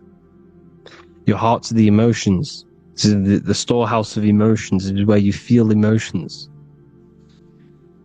You have to let your emotions move through you, not become you. You can't let your emotions become you. But except be like the sky and let them pass through you. Be like the clouds and the stars passing over. Let them pass through you. Do not let them become you. And this is how emotions can take over your mind. We are driven by, when a man is driven by emotions, he has no self to control. You must control the mind, because the mind can be corrupted. Because your thoughts are electrical in the brain. Your thoughts come from the mental plane. So how the mind works is that you place your attentions on something in the mind, and infinite information just flows in. Think about it. When you think of a certain topic, As soon as you think of that topic, information comes flying into your mind. Different ideas, ping, ping, ping. It's all connected. It's why we call it a mindset, because your mind sets itself to frequencies. And when we think of something, we tap into that frequency, and just the universe, the mind, the mental plane just flows in information based on that frequency and that thought. The universe is just information. All of the information out there, nothing is new. It's all there. You just have to tap into it. You can tap into these different thoughts, and it's all there. Everything already exists within the mental plane. You don't think anything. You receive thoughts. We all share the mental plane. We affect each other. I'm affecting you. Listening to me is affecting your mental plane, your mind. The physical plane is the lowest plane. It's the world of effect. Everything you see in the physical plane is the effect of mind. Like I said, the person walking is the effect of their mind telling the body to walk. The physical plane is the lowest dimension of your mind. Mother Earth, we are in a mother. We're in the womb still. The Earth is feminine. It looks after you. It provides you with food for free. It grows on trees, with water. It's Mother Earth. It's the womb. The dome above your head is your mother's belly. Okay? Is your mother's belly. You're in the womb still. You're forever in the womb because your mind's constantly expanding. Because when the baby's mind figures out that there is a reality outside of its mother, it starts to hear the people outside of its mother, what does it do? It figures a way out of the mother, and it becomes born again in the water, in a hospital, into the other world. It's the same with our minds. When our minds figure out there is other worlds beyond this physical, we explore them. The astral plane, for example. You figure a way out of the body. Because when you're the firmament, look at the word firmament, meant at the end. Firm is firm, something strong, something like a rock is firm. If your mind is firm like a rock, you will be stuck under the firmament. So, for example, people who are very programmed and can't think outside the box, they have a firm mind and they'll be stuck under the firmament because your mind is the only thing that's keeping you under the firmament. It's the only thing. When you're doomed, doom is dome. This is the dome, which is your head. Your head is the dome. Above your head, above the earth is the dome, the ethereal barrier. But that's just an external manifestation of your head. You don't leave the earth, you leave your body to leave the earth. Because your body is the earth. It's a dimension within your mind. So when you're doomed, you're domed. Your reality is your level of realization. You realize something, or when you have an idea, the mind, in the eye, EYE or I, same thing, mind, it's all mind. Reality is your level of realization. You realize there's other worlds, that's your reality. Your perception's your reality. Mind in Latin is mens. Jesus was known as the fisher of men, which is the fisher of minds. He was fishing minds worthy of knowing the higher truth, the deeper occult knowledge. Jesus figured out that we are all God. And he got killed for it, because in that age they were trying to suppress this information.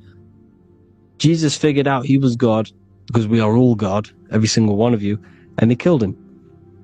Because we're all mind. We are not the body. We're the invisible intelligence, which is God. But you are not God if your mind is attached to this physical world, to the worldly pleasures.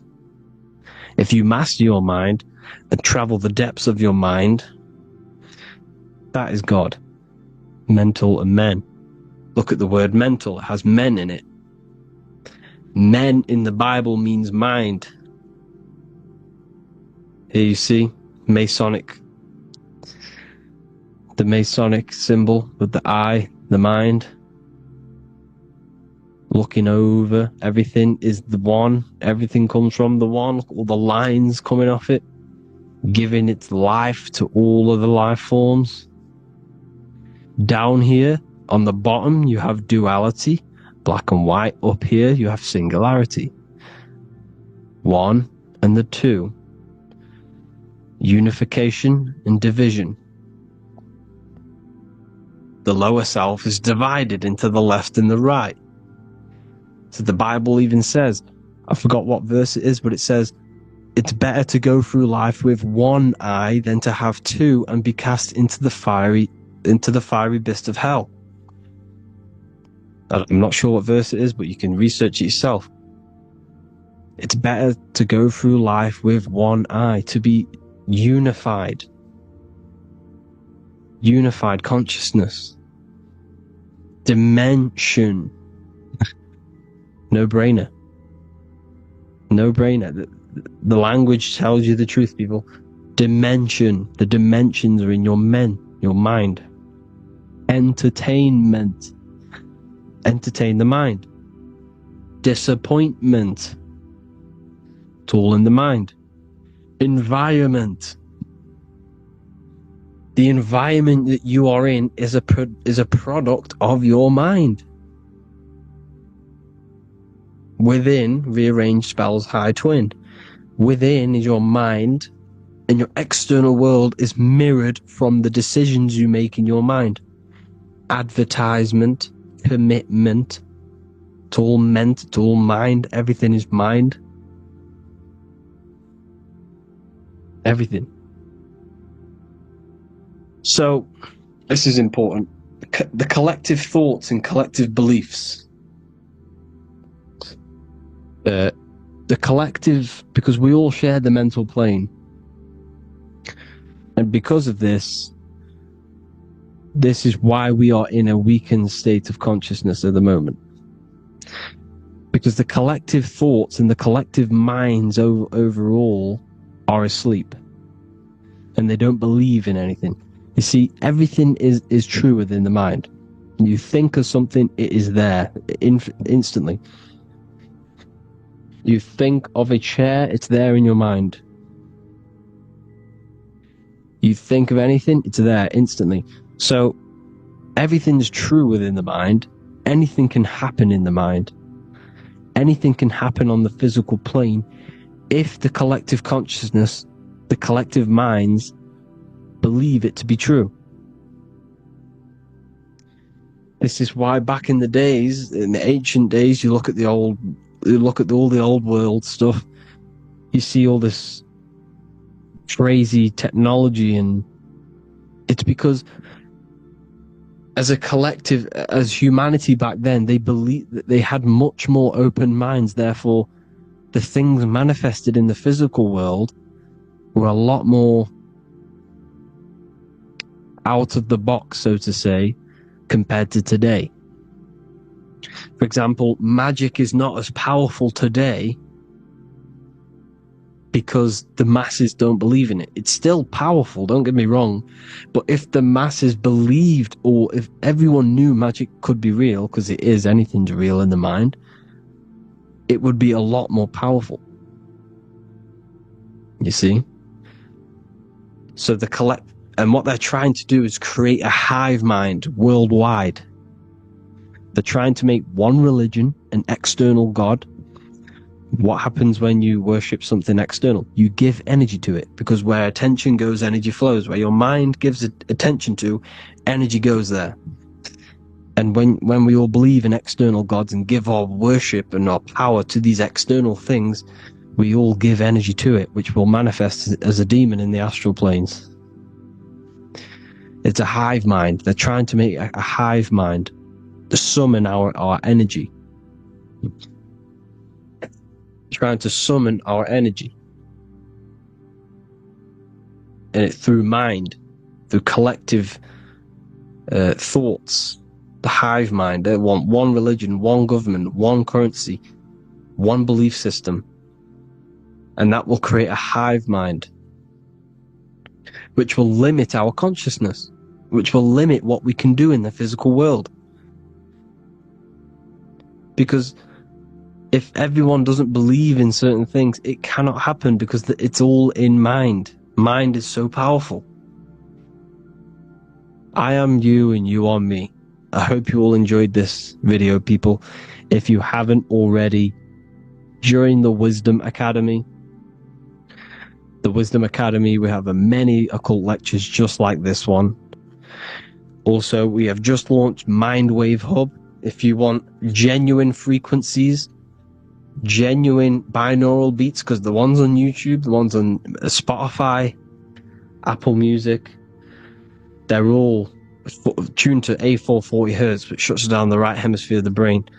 If you want to gain access to your true consciousness, your mind, you need to balance the two hemispheres and balance the chakras. You can do that externally by listening to binaural beats. If you want true frequencies, true binaural beats to hemisync the chakras, hemisync the brain, to gain access to the different dimensions of your mind, well, you can gain access anyway, but it's going to help you if you're trying to learn this. Join Mindwave Hub. The link will be in the description. Listen to the binaural beats, meditate to them, listen to when you go to sleep. They'll massively benefit you. Thank you all, people. Hope you had an amazing, lesson. Hope you learned a lot. And please subscribe. God bless you all.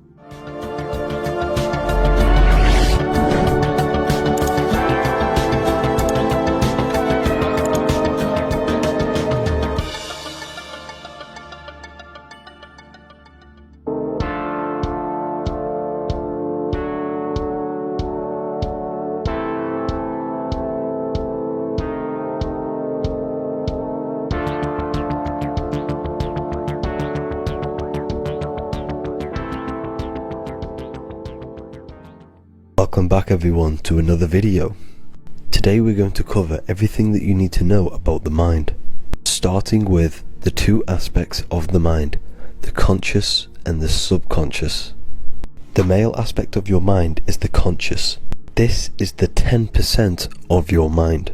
The conscious part of your mind is only aware of everything around you, your vision, your sight, your smell, your taste, your hearing, and your current state of emotion and thought. Every thought that you consciously think about has an emotion directly attached to it. That emotion is then impressed onto the subconscious part of the mind. The subconscious part of the mind is the female aspect of your mind. It is also a whopping 90% of your mind. Subconscious mind is controlling all of the subconscious processes which happen within your body. For example, your subconscious mind is controlling your heartbeat, your digestion of food, and all of the things that you do not have to tell the body to do. It is the hidden part of our mind which is controlling all of the hidden things. The subconscious mind is like a recording supercomputer. Everything that you have experienced in your life is all recorded and stored within the subconscious mind. One of the most important things about your subconscious mind is that it stores your mental programs. Everything in the subconscious mind manifests into behavior and actions within the body. Your daily basis routine and habits are all mental programs within your subconscious mind. These mental programs are created by mainly two ways. 1, repetition, and 2, emotional impact. The repetition is fairly simple to understand. The The more you do something, the more it impresses onto your subconscious mind and becomes a program. That program will then manifest into your behavior. However, with the emotional programs, they work a bit different. The stronger that you feel an emotion, the stronger it is impressed onto the subconscious mind. And then that emotion becomes a program. For example, you had a very traumatic moment happen when you were a young child. The emotion that you felt was so strong in that moment that it impressed into your subconscious mind so hard that you can recall that moment like it was yesterday. That traumatic event that happened to you when you were young will still manifest into your daily basis behavior even to this day. However, it manifests subconsciously. For example, if you were in a car crash, you will be wary to enter cars with certain people, all because of that traumatic emotion that you felt and impressed onto your subconscious mind. Another example of the subconscious manifesting into our behavior is posting on Instagram. Most of the time, the reason why you post is because your subconscious mind is seeking gratification. So before you actually do something, question yourself and find out the root cause of why you are doing this. Another thing that you need to understand about the subconscious mind is that it takes everything you say in here literally. So for example, if you go and say, "You are an idiot" to someone, your subconscious mind will only pick up the word idiot. It only knows yourself. It doesn't know anyone else. You are casting a spell on yourself just by saying that to someone else. This is why the golden rule is to treat others like you'd like to be treated. Now, you can rewrite these programs which are already in your subconscious mind. However, it does take consistency. You have to change these programs which have been running for years. And by changing these programs, you change your behavior, because these programs manifest into your behavior. The best way to do this, personally, is to listen to affirmations first thing when you wake up in the morning, and do this for 10 minutes every single morning. Then at night time, you want to think and feel that you are becoming the reality that you desire. The more that you feel this reality, the more it will become a program and impress your subconscious mind. For example, you're trying to gain financial freedom. If you trick your subconscious mind into creating a program saying that you are financially free, this will manifest into your behavior. You will start doing more work. You will start looking for ways to make money. Your mind will be set on the frequency of money and financial freedom. Therefore, you will receive thoughts based around this program. If you take enough action, your life will dramatically change because of this program that you created in the mind. This is why we call it a mindset, because your mind is a frequency tuner which sets its frequency onto different thoughts, because thoughts are frequency. If you fill your mind with a specific frequency, you will gain thoughts and ideas based around that frequency. To create a stable mind, you need to master your emotions. You need to change your mindset. Everything that you experience is neutral. Based upon the mindset that you see it, you either give it a positive or negative charge. By understanding this deeply, you will then control your emotions. I hope you gained some wisdom and enjoyed this video. Please, if you can, leave a comment and a like, and subscribe to the channel if you like this content. Love and light to you all.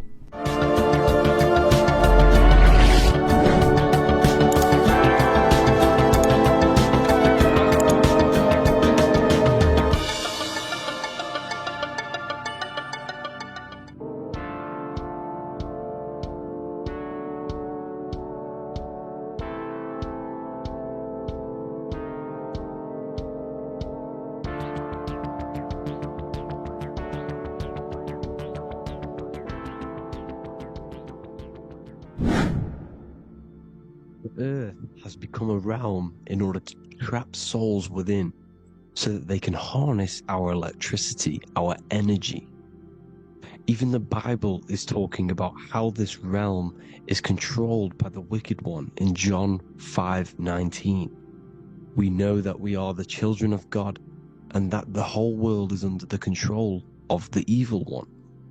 Ephesians 6:12, for our struggle is not against flesh and blood, but against the rulers, against the authorities, against the powers of this dark world, and against the spiritual forces of evil in the heavenly realms. So the Bible is telling us that this is not the only world. There are other worlds, there are other realms that we can go to, considered as heaven. Heaven being a higher realm where there is no evil, no darkness. This is a midpoint realm where there is good and evil. Now, we're going to explain how the soul trap is how it's working, and how your soul is being harnessed for its energy, and how you are tricked to come back to this realm after death. What you need to understand is first is that you are the invisible intelligence behind the physical body. You are the mind and soul.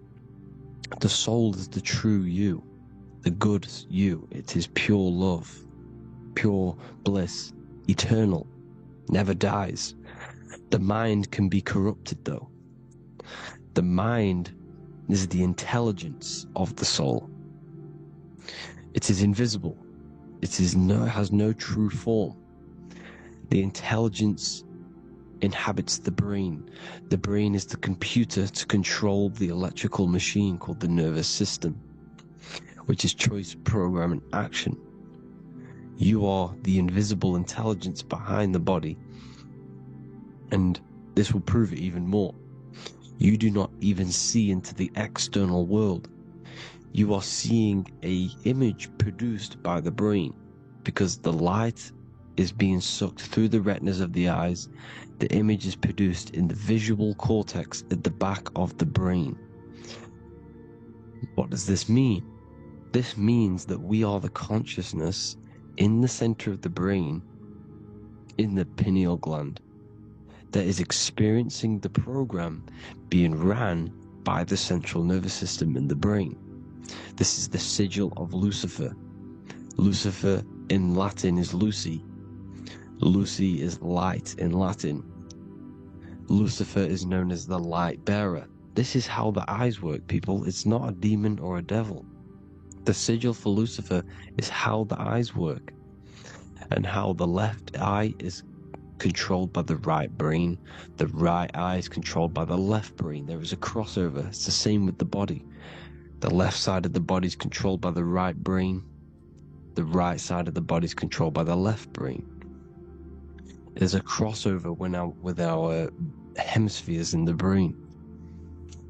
Now, this empty chamber in the center of the brain is where this universal cosmic intelligence is held, known as the most holy place in the Bible, the throne of God.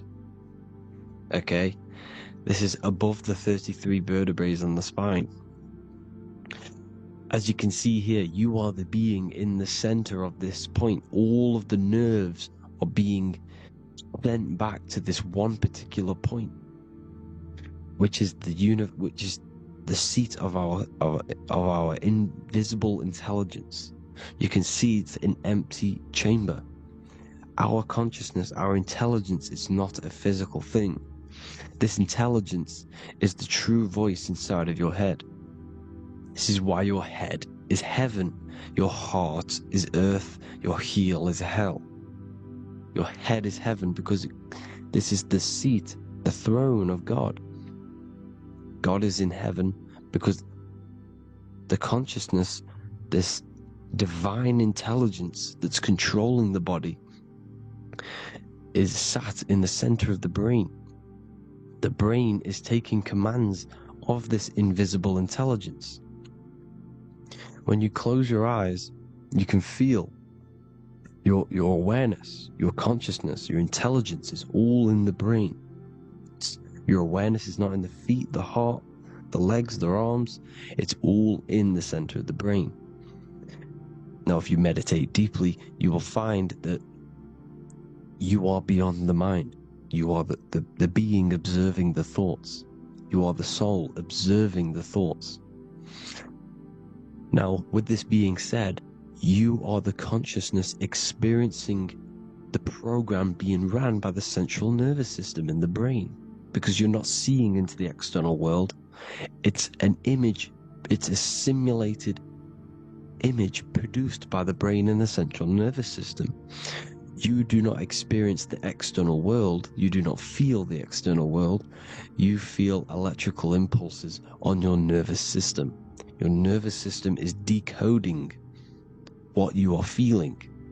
So the only thing that you truly feel is the electrical impulses on your nervous system. This is why the nervous system is the tree of knowledge of good and evil, because it gives your invisible intelligence, your mind, the knowledge of good and evil. It can detect good things, it can detect bad things. If it's hot, if it's warm, if I need to go, the nervous system is doing this. It is the tree of knowledge of good and evil. Okay, now this universal intelligence is symbolized as the single eye. Okay, Matthew 18:9. It is better for you to enter life with one eye than to have two eyes and to be thrown into the fire of hell. What does this mean? It's symbolic, it's metaphorical, people. It is metaphoric. Your universal intelligence is the single eye, the one eye. It's the balance between the two poles, between the left and the right, the good and the evil. It knows the right thing to do all the time. This is our inner guide. The inner self is the inner guide. And when you are operating your life off duality, using your two eyes, you'll be thrown into the fire of hell, lower states of consciousness. Because you're split. You need to live in oneness, even, balance. Matthew 6:22, the light of the body is the eye. The light of the whole body is the eye. You are a light being. Human. Hue means an attribute of a color. Man is the word manifested. We are light manifested into physical form. Depending on your vibration is depending on what color that you are vibrating on, which is a hue, a human. If therefore thine eye be single, thy whole body should be full of light. Again, it's talking about the single eye, oneness, completeness. When you balance the hemispheres of the brain, we'll go over that later. But anyways, the body is the earth. This is what we need to understand, people. The body is running the simulation, the program that our consciousness is experiencing. So when we leave the body during death and astral projection, we leave the earth. This is how it works. The body is the vehicle for the earth, for this realm. Everything exists within our mind. You have the soul, mind, and body. The soul is the observer, the watcher, the true being. This is why she has many different heads, because the soul inhabits different bodies. This is the serpent, which means knowledge, which is the mind, wisdom. And this is the body. Soul, mind, and body. Brahma, Vishnu, Shiva. The mind is the bridge between the soul and the body. So what do I mean? When you astral project, you are using your mind to project your awareness, your observing consciousness outside of the physical body. The mind is the projector, projecting consciousness. By using your mind, you can project your consciousness outside of the body, which is known as the astral realms, which is known as walking on water. Jesus was never walking on physical water, people. It's metaphorical. Believing the physical body. The water is the ether, which is the veil between the physical and the astral realm. It's fluid substance. It's on either side. It's physical and astral. The ether is the fifth element that they hide from us. Why? Because they're trapping you in the physical. They are hiding all of these realms. Etheric, astral, and mental. People think their mind is their brain, It's two separate dimensions. These are completely different dimensions. The mind is way more intelligent. The mind is formless. There is no form to the mind. You can think anything you want. You can manifest anything you want within your mind. It is not a physical object. The physical realm is being controlled by the mind. Everything's being controlled by the mind. Everything exists within the mind. This is why the Egyptian says the universe is mental. So when we project our consciousness outside of the physical, we go to the astral. The ether is the water that Jesus is walking on. This is the veil between the physical and the astral world. The word together has ether within it because it joins the two worlds together, together, the astral and the physical. The word either is ether because the ether is on either side, physical and astral, physical and spiritual, physical and non-physical. In the astral realm, the mind can manifest anything we want. We incarnate to restrict our minds. This is why Saturn, if you go and watch my video on Saturn, how Saturn is this simulation, okay, our minds can manifest anything we want in the astral plane in the click of a finger. However, when we incarnate in matter, we now have to labor for our manifestations. This is why Saturn's known as the great teacher in astrology, because he teaches you a lesson. When your mind incarnates into matter, it's teaching your mind a lesson, the knowledge of good and evil. This is why the Bible says you shall be gods and know the knowledge of good and evil. When you incarnate here, you have to know the knowledge, you need to know the knowledge of good and evil to become a god. Okay? Now the square is the physical plane, the triangle's the ethereal plane, the circle's the eternal plane. The circle has no beginning, no end, it's eternal. The physical plane is the square, it's limited. The square is limited. The cube is the geometric shape which gives rise to matter. Now the term think outside the box has truth in plain sight. You have to think outside the box to project your consciousness, use your mind to project your consciousness outside of the box, the physical plane, into the astrals. The astral realm is the realm of the stars. Above us is the stars. Through the stars is the astral plane. This is why astral has the word star within it. The devil is the de-veil. When you sell your soul to the devil, quote unquote, it's metaphorical. The devil exists in the physical plane. It's the lowest state of consciousness. The de-veil, you de-veil yourself into the physical when you are the devil. The de-veil. The ethereal plane. Now, we all know what the famous symbol of the all-seeing eye, right? The all-seeing eye with the eye in the triangle. Look at the Masonic artwork showing you the triangle above in the sky. This is symbolizing the ethereal planes. The eye in the triangle symbolizes your invisible intelligence, your mind, which has the ability to see on either side. Because the triangle's the ethereal plane, the eye is your consciousness, your intelligence, and this intelligence has the ability to see in the physical plane and to see in the ethereal planes, in the astral planes. This is why it's above the earth, it's above the ground, because it can see here, it can see in the heavenly realms. Now, the stars are, well, this is known as heaven, the realms of the astral planes. This is some quotes from the Emerald Tablets of Thoth. Out of the darkness ye must rise upwards, one with the light and one with the stars. Man is in process of changing to forms that are not of this world.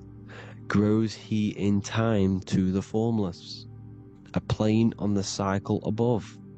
So there's other worlds. The Bible's telling you there's other worlds, there's other realms. Know ye Ye must become formless before ye are one with the light, the astral light above, which shining through the stars. Not of the earth are ye, earthy, but a child of the infinite cosmic light. You are the invisible intelligence controlling the physical body. The body's not you. It's the vehicle that your soul lands in when your mind projects your consciousness into that realm. Free from the body, I flashed through the night. Unlocked at last for me was the star space. Wow, that's powerful. The star space, the astral planes. This is what it's talking about. We are all a star. We descended from the astrals, which is the star. We are all a star. Look at the ancient paintings of Jesus' birth. It's the star beaming his consciousness down into the physical plane.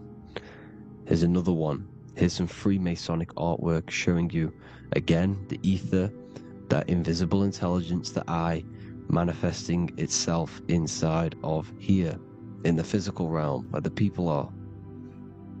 You see?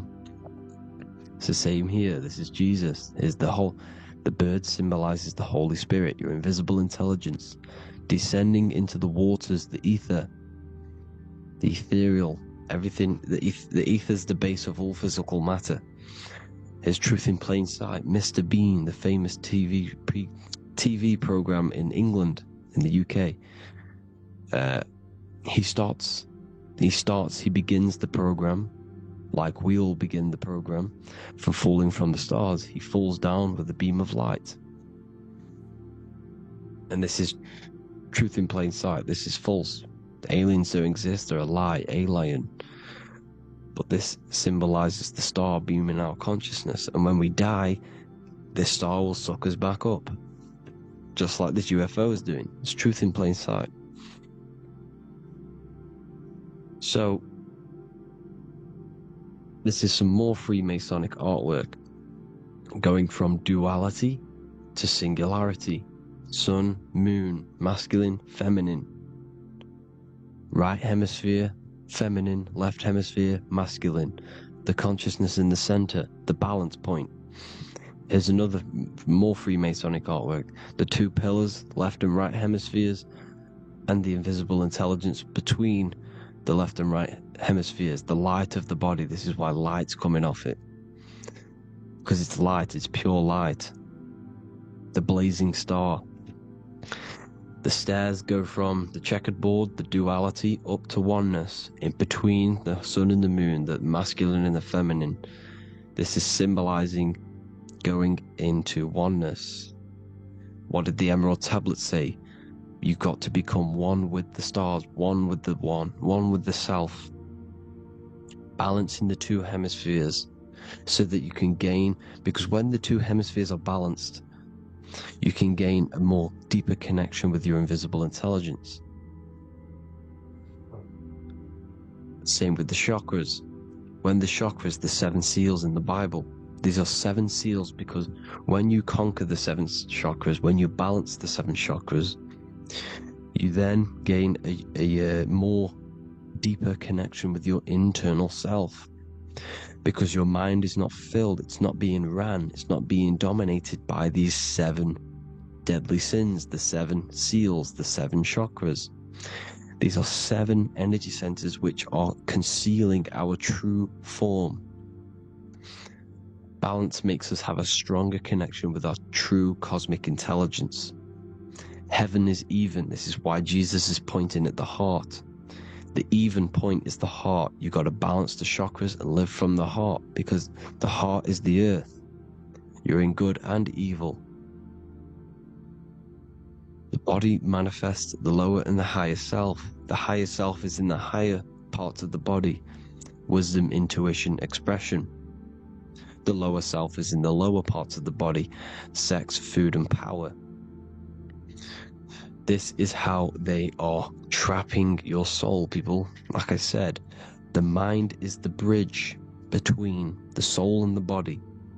So by tricking the mind, not giving it the right knowledge, and keeping the mind stuck in the lower 3 centers, thinking about power, food, and sex, This is low vibrating energy. It's going to keep your mind addicted to the physical realms. Okay? This is why you need to go even, balance, heaven. Okay? I will explain the soul trap in a second, how it fully works. But I'm telling you all the science behind it so you can understand. When you are doomed, you are domed. This is the dome, the firmament, the firmament, the mind. Ment is mind, firm is firm. A firmament is doomed under the firmament. You must have a loose mind, an open mind to expand your consciousness beyond the stars, beyond the ethereal barrier. You have to vibrate higher than this world. Your consciousness must be expanded more than the physical plane. You need to learn how to astral project.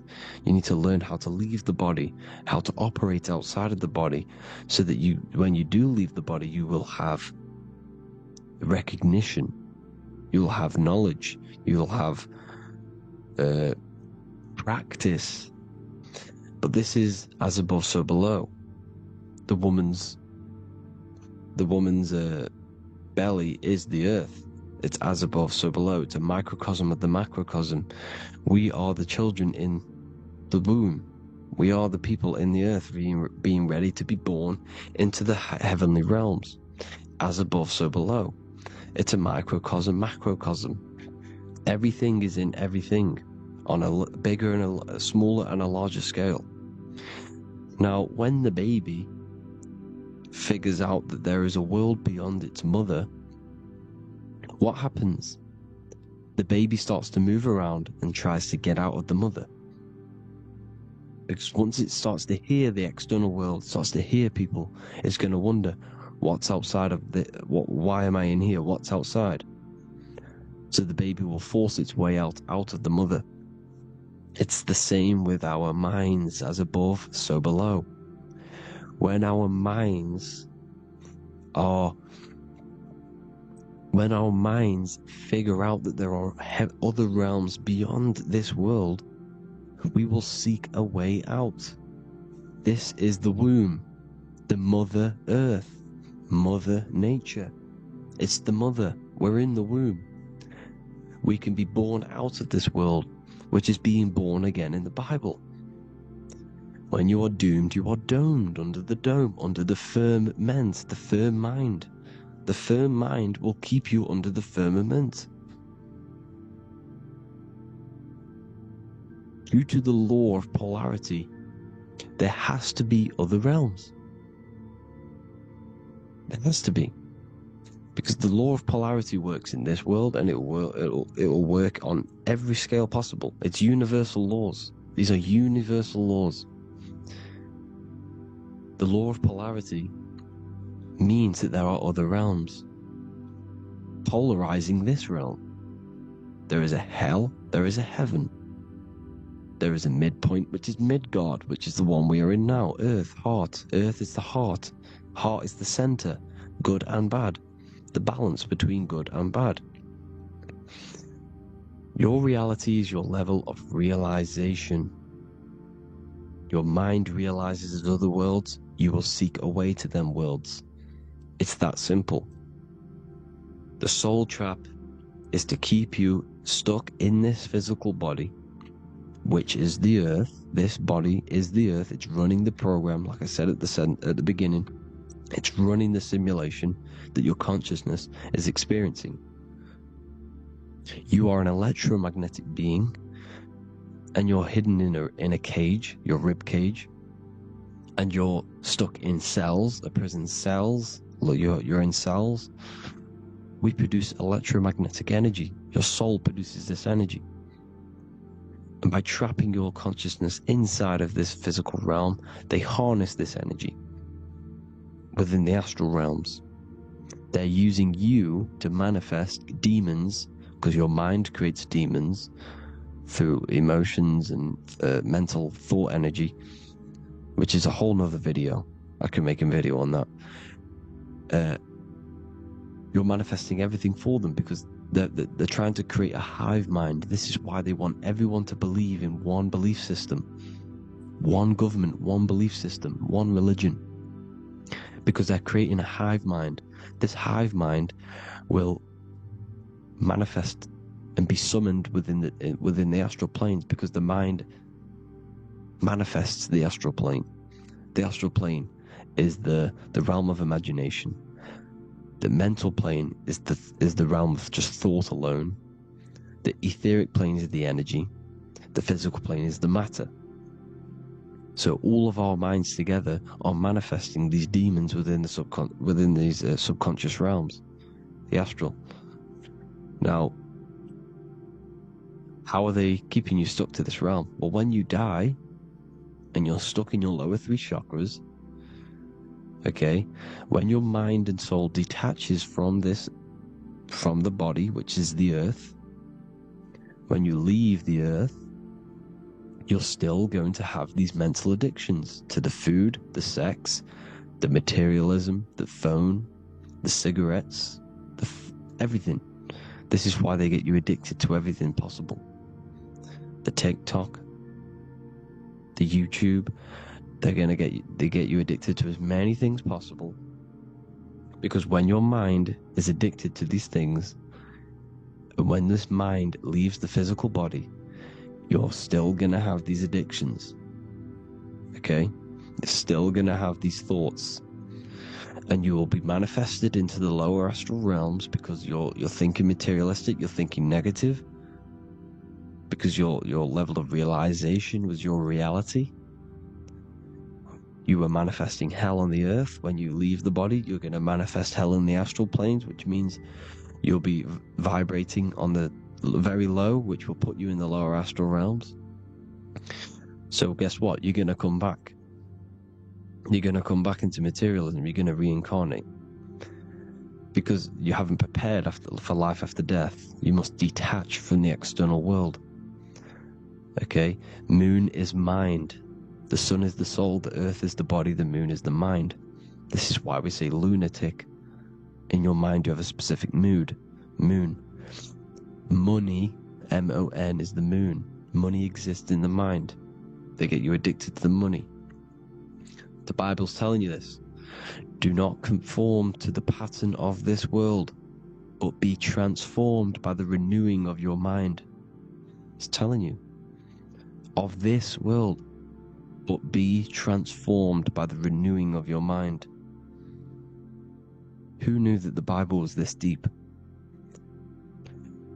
Matthew 16:26, what good will it be for someone to gain the whole world yet forfeit their soul? James 4:4, don't you know that friendship with this world means enmity against God? Therefore, anyone who chooses to be a friend of this world, of the world, becomes an enemy of God. John 4:4, dear children are from God and have overcome them, because the one who is in you is greater than the one who is in the world. It's talking about the invisible intelligence. It's greater than the physical world. John 2:15, do not love this world, nor the things it offers you.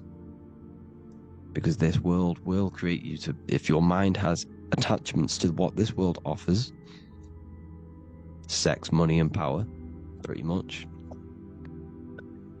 you will reincarnate here. You will come back here.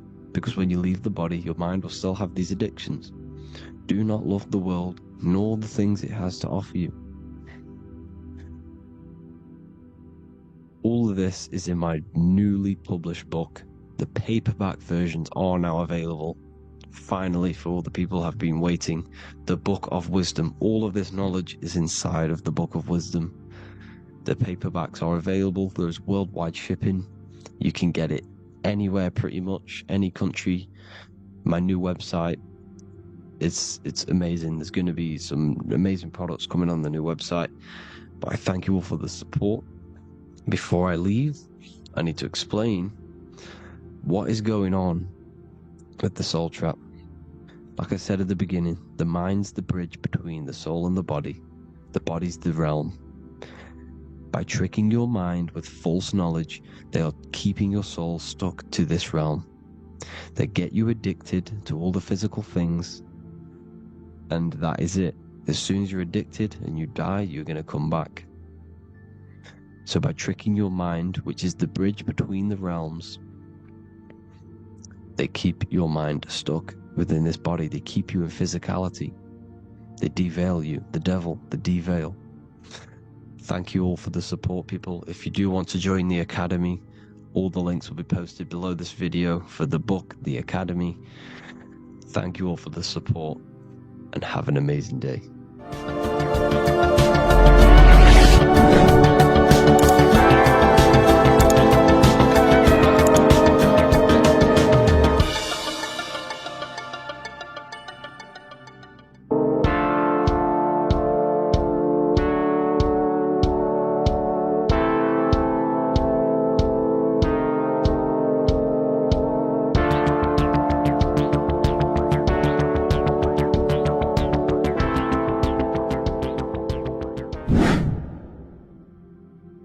What is good, people? We're back with another video, and this is going to be talking about the connection between the micro and the macro.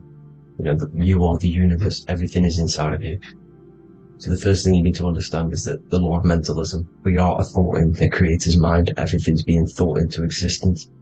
We have a spark of this mind, this same mind of the creator, and everything is a state of mind. Particles or atoms, whatever you want to call them, are a mental thing. They're a product of the mind. Everything's thought into existence. Thoughts influence everything. Thoughts are energetic effects which send out waves into the quantum field around you. And your consciousness is actually the universe experiencing itself, expressing itself, and viewing itself. So we are the creator, but viewing itself in separate bodies. And this is why they call the material world the world of illusions. Because everything's separate here, but we all forget that we are all one. We've all been brainwashed to think we're all separate, but we're all one. We're all the same mind, the same consciousness, everything. So everything's created out of toroidal fields. God created the toroidal field. That's the only thing that exists because atoms are toroidal fields. And it's the basis behind all creation. As you can see it in the owl's eyes. It creates the infinity symbol. And this was the apple. That apple is a toroidal field. And the toroidal field is made out of dielectricity, which is ether. Ether is black light, and this is counter space. This is another realm. This is what creates God to be omnipresent, to be everywhere at one place at all times. He is everywhere because ether is everywhere. And ether is infinite potential. It connects everything together, and that's what energy moves through. It moves through the ether. And that's black light. Everything is light, as it says in John 4:2. God is light. Everything's a vibrational state of light. So the torus field is made out of dielectricity, ether, black light, magnetism, which is white light, which is the center of the toroidal field. And magnetism radiates, it has no vibration. And then when white light splits, it turns into electricity, which is physical material, and that has a vibration. This is the Holy Trinity. The sun, the moon, and Saturn. Saturn, the god of materialism. If you've watched my videos on Saturn, you know that Saturn is crystallizing everything into physical matter. And that's why his old name was El. The ancients called him El. And this is why we get El electricity. This is where El electricity comes from. Because El electricity is only a product of the physical world, which is redshift, blueshift, Adam and Eve. And this is what creates the redshift, blueshift is what is a product of magnetism. When magnetism, white light splits, and this gives us vibration. And this what creates the toroidal field, which is the basis of all physical creation. The sine wave is created out of the magnetic wave and the electric wave. The electric wave is the blue wave, and the magnetic wave is the straight wave, which is radiation. This is vibration, frequency. So the magnetic wave is straight, and then you have longitude and amplitude, which is depth, which is dimension. You see how the electric wave has depth and a dimension. This is why you get the cross. This is the cross of Earth. This is the symbol of Earth, of bondage, of physical matter, because it consists of magnetic wave and depth, which is electric wave. And this is where you get the sun cross or the earth cross, whatever you want to call it. It's the cross of physical matter, and the ancients knew this. This is why they used that symbol. Red shift, blue shift, which is the toroidal field, is the basis of all creation, physical creation. And this is why you have the police siren is red and blue. The Matrix movie, red pill, blue pill. You have red blood and blue blood in your body. The Democrat and Republic, the two parties, red and blue. Like your taps on your taps, you have a red and blue tap. One's generative, one's destruction. Fire, destruction, water, generative. So this is the basis of all things. And electric wave has dimension, like I've already said, depth, material, and it's measured in hertz. It's measured in hertz because it hurts you. It decays because the electric wave has a vibration, and vibration always has to go back to a standstill point. This wave cannot go forever, but the magnetic wave will go forever. It's radiation. Magnetic is radiation. It radiates forever. It pulses. But the electric wave will at some point come back to a standstill point, and that's why it hurts. It decays. That's why our physical body decays, because we contain of electricity. This body is an electric body, and it will return back to stillness like a guitar string. If you vibrate a guitar string, you pull it, it will vibrate, make a sound, and then go back to a standstill point. It's the exact same with every single toroidal field within the body. It will decay, and this is why our bodies decay, and everything in creation decays. So we're born into sin. The sin of Eve. The sin of Eve is us biting into the tree of knowledge of good and evil, which is the systems in the body. And the sin of Eve is biting into the sine wave. We bit into the sine wave. The sun moves in a sine wave. Our DNA is a sine wave. Time is a sine wave. Everything in this creation is a sine wave. This is why the dollar bill is a sine wave.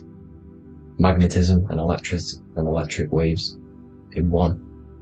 And this is the sun doing its sine wave, which creates, when you go bowling, it kind of creates that pin that you hit over. That's the pin of the sun. The zodiac sign is a sine wave because the zodiac sign is an expression of the toroidal field, because magnetism unfolds into 12ness. And that's why you have 12 zodiac signs, 12 systems in your body, 12 cranial nerves in your head, in your brain. So if you can imagine this, see where my pointer is, always starts with Aries. Aries is the head. It's the first thing that's created in the womb. And this is Aries, the ram, and this is why it's called a cerebrum in your brain, which is the first thing that creates when you're in the womb. And what's the element of Aries is fire. Fire is the first element, F-I-R, first, because it's the first thing on the wheel, the first expression of energy. As you can see here, my pointer, this is the center of the toroidal field.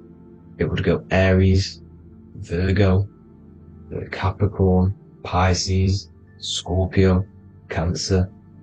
Then we go back to Libra. Libra would be center. But you see how the toroidal field is the expression of the 12 energies. That's what the constellations are, the energy expressions of the toroidal field. So it would go outwards, starting from Aries here, all the way back to Pisces, which is beyond the bottom half. But Libra would be the center. That's why Libra is the equinox. It's the equinox. Libra is when it goes from summer over to autumn. It's the equal. It starts to transition into the winter side. Equinox, equal, which is Libra. And that's why Libra has the two scales, symbolized with the two scales. That's because of, the sun moving over. It's being judged. It's equal now, but then it's going to tip over into the winter. That's why Libra is here, the center of the sine wave. Like I said before, magnetic energy unfolds into 12ness. Magnesium is number 12 on the periodic table. It's the sacred number. And this is why the scientists are NASA is trying to bring in another constellation to destroy the holy science of astrology. So Aries rules the head, which is Mars. Taurus rules the neck, the lower head. Gemini, the two twins, which is your lungs, your two twins, your arms, two twins. Cancer, the breasts, the chest area. Leo, the heart, which is the sun, which is fire, the center of the toroidal field. Virgo, the belly, which is the intestines. Libra, the kidneys, the two scales, the kidneys, balancing out everything. Scorpio, the sex organs. Sagittarius, hips and thighs. Capricorn, I've missed that out, which is the kneecaps. Capricorn, kneecap. Aries, which is the ram, which is the cerebrum in your brain. And then Aquarius, the calves and the ankles. And the Pisces, the two fish, the 2 feet. So everything corresponds, as you can see here. This is an ancient way of depicting it, of the folded human. And this is everything. Each constellation rules that part of the body, gives energy to that part of the body, makes you do certain things. So magnetic energy unfolds into 12ness, electricity unfolds into 7s. That's why when you get electric, the light spectrum that we see, it consists of 7 colors. Why we have 7 planets. The 7 planets give us our 7 metals and the 7 solfeggio scale frequencies. So the rota, this is the rota, and rota is an anagram for Torah. The Torah, which is I think it's the Hebrew Bible. Don't quote me on that, but it's one of the holy books. Which is the Torah, the Taurus. Everything goes back to the Taurus field because it's the basis of all creation. So the chief cornerstone, it says in the Bible that the builders rejected the chief cornerstone. The chief cornerstone, you are the builder. You decided to incarnate into the physical world, into the electric world, El, the world of El, Saturn.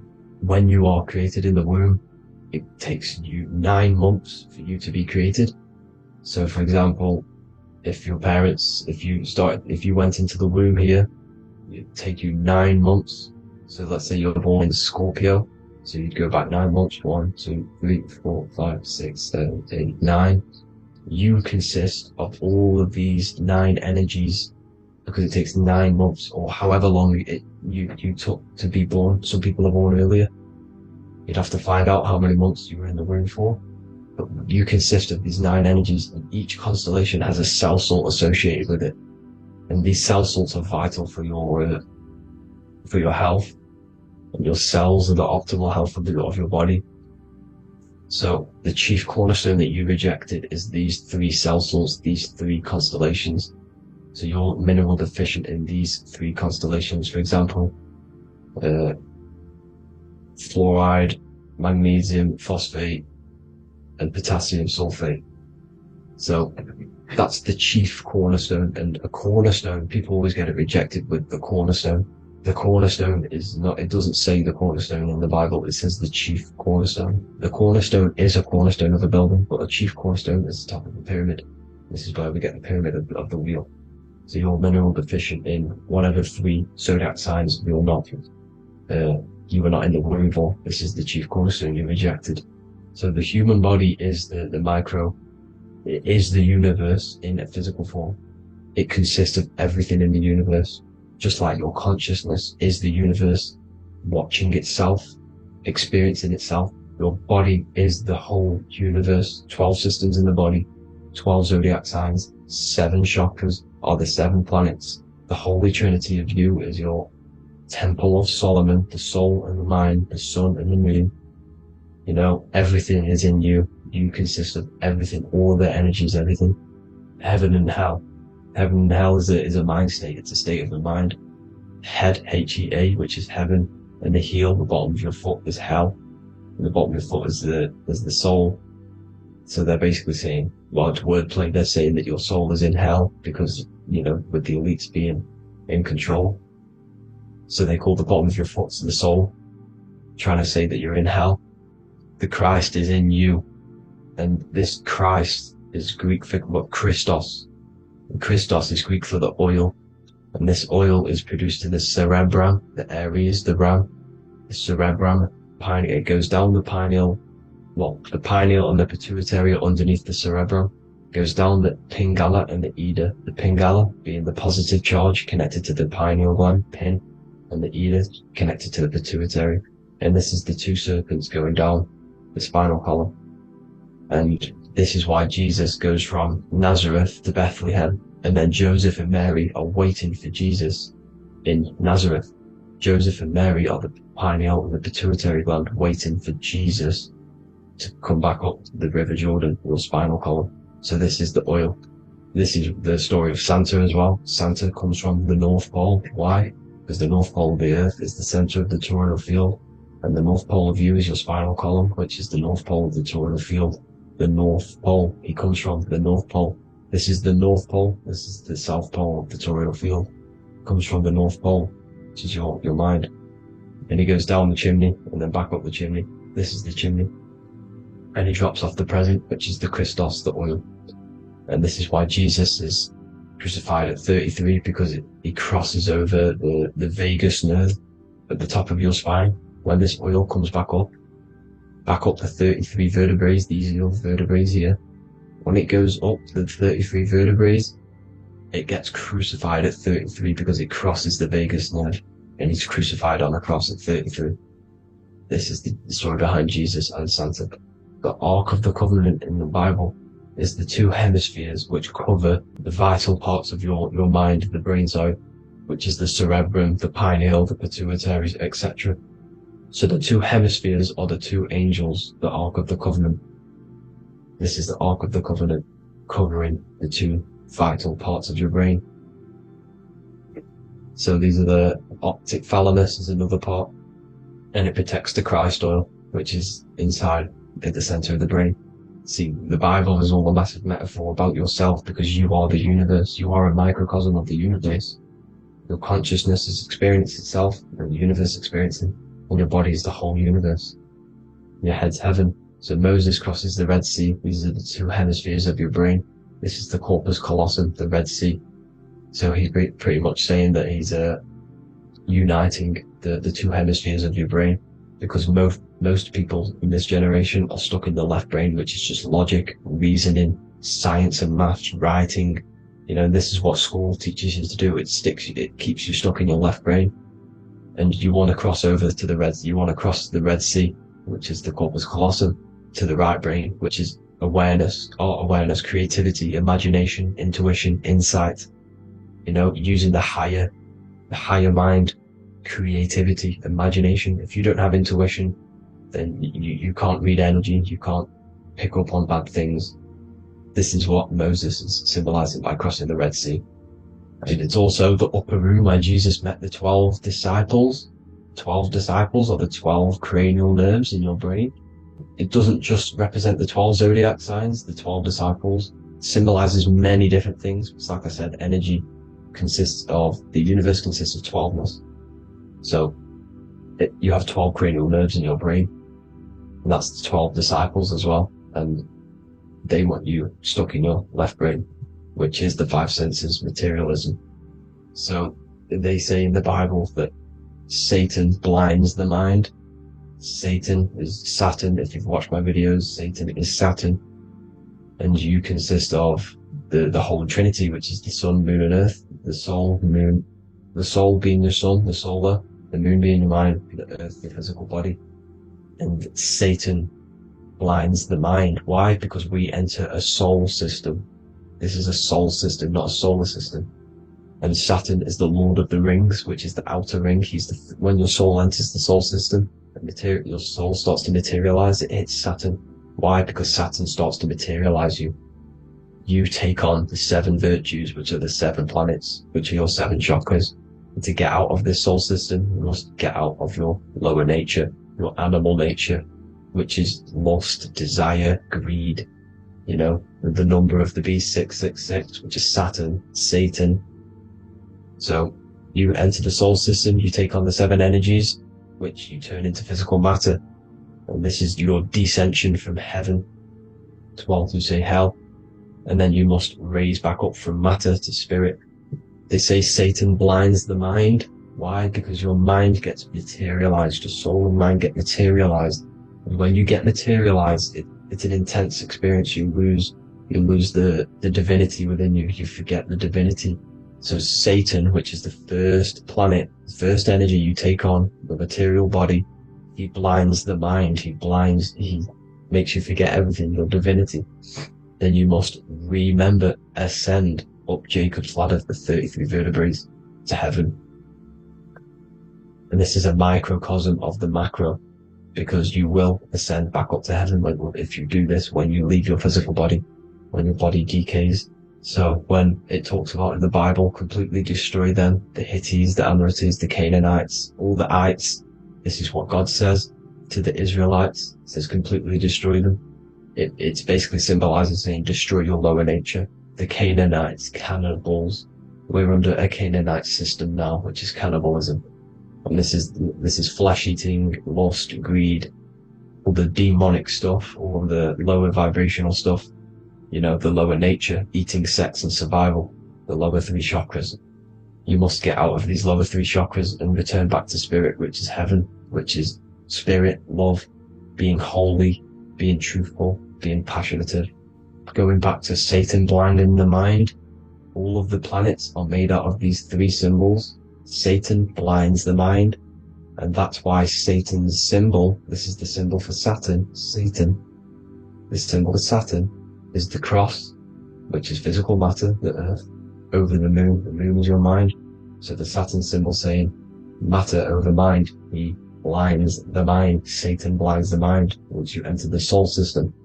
And you must remember, in the Bible it talks about the Genesis, which is Eve, the sin of Eve, which is biting of the tree of knowledge, with the serpent which wraps around the tree. It says the serpent placed himself on the tree.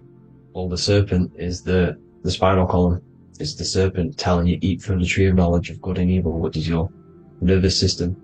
And eating from the tree of knowledge of good and evil is doing bad things. For example, over-sexualized, overeating, eating the wrong food. That's eating from your nervous system. It's decaying you, and it's preventing you from achieving the God self, the God consciousness. This is the symbolism of, the tree on the serpent, telling you to eat from the left brain, with the left brain being the sinister. Sinister is Latin for left.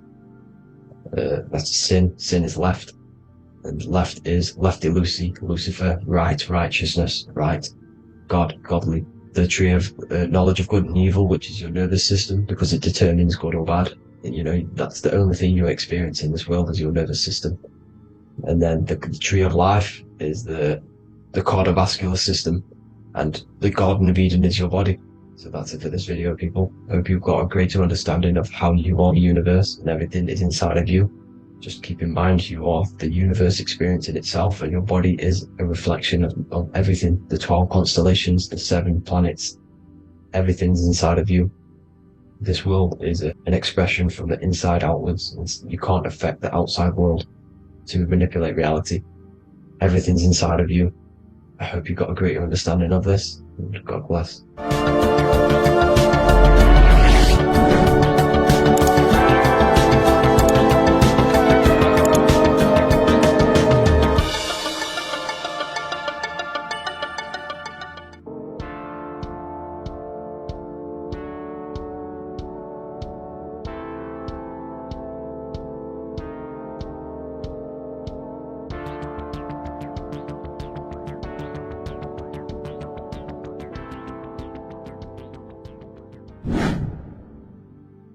How are we all doing, people? It's Revival of Wisdom from the Wisdom Academy. Today we're going to be breaking down God, consciousness, and the higher and the lower self, and how to overcome the lower self. Now, the first thing you need to understand is that you are the invisible intelligence within the brain, within the body. This invisible intelligence is known as the mind. But you are not the mind, you are the observer of the mind, which is the soul, the invisible entity. The mind is your intellect, your intelligence. Now, the mind is, it's hard to put this in words, but the mind is something that gives you the ability to explore the universe. And this inner self is the I am. It's the quiet, the inner self, the voice you see in you hear in your head. This is why within spells high twin, inside, internal. The I is also the number 1, which is one line. Because the one and only, is the inner self, which is the I am.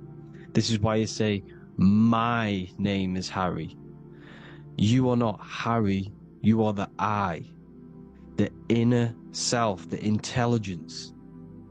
Okay, this is why Jesus in French is I am.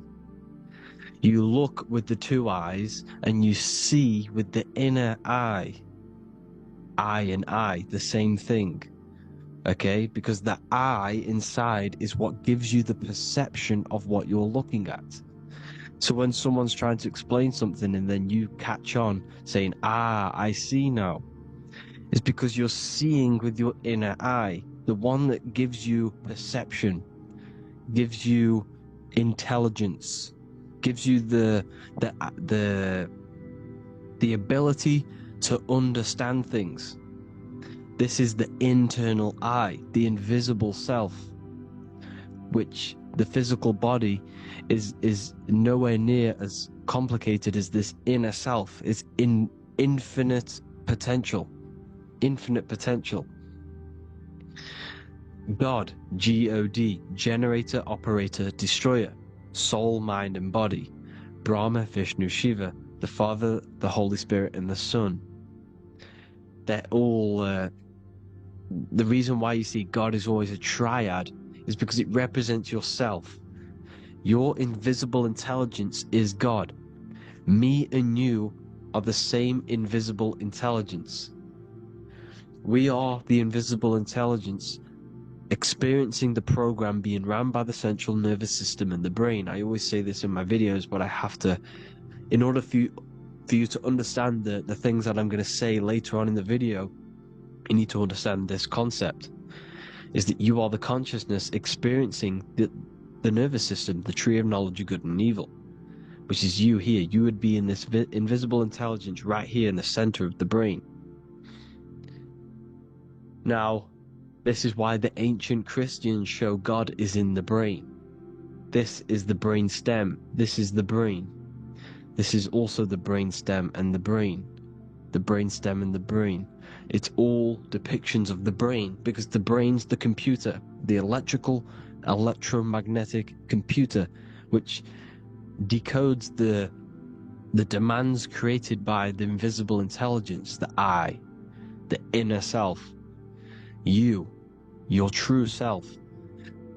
The person if you observe what someone moving, this is going to sound, but if you observe someone walking, it's not the body. The body is moving, but the thing telling it to move is the invisible intelligence. Before you kick a football, a decision is made within your invisible intelligence, your mind. And this consciousness, this invisible intelligence, is either stuck between the lower self and the higher self. Okay? When the invisible intelligence, meaning the true self, identifies itself with the physical body, it will trap its mind within physicality. This consciousness that we have is either operating in the lower self or the higher self. It's either feeding the material body or it's feeding the spirit. Okay? But because we are physical and spiritual, we need to be even. We don't want to be meditating all day long, because we do have a physical body as well whilst we are here. We are playing a game in physical matter. Okay? Now, the reason that you incarnated here is to learn a lesson, because the mind can manifest anything it wants within the astral planes, within the world of imagination. It can manifest anything it likes, but it incarnates into matter, into this game, so we can understand labor, because anything in matter you have to labor to manifest. But in the astral, you can manifest at the click of a finger. You come here to learn the knowledge of good and evil. And your consciousness, I came out a bit off topic there, but your consciousness is experiencing the lower or higher self. The lower self is manifested in the lower parts of the body. Sex, food, and power, the lower three energy centers. These centers are like mini brains. You are literally thinking with these centers. And when your mind is stuck within these lower centers, you'll think, have you ever heard the term of thinking with your penis, or thinking with your, you know what, as a man? Even females maybe, but mainly this is a boy saying, you're thinking with your penis. This is a truth. It's truth in plain sight. You think with these energy centers. When you're living off the lower three centers, all you care about is sex, food, and power. Eating, sleeping, and greed. Power's kind of like greed. Now, when we move up to the higher parts of the body, when we live our life within the higher parts of the body, this is considered heaven. Love, expression, intuition, and wisdom. This is what we need to be aiming to do, moving out of the lower half of the body and living our life within the higher self, the higher parts of the body, thinking with the higher energy centers, thinking with love, expression, intuition, and wisdom, spreading love, expression, intuition, and wisdom to others. Heaven is even. This is why Jesus is pointing at the heart chakra, always pointing at the heart. Earth rearranged his heart, because in earth you're manifested as a physical being. You're in the heart, good and bad. You need to be balanced between the good and bad. Because love can be a demon too. That's a whole nother video, but love can be a demon. Now the seven chakras are known as the seven seals in the Bible. When the Lamb opened the seventh seal, there was silence in the heaven for about half an hour. This is a verse from the Bible. The Lamb is Aries, which is the higher brain, the cerebrum, Ram, Aries. Because when the Ram opens the seven seals, you enter the kingdom of heaven. Because these chakras seal your invisible intelligence. They seal your true self. You are behind these seven seals, your true invisible self, your true consciousness. Because behind these seven seals, you do not think about anything materialistic. Your intelligence is not material. It's not physical. It's not from the physical world. It does not desire the physical world. The body is the beast. The body's the animal, the lower self, which can corrupt our intelligence. It can corrupt the intelligence. Okay? Now, we need to balance these chakras so that we gain a deeper connection between this intelligence and the brain. Because when there's a strong connection between the brain and the intelligence, your body and the intelligence, you have a strong connection. Therefore, you can manifest what the intelligence is saying at all times. Meaning, when, for example, your higher self, this is intelligence, the higher intelligence is always speaking to you. It's always guiding you. It's always telling you the right thing to do. You can feel it. When you're doing something wrong, you can feel that you're doing something wrong. Because this higher self, this intelligence knows what it needs to do here. And when there's no connection between the body and this our intelligence, our true self, when we strip away, when you close your eyes for long periods of time, you will figure out you are this invisible, infinite, creative being. There's no words that I can't describe what it is. But it's the voice inside of your head that you can feel when you close your eyes. You are this being inside of the head, heaven, because this is heaven, this intelligence. And when there's a strong connection between the body, you can manifest everything it's saying. When everything is balanced, when you're no longer thinking with the lower centers, when they're all balanced, you're not thinking in particular with every center, you balance them all, you can manifest everything it says. Your body will act out what the intelligence is always saying. This is God in the brain, the intelligence, trying to touch Adam, representing the lower self. This is why they're not touching. Notice how Adam is resting, but the intelligence is always reaching out, stretching, symbolizing metaphorically saying it's guiding. I'm always reaching out. The intelligence, your intelligence is always guiding you. It's always reaching out to you. But Adam is ignorant of it. The lower self is ignorant of it. And that's why he's so relaxed and God is so stretching out. Because at our highest self, that when you think of when you want to better your life, that highest true version of yourself is God. When you're manifesting this, your highest self, this is God.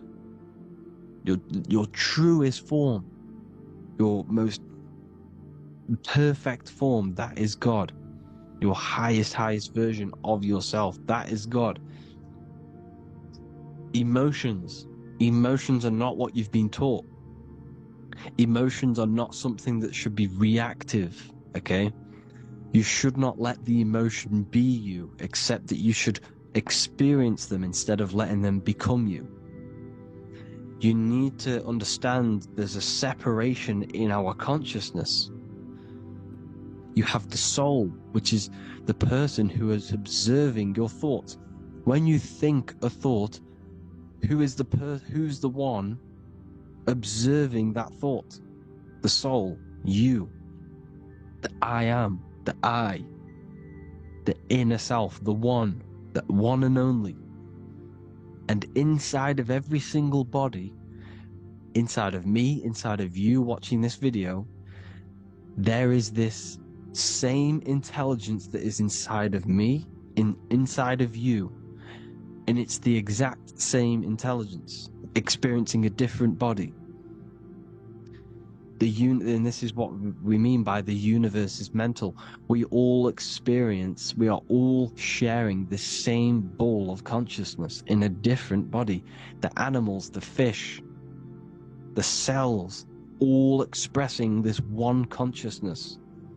Me and you are the same. This is why the golden rule is treat others like others should be treated, because I am you and you are me in a different body. Now, going back, you need to identify that there's different levels of consciousness: soul, mind, emotion, and body. Okay? Your emotions are on a separate layer than the body, the mind, and the soul. So when you identify there's a difference between all of these, you do not let them become you. You do not let your mind rule you, because your mind can be corrupted. Your soul is the one that is pure good, pure love, but your mind can be corrupted. Okay? Your emotions can be corrupted. The body can be corrupted, but the soul can never be corrupted, only layered on top. You can only throw piles of programs within the subconscious, layering the soul down, but deep down inside of every single one of you, there is a loving being. Because the love comes from the heart. Love is the universal emotion, expression. Now, your thoughts can become bondage, your emotions can become bondage. Now, what do I mean by bondage? By conquering the lower self, we need to conquer our own mind. Because the mind is what's manifesting the lower self. When you're thinking with the lower half of the body, when you're becoming your emotions, you need to experience the emotion, not become the emotion. Do not let the emotion become you. Do not let your thoughts become you, because your thoughts are tools that you can manifest. Your thoughts are the idea.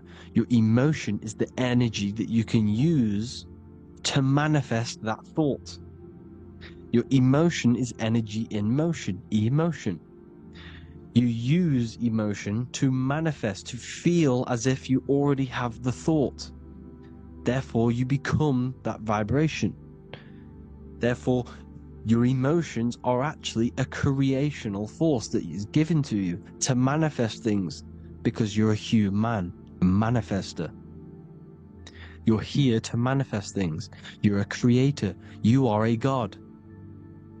Your inner self, your intelligence, your I am, the one and only inside of you, the inner self, the quiet one, the one that's deep, deep down, the invisible intelligence, is it's creating things all the time.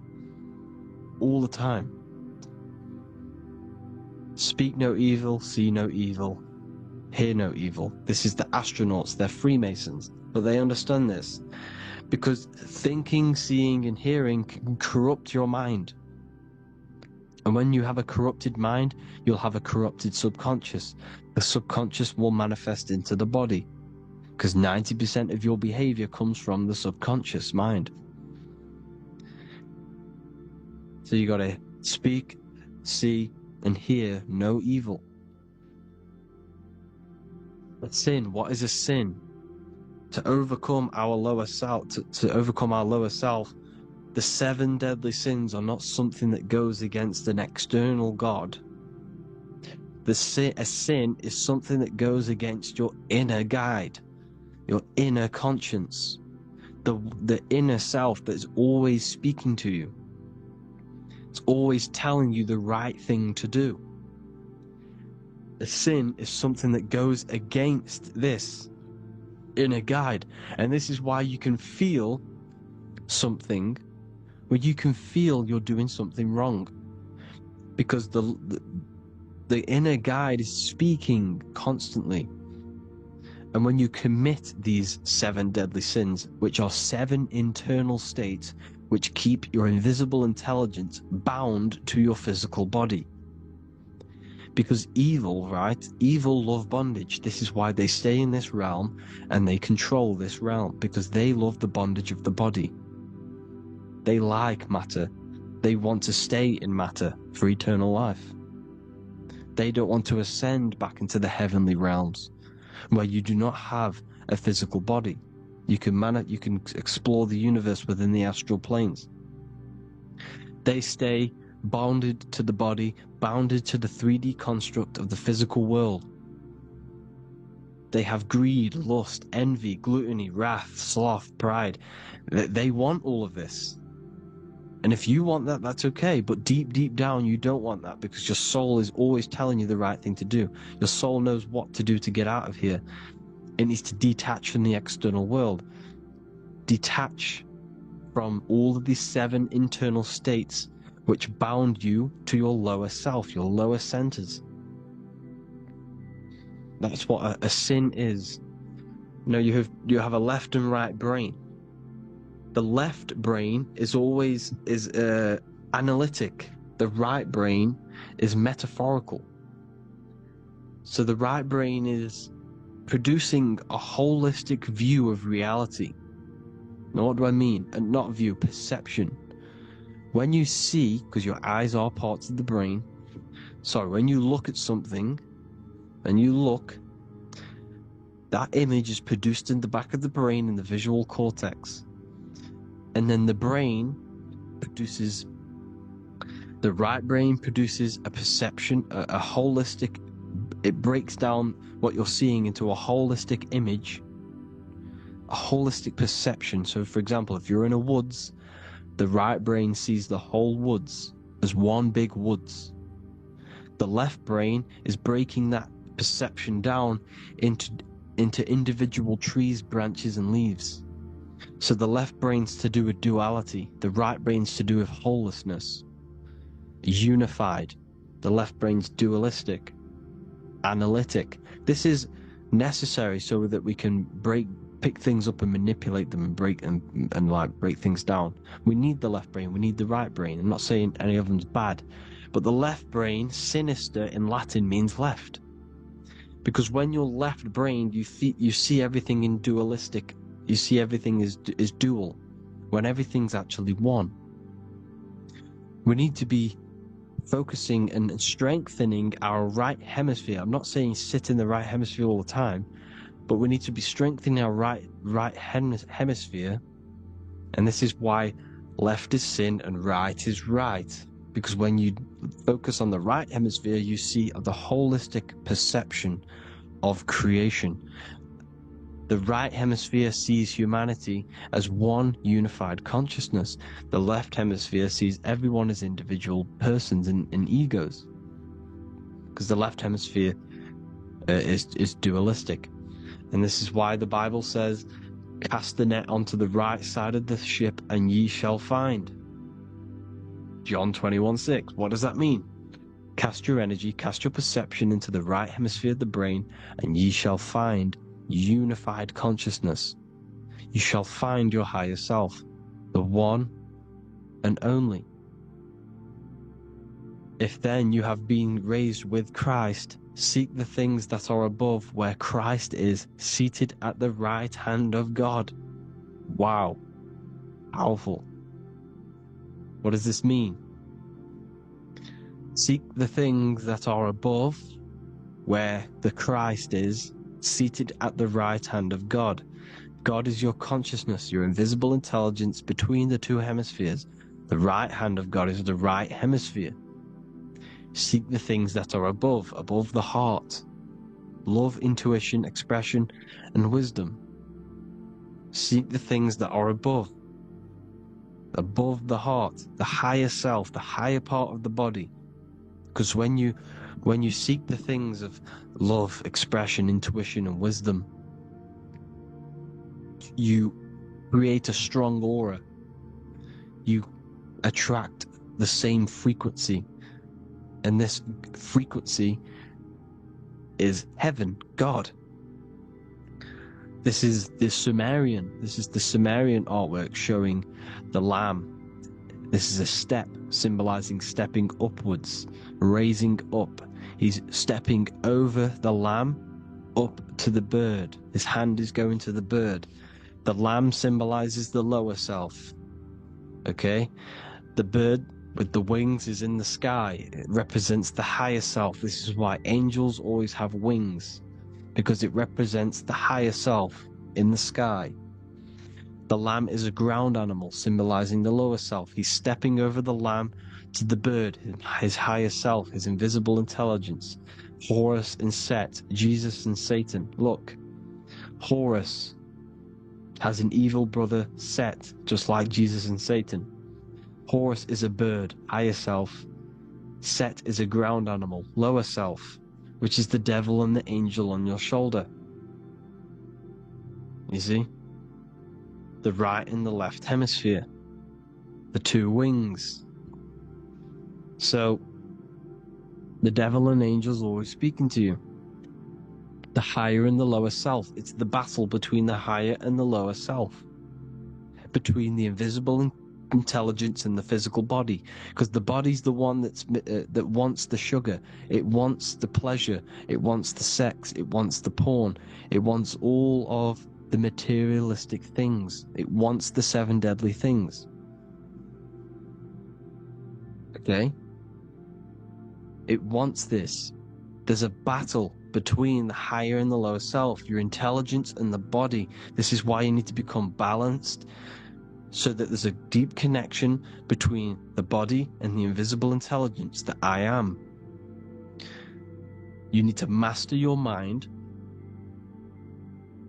with discipline, and you gain a connection between the brain, the body and the intelligence.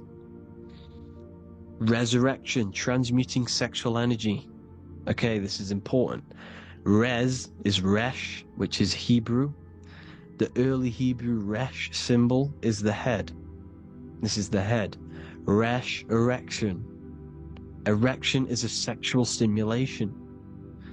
Resurrection is rise erection. You got to raise your sexual energy up the base from the spine to the head.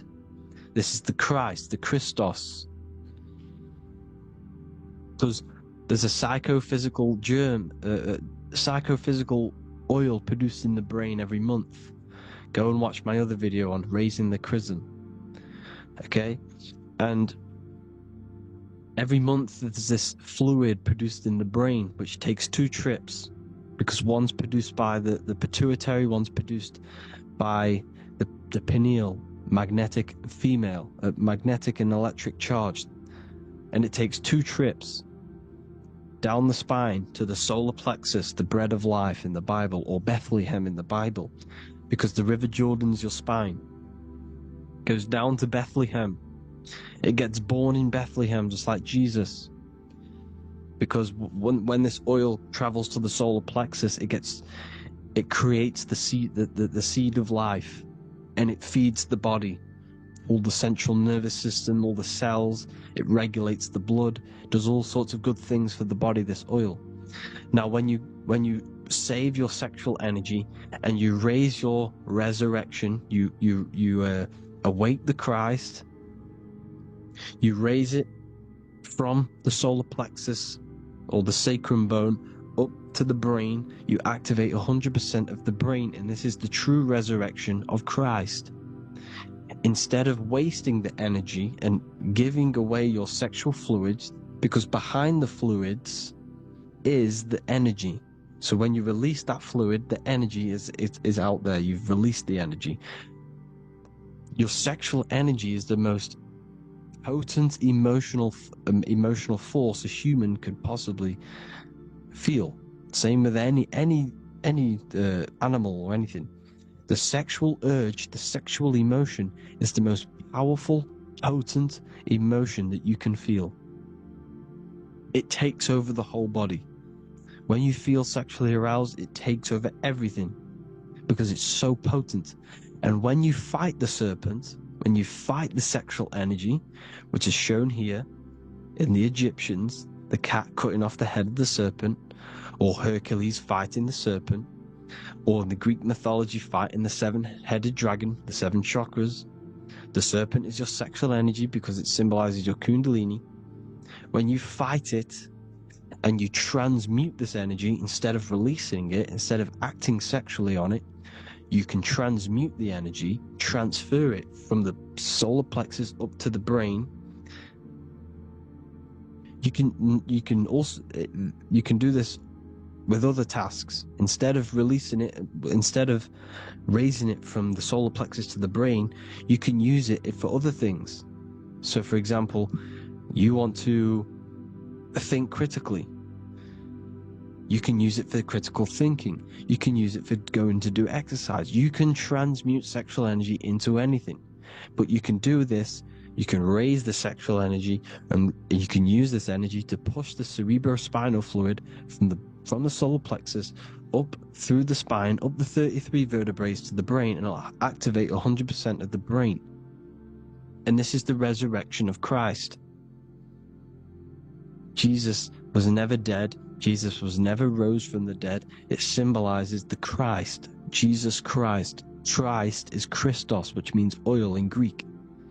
The resurrection of the Christ, the Christos, the oil. When it activates 100% of the brain when it's raised, and it can regulate all the systems, it can regulate all the blood, it can regenerate the body. And this is the true Antichrist. They don't want us doing this process. The Antichrist is not against Jesus, it's against the fluid in our body that makes us live hundreds and hundreds of years and makes us live as gods. This is the true resurrection. And when you fight the serpent, you fight your sexual urges, your sexual emotion, the most strong emotion that you could ever feel. You can do this process. And this is the true secret of transmuting sexual energy. Because when you transmute the sexual energy, you can become a god. And this is why Hercules is fighting the serpent. Notice how the serpent is low. He's reaching down to it. It represents the lower self. Because the lower self wants the lust. It desires sex. The body desires sex. There's a fight between the higher and the lower self. But when there's balance, there's even. Heaven is even.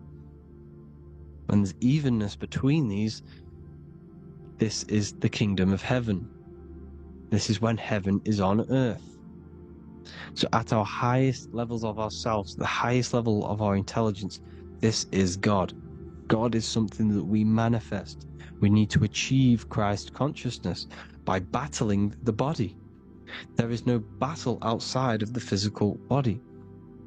It's an internal battle. Jesus and Satan have been externalized. Nothing exists outside of you, because I explained in the beginning how you are the consciousness experiencing the central nervous system. Therefore, There is nothing outside of you. It's all internal. Jesus and Satan have been externalized. Why? Because it's business. The church is a business. It's all a business. They've created these figures to be historical when they're not historical. The Bible's not historical. It's all externalized. It's called exoteric, when the truth is esoteric, internal teachings. So anyways, people, balance the chakras, balance the two hemispheres of the brain, balance the conscious and the subconscious. Balance is perfect, the yin and yang. You are spiritual and physical. You live in day and night. You need to be balanced. Oneness. Seek oneness. And this is the true kingdom of heaven. And when we all realize that we are all the same intelligence, the same consciousness expressed in different bodies, when we all realize this, we all realize we're all one. Doesn't matter what race you are. It doesn't matter what race you are, where you're from, your nationality, because none of you are actually from here. None of you are from the physical world. You're manipulating the physical world through the physical body. You are the I am. We all have a soul. Every single one of you has a soul. We all have souls. The reason why they say some people don't have souls is because they're trying to suppress your mind. They don't want you to know that you have a mind. That sounds crazy, I know. But a lot of people haven't realized that they have an infinite intelligence called a mind. And behind that mind, if you can observe your thoughts, the person who is observing the thoughts, you have a soul. Everyone has a soul. Don't listen to all these people saying some people don't have a soul, some people do. We all have a soul. Every single one of us. So anyway, you need to break the lower nature of yourself. At our highest levels, we are gods. Our intelligence, our universal intelligence, the I am, the intelligence that's inside of the brain, is God. Our minds are being corrupted within believing that you are the body, and by the result of this is a society like today, because everyone thinks they're the body, and everyone's living in the lower nature of self, where everyone only cares about themselves. But when we realize we're all one big consciousness ball, we're all the same consciousness expressed in different bodies, there will be peace. So thank you all, people. If you do want to learn more, if you do want to read my book, it's called The Book of Wisdom. I'll put it in the description. It's an amazing book, people. It's going to give you the best understanding possible about creation, yourself, and the world. It's amazing. The Bible, everything. I have just launched a new cymatic library. A friend of mine has just added this to the website. He creates beats, and he creates the purest beats, so they are actually the frequency that it tells you. Most of the stuff on YouTube and Spotify and Apple Music is all, it says it's a certain frequency, but we know these major platforms are all playing with the frequencies of the apps. So if you want a real binaural beats, solfeggio scale frequencies to meditate on or listen to throughout the day, join the Occult Library. You can get a 2-day free trial. I'll put the link in the description. Thank you all, people. Hope you all enjoyed this video. God bless you all.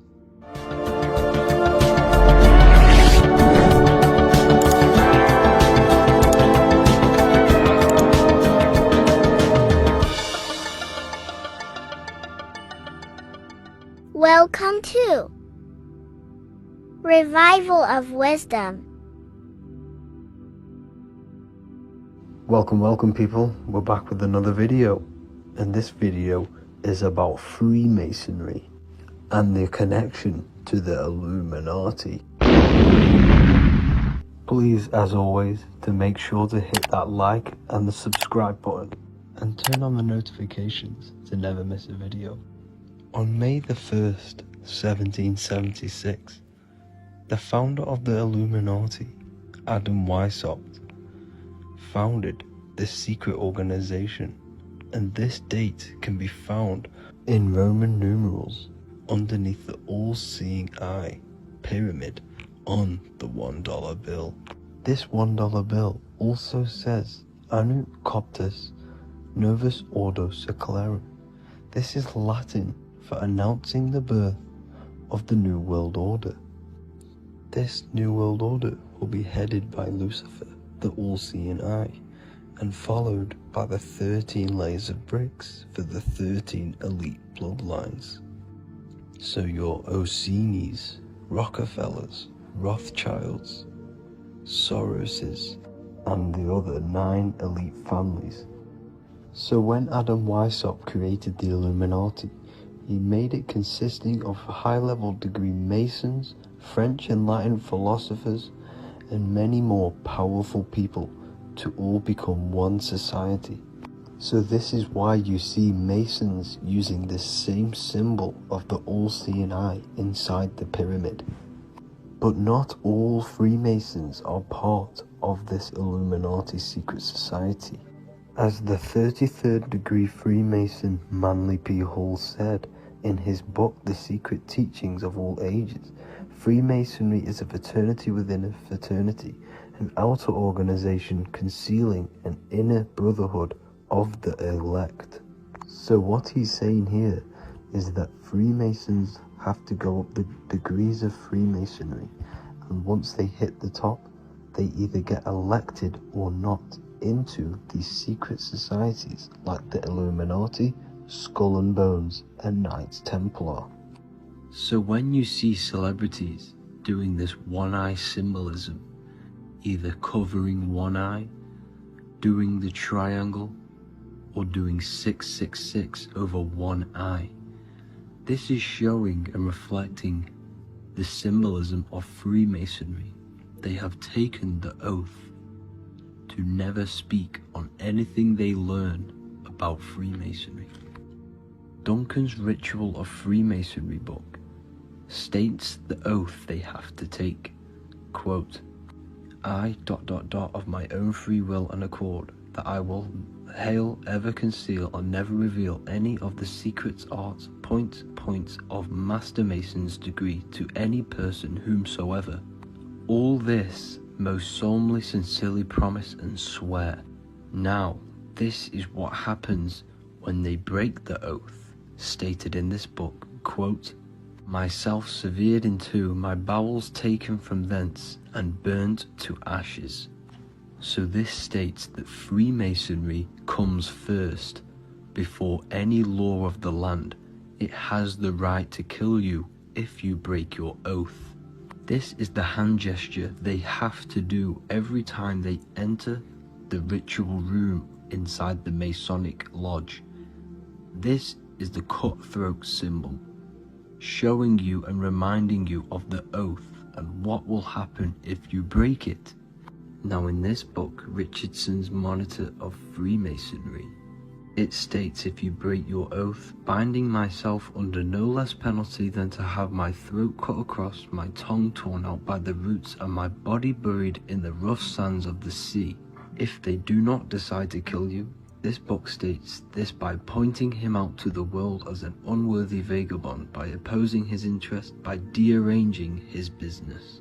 In other words, they have the power to frame you and destroy your reputation to the world and destroy your business if you break this oath. So yes, they do kill to keep this truth hidden, because this truth of this reality is what keeps them in power. They have the ability to manipulate people, because people do not know what manipulates them. This is why they call themselves the government. They govern the ment, which is the mentality, because the mind is the root cause of reality. They control what you perceive to control what you manifest. By knowing the truth, you are set free, and you no longer need no controller above you. So this is why they are willing to kill and do whatever it takes to keep the truth concealed within these high-level degrees of masonry and these secret societies. However, going back to Manly P. Hall's book, it states, part of the symbols are displayed here to the initiate, but he is intentionally misled by false interpretations. So this is saying even Freemasons are intentionally misled and told lies to conceal the truth, to make sure the truth is hidden in the high degrees of masonry. So that's it for this video, guys. Thank you all for tapping in. Please leave a like and a subscribe. God bless.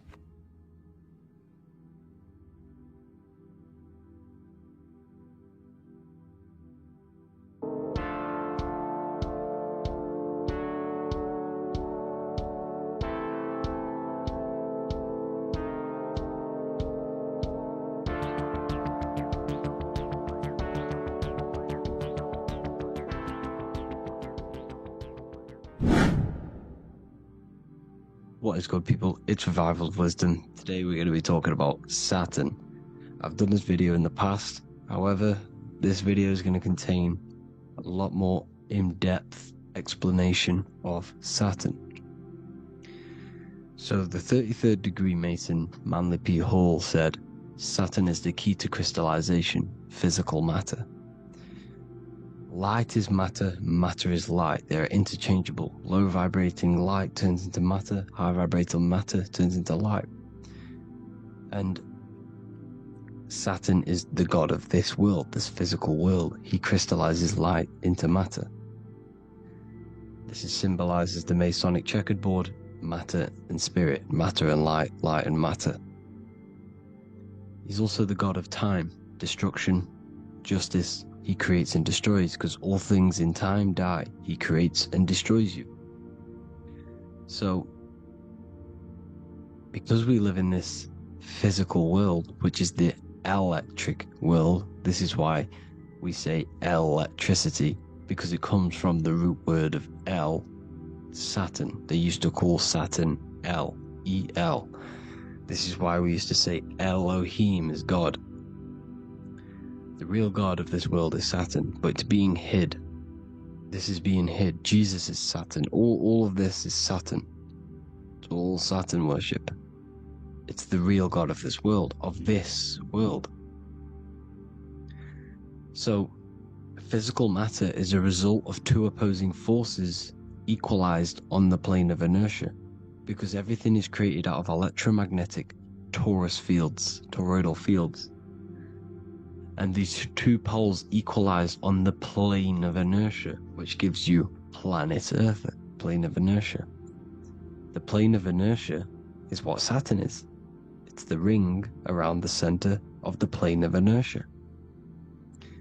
Thank you to Walter Russell saying, physical matter is a result of two opposing forces on the plane of inertia.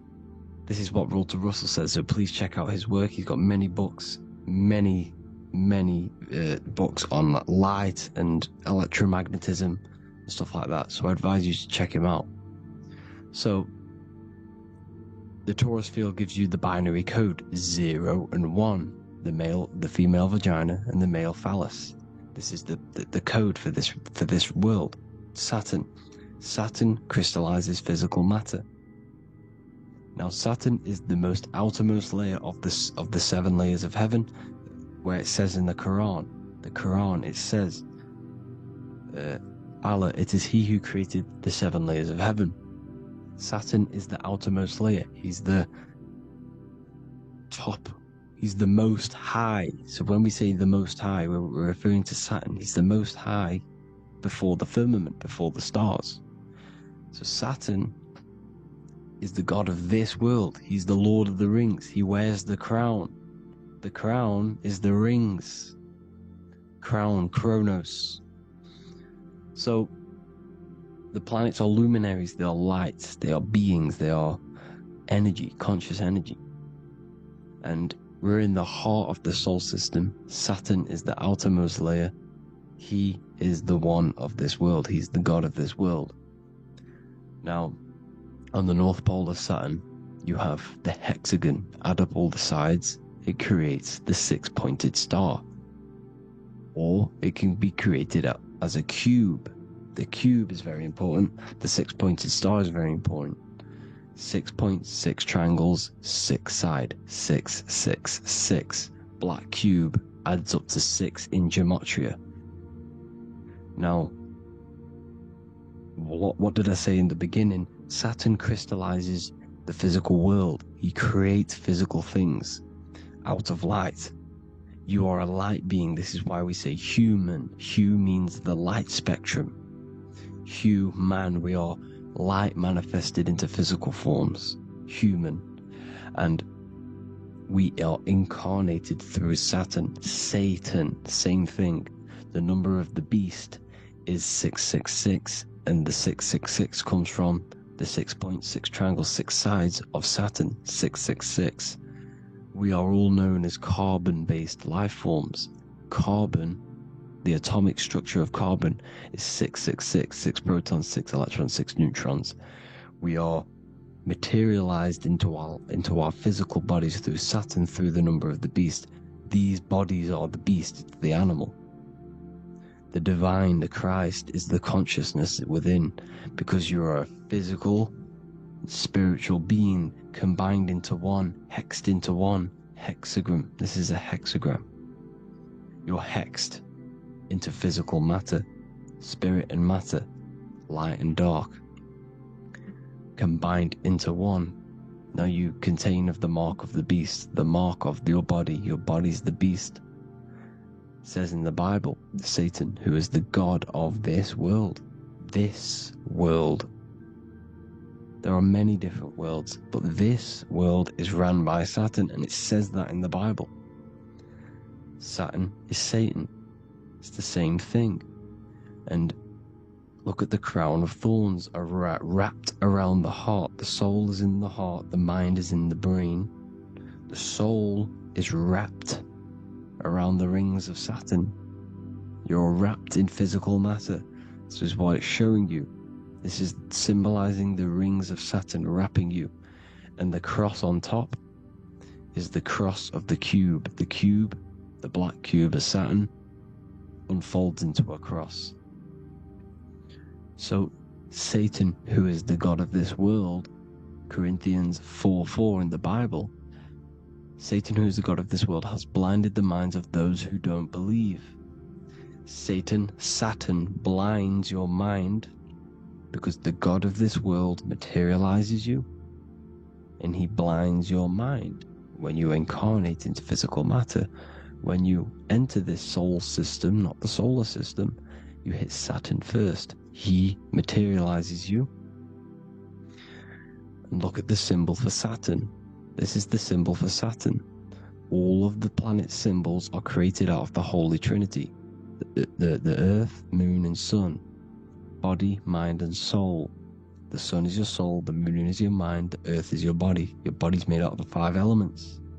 The sun is your soul, because the sun is life force. Gives life to everything. Your sun is a soul. Your soul is the sun of your body. The moon is the mind. The moon is the moon of your body, the mind of your body. Intelligence. So all of the symbol of the planets are created out of these. The Saturn symbol is created out of the Earth cross, matter, and the moon crescent, moon, mind, matter over mind. This is why Satan, who is the god of this world, has blinded the minds of those who don't believe. He blinds your mind. Look at the symbol, it's showing you. The Saturn symbol is matter over mind, when it should be mind over matter. So we descend into a soul system, into our 666 Saturn carbon suit bodies, and we are matter over mind. Then we have to move up the spine to go back up to spirit, to mind over matter, where you manipulate your own reality. Now look at this, it creates the number 5. 5 is the number of change. You're moving from this side of the number sequence over to the right side. You're moving from the spiritual into the physical world. You're incarnating into the 5 elements, the 5 senses. So the cube, the black cube of Saturn, is another major symbol. Very important symbol. Here you see the cube, and the color black is associated with Saturn because Saturn's associated with death. He creates and destroys. Light and dark. Death is associated with black, spirit, because you can't see spirit, which is blackness. So the black cube is black because Saturn rules the nighttime, which is dark, blackness, and he rules the winter, which is death, blackness. So Saturn is the black cube. Cubes have 6 sides: up, down, right, left, back, and forward. Cubes are 6-sided. Everything is 6-sided inside of this creation because you're incarnating, you're materializing, crystallizing into the cube, the world of the cube. Everything's a cube. Everything's got 6 sides. Here's Leonardo da Vinci showing you that you're in the cube. Leonardo da Vinci did this famous painting. You're in the cube, you're hexed into physical matter, or you're incarnated into the 3rd dimension, the 3-dimensional world, which is a cube, 3D. And black cube adds up to 6 sides of the black cube. The Kabbalah means cube god in Arabic. And look at what they do. They worship the cube, the black cube, and they stand in rings like the rings of Saturn. Australia, Denmark, Manhattan, Santana all have these black cubes. You go to New York, you will see the black cube there as well. These black cubes are everywhere because it is the real God of this world, So look at the cross. The cross unfolds into the cube. Xbox, Nintendo GameCube, Sega Saturn, anything to do with a simulated gaming reality, they put Saturn in it because we're in the simulation of Saturn. This is a simulation. And this is why they reflect this through the Xbox, GameCube, Sega Saturn. Anything to do with gaming, simulations, is all Saturn. Because we're in the cube of Saturn, the black cube. We're in the GameCube, the Xbox, the Sega Saturn. As above, so below. So they reflect it through the simulations that they create inside of this simulation. Cubes have 8 points for the 8 points of time and space. 8 is the number of time. Everything's cycling, infinity. So, look at the cube. The cube is symbolized as in Judaism. The Judees have the black cube. They wrap themselves in a black band and they cover their eyes into blackness. The black cube, for the black cube of Saturn, they use the star as Saturn, and they worship their god on Saturn Day because it's all Saturn worship. And look how the Saturn god is wrapped around with these thorns or leaves, just like Jesus is wrapped around his heart. And Jesus on the cross is us on the cross. We are in the cross. We are in the cube. The cross is the cube. And the cross is even in the Saturn symbol. This is another symbol for Saturn. There's 2 symbols. You got this one, the one I've just wrote down. And there's this one. This is the cross of Saturn, the cube god, the simulation, the GameCube. Now, Chronos is another word for Saturn. Chronos means time. When you clock into work, you go to the Chronos machine. Well, I did anyway. And I tap my card on the Chronos, because Chronos is time. Anything to do with time is Saturn. He creates and destroys. Look at the artwork of Saturn with the sand, the time. Look at this, how he's cutting off the baby's wings. He's crystallizing the spirit into matter. He's cutting off your wings. Satan, in the Bible, he falls from heaven into earth, and he loses his wings. He becomes a serpent. See it's all symbolic for us. We are the fallen angels, fallen angles of light. We're fallen angles of light. We are light beings. Now we've fallen into physical matter. Saturn's chopped off our wings. He's chopped off our spirit wings, because when you astral project, you can fly. You will fly around. He's got the Reaper staff here, always depicted with the Reaper staff. Now look at the clock. Saturn day is the 6th day, the number of the beast 666. Look at the clock. 6 take away 12. 12 take away 6 equals 6. 7 take away 1 equals 6. 8 take away 2 equals 6. 60 seconds in a minute, 60 minutes in an hour, 24 hours in a day, 2 plus 4 equals 6. That's 666. Everything's 666 because it's time. Saturn. All goes to Saturn. He's the god of time. We're in time now. We're in time. We're in the time, which is God. The god of this world. The god of time. Now look at this. The Reaper is also depicted as the Reaper. With the staff, the black cloak. Black symbolizing death, spirit. Judges wear black because Saturn is the law. He's the god of this world. He's the law. This is why they wear black cloaks. When you graduate from university, you wear a black cloak and a black cube on your head. You've been hexed. Funerals, you wear black because it's all to do with Saturn, Father Time, Father Crystallization. Now Saturn, here's another one of him cutting off the wings of a child. Because he cuts off the wings.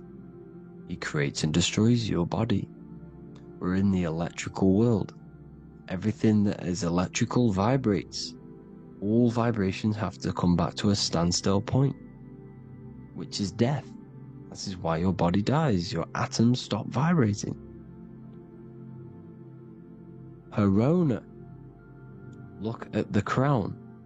The crown is the corona. Corona means crown. And look at this is an alcohol brand for beer. You can see the staff of Saturn in the symbol with the moon crescent. Corona, which is the crown, Saturn, the crown on Saturn, the rings. And then you've got the staff. It's all Saturn worship.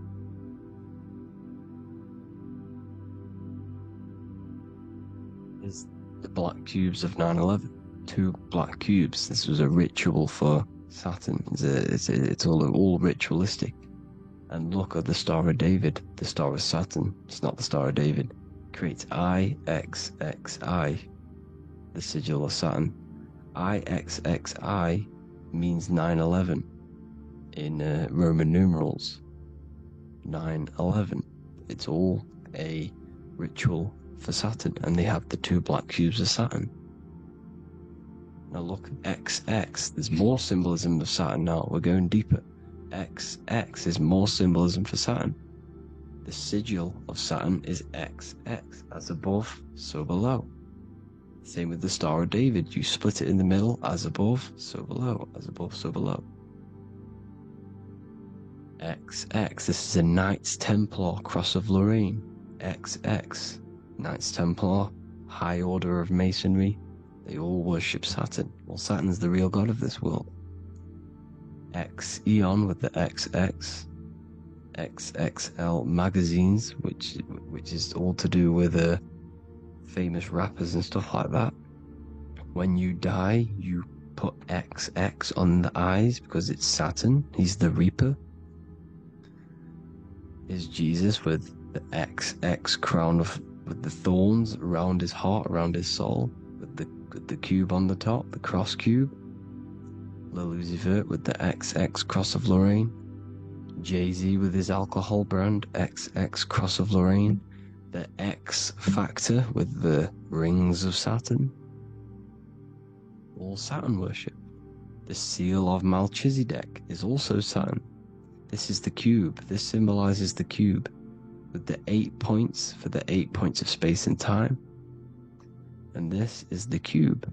It's another ancient symbol for Saturn. Here you see the star of Saturn with the Melchizedek symbol around it, which is all to do with Saturn. Here you see an altar, the Holy Grail, the Melchizedek symbol on it, and they're worshipping it. This is why we wear rings, wedding rings for the rings of Saturn. It all goes back to Saturn. Earrings. The 8-pointed star of the ancient Sumerians is all Saturn. It's all Saturn. So, the ancients, the symbols of Saturn goes on forever. It's in all of the major corporations. You can see it everywhere, the rings of Saturn. Toyota is an obvious one. Internet, Nike, Target, Sega, Saturn. It's all Saturn worship. All Saturn worship. Because he is the real god of this world. Here's Kanye West's album with a Saturn here. Here's Michael Jackson's album saying escape. There's the X again. The X, escape. You have to escape this reality. Maybe that's what he's pointing at. Here you see it on the dollar bill. The star of Saturn. Here you see it again on the dollar bill. So that is it for today's people. I hope you all gained some insight on Saturn. Please like, comment, and share if you can. Subscribe if you like the channel. Please have an amazing day. God bless.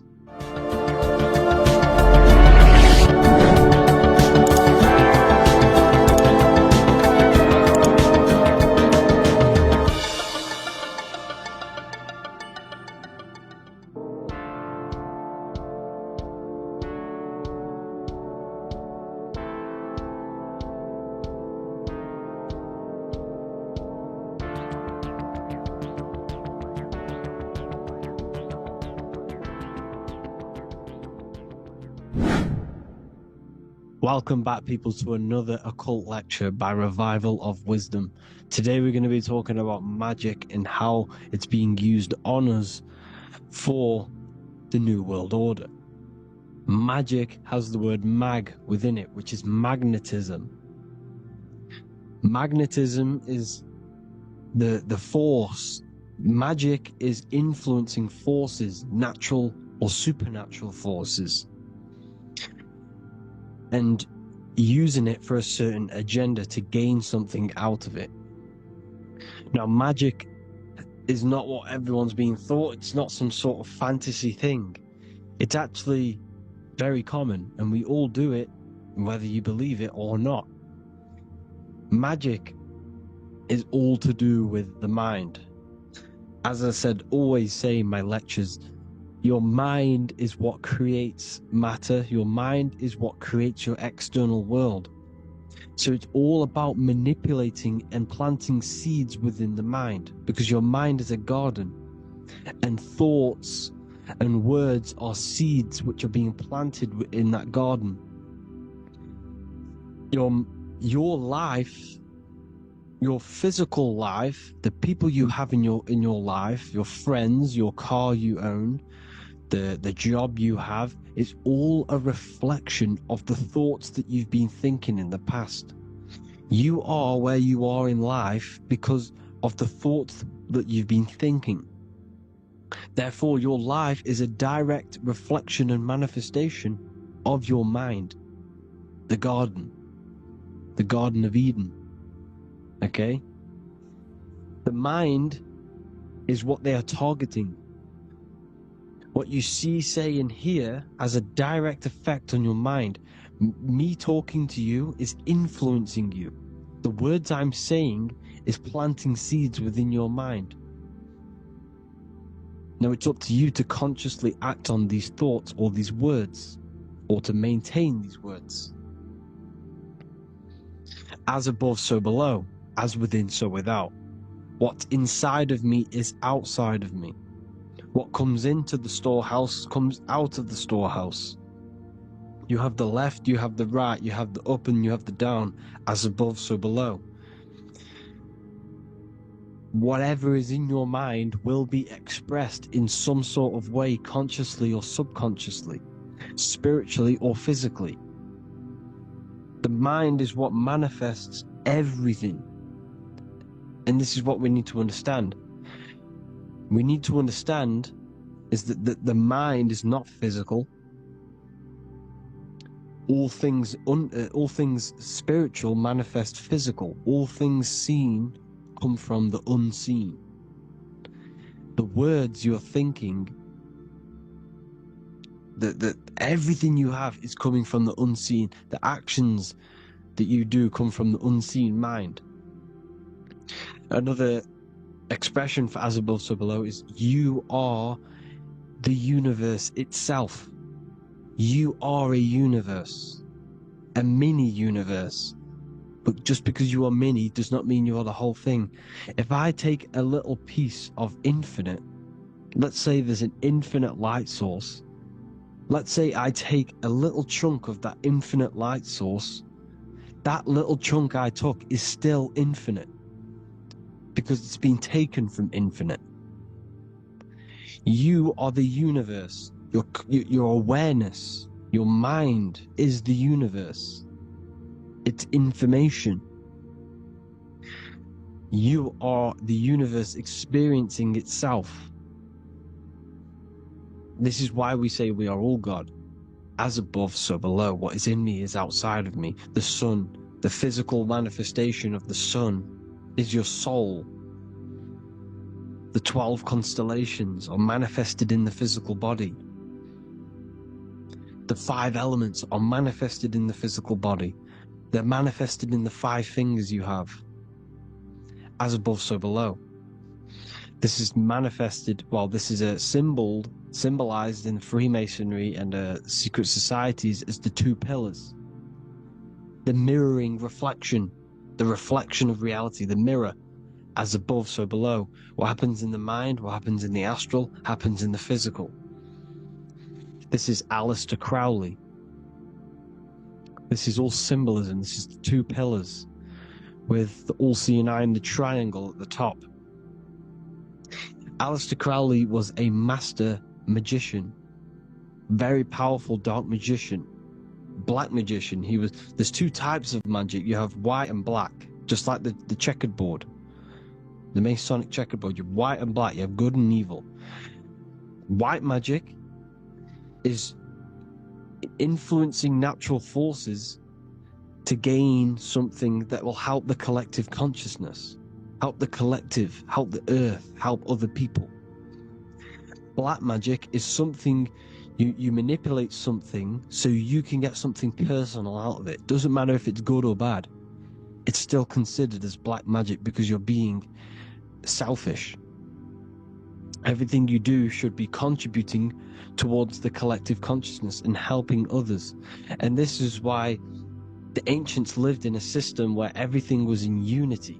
We understood that I am you and you are me. What I do to you happens to me because I am you and you are me. We are the same mind substance on the inside. We're all the same mind substance being expressed in different bodies. So what I do to your mind will have a ripple effect on my mind because all of our minds are connected within the mental plane. So this is why they know all this knowledge. They know all this knowledge. So yeah, this is the mirroring effect of reality, the 2 pillars, or symbolizes the number 11. The number 11. We'll go deeper into that. The technology we're using is magic. It's a form of magic. Television is tell a vision. They're telling a vision into your subconscious mind, into your memory. And when you turn on the television, you get a program because they're telling a vision to create a program within your subconscious mind. You see, the conscious mind is only 10% of your mind, which is to do with your, what you're aware of, your 5 senses. What are you consciously aware of? Well, I'm aware I'm here, I'm talking. I'm aware of what I'm wearing, the 5 senses, what I can hear, taste, smell, hear. What I'm wearing, I'm aware of what I think of. But the subconscious mind is the 90% of your mind. It's the hidden part of the mind, which is telling your heart to beat, telling your body to breathe. It's storing all of your emotions. It's storing everything you see, storing all the belief systems that you have. It has everything. It stores all of the habits you have, the values. It stores everyone's name that you know. All the words that I'm speaking right now is all coming out of the subconscious. Everything is subconscious. And it literally manipulates 90% of your daily basis behavior. Most people don't know this. What you did yesterday is what you will do today because of these beliefs and mental programs within the subconscious, stored within the subconscious. So the subconscious is what they're aiming at. They're trying to create programs within the subconscious, because the subconscious manifests 90% of your thought patterns, 90% of your actions and words. They know all this stuff. So the subconscious mind is the most powerful part of the mind. Another way the subconscious manifests and influences your life is, let's say you were in a car crash years and years ago, 10 years ago. Let's say you're in this car crash, right? And you really hurt yourself. The emotion you felt in that time when you were injured in that car crash had a great impression on your subconscious mind. You see, the stronger you feel something emotionally, the stronger impact it has on the subconscious. You can remember and recall that moment, and very vividly, because of the impact it had on the subconscious. Another, for example, you become that terrified of cars that it manifests into your life today, that you are wary to go in certain cars. You don't want to go into cars at all, maybe, because of that moment that is stored within the subconscious.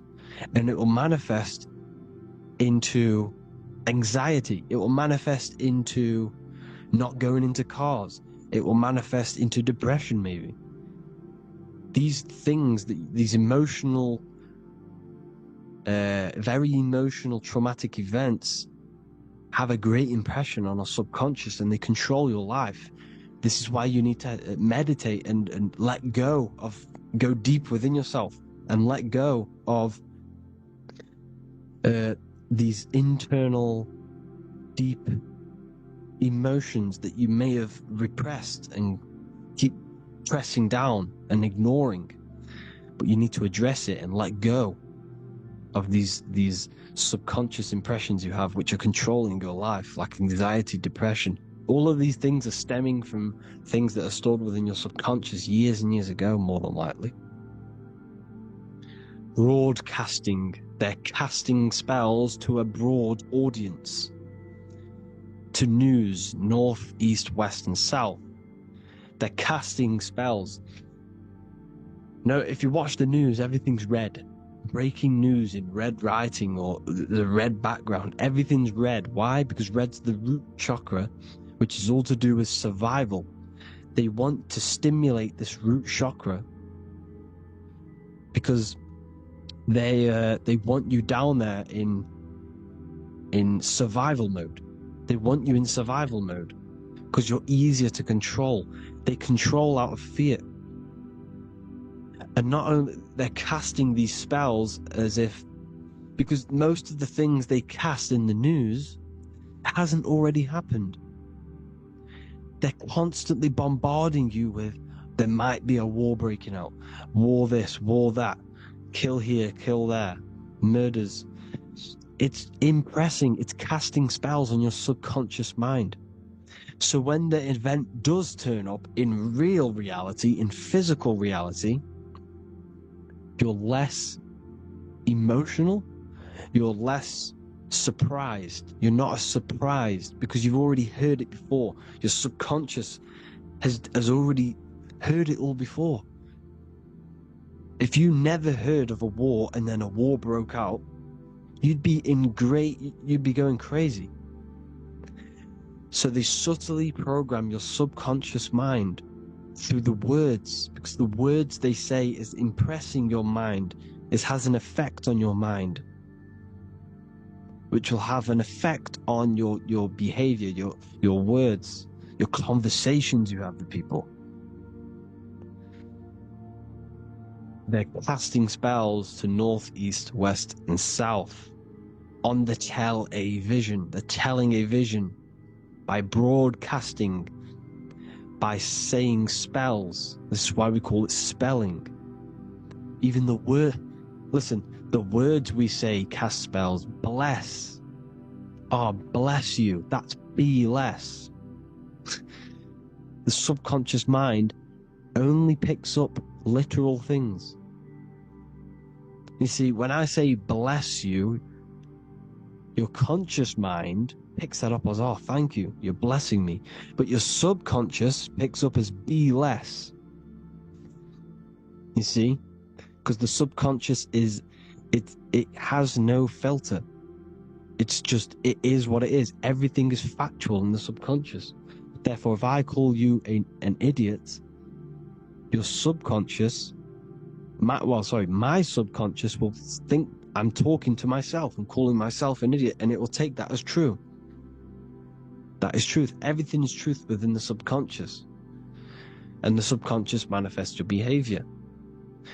The devices this is the biggest one. Black scrying mirrors. Device, the devil's vice. The device. Okay? Black scrying mirrors, black screen is scrying. Black scrying mirrors were used to communicate with spirits within the astral plane in the medieval times. They're still being used now by black obsidian mirrors. And look at your phone, it's a black mirror. And there's some sort of, I'm not saying this is facts, but personally I believe these are portals for spirits and ethereal entities to come into your life, to come into your surroundings.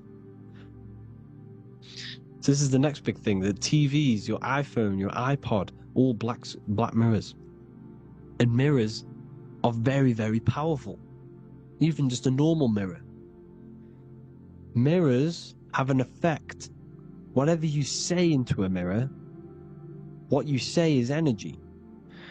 And when you say something into a mirror, you're saying it into yourself. It's an infinite cycle of words, of energy. Because it's being reflected infinite times. When you say something into a mirror, it has a massive effect. You're saying it directly into your eyes, into your mind. So what you say in a mirror should be said with precaution. Never say anything negative into a mirror. Because mirrors are very, very powerful ways for you to reprogram your subconscious mind for the good. You can say very positive things into mirrors and it will reprogram your subconscious mind. Okay? Manifesting is all magic. It's all magic. Everything is magic. But consciously doing it is what they're doing. They hid this knowledge.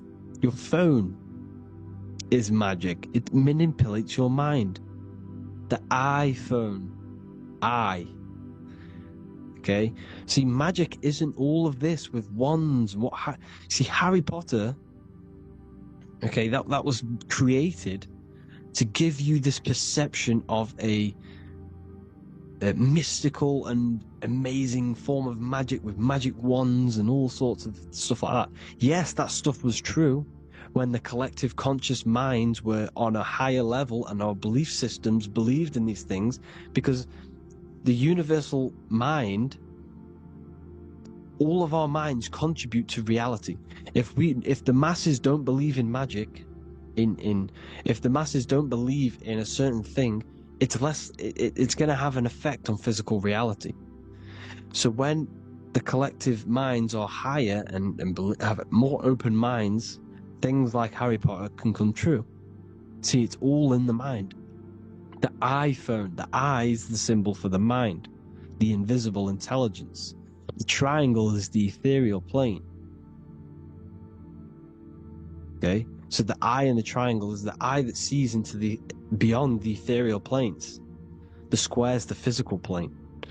So the iPhone, your phone, is a black box, just like the Saturn black cube.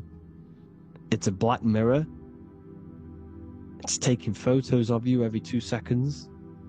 And it's your mind. Your mind is in that phone. Everything you like, everything you text, everything you type in Google, everything you say to someone, every conversation is all recorded on the phone. Therefore, it is a direct reflection of your mind. Your mind is imprinted into your phone because your mind, everything you think in your mind, you're manifesting into typing, saying, taking pictures into the phone, and it's collecting it and storing it. And what they're doing, and this is for all forms of magic, it's manipulating the mind. It's all manipulating the mind. Reels, Instagram, TikTok, this is all dopamine. It's all controlling the mind. Every like you get, every follow you get, every share that you get is dopamine within your brain. They're literally targeting your brain and mind. It's all manipulating, because what they're pushing through the phones, through the media, through the news, through the televisions, is visions and programs. You are the one manifesting the New World Order.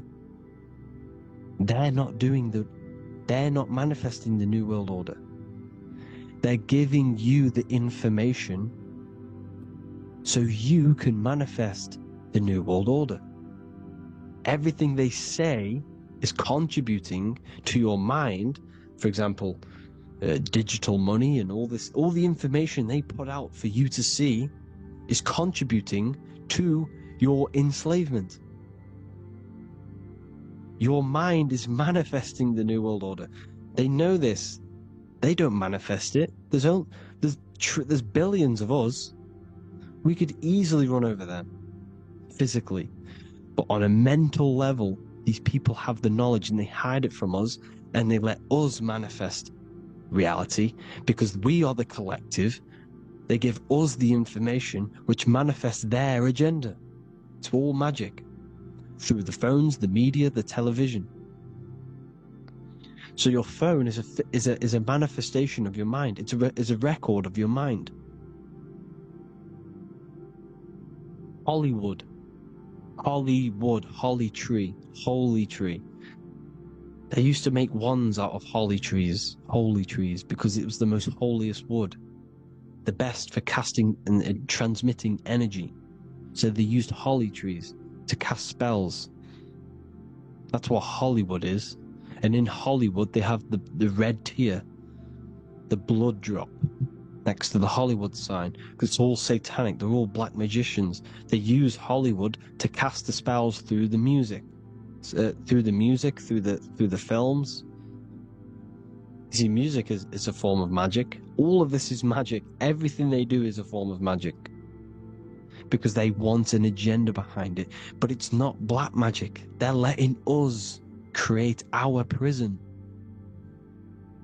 This is what you have to see. Yes, they're evil, but they're not doing anything evil, or else they would face the karma.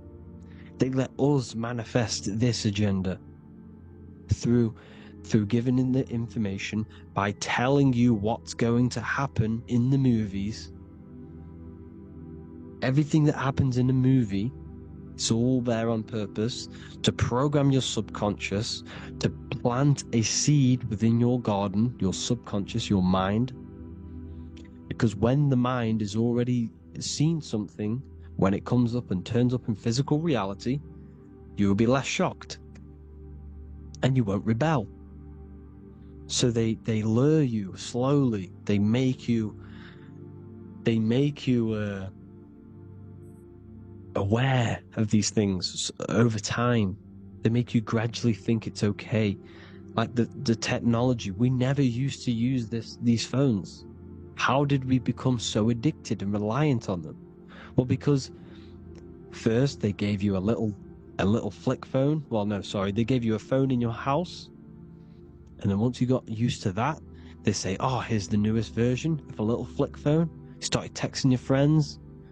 Everyone was loving it in high school. They could now meet up without saying, "Let's meet on the weekend at this point at this time," like your parents probably did, or maybe some of you watching this, you probably had to tell your friend to meet on the weekend at a certain time because you had no way of communicating. So everyone got these phones and got addicted to them. Then they slowly got addicted to the new iPod with the touch screen. Now they invented touchscreen. Then everyone got addicted to touchscreens. Then because all of this is producing dopamine in the brain, which creates you to become mentally addicted to things, and physically addicted, chemically addicted. Because dopamine's a chemical. Your subconscious becomes a program within your subconscious, and your body becomes chemically addicted to these phones. And these phones are the enslavement of humanity, technology. Without this, we wouldn't be in this mess, without technology. Because they're creating a hive mind. We're creating a hive mind. So back on track anyways, they program you. Look at the films, 9/11, all produced by Hollywood. Here's the 11, like I said at the beginning, the two pillars which reflect reality. What happens in the mind happens in the physical. What happens in the astral happens in the physical. Okay, what happens in the physical happens in the mind. It's the two pillars, the mirrors. 9/11. 9 + 1 + 1 is 11. Flight 11 was hijacked. New York is the 11th state. New York adds up to 111. This is not a coincidence. It's all a form of magic. It's a ritual, energy harvesting ritual, because your mind produces energy. Your mental attention produces energy, and they're feeding off this energy in the astral plane, these demons. Music is the most powerful. Personally, I think the music is one of the most powerful forms of magic they're using. Okay? Music is hypnosis. It puts your brain in a hypnotic state. It influences your electromagnetic field through vibrational energy. It reprograms your subconscious mind. Why do you think you remember the lyrics? You see, your subconscious stores all of the memories. Remember, the subconscious manifests 90% of your behavior. So therefore, the music you're listening to is manifesting your behavior. You wondered why some people wonder why they have drug addictions and they can't get out of violence and they can't get out of all this negative mind space. It's because the music they're listening to is creating a negative mind space. The words you listen to plant seeds within your mind. So the reason you remember the lyrics is because that song created a program within your subconscious. Yes, that is what happens. You can use magic to reprogram your mind, but you can use music to reprogram your mind, because it's all forms of magic. It's using natural mental energy forces to manipulate the physical reality. You manipulate your mind, you manipulate reality, physical reality. Okay? So the music, another very, very big one. When you turn on the radio, it's just all talks about alcohol, drugs, and sex, because they want you down in the lower three chakras. They want your mind attached to matter when it's mind over matter. Your mind's not physical. You see, the word spirituality is the new trend. It's not about your spirit. It's not about your spirit. It's about your mind. It's not about, spirituality and looking after your spirit. And they've got you focused on your spirit. Why? Because they hide your mind from you. You see, a lot of people think their mind is their brain, but the mind is everything. There is no physical reality without mind. You can have a brain. Imagine if you had no mind but a brain. It wouldn't work. The mind is everything. The mind controls your avatar. It begins in the mind before it happens in the brain, then the brain manifests through the body. The brain's just an electrical computer. So that, you know, they've got people scared, or do I have a soul or not, and all this stuff. Listen, if you have a mind, you have a soul, because you are not the mind.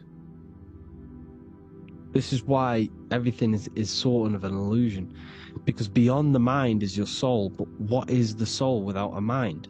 You can't have a soul without the mind. But if the mind didn't exist, the soul doesn't exist. You are the person listening to your mind. I shouldn't say person, because you're not the body.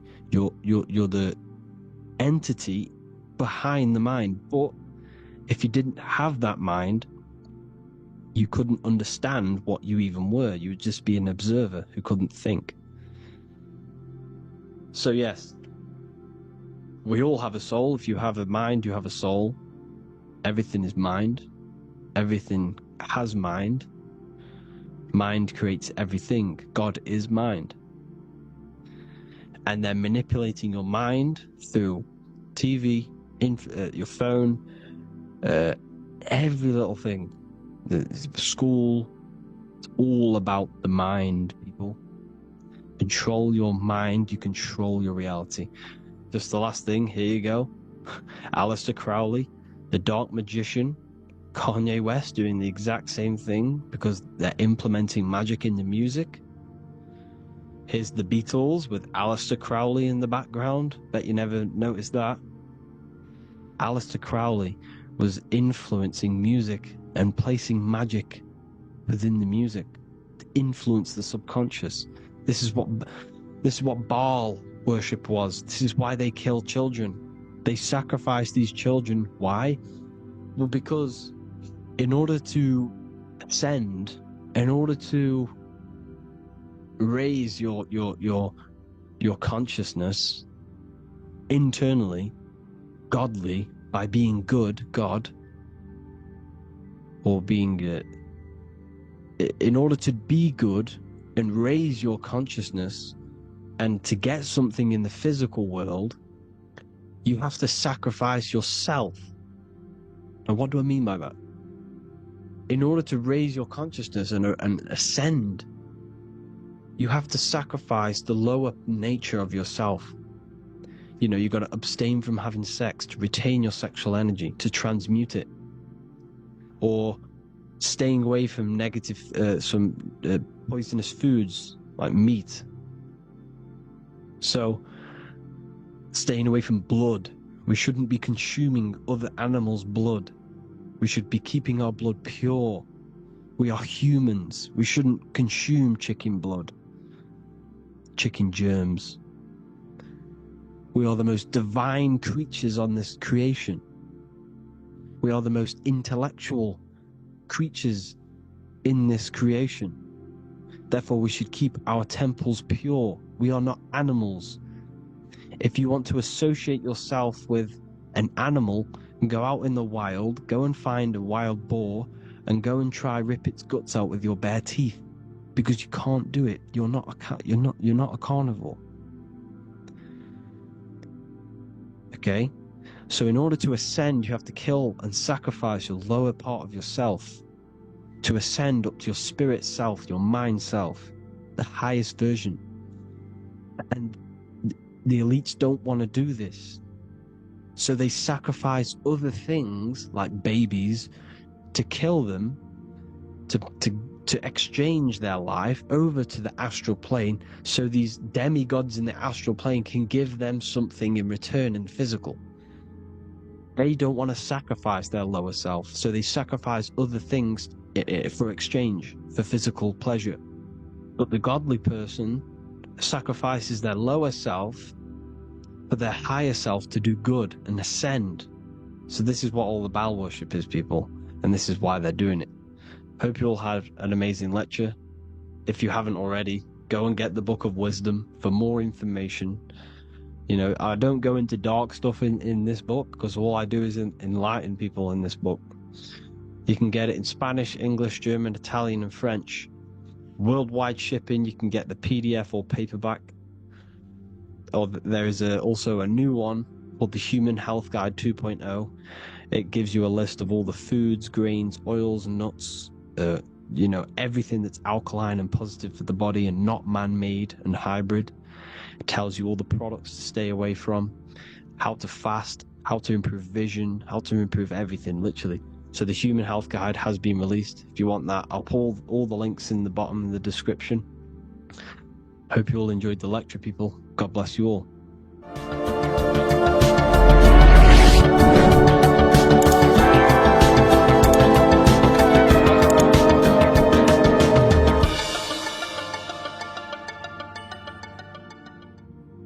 You are not breathing correctly. 98% of people only use a third of their lungs capacity, which is shallow breathing, which ages you, lowers your brain capacity, and also lowers your state of consciousness. So it's essential that you breathe consciously on a day-to-day basis, because this is what truly elevates your consciousness. I am going to give you the key for you to raise your consciousness just through breathing alone. It's such a simple thing, but yet the most effective way for raising your state of consciousness and becoming more spiritually and mentally advanced. So tune in for this video and I'm going to show you exactly how to do it and the symbolism behind breathing. Air is more than just air. It carries electromagnetic energy. So now I'm going to give you the science behind this spiritual truth. This invisible force is what sustains all physical life, providing the life force energy essential for existence. Electromagnetism. Everything is fed off electromagnetism. Your body is an electromagnetic battery. Now, we can prove that air carries electromagnetism just by doing a simple test, a simple scientific experiment, by getting liquid oxygen and pouring it between a north and south magnetic pole, two polar opposite magnets. We see that the liquid does not fall straight through it. It is sucked, it is magnetically attracted to these two opposing forces, opposing magnets. This is proof that air, liquid oxygen carries electromagnetism. When you are breathing electromagnetism, the essential life force behind all living beings. This is known as energy or prana, chi, ether or spirit. This is all the same thing. Air is not just empty space, it is energy. It is prana, it is life force, it is spirit, it is ether, chi, prana. You are an electromagnetic being. Your consciousness is in direct correlation with your electromagnetic aura or biofield around your body. Your state of consciousness is mirrored within this field around your body. Now your breath, when you breathe in, you're breathing electromagnetism or life force. Breath is the vital link between the physical and the spiritual, bridging the body with the soul. Through breath, we connect with both tangible world and deeper, the unseen realms of energy and consciousness. Breathing deeply and properly elevates our consciousness, enhancing the brain's functions, heightening the sensitivity of our five senses. It also brings a profound calmness to the mind, creating a state of clarity and inner peace. Like I said earlier, breathing properly is the fastest way to elevate your consciousness. It is the fastest way, because breathing, when you stop breathing, what happens? You lose physical consciousness. Your body will shut down if you do not breathe in this vital electromagnetic energy in the oxygen. If your body does not get this for 5 minutes or however you can last without breathing, this makes you lose physical consciousness. Your body will not survive. without this essential life force energy. Therefore, air is one of the most overlooked things. This is why we see the symbolism of Buddha having a big belly. Why does he have a big belly? Because it's symbolizing breath work. Proper spiritual breath work. The certain teachings of breath work, of when you breathe in through the nose, you have to breathe in through the nose. You don't want to breathe in through the mouth, because the nose acts as a filter which catches dust particles and filters out the air before it enters the lungs. The mouth does not do that. The nose is for breathing inward. We breathe in through the nose, and when we breathe in, we breathe into our belly, not our lungs. When we breathe into our belly and our belly expands outwards, we are then moving this energy down from the nose down the spinal column. And when we breathe back out, the belly goes in, which is raising the energy up the spinal column, back out through the mouth. This is the true way of breathing, because when we breathe, we are moving energy. We are moving electromagnetic energy. When we breathe in through the nose, the energy travels down the spinal column, and when we breathe out, we are raising this energy back up the spine, some of it going out the mouth, and some of it reaching the brain, activating dormant brain cells in the brain. But when we breathe, we need to make sure we are using 100% of our lungs' capacity, because the lungs is what transforms this special energy into consciousness, physical consciousness. So this is why Buddha has a big belly. It's not because he was fat. It's not because he was overweight. It's symbolism. It's symbolism of breath work. So try this. Do this for 2 minutes while you watch this video. Breathe in through the mouth as hard as you can until you no longer can fill any more air into your lungs and belly. Breathe it into your belly, not your lungs. And breathe out through the mouth. Do this for 5 minutes or 2 minutes, however long. I promise you, breath affects your consciousness. You will notice the difference. If you do it quicker, the quicker it'll affect your consciousness, and you might go lightheaded. But that lightheaded is you activating your spirit, your energy body. So try this just when watching this video. When you breathe consciously, you are renewing both your energy body and astral body, aligning your consciousness with a higher state. This practice feeds new life force energy into the body, revitalizing and enhancing your overall well-being. Like I said, your brain requires the most amount of oxygen. When we have shallow breathing, this is reducing the brain's capacity. Because when we are not breathing properly, which 98% of people are only using a third of their lungs' capacity, we are essentially only using a third of our consciousness, because your breath is directly correlated to your consciousness, your state of consciousness. When you breathe in through the mouth, out through the mouth, out in through the nose, out through the mouth, consciously and deeply for 5 minutes, you will notice that your senses are more powerful and sensitive. Your brain is quicker. It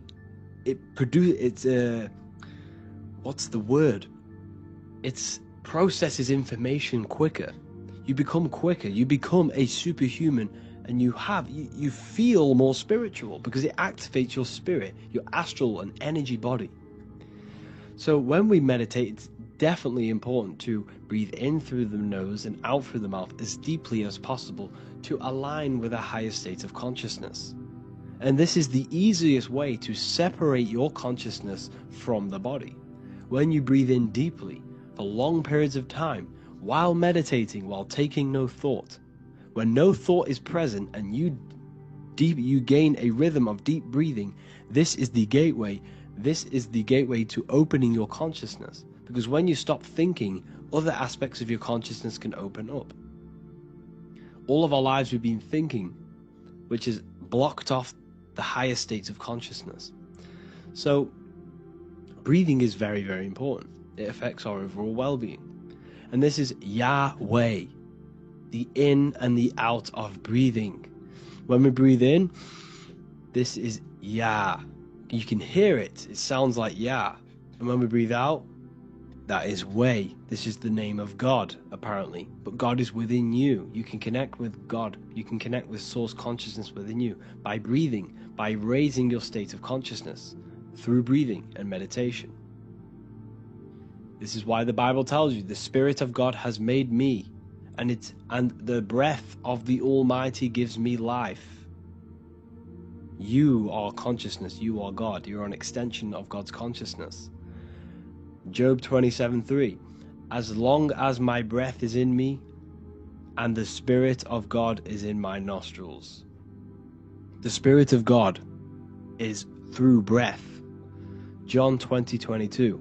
And when he said this, he breathed on them and said to them, receive the Holy Spirit.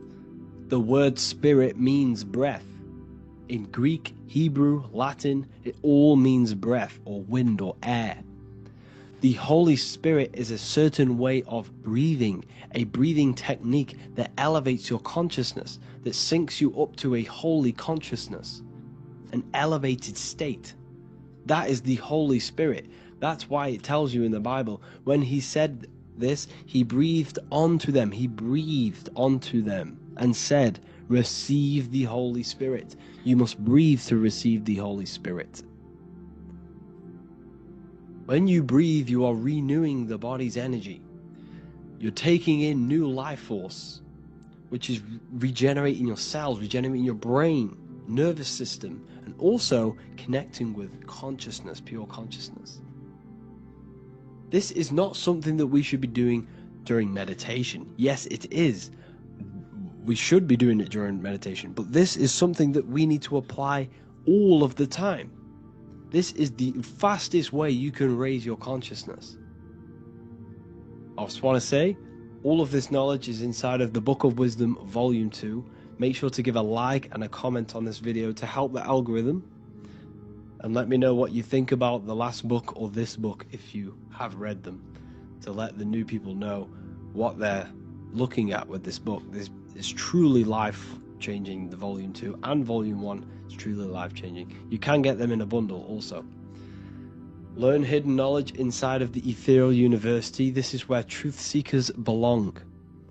I'm not here to try sell you this, but this is the place for truth seekers. And if you are serious about your spiritual journey and serious about gaining knowledge, which gives you the advantage over life, join Ethereal University. This will definitely help you. Thank you for watching this video. Please leave a like and comment.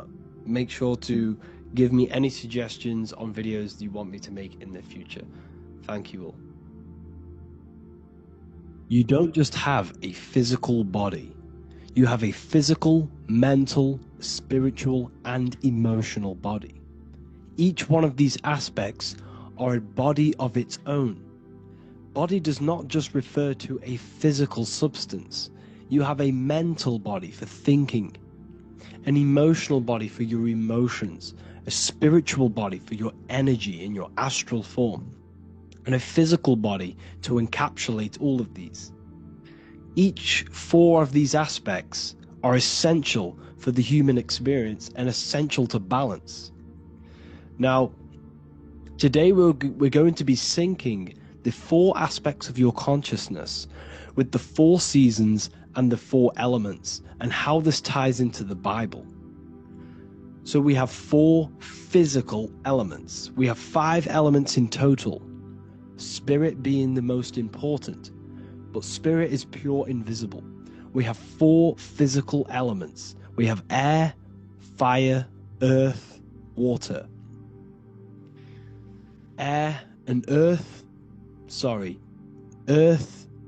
and water are feminine.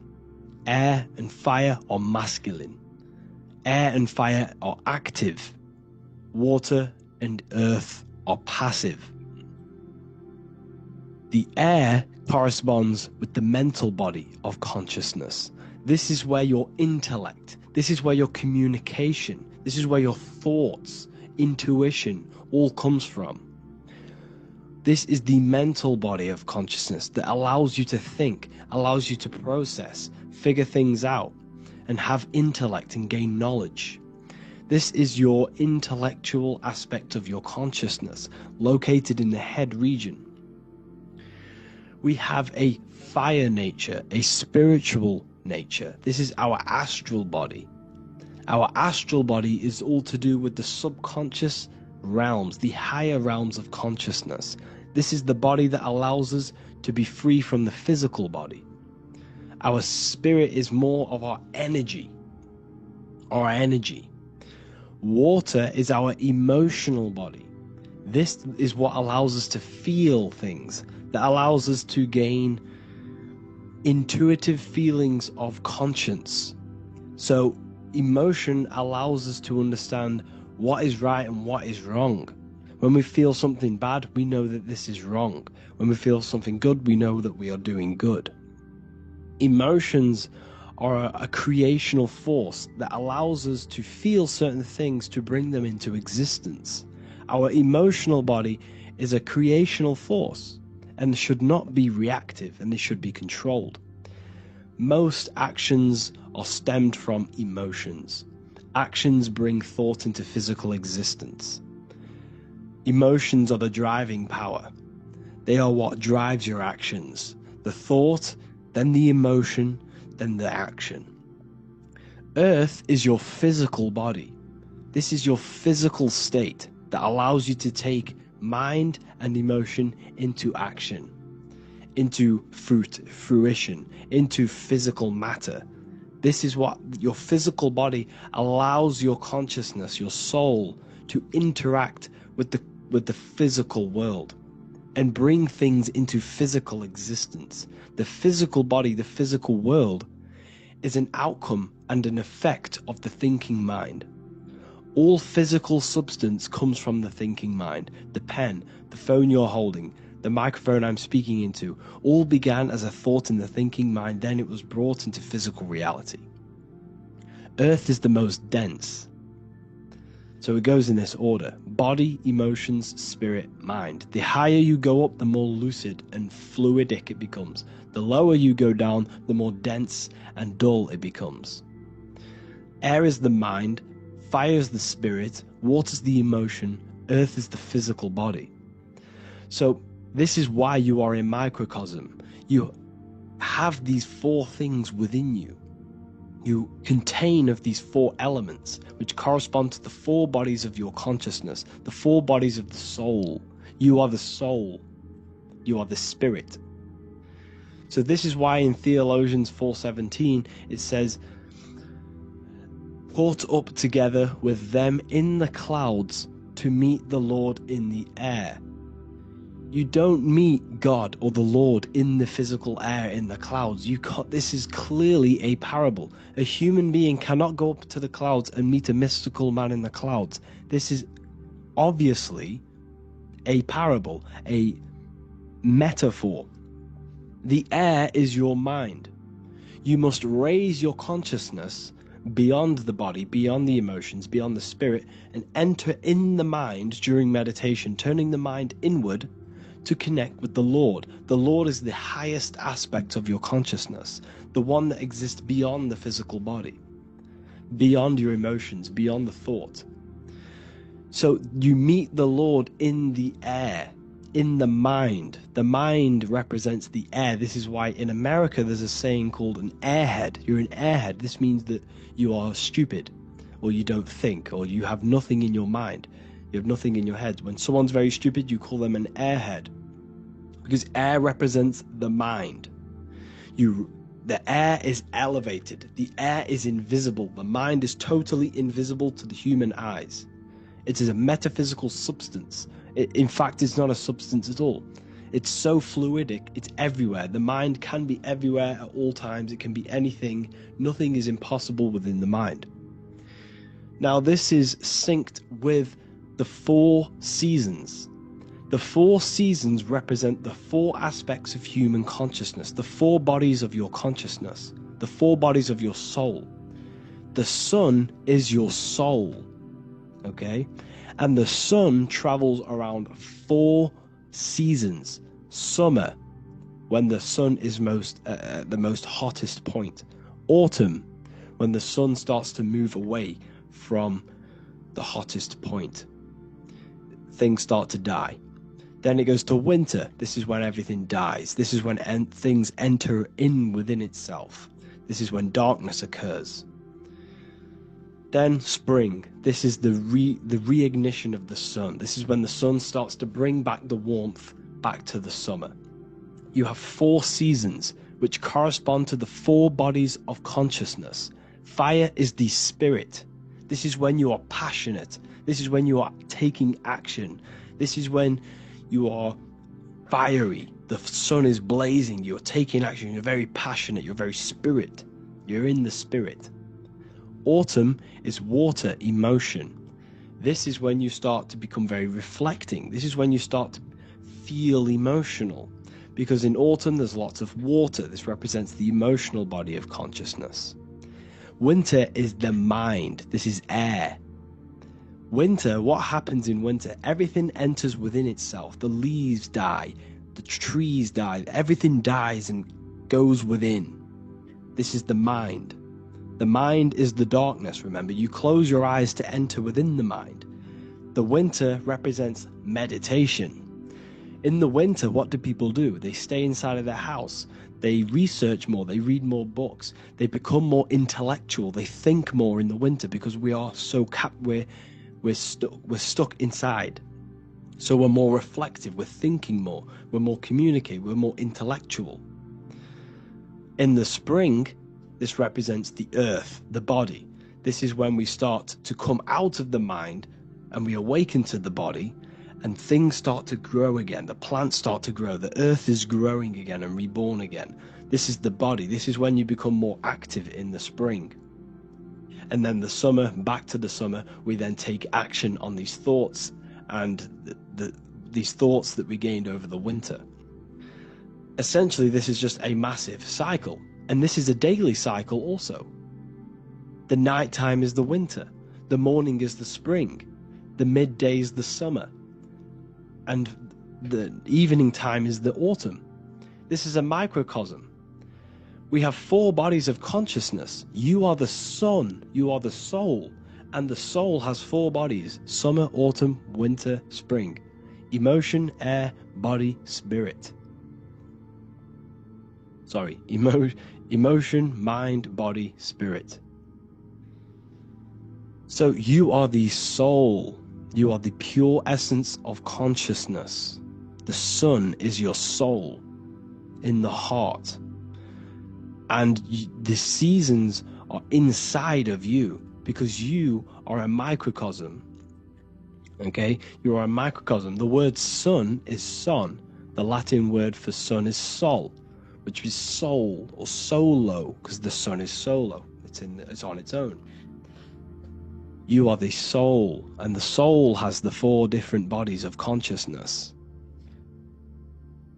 So, before we move on any further, if I've blown your mind, please, if you can, leave a like, a comment, a share, and a subscribe. Let me know what videos you want me to make in the future. Please drop a like, it definitely will help me. You are a microcosm of the macrocosm. Man is a miniature universe that goes through its own cycles. The seasons of the summer, winter, spring, and autumn do not occur merely outside of him, but within him as well. The summer is within you. You feel different in the summer. You feel different in the winter. You feel, depending on the body of consciousness, it's your soul's interacting with. So the sun in the sky is your soul inside, and the sun goes through these cycles which is affecting your bodies of consciousness, because the cycles represent your bodies of consciousness. Now this ties in with the Bible. This is why we have 4 Gospels. This is why Matthew, Mark, Luke, and John are always seen with the 4 different zodiac sign animals or symbols. So you always see each one of the Gospels. If you just type in on Google Matthew, Mark, Luke, and John, type in ancient paintings or pictures of them, and you will find these 4 zodiac signs are always standing with each one. Taurus, the bull; Leo, the lion; Scorpio, the eagle, an old symbol for Scorpio was the eagle, and a man for Aquarius. Here you see very, very ancient paintings and artwork. Here we see Matthew, the man, Aquarius. Here we see John, the Scorpio. The same here. We also see it on the tarot cards, on the world card. We see the 4 fixed zodiac signs. Here we see it as well. These are called the 4 fixed zodiac signs. Now, when we look at the zodiac, we're no longer looking at the sky. Because what you must understand is, as above, so below. What is above you is inside of you. What is above is what is below. What is outside of you is within you. The zodiac is inside of you. The zodiac revolves around the sun. The sun is your soul. These are different energies of your soul. Like I said earlier, the 4 seasons are the 4 bodies of your consciousness. And in each body of consciousness, you have these different energetic energies that you can work with. Okay? So this is the true astrology. This is the true astrology, the internal esoteric astrology. You can't find much information on this at all. Very hard to find. So what we're looking at are the 4 bodies of consciousness. Obviously, when you look in the middle of each, when we look in the middle of each season, spring, the middle of spring is Taurus. The middle of winter is Aquarius. The middle of autumn is Scorpio. The middle of summer is Leo. These 4 signs are known as the 4 fixed signs. Okay? Scorpio is fixed. It's the middle of autumn. Scorpio is a water sign, emotion. Aquarius is the air sign, the mind. Taurus is an earth sign, the body. Leo is a fire sign, the spirit. This is why we see Matthew, Mark, Luke, and John with the 4 fixed signs of the zodiac, which represent the 4 bodies of consciousness. Leo, the spirit, fire. Luke, Taurus, earth, body. Matthew, Aquarius, air, mind. John, Scorpio, water, emotion. Each gospel is depicting Jesus and showing Jesus in each gospel. Each one of these gospels is showing and depicting Jesus according to the different body of consciousness. In John, this is when Jesus starts to turn water into wine. Water is emotion, wine is transmuted emotion. This is when he does miracles with his emotions, water into wine. Aquarius, which is Matthew, air, the mind.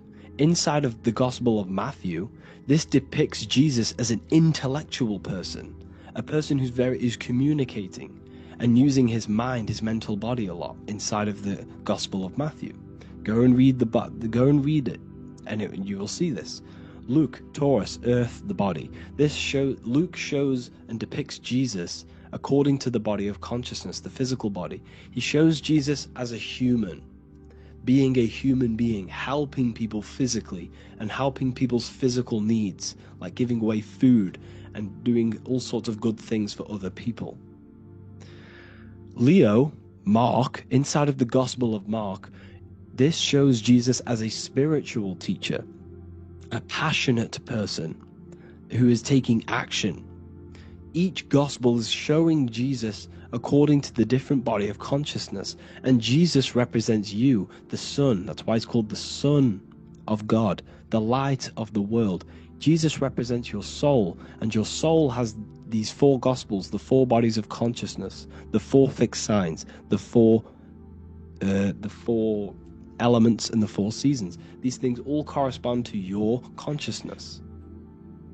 So this is Leonardo da Vinci showing you the exact same thing. Jesus is the I am, the sun, the soul, in the middle, on his own.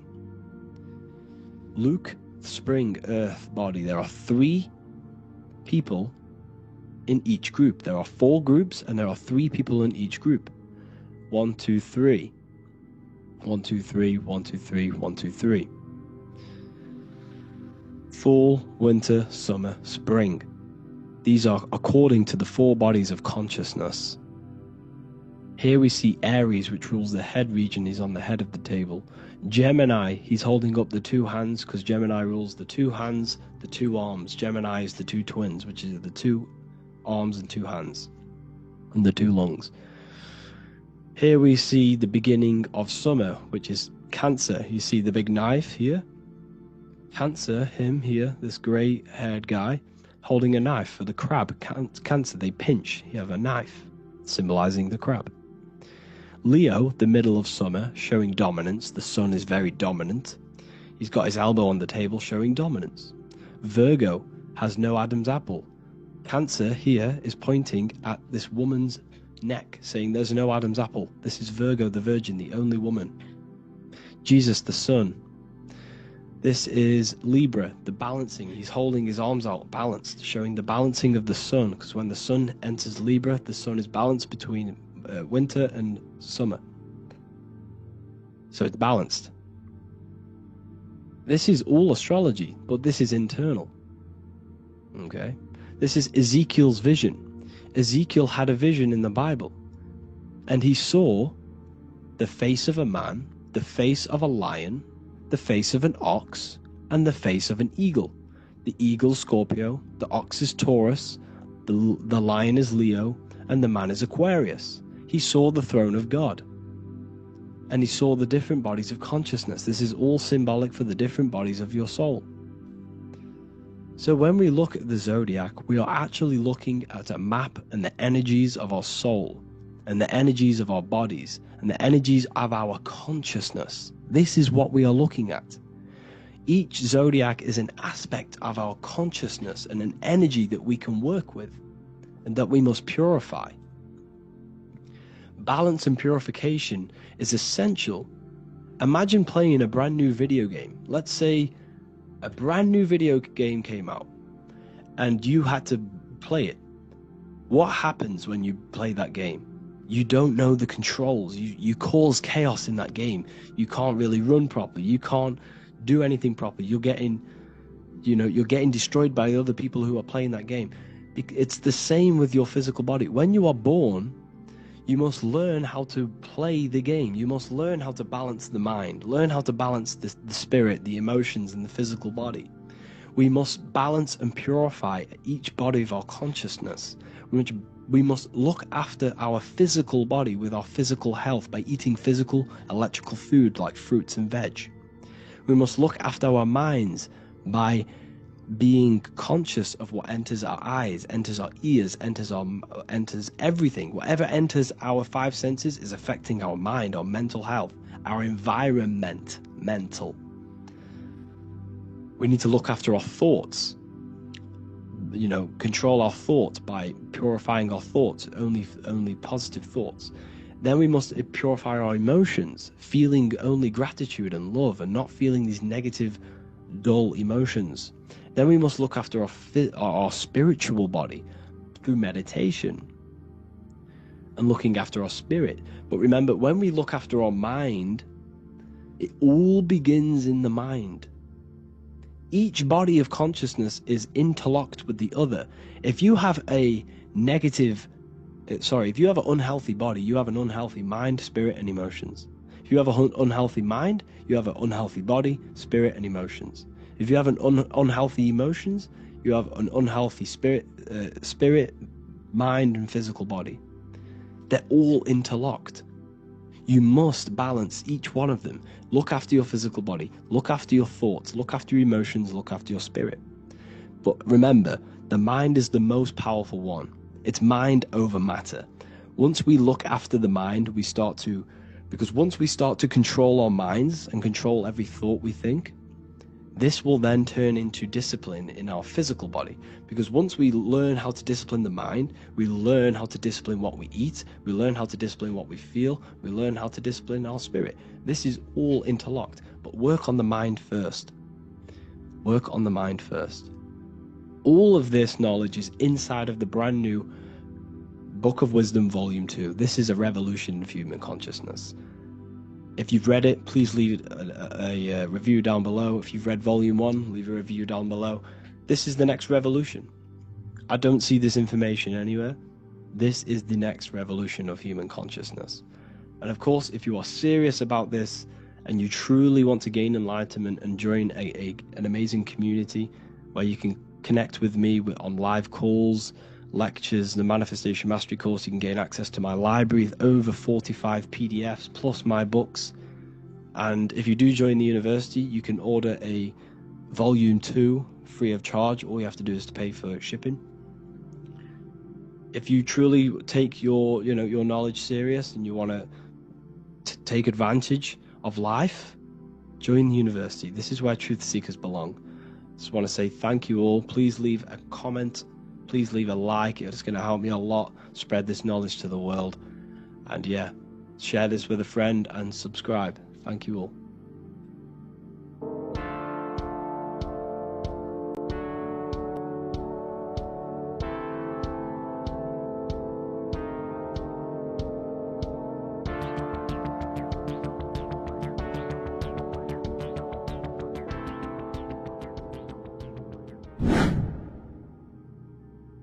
People, how are you all doing? It's Revival of Wisdom, and today we're going to be talking about your birth certificates and how we are slaves to a system and how they have trapped us into this system.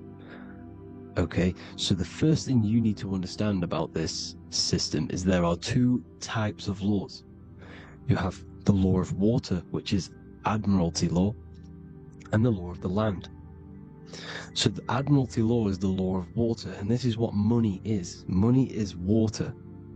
This is why we say liquidity, currency, the current. A current is water, something moving through something. Cash flow. And this is why banks are called banks, because a river bank is on either side of the water, and it directs the currency. You see? So money is water.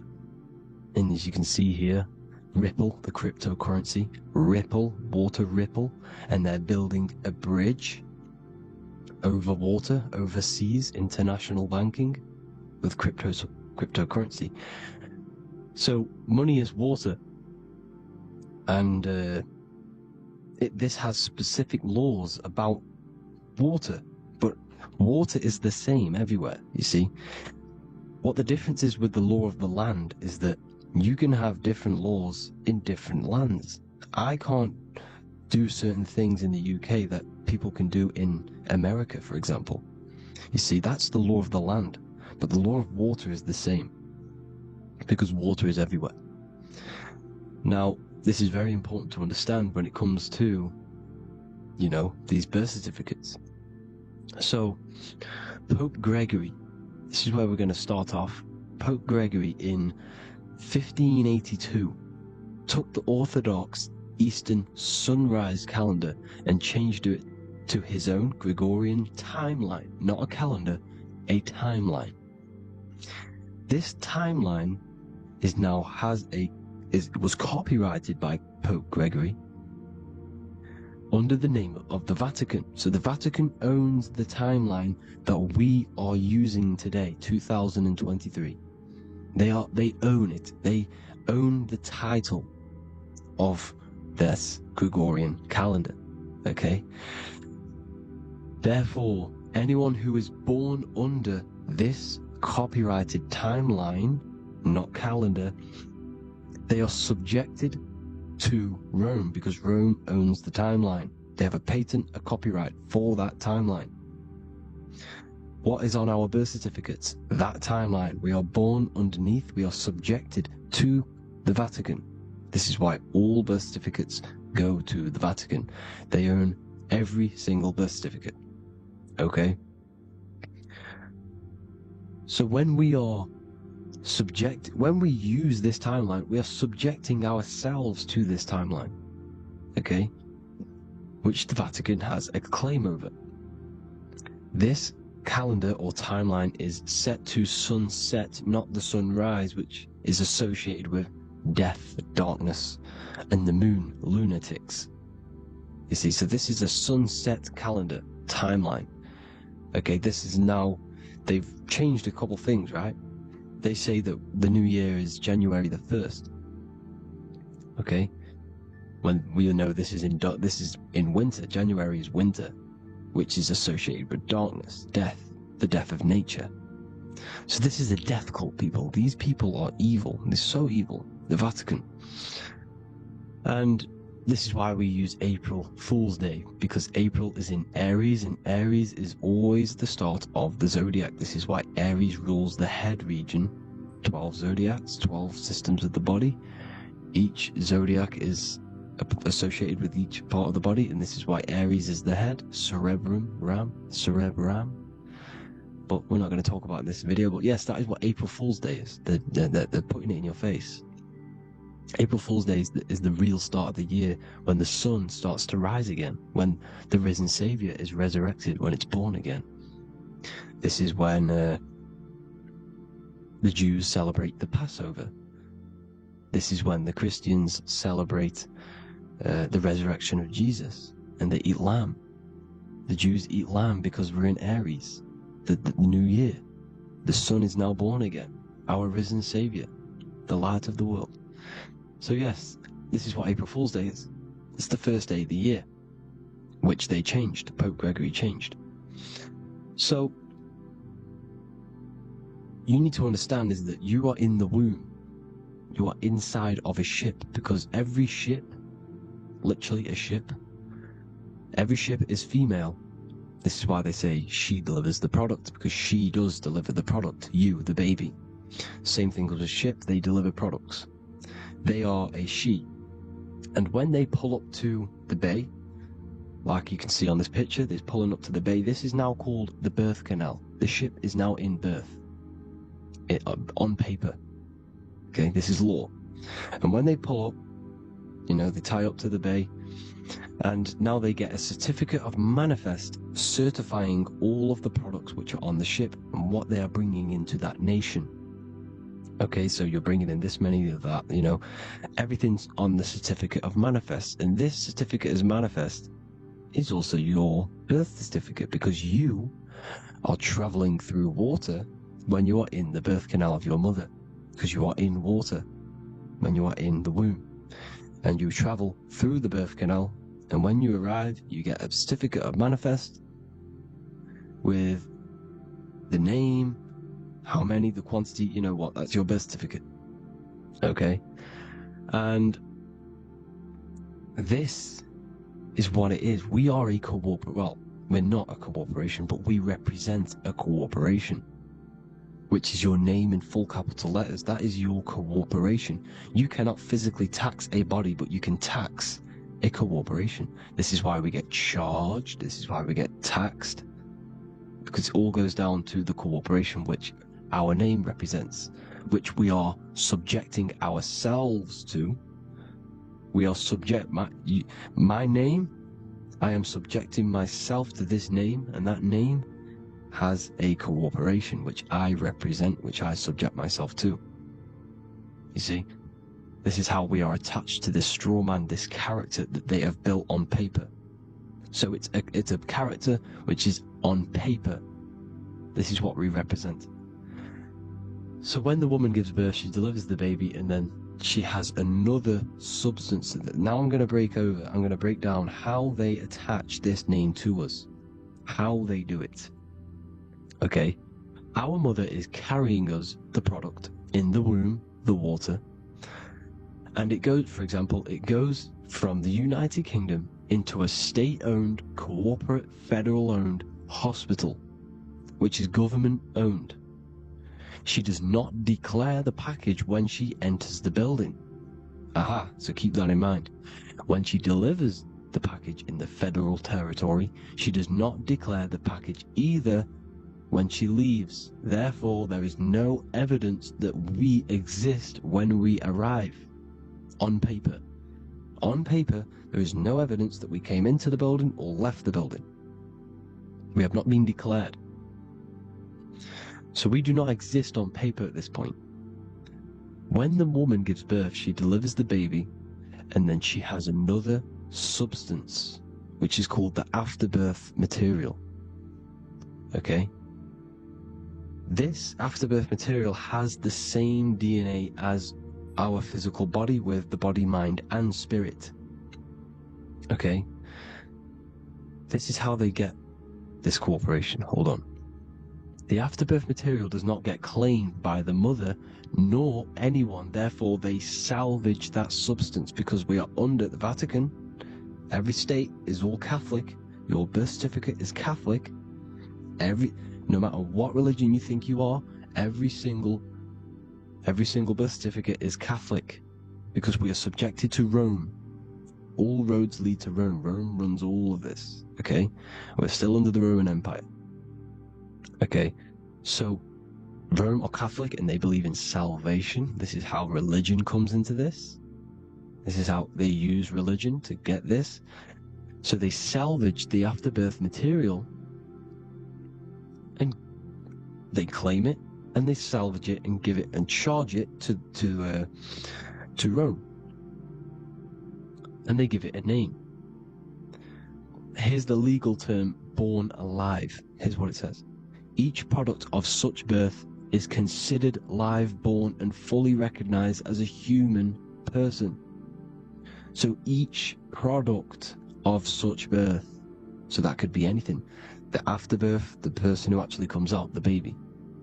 So your afterbirth, which we do not take with us, we take the baby with us, they keep that in the hospital, they collect the afterbirth, and they salvage it, and they give it the name, which, it is us. We are a representative to that afterbirth material, which they put the name on, they claimed, which is subject to Rome. So we are walking around our whole lives as a representative to that claimed salvaged afterbirth material, which the federal state have.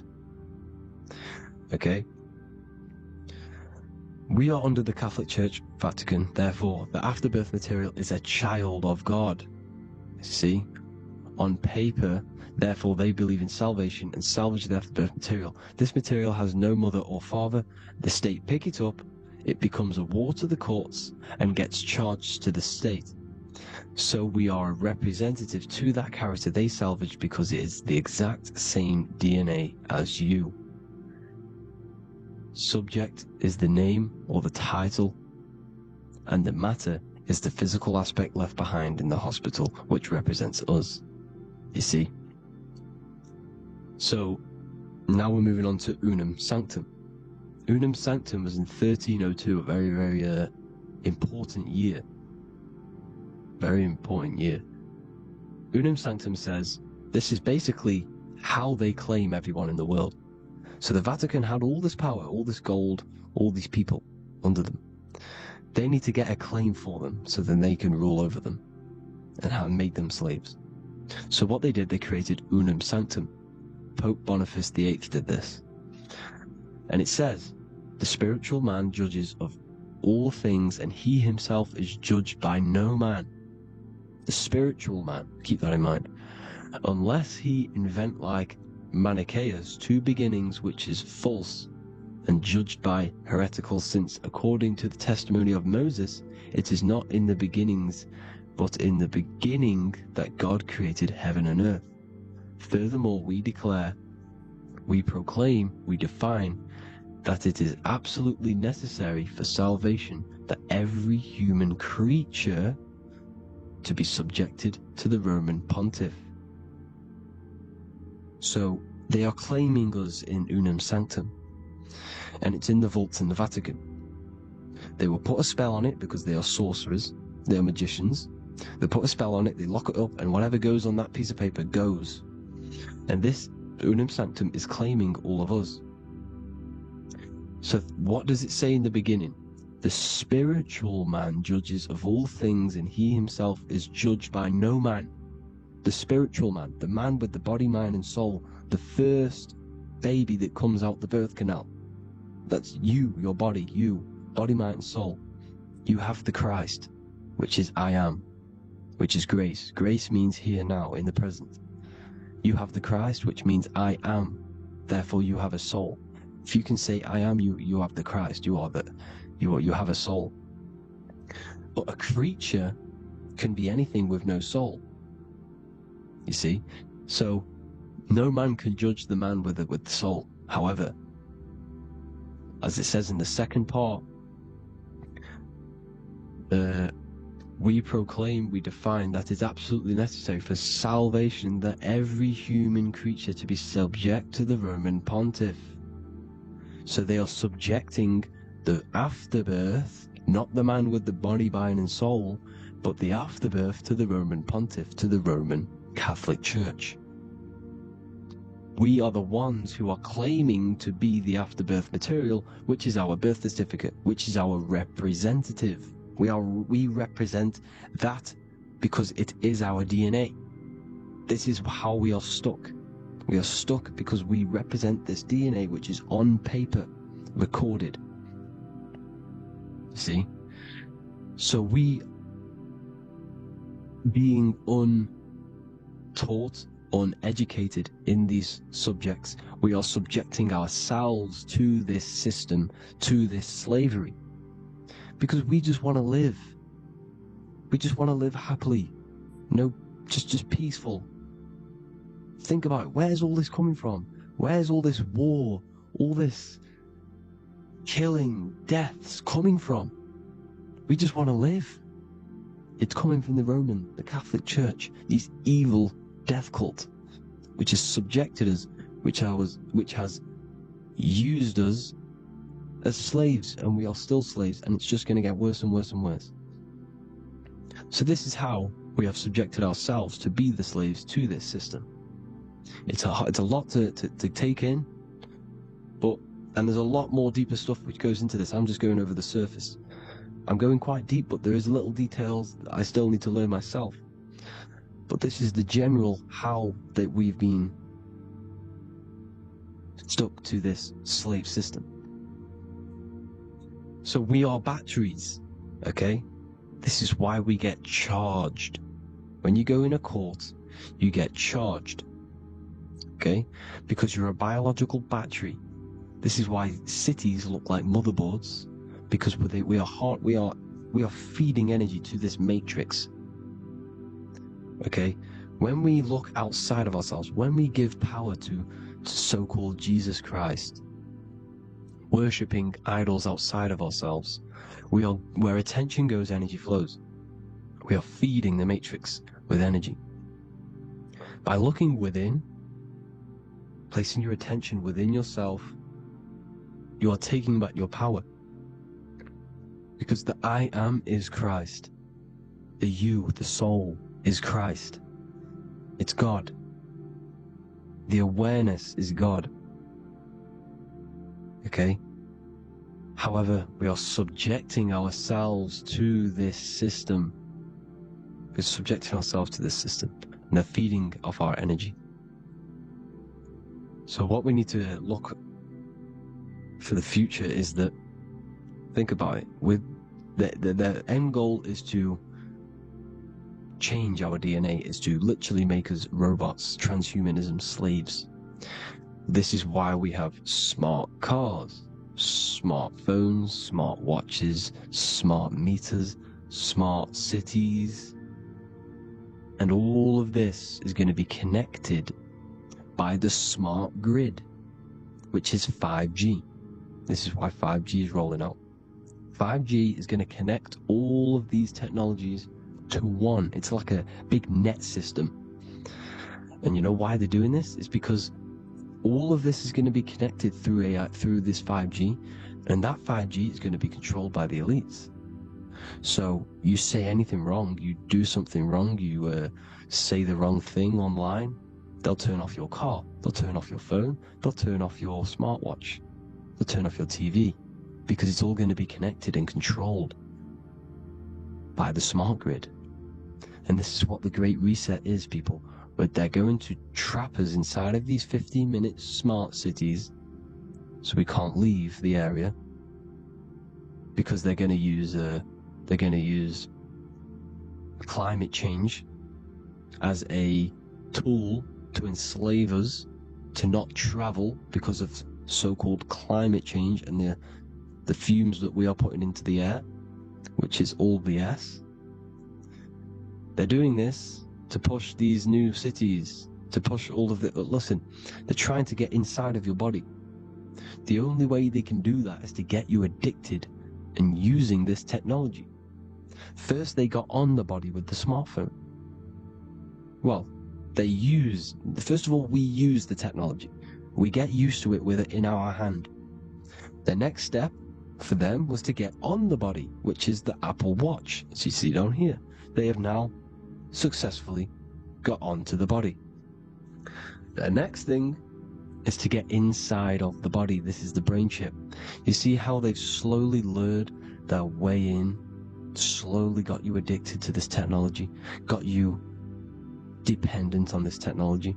And what they're going to do is that they're going to mold society to be dependent on the brain chip. So in order, for example, if you want to go and pay for food, you're going to have to get a chip to pay for the food, because it's all going to be digital money. And that digital money will be connected to the chip, and you will need the chip to pay for things. You see? So this is how they're slowly transhumanizing us. These phones, these apps, these things which are all which are all using, was created by Freemasons. Mason means traveler, because they travel the depths of the mind. They understand human consciousness. They understand the brain. They understand the mind. By the deepest root cause, they understand it. This is what Masonry is. It's the occult. So these technologies is designed by these people. This is why they're so addictive, because they understand how it works. They understand how to get people addicted, because they understand human consciousness, the brain, the body, and the mind. So this is the advantage Freemasons have over us. And these secret societies, which have gone through the orders of Freemasonry and progressed onto these secret societies, which are the evil side, because I'm not saying Freemasonry is evil, okay? The societies which they go beyond Freemasonry, because you can go beyond the 33rd degree into these secret societies, and they use this knowledge for the bad, to enslave people. And this is what's going to happen. Transhumanism. So I hope you all learned some insight for today. Please do a bit more research on, the birth certificate and stuff like that, the straw man. And have an amazing day, people. Please like, comment, and subscribe. Peace.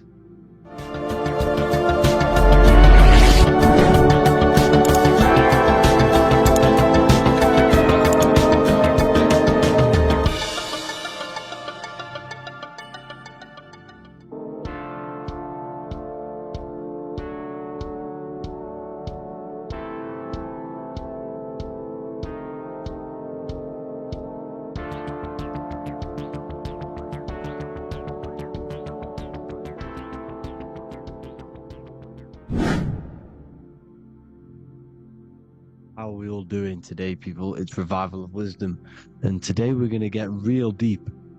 This video is going to get real deep. A lot of people are not going to be ready for this sort of knowledge, okay? You really have to do is to really deprogram the mind, because everything we've been taught is a complete lie, is to keep us trapped, okay? This is really advanced knowledge. Now, let's get straight into this. All of the ancients depicted other worlds, and they called this place Midgard. Midgard is the mid-garden, the middle garden. This is why the Masonic symbolism on the floor is always a black and white checkered board, symbolizing the polarity here, the good and bad, because we're in the middle garden, the heart. Earth rearranged spells heart, because we're in the heart of this system, of whatever it is. a super quantum computer, whatever you want to call it, simulation. Now, in the Quran, it talks about the 7 layers of heaven. All of these ancient artworks are depicting these different layers of reality. Okay, and look at the Egyptians here with the boat outside of the firmament. Boats travel on water, and this is exactly what the Masons are doing. So they're still using the same symbols. Why? Because it's the same knowledge, just hidden. The Egyptians have the same knowledge as the Freemasons. It's just hidden.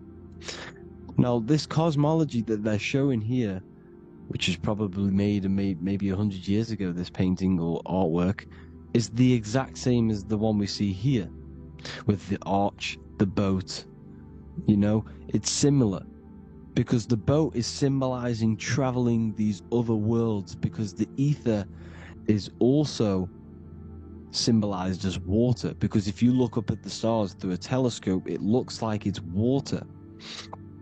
It's shining through water, because this ether, whatever this substance is outside of this world, was symbolized as water. Okay, and look at all these ancient depictions showing these different layers of reality. Now, we are being trapped within this 3D dimensional world, which is the cube, the Saturn cube, because there are 6 sides to everything in this world: front, back, left, right, up and down. 6, which is the cube, because we're in the Saturn's world. Okay, now, always been depicted as a tree of life, the tree of the universe has always been depicted as this tree. Because let's get a bit deeper. Now, the cosmology of this reality is the sun, the moon, and Polaris, always in the Masonic art. The sun, the moon, and Polaris, the all-seeing eye. If you go inside of the temples, of the Masonic temples, they always have this star in the middle, shining light beams. Okay, look here, the light beams coming from the big star in the middle, which is Polaris. This eye is God. It's God's light shining down from his abundance. Now, when you astral travel, you will see this big ball of light above you, and this big ball of light is God. But you cannot travel towards it until you are pure. It doesn't work like that. You have to become formless. You have to become pure before you can become one with the light. All these Masonic artworks, it's all depicting the star in the center. This star is Polaris, because Polaris is the way out of this place. And this is why you see the stairway to heaven all the way up to the light beam, the light source. What does it say in the Bible? God is light, because everything is made out of one substance, and that substance is light. And it symbolizes the eye, because God is an eye. All things that are alive have an eye. And we all say, I am. We all see these realities through eyes. God is an eye. He's the all-seeing eye. He sees all things at all times. And he is projecting this light. And this light comes down to create all the different levels of the worlds. And this is what the 2 pillars symbolize the number 11. 11, the number 1, is just a vertical line. It's the 1. It's a 1 point. 11 symbolizes the mirror nature of reality. Everything's mirrored. As above, so below. Now, the 11 also symbolizes openings, doorways. And as you can see here, an opening to the all-seeing eye. And you see here again, an opening to the stairway all the way up to the light. This light is the light of God in the astral worlds beyond this world.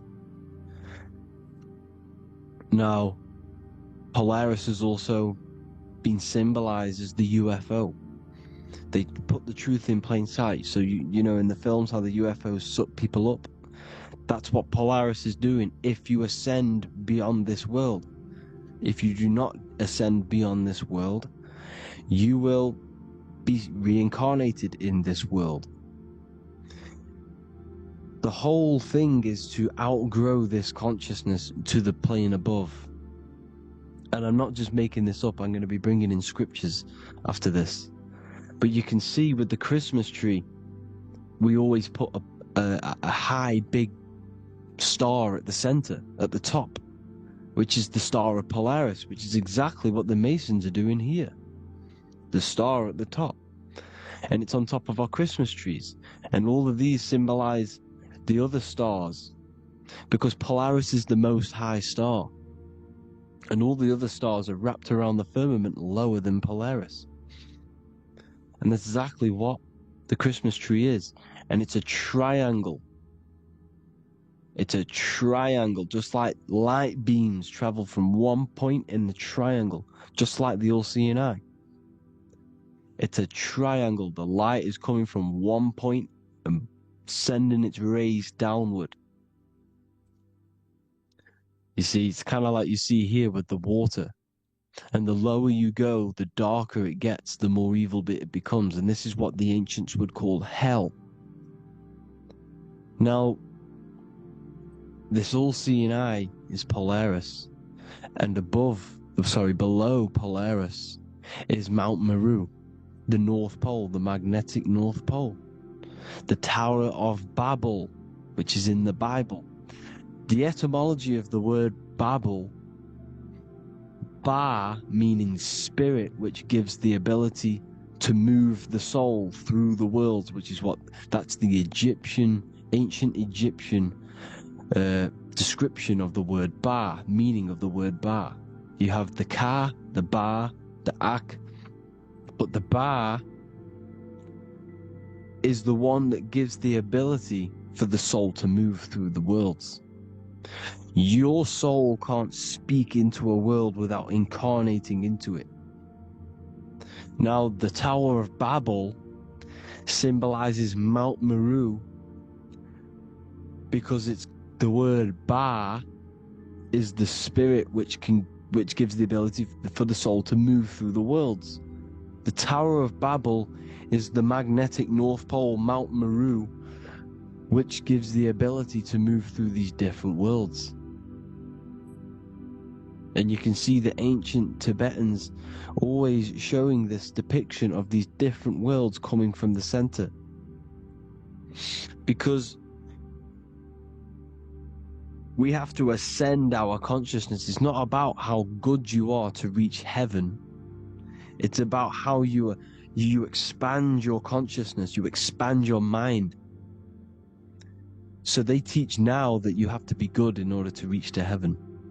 It's about expanding the mind, expanding your consciousness to these different planes, these different realms. So that's what it's about. And Jesus was known as the fisher of man. Now, Jesus is a massive part of this. He was known as the fisher of man because he was fishing. He could have been fishing. He could have been one of these deities that had come down from these different higher realities and pull people up. So they called Jesus the fisher of man. And he says unto them, "Follow me, and I will make you fishers of men." So these deities that we see in the past, like Buddha, Krishna, Hermes, Thoth, Jesus, could all be these entities who were coming down to pick up the minds that were worthy enough to see the higher planes of reality. And this is why they called him the fisher of man. Now, when Jesus walks on water, there is a parable with Paul. And he says, but Jesus immediately said unto them, take courage, it is I, don't be afraid. He's talking about astral travel here. He's talking about leaving the body. Because when you leave the body in astral travel to see these alternative realities, you can't be afraid because fear is a bondage, which is what the Emerald Tablets talks about. Lord, if it's you, Peter replied, tell me to come to you on the water.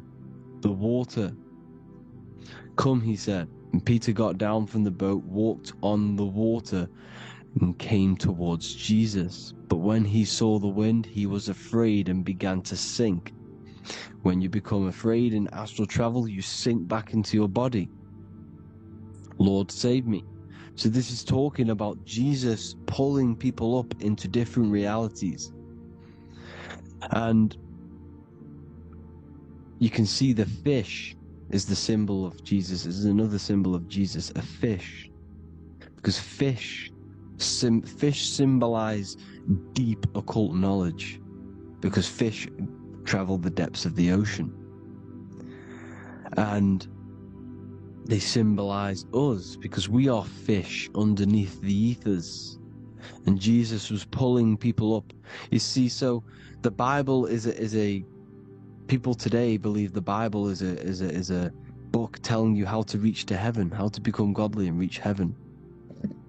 But you've got to become the Jesus Christ to see these alternative realities. Now look at the Emerald Tablets is a massive part, and it speaks so much about these different realities. Look what it says here. This is in Emerald Tablet 3. Then in my heart grew a great longing to conquer the pathway that led to the stars, which is exactly what the Masons depict in all of their art. Look, the ladder to the stars. And then he goes on to say, years after years I sought after wisdom, seeking new knowledge, following the way, until at last my soul in great travail broke from its bondage and bounded away, broke from the bondage of the body. Free was I from the bondage of earth men, free from the body I flashed through the night. The stars. The stars are a massive part in the astral world. Each star is a different reality. And the true astrology is the star that you came from. You came through a star to reach this, to reach here. There is a reason why you are here. There's a reason why you have the personality traits, because your soul came from a specific star. This is why we call them stargates, because they are gates in and out of this reality, and Polaris is the way out to the higher worlds. Now look, far into space, my soul traveled freely into the infinite circles of light. Beyond knowledge were some planets and great gigantic beyond dreams of men. Then he goes to say, lift up your flame from out of the darkness, fly from the night and ye shall be free. Lift up your flame. Your flame is your soul, because it has to be lifted up out of the darkness. This is the darkness, this world, this body is the darkness, because it's a bondage. You need to break free. You need to learn how to astral travel, people. You have to learn this. If you want to get out of this world, you have to learn how to astral travel and see the other realities. Traveled I through space-time, knowing my soul at last was set free, knowing that now I must pursue wisdom until at last I pass to a plane hidden from knowledge, known not to wisdom, extension beyond all that we know. So he's talking about he went to a place where we cannot even comprehend here, a place that is not even known to Earthmen. He's telling you he's ascended out of this world to the planes that are beyond. And it says here in the Emerald Tablets, man is in process of changing to forms that are not of this world. Grows he in time to the formless, a plane on the cycle above. Know ye ye must be one, ye must become formless before ye are one with the light. The light, the same light that I was talking about, the Masonic light, with the triangle, God, the one source. Ye must become formless before ye are with the light. Formless, you have to leave the body. You have to leave the body. You have to gain the ability to leave this body and travel to these other worlds. Now, it says here, not as man am I, for free have I become of dimensions and planes. In each I take on a new body. In each I change my form. Know I now that the formless is all there is of form. You see, all things created come from the things that, all things that you see come from the things that you cannot see. All of us have the same spark of consciousness, the same I am. Every dog, every animal, every human has this same I, this same thing which sees through the eye. It's formless. It takes, this formless entity is the same entity of us. We are all the same entity in different bodies. And this entity it was represented as the flame, the cosmic flame, which is inside of all of us. And this is why the Masons depicted your spine as a candle or the Holy Grail. You would either see this or a candle with a flame on the top, because the Holy Grail is your consciousness, which is on top of your spine, which is the candle. Now, Jesus, Thoth, Buddha were all these deities which were coming down to lift people up because they were fishermen of men. And he would lift you up to the higher worlds, out of this world, to the ones above. Now Thoth, you can see him here, he's leading the way. He's holding someone and he's leading the way with knowledge and power. He was leading the way to other worlds, out of this world. There's no point trying to change this world. This world will stay the same. It will stay the same. You have to get out of this world, and that's what they're telling you. That's what they're keeping you from. They're keeping you stuck within this thin layer of reality. So, what the Masons are doing, they have the ability to astral travel. They're living not stuck and bound to one reality, but living within the different layers of reality. And this is what Morpheus was doing in the Matrix. Morpheus was going into the Matrix to go and get Neo, which is exactly what Jesus was doing, pulling up people out of this world to the ones higher. And that's exactly what Morpheus is doing in the Matrix. If you haven't watched the Matrix, go and watch it. It will blow your mind. Everything I'm saying in this video, you will see it. Except that you don't need to use a machine to enter the Matrix. You just use your body. Well, you use your consciousness to leave this body. You see, Neo was also uploading himself into the simulation to pull people out of the simulation. And this is exactly what all of these gods were doing. The Fisher of Man, look, he was pulling people up out of this reality with the knowledge. Now Jesus was always depicted with the mushrooms. Look at all this mushroom art. Mushrooms were literally the origin of Christianity. You can see it everywhere. There's mushrooms in all of the ancient art. Every single one of these paintings you see here, there's mushrooms on them. Mushrooms have the ability to see alternative states of consciousness. Now, if you go and do them, and you go to sleep, if you pop mushrooms, you go to sleep, and you will wake up in another reality. You will wake up in another reality. Don't try it if you don't want to do it. But if you've got the heart to do it, do it. Eat them and go to sleep. You'll wake up in another reality. And Jesus was handing out mushrooms to the bright minds, to the minds that he wanted to fish out and pull up to the higher realities. He was giving them mushrooms to see themselves in an alternative state, in an alternative reality. This is why there was so much mushroom art, and it's not just ancient Christians. It's Sumerians, it's the Mayans, the Celtics, the Egyptians. All used mushrooms. All of them. Look at all this art. It's on stones. It's everywhere, because mushrooms. See, everything in nature is a macro. Look at the form of a mushroom. It's literally your spine and brain, because they alter your consciousness. Your body is just a radio receiver.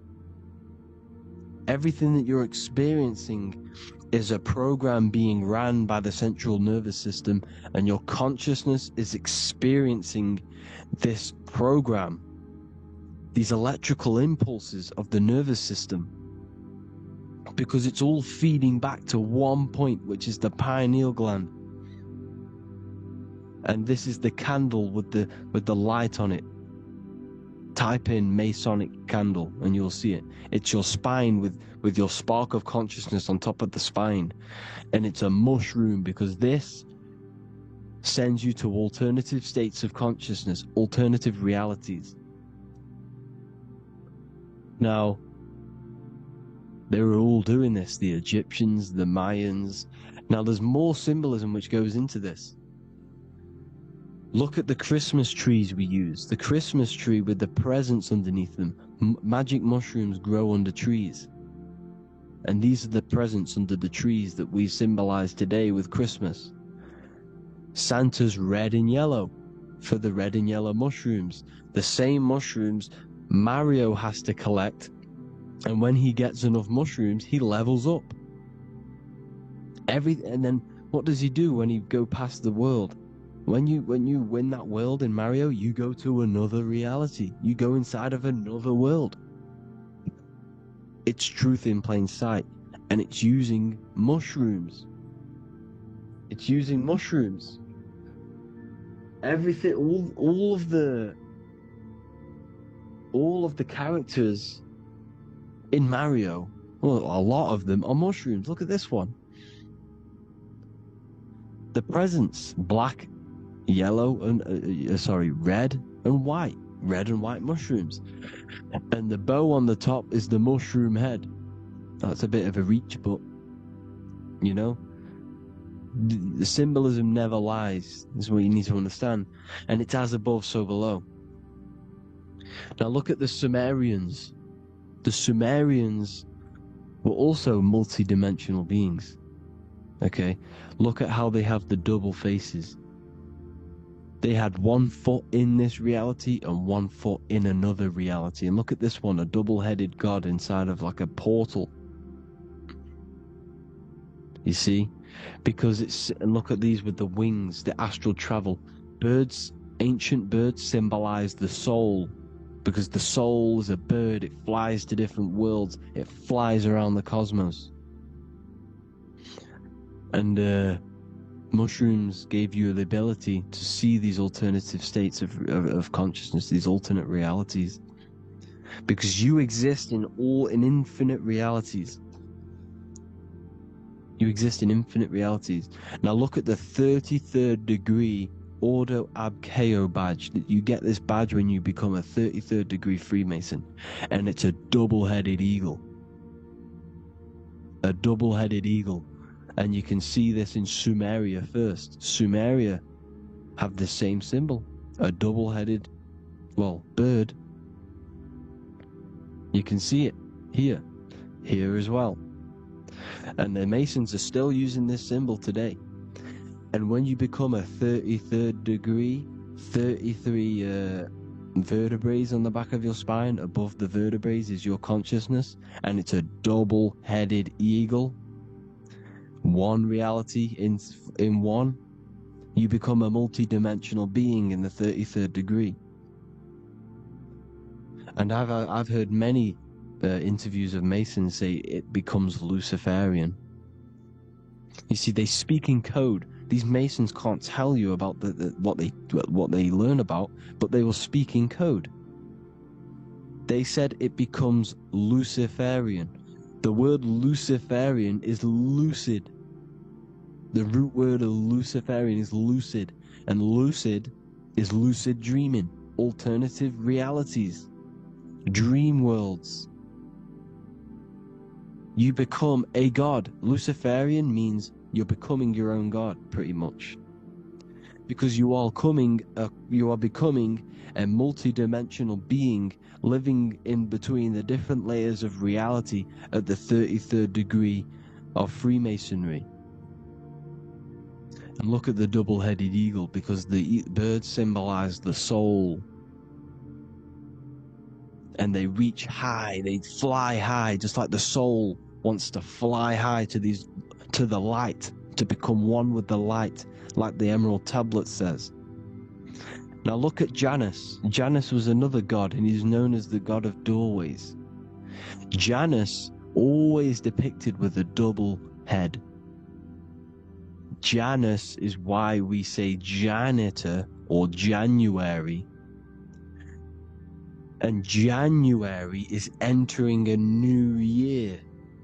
Janus is known as the god of doorways with keys, always got a key. Because keys open doors. That's why the janitor holds all the keys. And Janus always has double heads, because he had one foot in this reality, one foot in another. He was a multi-dimensional being, a Luciferian, living between the different layers of reality, instead of being stuck in one like we are. Well, a lot of people. And that's the whole point. You see, all of this stuff is about like changing the world and stuff like that. This world will probably never ever change. It's probably been like this forever, for a long time. But it's about moving out of this reality to the higher states. And the Masons always depict the ladder to the luminaries, the stars, with a key, the same key of Janus. The Vatican is a key, and it's in charge of all the religions. Why is it a key? Because they're holding back the key. They're keeping you stuck within this reality, keeping you stuck as identifying yourself with the body, identifying yourself with this world. You are not in the world is within you. This is a program being ran by your central nervous system, and your consciousness is experiencing this reality. Now, this is going to be a mind-blowing video for some people. You have to have an open mind. You have to let go of all the programs. I'm repeating what the ancients are talking about and the ancient symbolism. Look at Janus with the double-headed god. He was just another god coming down, giving keys to people who had the worthy mind to be pulled up out of this reality, to be pulled up to heaven, just like Jesus was teaching how to reach heaven. But really, it's an encoded scripture. But anyways, hope you all gained some insight on this video. Have an amazing day. Please like, share, comment. All the links are in the bio for the PDF, for the Manifestation Mastery course, and all the other amazing stuff. And if you want to support the channel, I'd greatly appreciate if you became a Patreon member. Hope you all have an amazing day, people. God bless.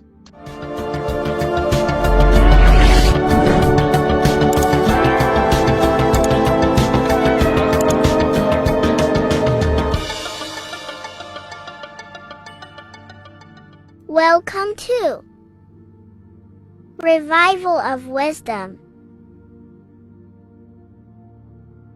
Welcome people, we're back with another video.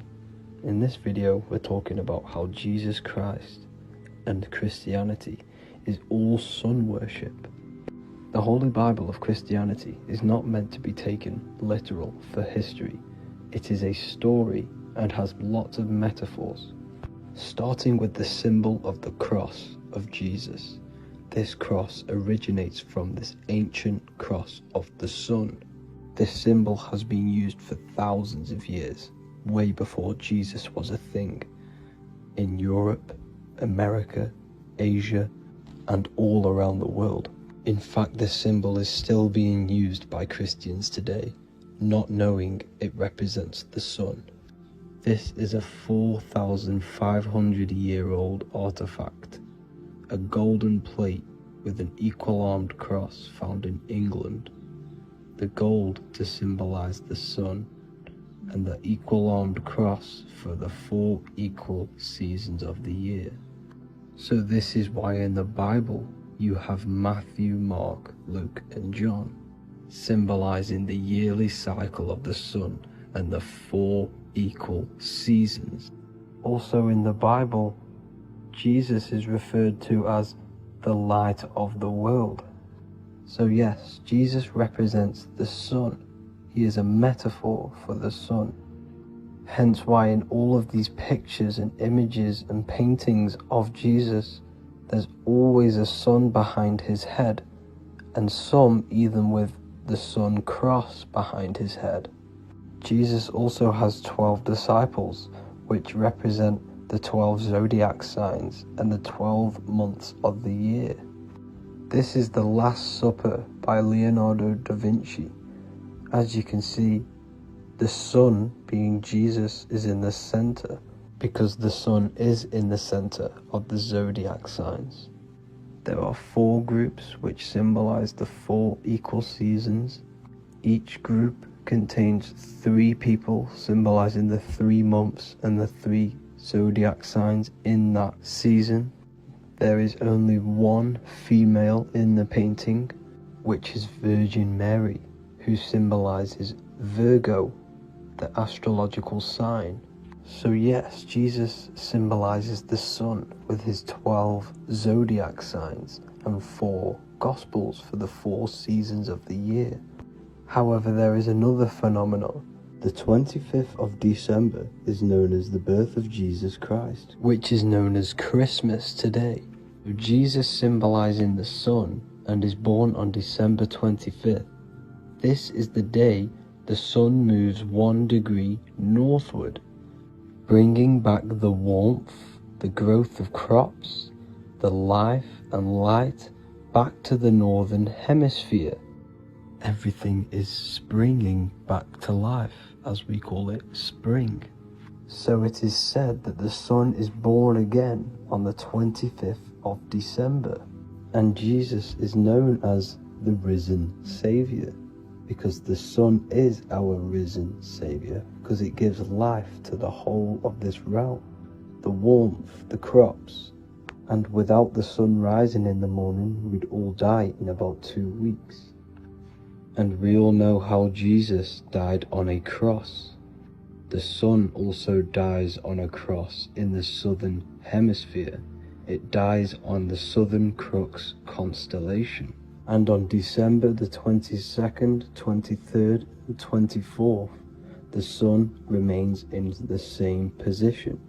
So the sun dies for 3 days, and it is born again on December 25th, when it moves 1 degree northward. And this is when the sun is born again, or resurrected, just like Jesus. Constellation Virgo is prominent in the spring sky in the northern hemisphere. So therefore, the sun is born a virgin, Virgo. And as you see in this image, you see Virgin Mary holding the sun. Us as humans do not own the sun, so therefore God owns the sun. So yes, the sun is the Son of God, and this is what Jesus is symbolizing.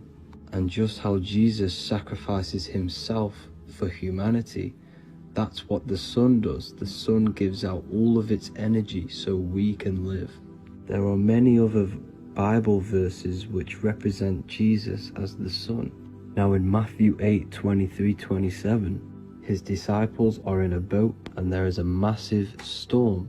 Jesus is asleep, meaning the sun has not arose. And the disciples say, "Save us, Lord, we are perishing." Quote, "Then he rose and rebuked the winds and the sea, and there was a great calm." End quote. Now this is a metaphor for the sun rising and calming the storm, because in the ocean, when the sun is down, that's when there are great storms. The worship of celestial bodies go back thousands of years, and it's called astrotheology, and it can pretty much be traced back to all ancient civilizations. Now going back to the ancient Egyptians, the god Horus, the god of war, and he symbolized the sun in the morning. Ancients used to say that he walked over the sky in 12 steps. Yes, this could symbolize the 12 zodiac signs. It also symbolizes the 12 hours of daylight. So we have 12 hours of Horus, but now they've rearranged the word to hours.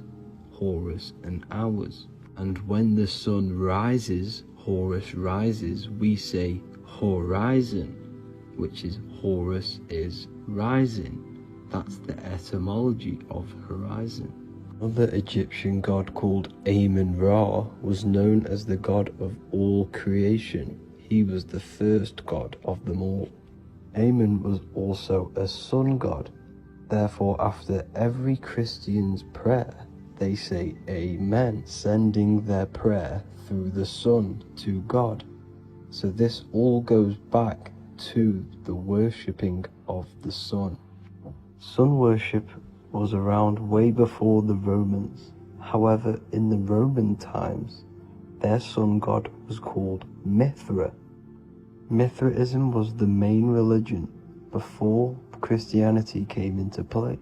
Mithra was the son of God. He died on a cross, and he was dead for 3 days and resurrected, just like Jesus. So the Catholic Church was not made in heaven. It was made by the Roman Empire. They mixed all the sun religions of Judaism, Mithraism, and other Arabic religions and combined it into one, so Caesar, the Roman emperor, could gain his own religion. So yes, Christianity was a political move to gain more control over the masses, because it was a worldwide government at this point in time. So here is a Sumerian helmet with the rising sun symbol. And then the Romans also used this rising sun symbol on their armor. So sun worship has been going on for thousands of years, and it still goes on today. However, with all the programming and the low IQs, today we do not get the full interpretation of the Bible and these stories from the past. And Christians and other religions are all brainwashed to not question their religion and not realize their true origins and where they come from. I do advise you all to do your own research and come to your own conclusions. However, I'm just pointing out the facts and connecting dots for you all to see. That's it for this video, guys and girls. Thank you all for tapping in. God bless.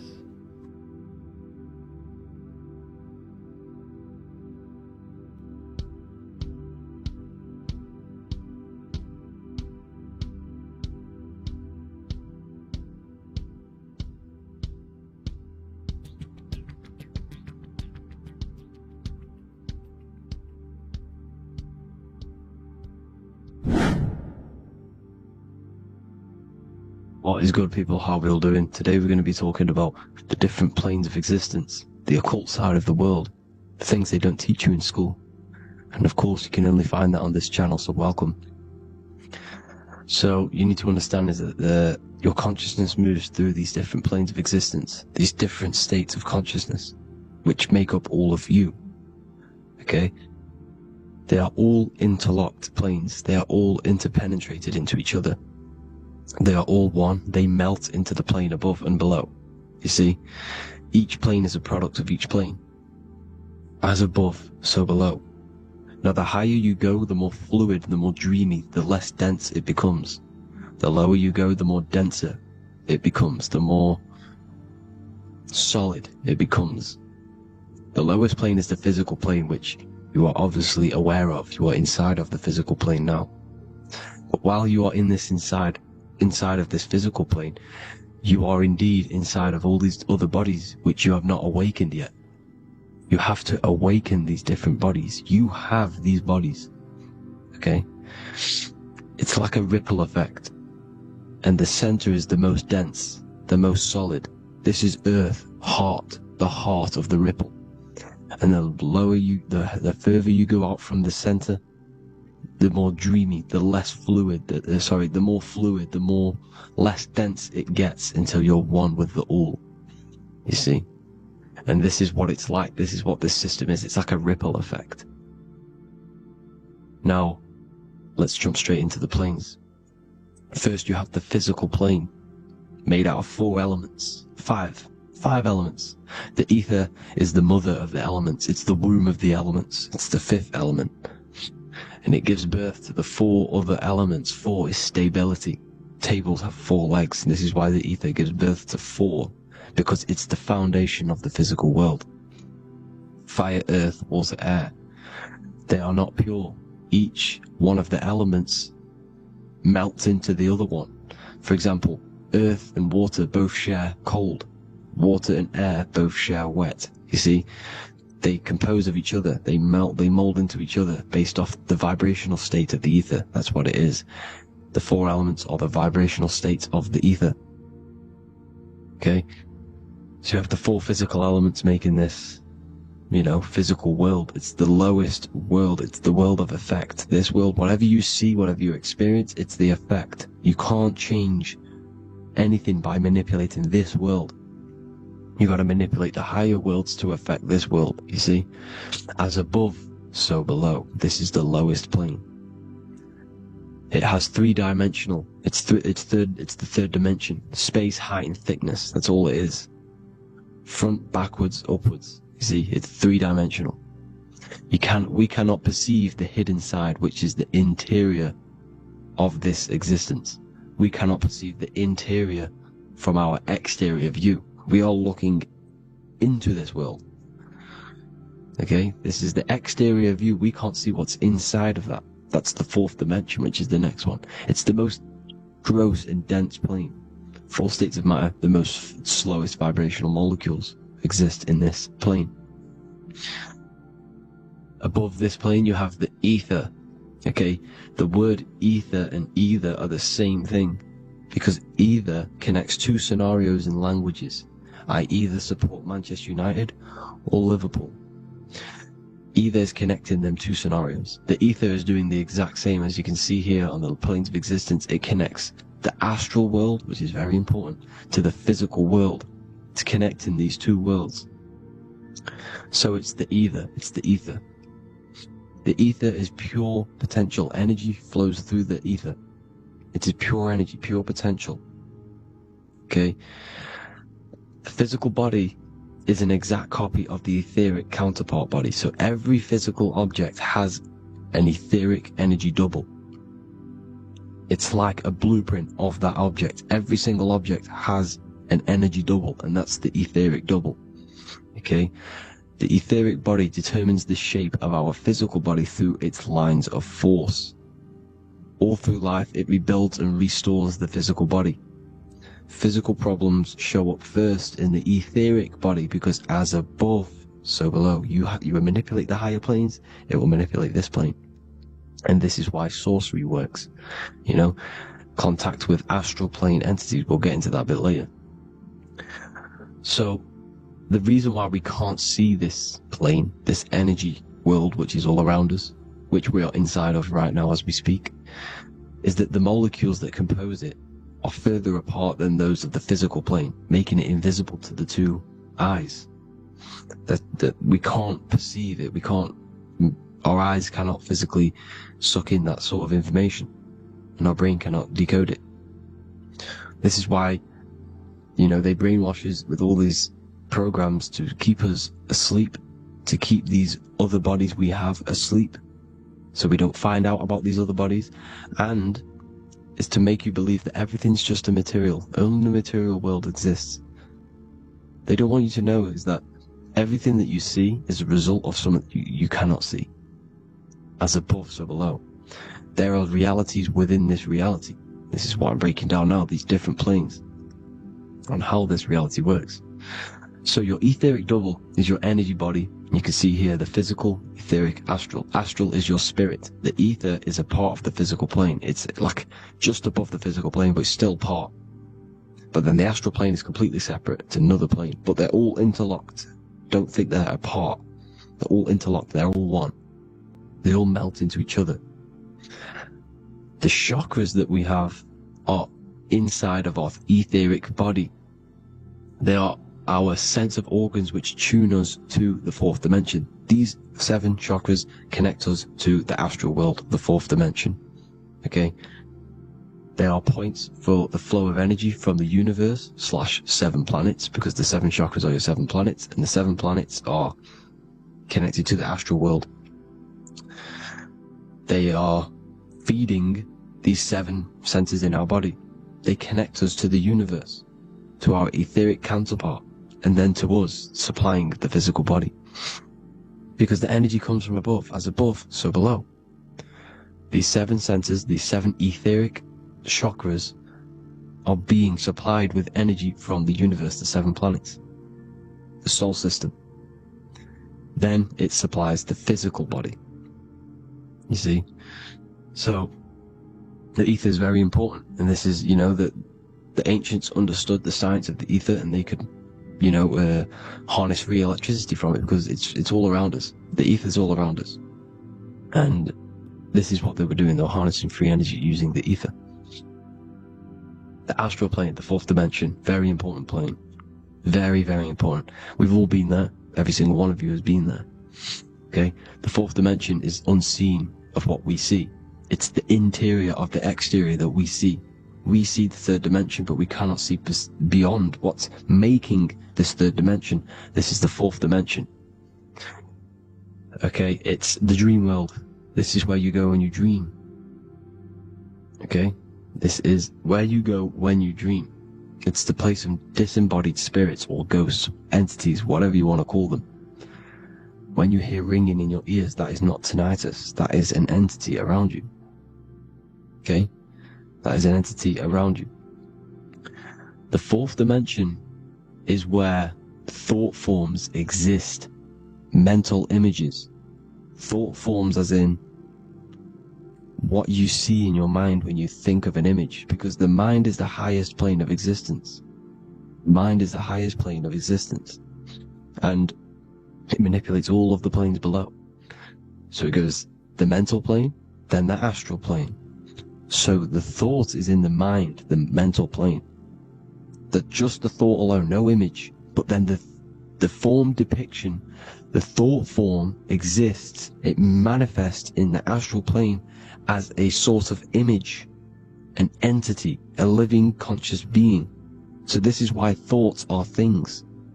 You see, thought forms exist within the fourth dimension. So when you imagine something, when you are, for example, right now, look into your hand and imagine there's an apple in your hand. If you can see that, you are seeing into this fourth dimension. You can only see into this fourth dimension using the mind's eye, not the 2 eyes, the mind's eye. When you shut off the 2 eyes into darkness, the third eye opens. The mind's eye is open, and you can see, this is astral travel. You got to work on astral travel, and you will see this astral plane, this fourth dimension. And there are 3 different sections to this astral plane: higher, middle, and lower. So yes, there is a kind of a heaven and hell, and a mid-God. Heaven being the higher vibrational entities manifesting higher vibrational thought forms existing there, the lower vibrational thought forms existing in the astral plane. But these thought forms are beings. You can create these beings. They're called elementals. Okay? If you entertain specific thoughts for long enough, this will plant a seed and it will grow. If you keep, so for example, you have a bad feeling or whatever, what's a good example? Unforgiving someone. You keep that energy inside of you for long enough, it will manifest in the fourth dimension. You entertain that thought long enough, it will manifest. And it will create an etheric body, and it will be an entity which will harm you, that will feed off you, this low vibrational energy. Your mind is so powerful. It creates thought forms, and these thought forms can take consciousness, can take bodies, etheric bodies. Now, that's why it's very important that you master your mind, master your thought patterns. So this fourth dimension is the astral world. So when you have a nightmare, this is the lower astral plane. You're in the lower astral plane. Whilst this physical body rests at night, your consciousness, you awaken this other body, your consciousness goes inside of this other body, whilst the physical body lays asleep. You see? So it's all inside of you. This is what you need to understand. You just haven't awakened these bodies yet. You can awaken them. You just got to awaken them. Okay? The next is the mental plane. This is the mind, the source, pure cause, pure motion, the most less dense, the most fluid. No form. There's no form to the mind. Astral plane is the first plane where a form takes existence, pretty much. The mental world has no form. It's pure mind, pure intelligence. Thoughts alone exist here without any images or manifestation. The most fluid, the most dreamy, the most causal plane. All of the rest take the effects of this plane. That's why it's mind over matter. Your thoughts they create vibrations. Each vibration is vibrating on a specific frequency, which creates mental images, creates effects down here on this physical plane. This is why it's so important to master your mind. Master what you think. Master your mind. It's the hardest thing to master. You could conquer the world, but it's probably harder to conquer your own mind than to conquer the whole world. I can promise you that, because the mind can play tricks on you. You got to listen to that inner guide within you that will constantly manifest the good things. So anyways, people, hope you learned a lot from this. Please work on trying to activate these other bodies. I will maybe do another video on trying to activate these bodies if you wish. Please comment down below if you would like to see that. And have an amazing day. Please like, subscribe, comment down below any video ideas you want me to do, any information you want me to spit. Thank you all. Have an amazing day.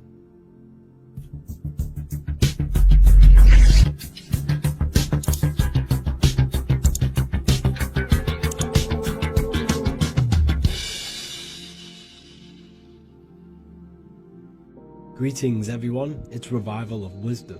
I facilitate human enlightenment through occult and esoteric teachings. I hope this video expands your mind into a new field of thought. In this video we're going to be discovering the true esoteric meaning of the 7 planetary energies. So let's jump straight into this. In order to fully understand this, you must understand the esoteric teaching of as above, so below, and as within, so without. Our inner world is mirrored into our external material reality. We have a physical voice, which you are hearing right now, and I also have an inner voice, which no one else can hear. The inner world is invisible, and the external world is visible. In other words, the inner world is the spiritual world, and the outer world is the material world. The inner world of ourselves reflects and projects our outer world, which means everything in our external reality is a somewhat reflection of our internal self. You are made in the image and likeness of God. You yourself are the universe experiencing itself in a 3-dimensional physical form. The Newtonian science has programmed you to believe that you are a physical being inside of a physical universe. They did this to limit your mind to only believing there is a physical universe and that you are separate from the universe or God. But you yourself are the divine essence of the universe, experiencing itself in a physical plane, which means everything you see is inside of you, including the stars, the planets, and the elements. As above, so below. As within, so without. An example of this is the four physical elements: fire, earth, water, and air. In the external world, these are physical elements. In our internal world, they represent the four bodies of consciousness. We have four different bodies. We have a material body, we have a spiritual body, an emotional body, and a mental body. The mind is not made out of the same substance as the body. The emotions is not made out of the same substance of the mind and the body. These bodies exist in four different dimensions, four layers of consciousness. With that being said, the four physical elements are inside of us. The earth is our material physical body. Fire represents our spiritual astral light body. Water represents our transformative and emotional body. Air represents the mental body, the communicative and thinking body. This is the teaching as above, so below. If that resonates with you and you can comprehend it, please leave a like and a subscribe to this channel to see more content. And feel free to leave a comment on any video suggestions. Okay, so now we've gone over the four physical elements and how they correspond with your inner world of consciousness. This is going to make it easier for you to understand what the planets actually are. The planets are a bit more in-depth and more detailed aspects of our consciousness. The four physical elements are generic, but the 7 planets go deeper. They are deeper aspects of ourselves. On a macrocosmic scale, the 7 planets rule the material realm. Every object, every animal, every plant, every stone, everything we see in this plane is governed and created under one of the 7 planets. I don't really like calling them planets. They are energies. They are spiritual forces that drive things into existence. An example of this is if we look at a tree. The roots of the tree are governed by Saturn. The stem of the tree is governed by the sun. The leaves of the tree are governed by the moon. Any offspring or fruit of the tree is governed by Jupiter. Any defense mechanisms of the tree is governed by Mars. The communication and networking of the tree is governed by Mercury. The smell and the look of the tree is governed by Venus. Everything we see in this material plane is governed by one of these specific energies. Everything material has a spiritual force that brings it into physical existence. This is the reason why we have 7 days of creation in the Bible. The 7 days of the week, all governed by the planetary energies. Monday is Moon Day for the moon. Mars governs Tuesday. Mercury is Wednesday. Jupiter is Thursday. Venus is Friday. Saturn is Saturday. And Sunday is for the sun. This is the reason why there are so many 7s in this physical plane. 7 days of the week, the 7 colors, the 7 chakras, the 7 diatonic musical notes, the 7 lamps on the Jewish candlestick, the G inside of the Masonic square and compass. G is the 7th letter. Now let's go a little bit deeper into every planetary energy. Saturn in the external material plane governs the foundational and enduring aspects of existence, such as roots of plants, the bones of our body, and even the insects that dwell beneath the ground. Saturn represents the dull, hard, and unyielding forces of life, symbolizing structure, limitation, and conditioning. Under Saturn's influence, things become rigid, bound by restrictions and boundaries. This is the reason why Saturn is known as Father Time, because Saturn rules anything that is a restriction and a limitation, which is time. The whole of this material plane is governed by time. You will be born and you will die. This explains why there is so much Saturn symbology in this material plane. Saturn is one of the most important planetary energies. You are a spiritual being in a physical body. Your light, your consciousness is bound to the physical body until you learn how to escape the physical body. The body is a limitation for our infinite minds and spiritual bodies. Our infinite mind is stuck in this material body, governed by Saturn's limitation of time, matter, and space. Now let's dive into what Saturn means to our consciousness within our internal world. We've gone over what Saturn means in the external world. What does it mean to our consciousness? Internally, Saturn embodies the conditioning within our consciousness. When the Saturnian aspect of our consciousness dominates, we become overly rigid, fixated, and restricted in our thinking and actions. For example, Saturn's influence is strongly felt in today's world, where many people's minds are confined to societal norms and conditioned responses. Saturn is the aspect of our consciousness, our minds, such as limiting belief systems and limiting thoughts and emotions. This is the negative thought that you can't get rid of, that's holding you back. This is a Saturn aspect of our consciousness. However, this is not a negative thing. The Saturnian aspect of our consciousness is a great teacher, guiding us through difficult life lessons that ultimately lead us to growth and expansion. Saturn's energy allows us to experience and overcome fears and limitations so our minds can expand into new fields of thought, into new life. Although Saturn's energy is harsh and often challenging, it helps us develop resilience, discipline, and wisdom. However, in the modern day, this Saturnian energy has overpowered the minds of the masses, fostering excessive rigidity and limitation. This is why we see so much Saturn symbolism. It's literally everywhere because our minds are being dominated by the Saturnian limiting aspect of our consciousness. Now, let's move on to the moon. The moon, or lunar energy, in the external material macrocosm plane governs the elements of water, influencing the natural cycles such as the ocean tides, which rise and fall in harmony with the moon's phases. Beyond water, the moon also guides instinctual behaviors such as animal migrations.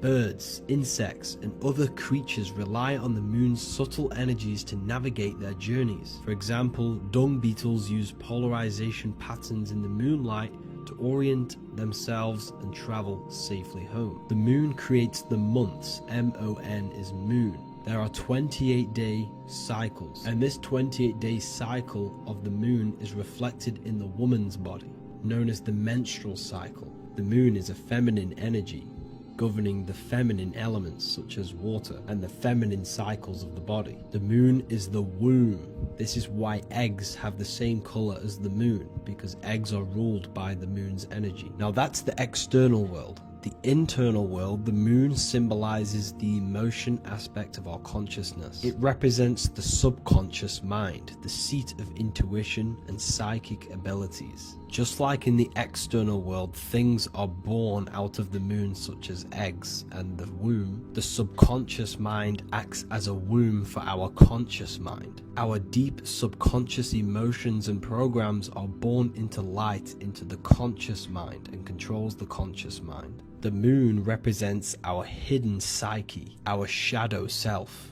Now let's go on to the sun. The sun represents the life force. In the material external world, the sun is ruling over pretty much all life. The sun gives life to all things. Without the sun, animals could not exist, the human body could not work, and plants would not grow. The sun is the life force. It's the soul of the world. Now, in our internal world of consciousness, the sun represents our passion, our drive, our conscious mind. The aspect of our internal world that wants to drive things and give life to physical manifestation. Now we go on to Mars energy. Mars is well known for being the god of war. Mars energy manifests into the material plane through anything that seeks to protect or defend itself. For example, the holly tree. The holly tree leaves are very sharp and they defend itself. Anything that is protective in the material world has Mars energy and is governed by this specific aspect of consciousness. For example, any predators or animals such as hedgehogs with spines on their backs for protection. Mars represents all things that is driven by conflict, aggression and defense. Now, internally, inside of our inner world, Mars symbolizes the aspect of our consciousness that is focused on self-preservation and protection. Mars governs our ego, the instinctual urges of anger or maintaining reputation. Mars is not evil, it's necessary. Sometimes it's necessary for us to protect ourselves. Mars is the aspect of our consciousness that is anger, rage, the desire to fight or conquer. When this energy is activated within our consciousness, we become defensive, assertive, and even combative, ready to dominate others and destroy obstacles in our way. Now let's move on to Venus energy. Venus in the external material world manifests its energy through the aesthetics of creation. This planet governs the beauty and harmony found in nature, including the nurturing environment of a mother's womb where life begins. Venus embodies the essential love, not only in romantic relationships, but also in the bonds between family members and all living beings. Venus represents relationships. We have relationships between plants, animals. They all depend on each other to give life. Plants provide food and medicine, while living creatures contribute to their own growth and pollination. Internally, Venus represents the aspect of our consciousness that yearns for relationships and connections with others. This is an aspect of our consciousness that encourages to care for our physical appearance and embracing beauty. Aesthetics play a role in our interactions and self-expression. This is why there is a beauty brand called Venus. Now let's move to Jupiter energy. Jupiter in the material plane manifests its energy as forces of fortune, abundance, and wealth. This energy manifests itself as plants, as fruits that we can consume and eat in abundance. Anything that is nourishing and cultivated by the earth for humanity and animals. Jupiter embodies the giving energy that provides for and sustains life, fostering growth and ensuring that resources are available to all. Its influence is seen in the natural cycles of abundance, where fruits must grow and ripen before they are enjoyed, symbolizing the importance of effort and patience. Internally, in our spiritual world, Jupiter represents the aspect of our consciousness that yearns for abundance and seeks growth in various aspects of our lives, including wealth, knowledge, and personal development of the mind, spirit, and the soul. This is the aspect of our consciousness that wants to gain wealth, that wants to gain expansion and abundance in our lives. However, when Jupiter's energy dominates our consciousness excessively, it can lead to feelings of stinginess and greed. It represents material possession. The last planet is Mercury. Mercury in the external world governs the vital elements such as seeds, air, communication, education, and electricity. Known as the messenger of the gods, Mercury rules over intellect, communication, and the transmission of knowledge. Mercury's state of consciousness manifests itself in the material plane as the network between trees and plants, how they all communicate together. It represents the intelligence behind all physical things. It's the intelligence behind the seed that allows it to grow into a plant. Mercury's creative energy is manifested in the nervous system of the human body and all living animals. The intricate messenger that transmits signals from the body to the brain and then to the mind. This intelligence within us allows us to facilitate thought and movement. Internally, in our spiritual aspects of consciousness, Mercury is the state of consciousness that seeks knowledge, understanding, and intellectual growth and expansion. This part of us is curious, eager to learn, and driven to communicate ideas and information. It represents our mental body. The Roman god Mercury is often depicting flying because this symbolizes the air. Air represents our mental body. When the Mercury aspect of our consciousness dominates, we become highly intellectual, constantly seeking information, analyzing situation, and communicating our ideas. While this can enhance our understanding and ability to interact with the world, an excess of Mercury's influence can lead to overthinking, excessive analysis, and focus on intellect over emotions or intuition.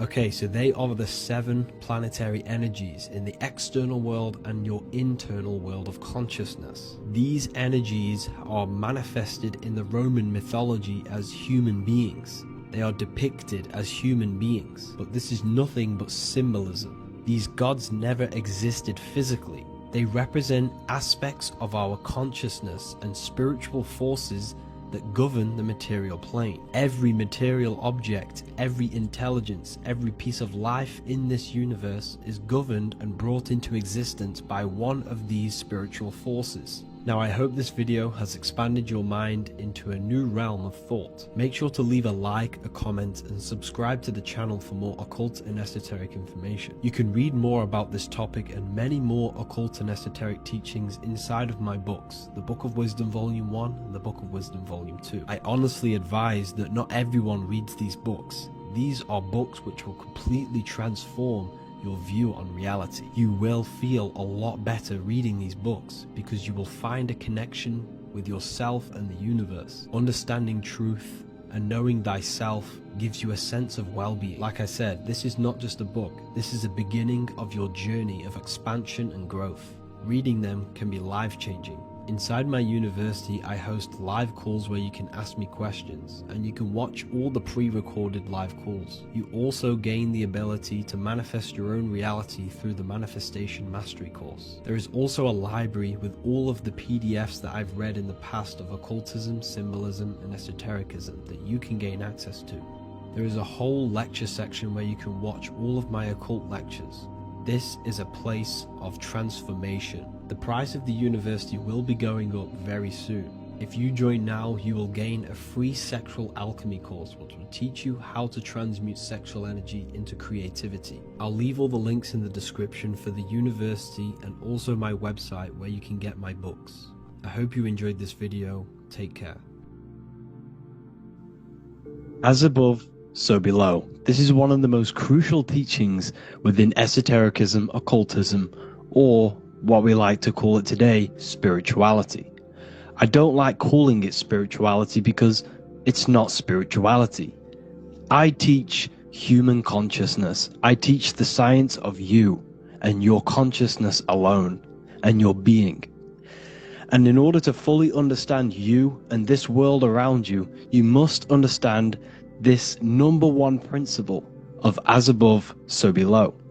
There is many misconceptions of this, and there is many simple teachings of this, but I'm going to break it down today from the most simplest to the most complex, and you will see the connections between all things. This is the most important lesson you could ever learn, and I'm going to teach it you today. So what you must understand is with the term as above, so below, it applies with everything you see in this world and about yourself. We have something called the macro, which means the bigger scale. On the bigger scale, we have the whole earth. If we look down from the sky on top of rivers, this is what we see. We see this tree pattern. Then on a smaller scale, we see trees have the same pattern. Then we look even closer. We're going smaller and smaller into the leaves of the tree. We see the same pattern. Then we go even more micro into the human brain and look at the human brain cells, and we see the same pattern. This is proof this is a fractal universe, and everything is in the micro is reflected in the macro. As above, so below. As within, so without. On the macro is a reflection of the micro. So now that you understand this, we can go a bit further. A yearly cycle of spring, summer, fall, winter is a macro. A micro is a daily cycle. So a day is a mini year. The summer is the midday. Autumn is the evening. Night is the winter. And spring is the morning. This is a macro, a reflection. We have a miniature cycle of the zodiac every single day. And this cycle is also reflecting the cycle of life and death. We live We are born, which is the spring. We live, which is the summer. We then age, which is the autumn. And then we die, which is the winter. And then we are reborn again. This is the cycle of life and death. And you do this every single day. You see, death is a macrocosm of sleep. This is why we say sleep is the cousin of death. Because you die every single night. You do this process of life and death every single day. As above, so below. What's in the micro is in the macro. So when you go to sleep, you are essentially dying. And then in the morning when you wake up, you are then born again. This is a fractal cycle that we live in. Everything in this whole world is fractal. Everything applies to as above, so below. We have the sun, we have the moon, we have the day, we have the night. We have the life, we have the death. We have the conscious, we have sleep. As above, so below. We have the conscious mind, because now we're diving into as within, so without. As above, so below more refers to the external world. As within, so without is referring to your inner world and the outer world. What you must understand is about yourself. You exist in two realms. You're an individual. The dual nature of you. You exist in two realms at once. You have an inner world of your thought, emotion. This is the inner world that no one else can see but yourself. And you have an outer world with a physical body which everyone can see. So you exist in two worlds. You have the inner voice, you have the outer physical voice, which I'm speaking to you with now. But I also have an inner voice, which no one can hear, only but me. So you exist in the light and you exist in the darkness. The sun represents your external self, your physical, conscious mind. The moon represents your shadow self, the inner self, the psyche self, the spirit self. There is an as above, so below. The sun is within you. The moon is within you. Everything is within you. Now that you understand as above, so below, what is your body? Your body is a miniature earth. Let me repeat, your body is an earth. Your body is the earth. Okay? Because like I say many times in all of my videos, you are not in the world. The world is you. You are the universe.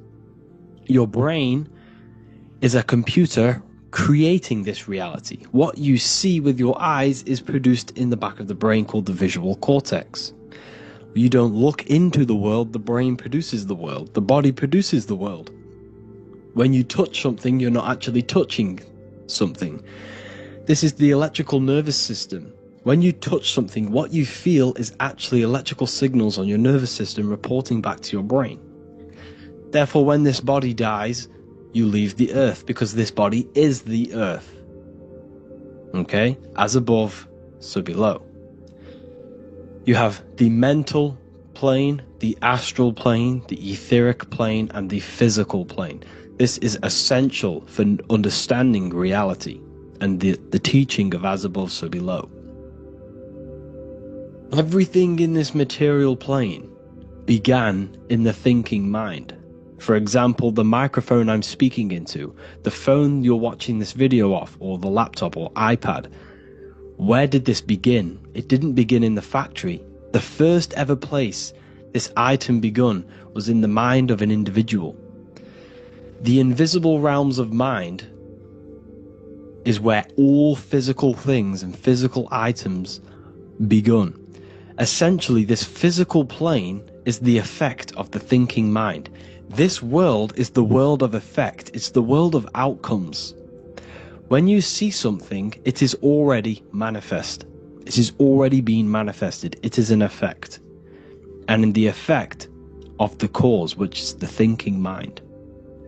Therefore, the mind creates thoughts, which is the mental plane. Then after thoughts creates imagination, which is the astral plane. These two are spiritual, they are non-physical. So spirit kind of means non-physical.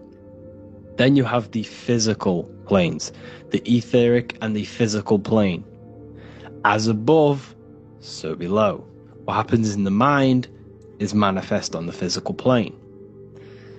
Like I said, the phone that you are holding, it was a thought, and then it brought down into a physical reality. As above, so below. You change the mind, you change your reality.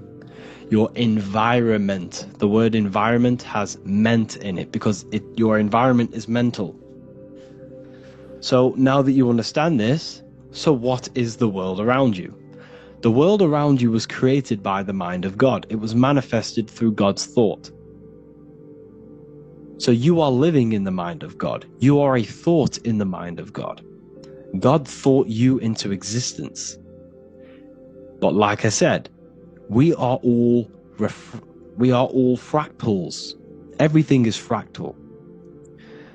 If God exists, this means that you are God. As above, so below. God created you through the thinking mind, and he gave you a thinking mind.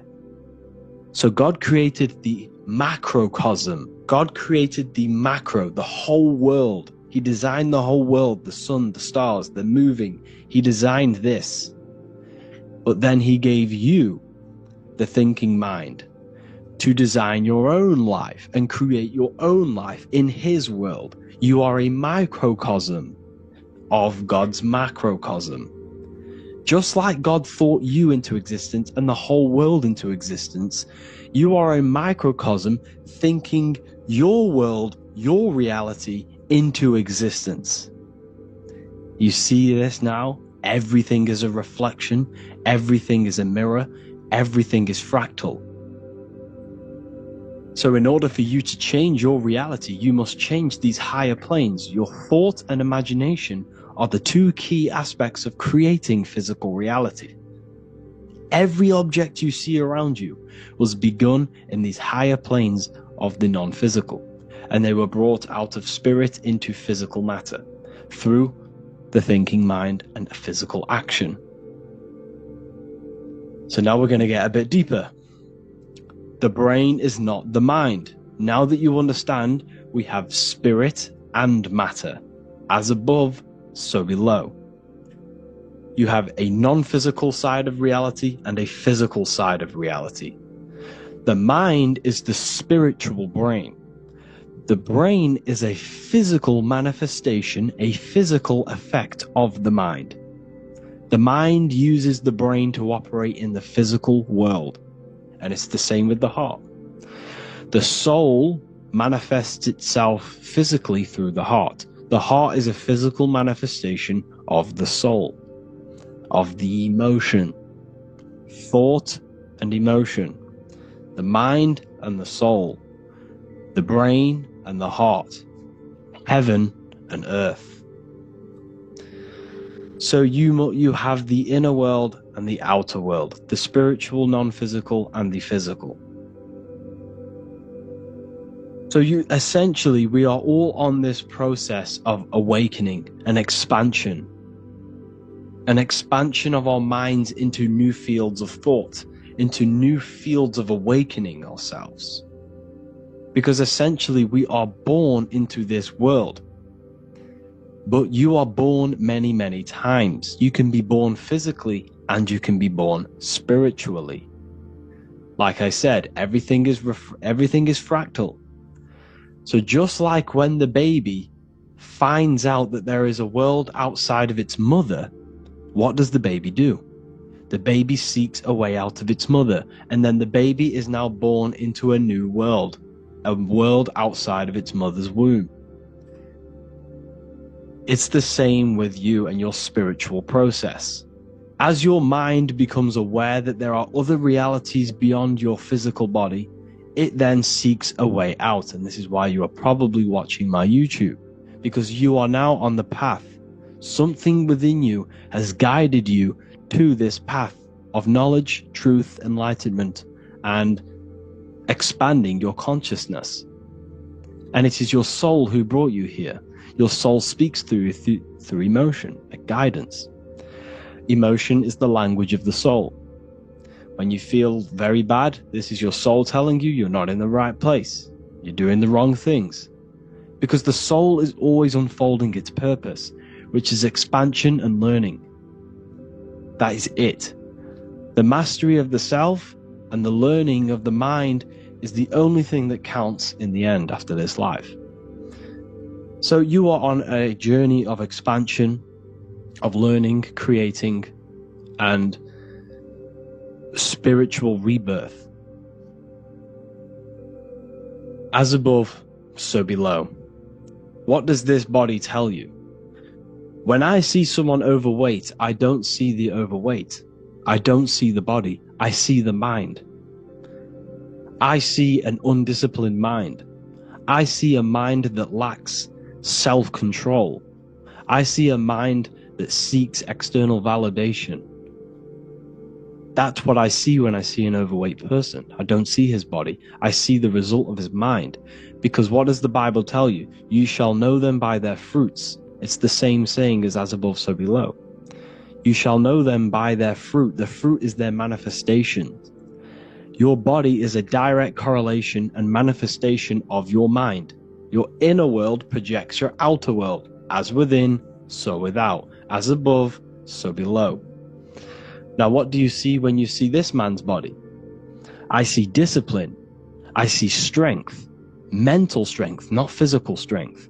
I see mental resilience of pain. Because all of this man's mental energy has been manifested physically within his muscle. This body is a direct manifestation of this man's mind's pain and suffering. And it shows discipline. This is why people instantly respect you if you are in shape. You walk into a room and you are in shape, people will instantly give you respect because they know that you are mentally disciplined. The body is a reflection of your inner world, and it's the same with your friends, your family, your connections with people. If you think about yourself very negatively all the time, and you don't have a good connection with yourself, you don't have a connection with your true self, this will manifest into every single relationship you have in your life. If you don't have a good relationship with your inner self, you don't have a good relationship with the people and the friends around you. Because as within, so without. If you think negative about yourself, you will only pick up the negative in other people. If I think very highly of myself and I think very happy and good things about myself, I will then see the good things in other people. Because it's as above, so below. As the inner world is, so is the outer world. It's the same with your life circumstances. Your life is a direct correlation of every thought you thought in the past. If you possess millions of pounds, millions of dollars, this is because you have thought this into physical reality.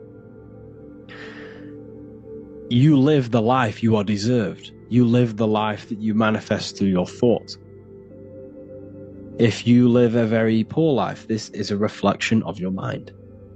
This is a reflection of what you have thought into physical existence. Because like I said, everything begins in the mind. As above, so below.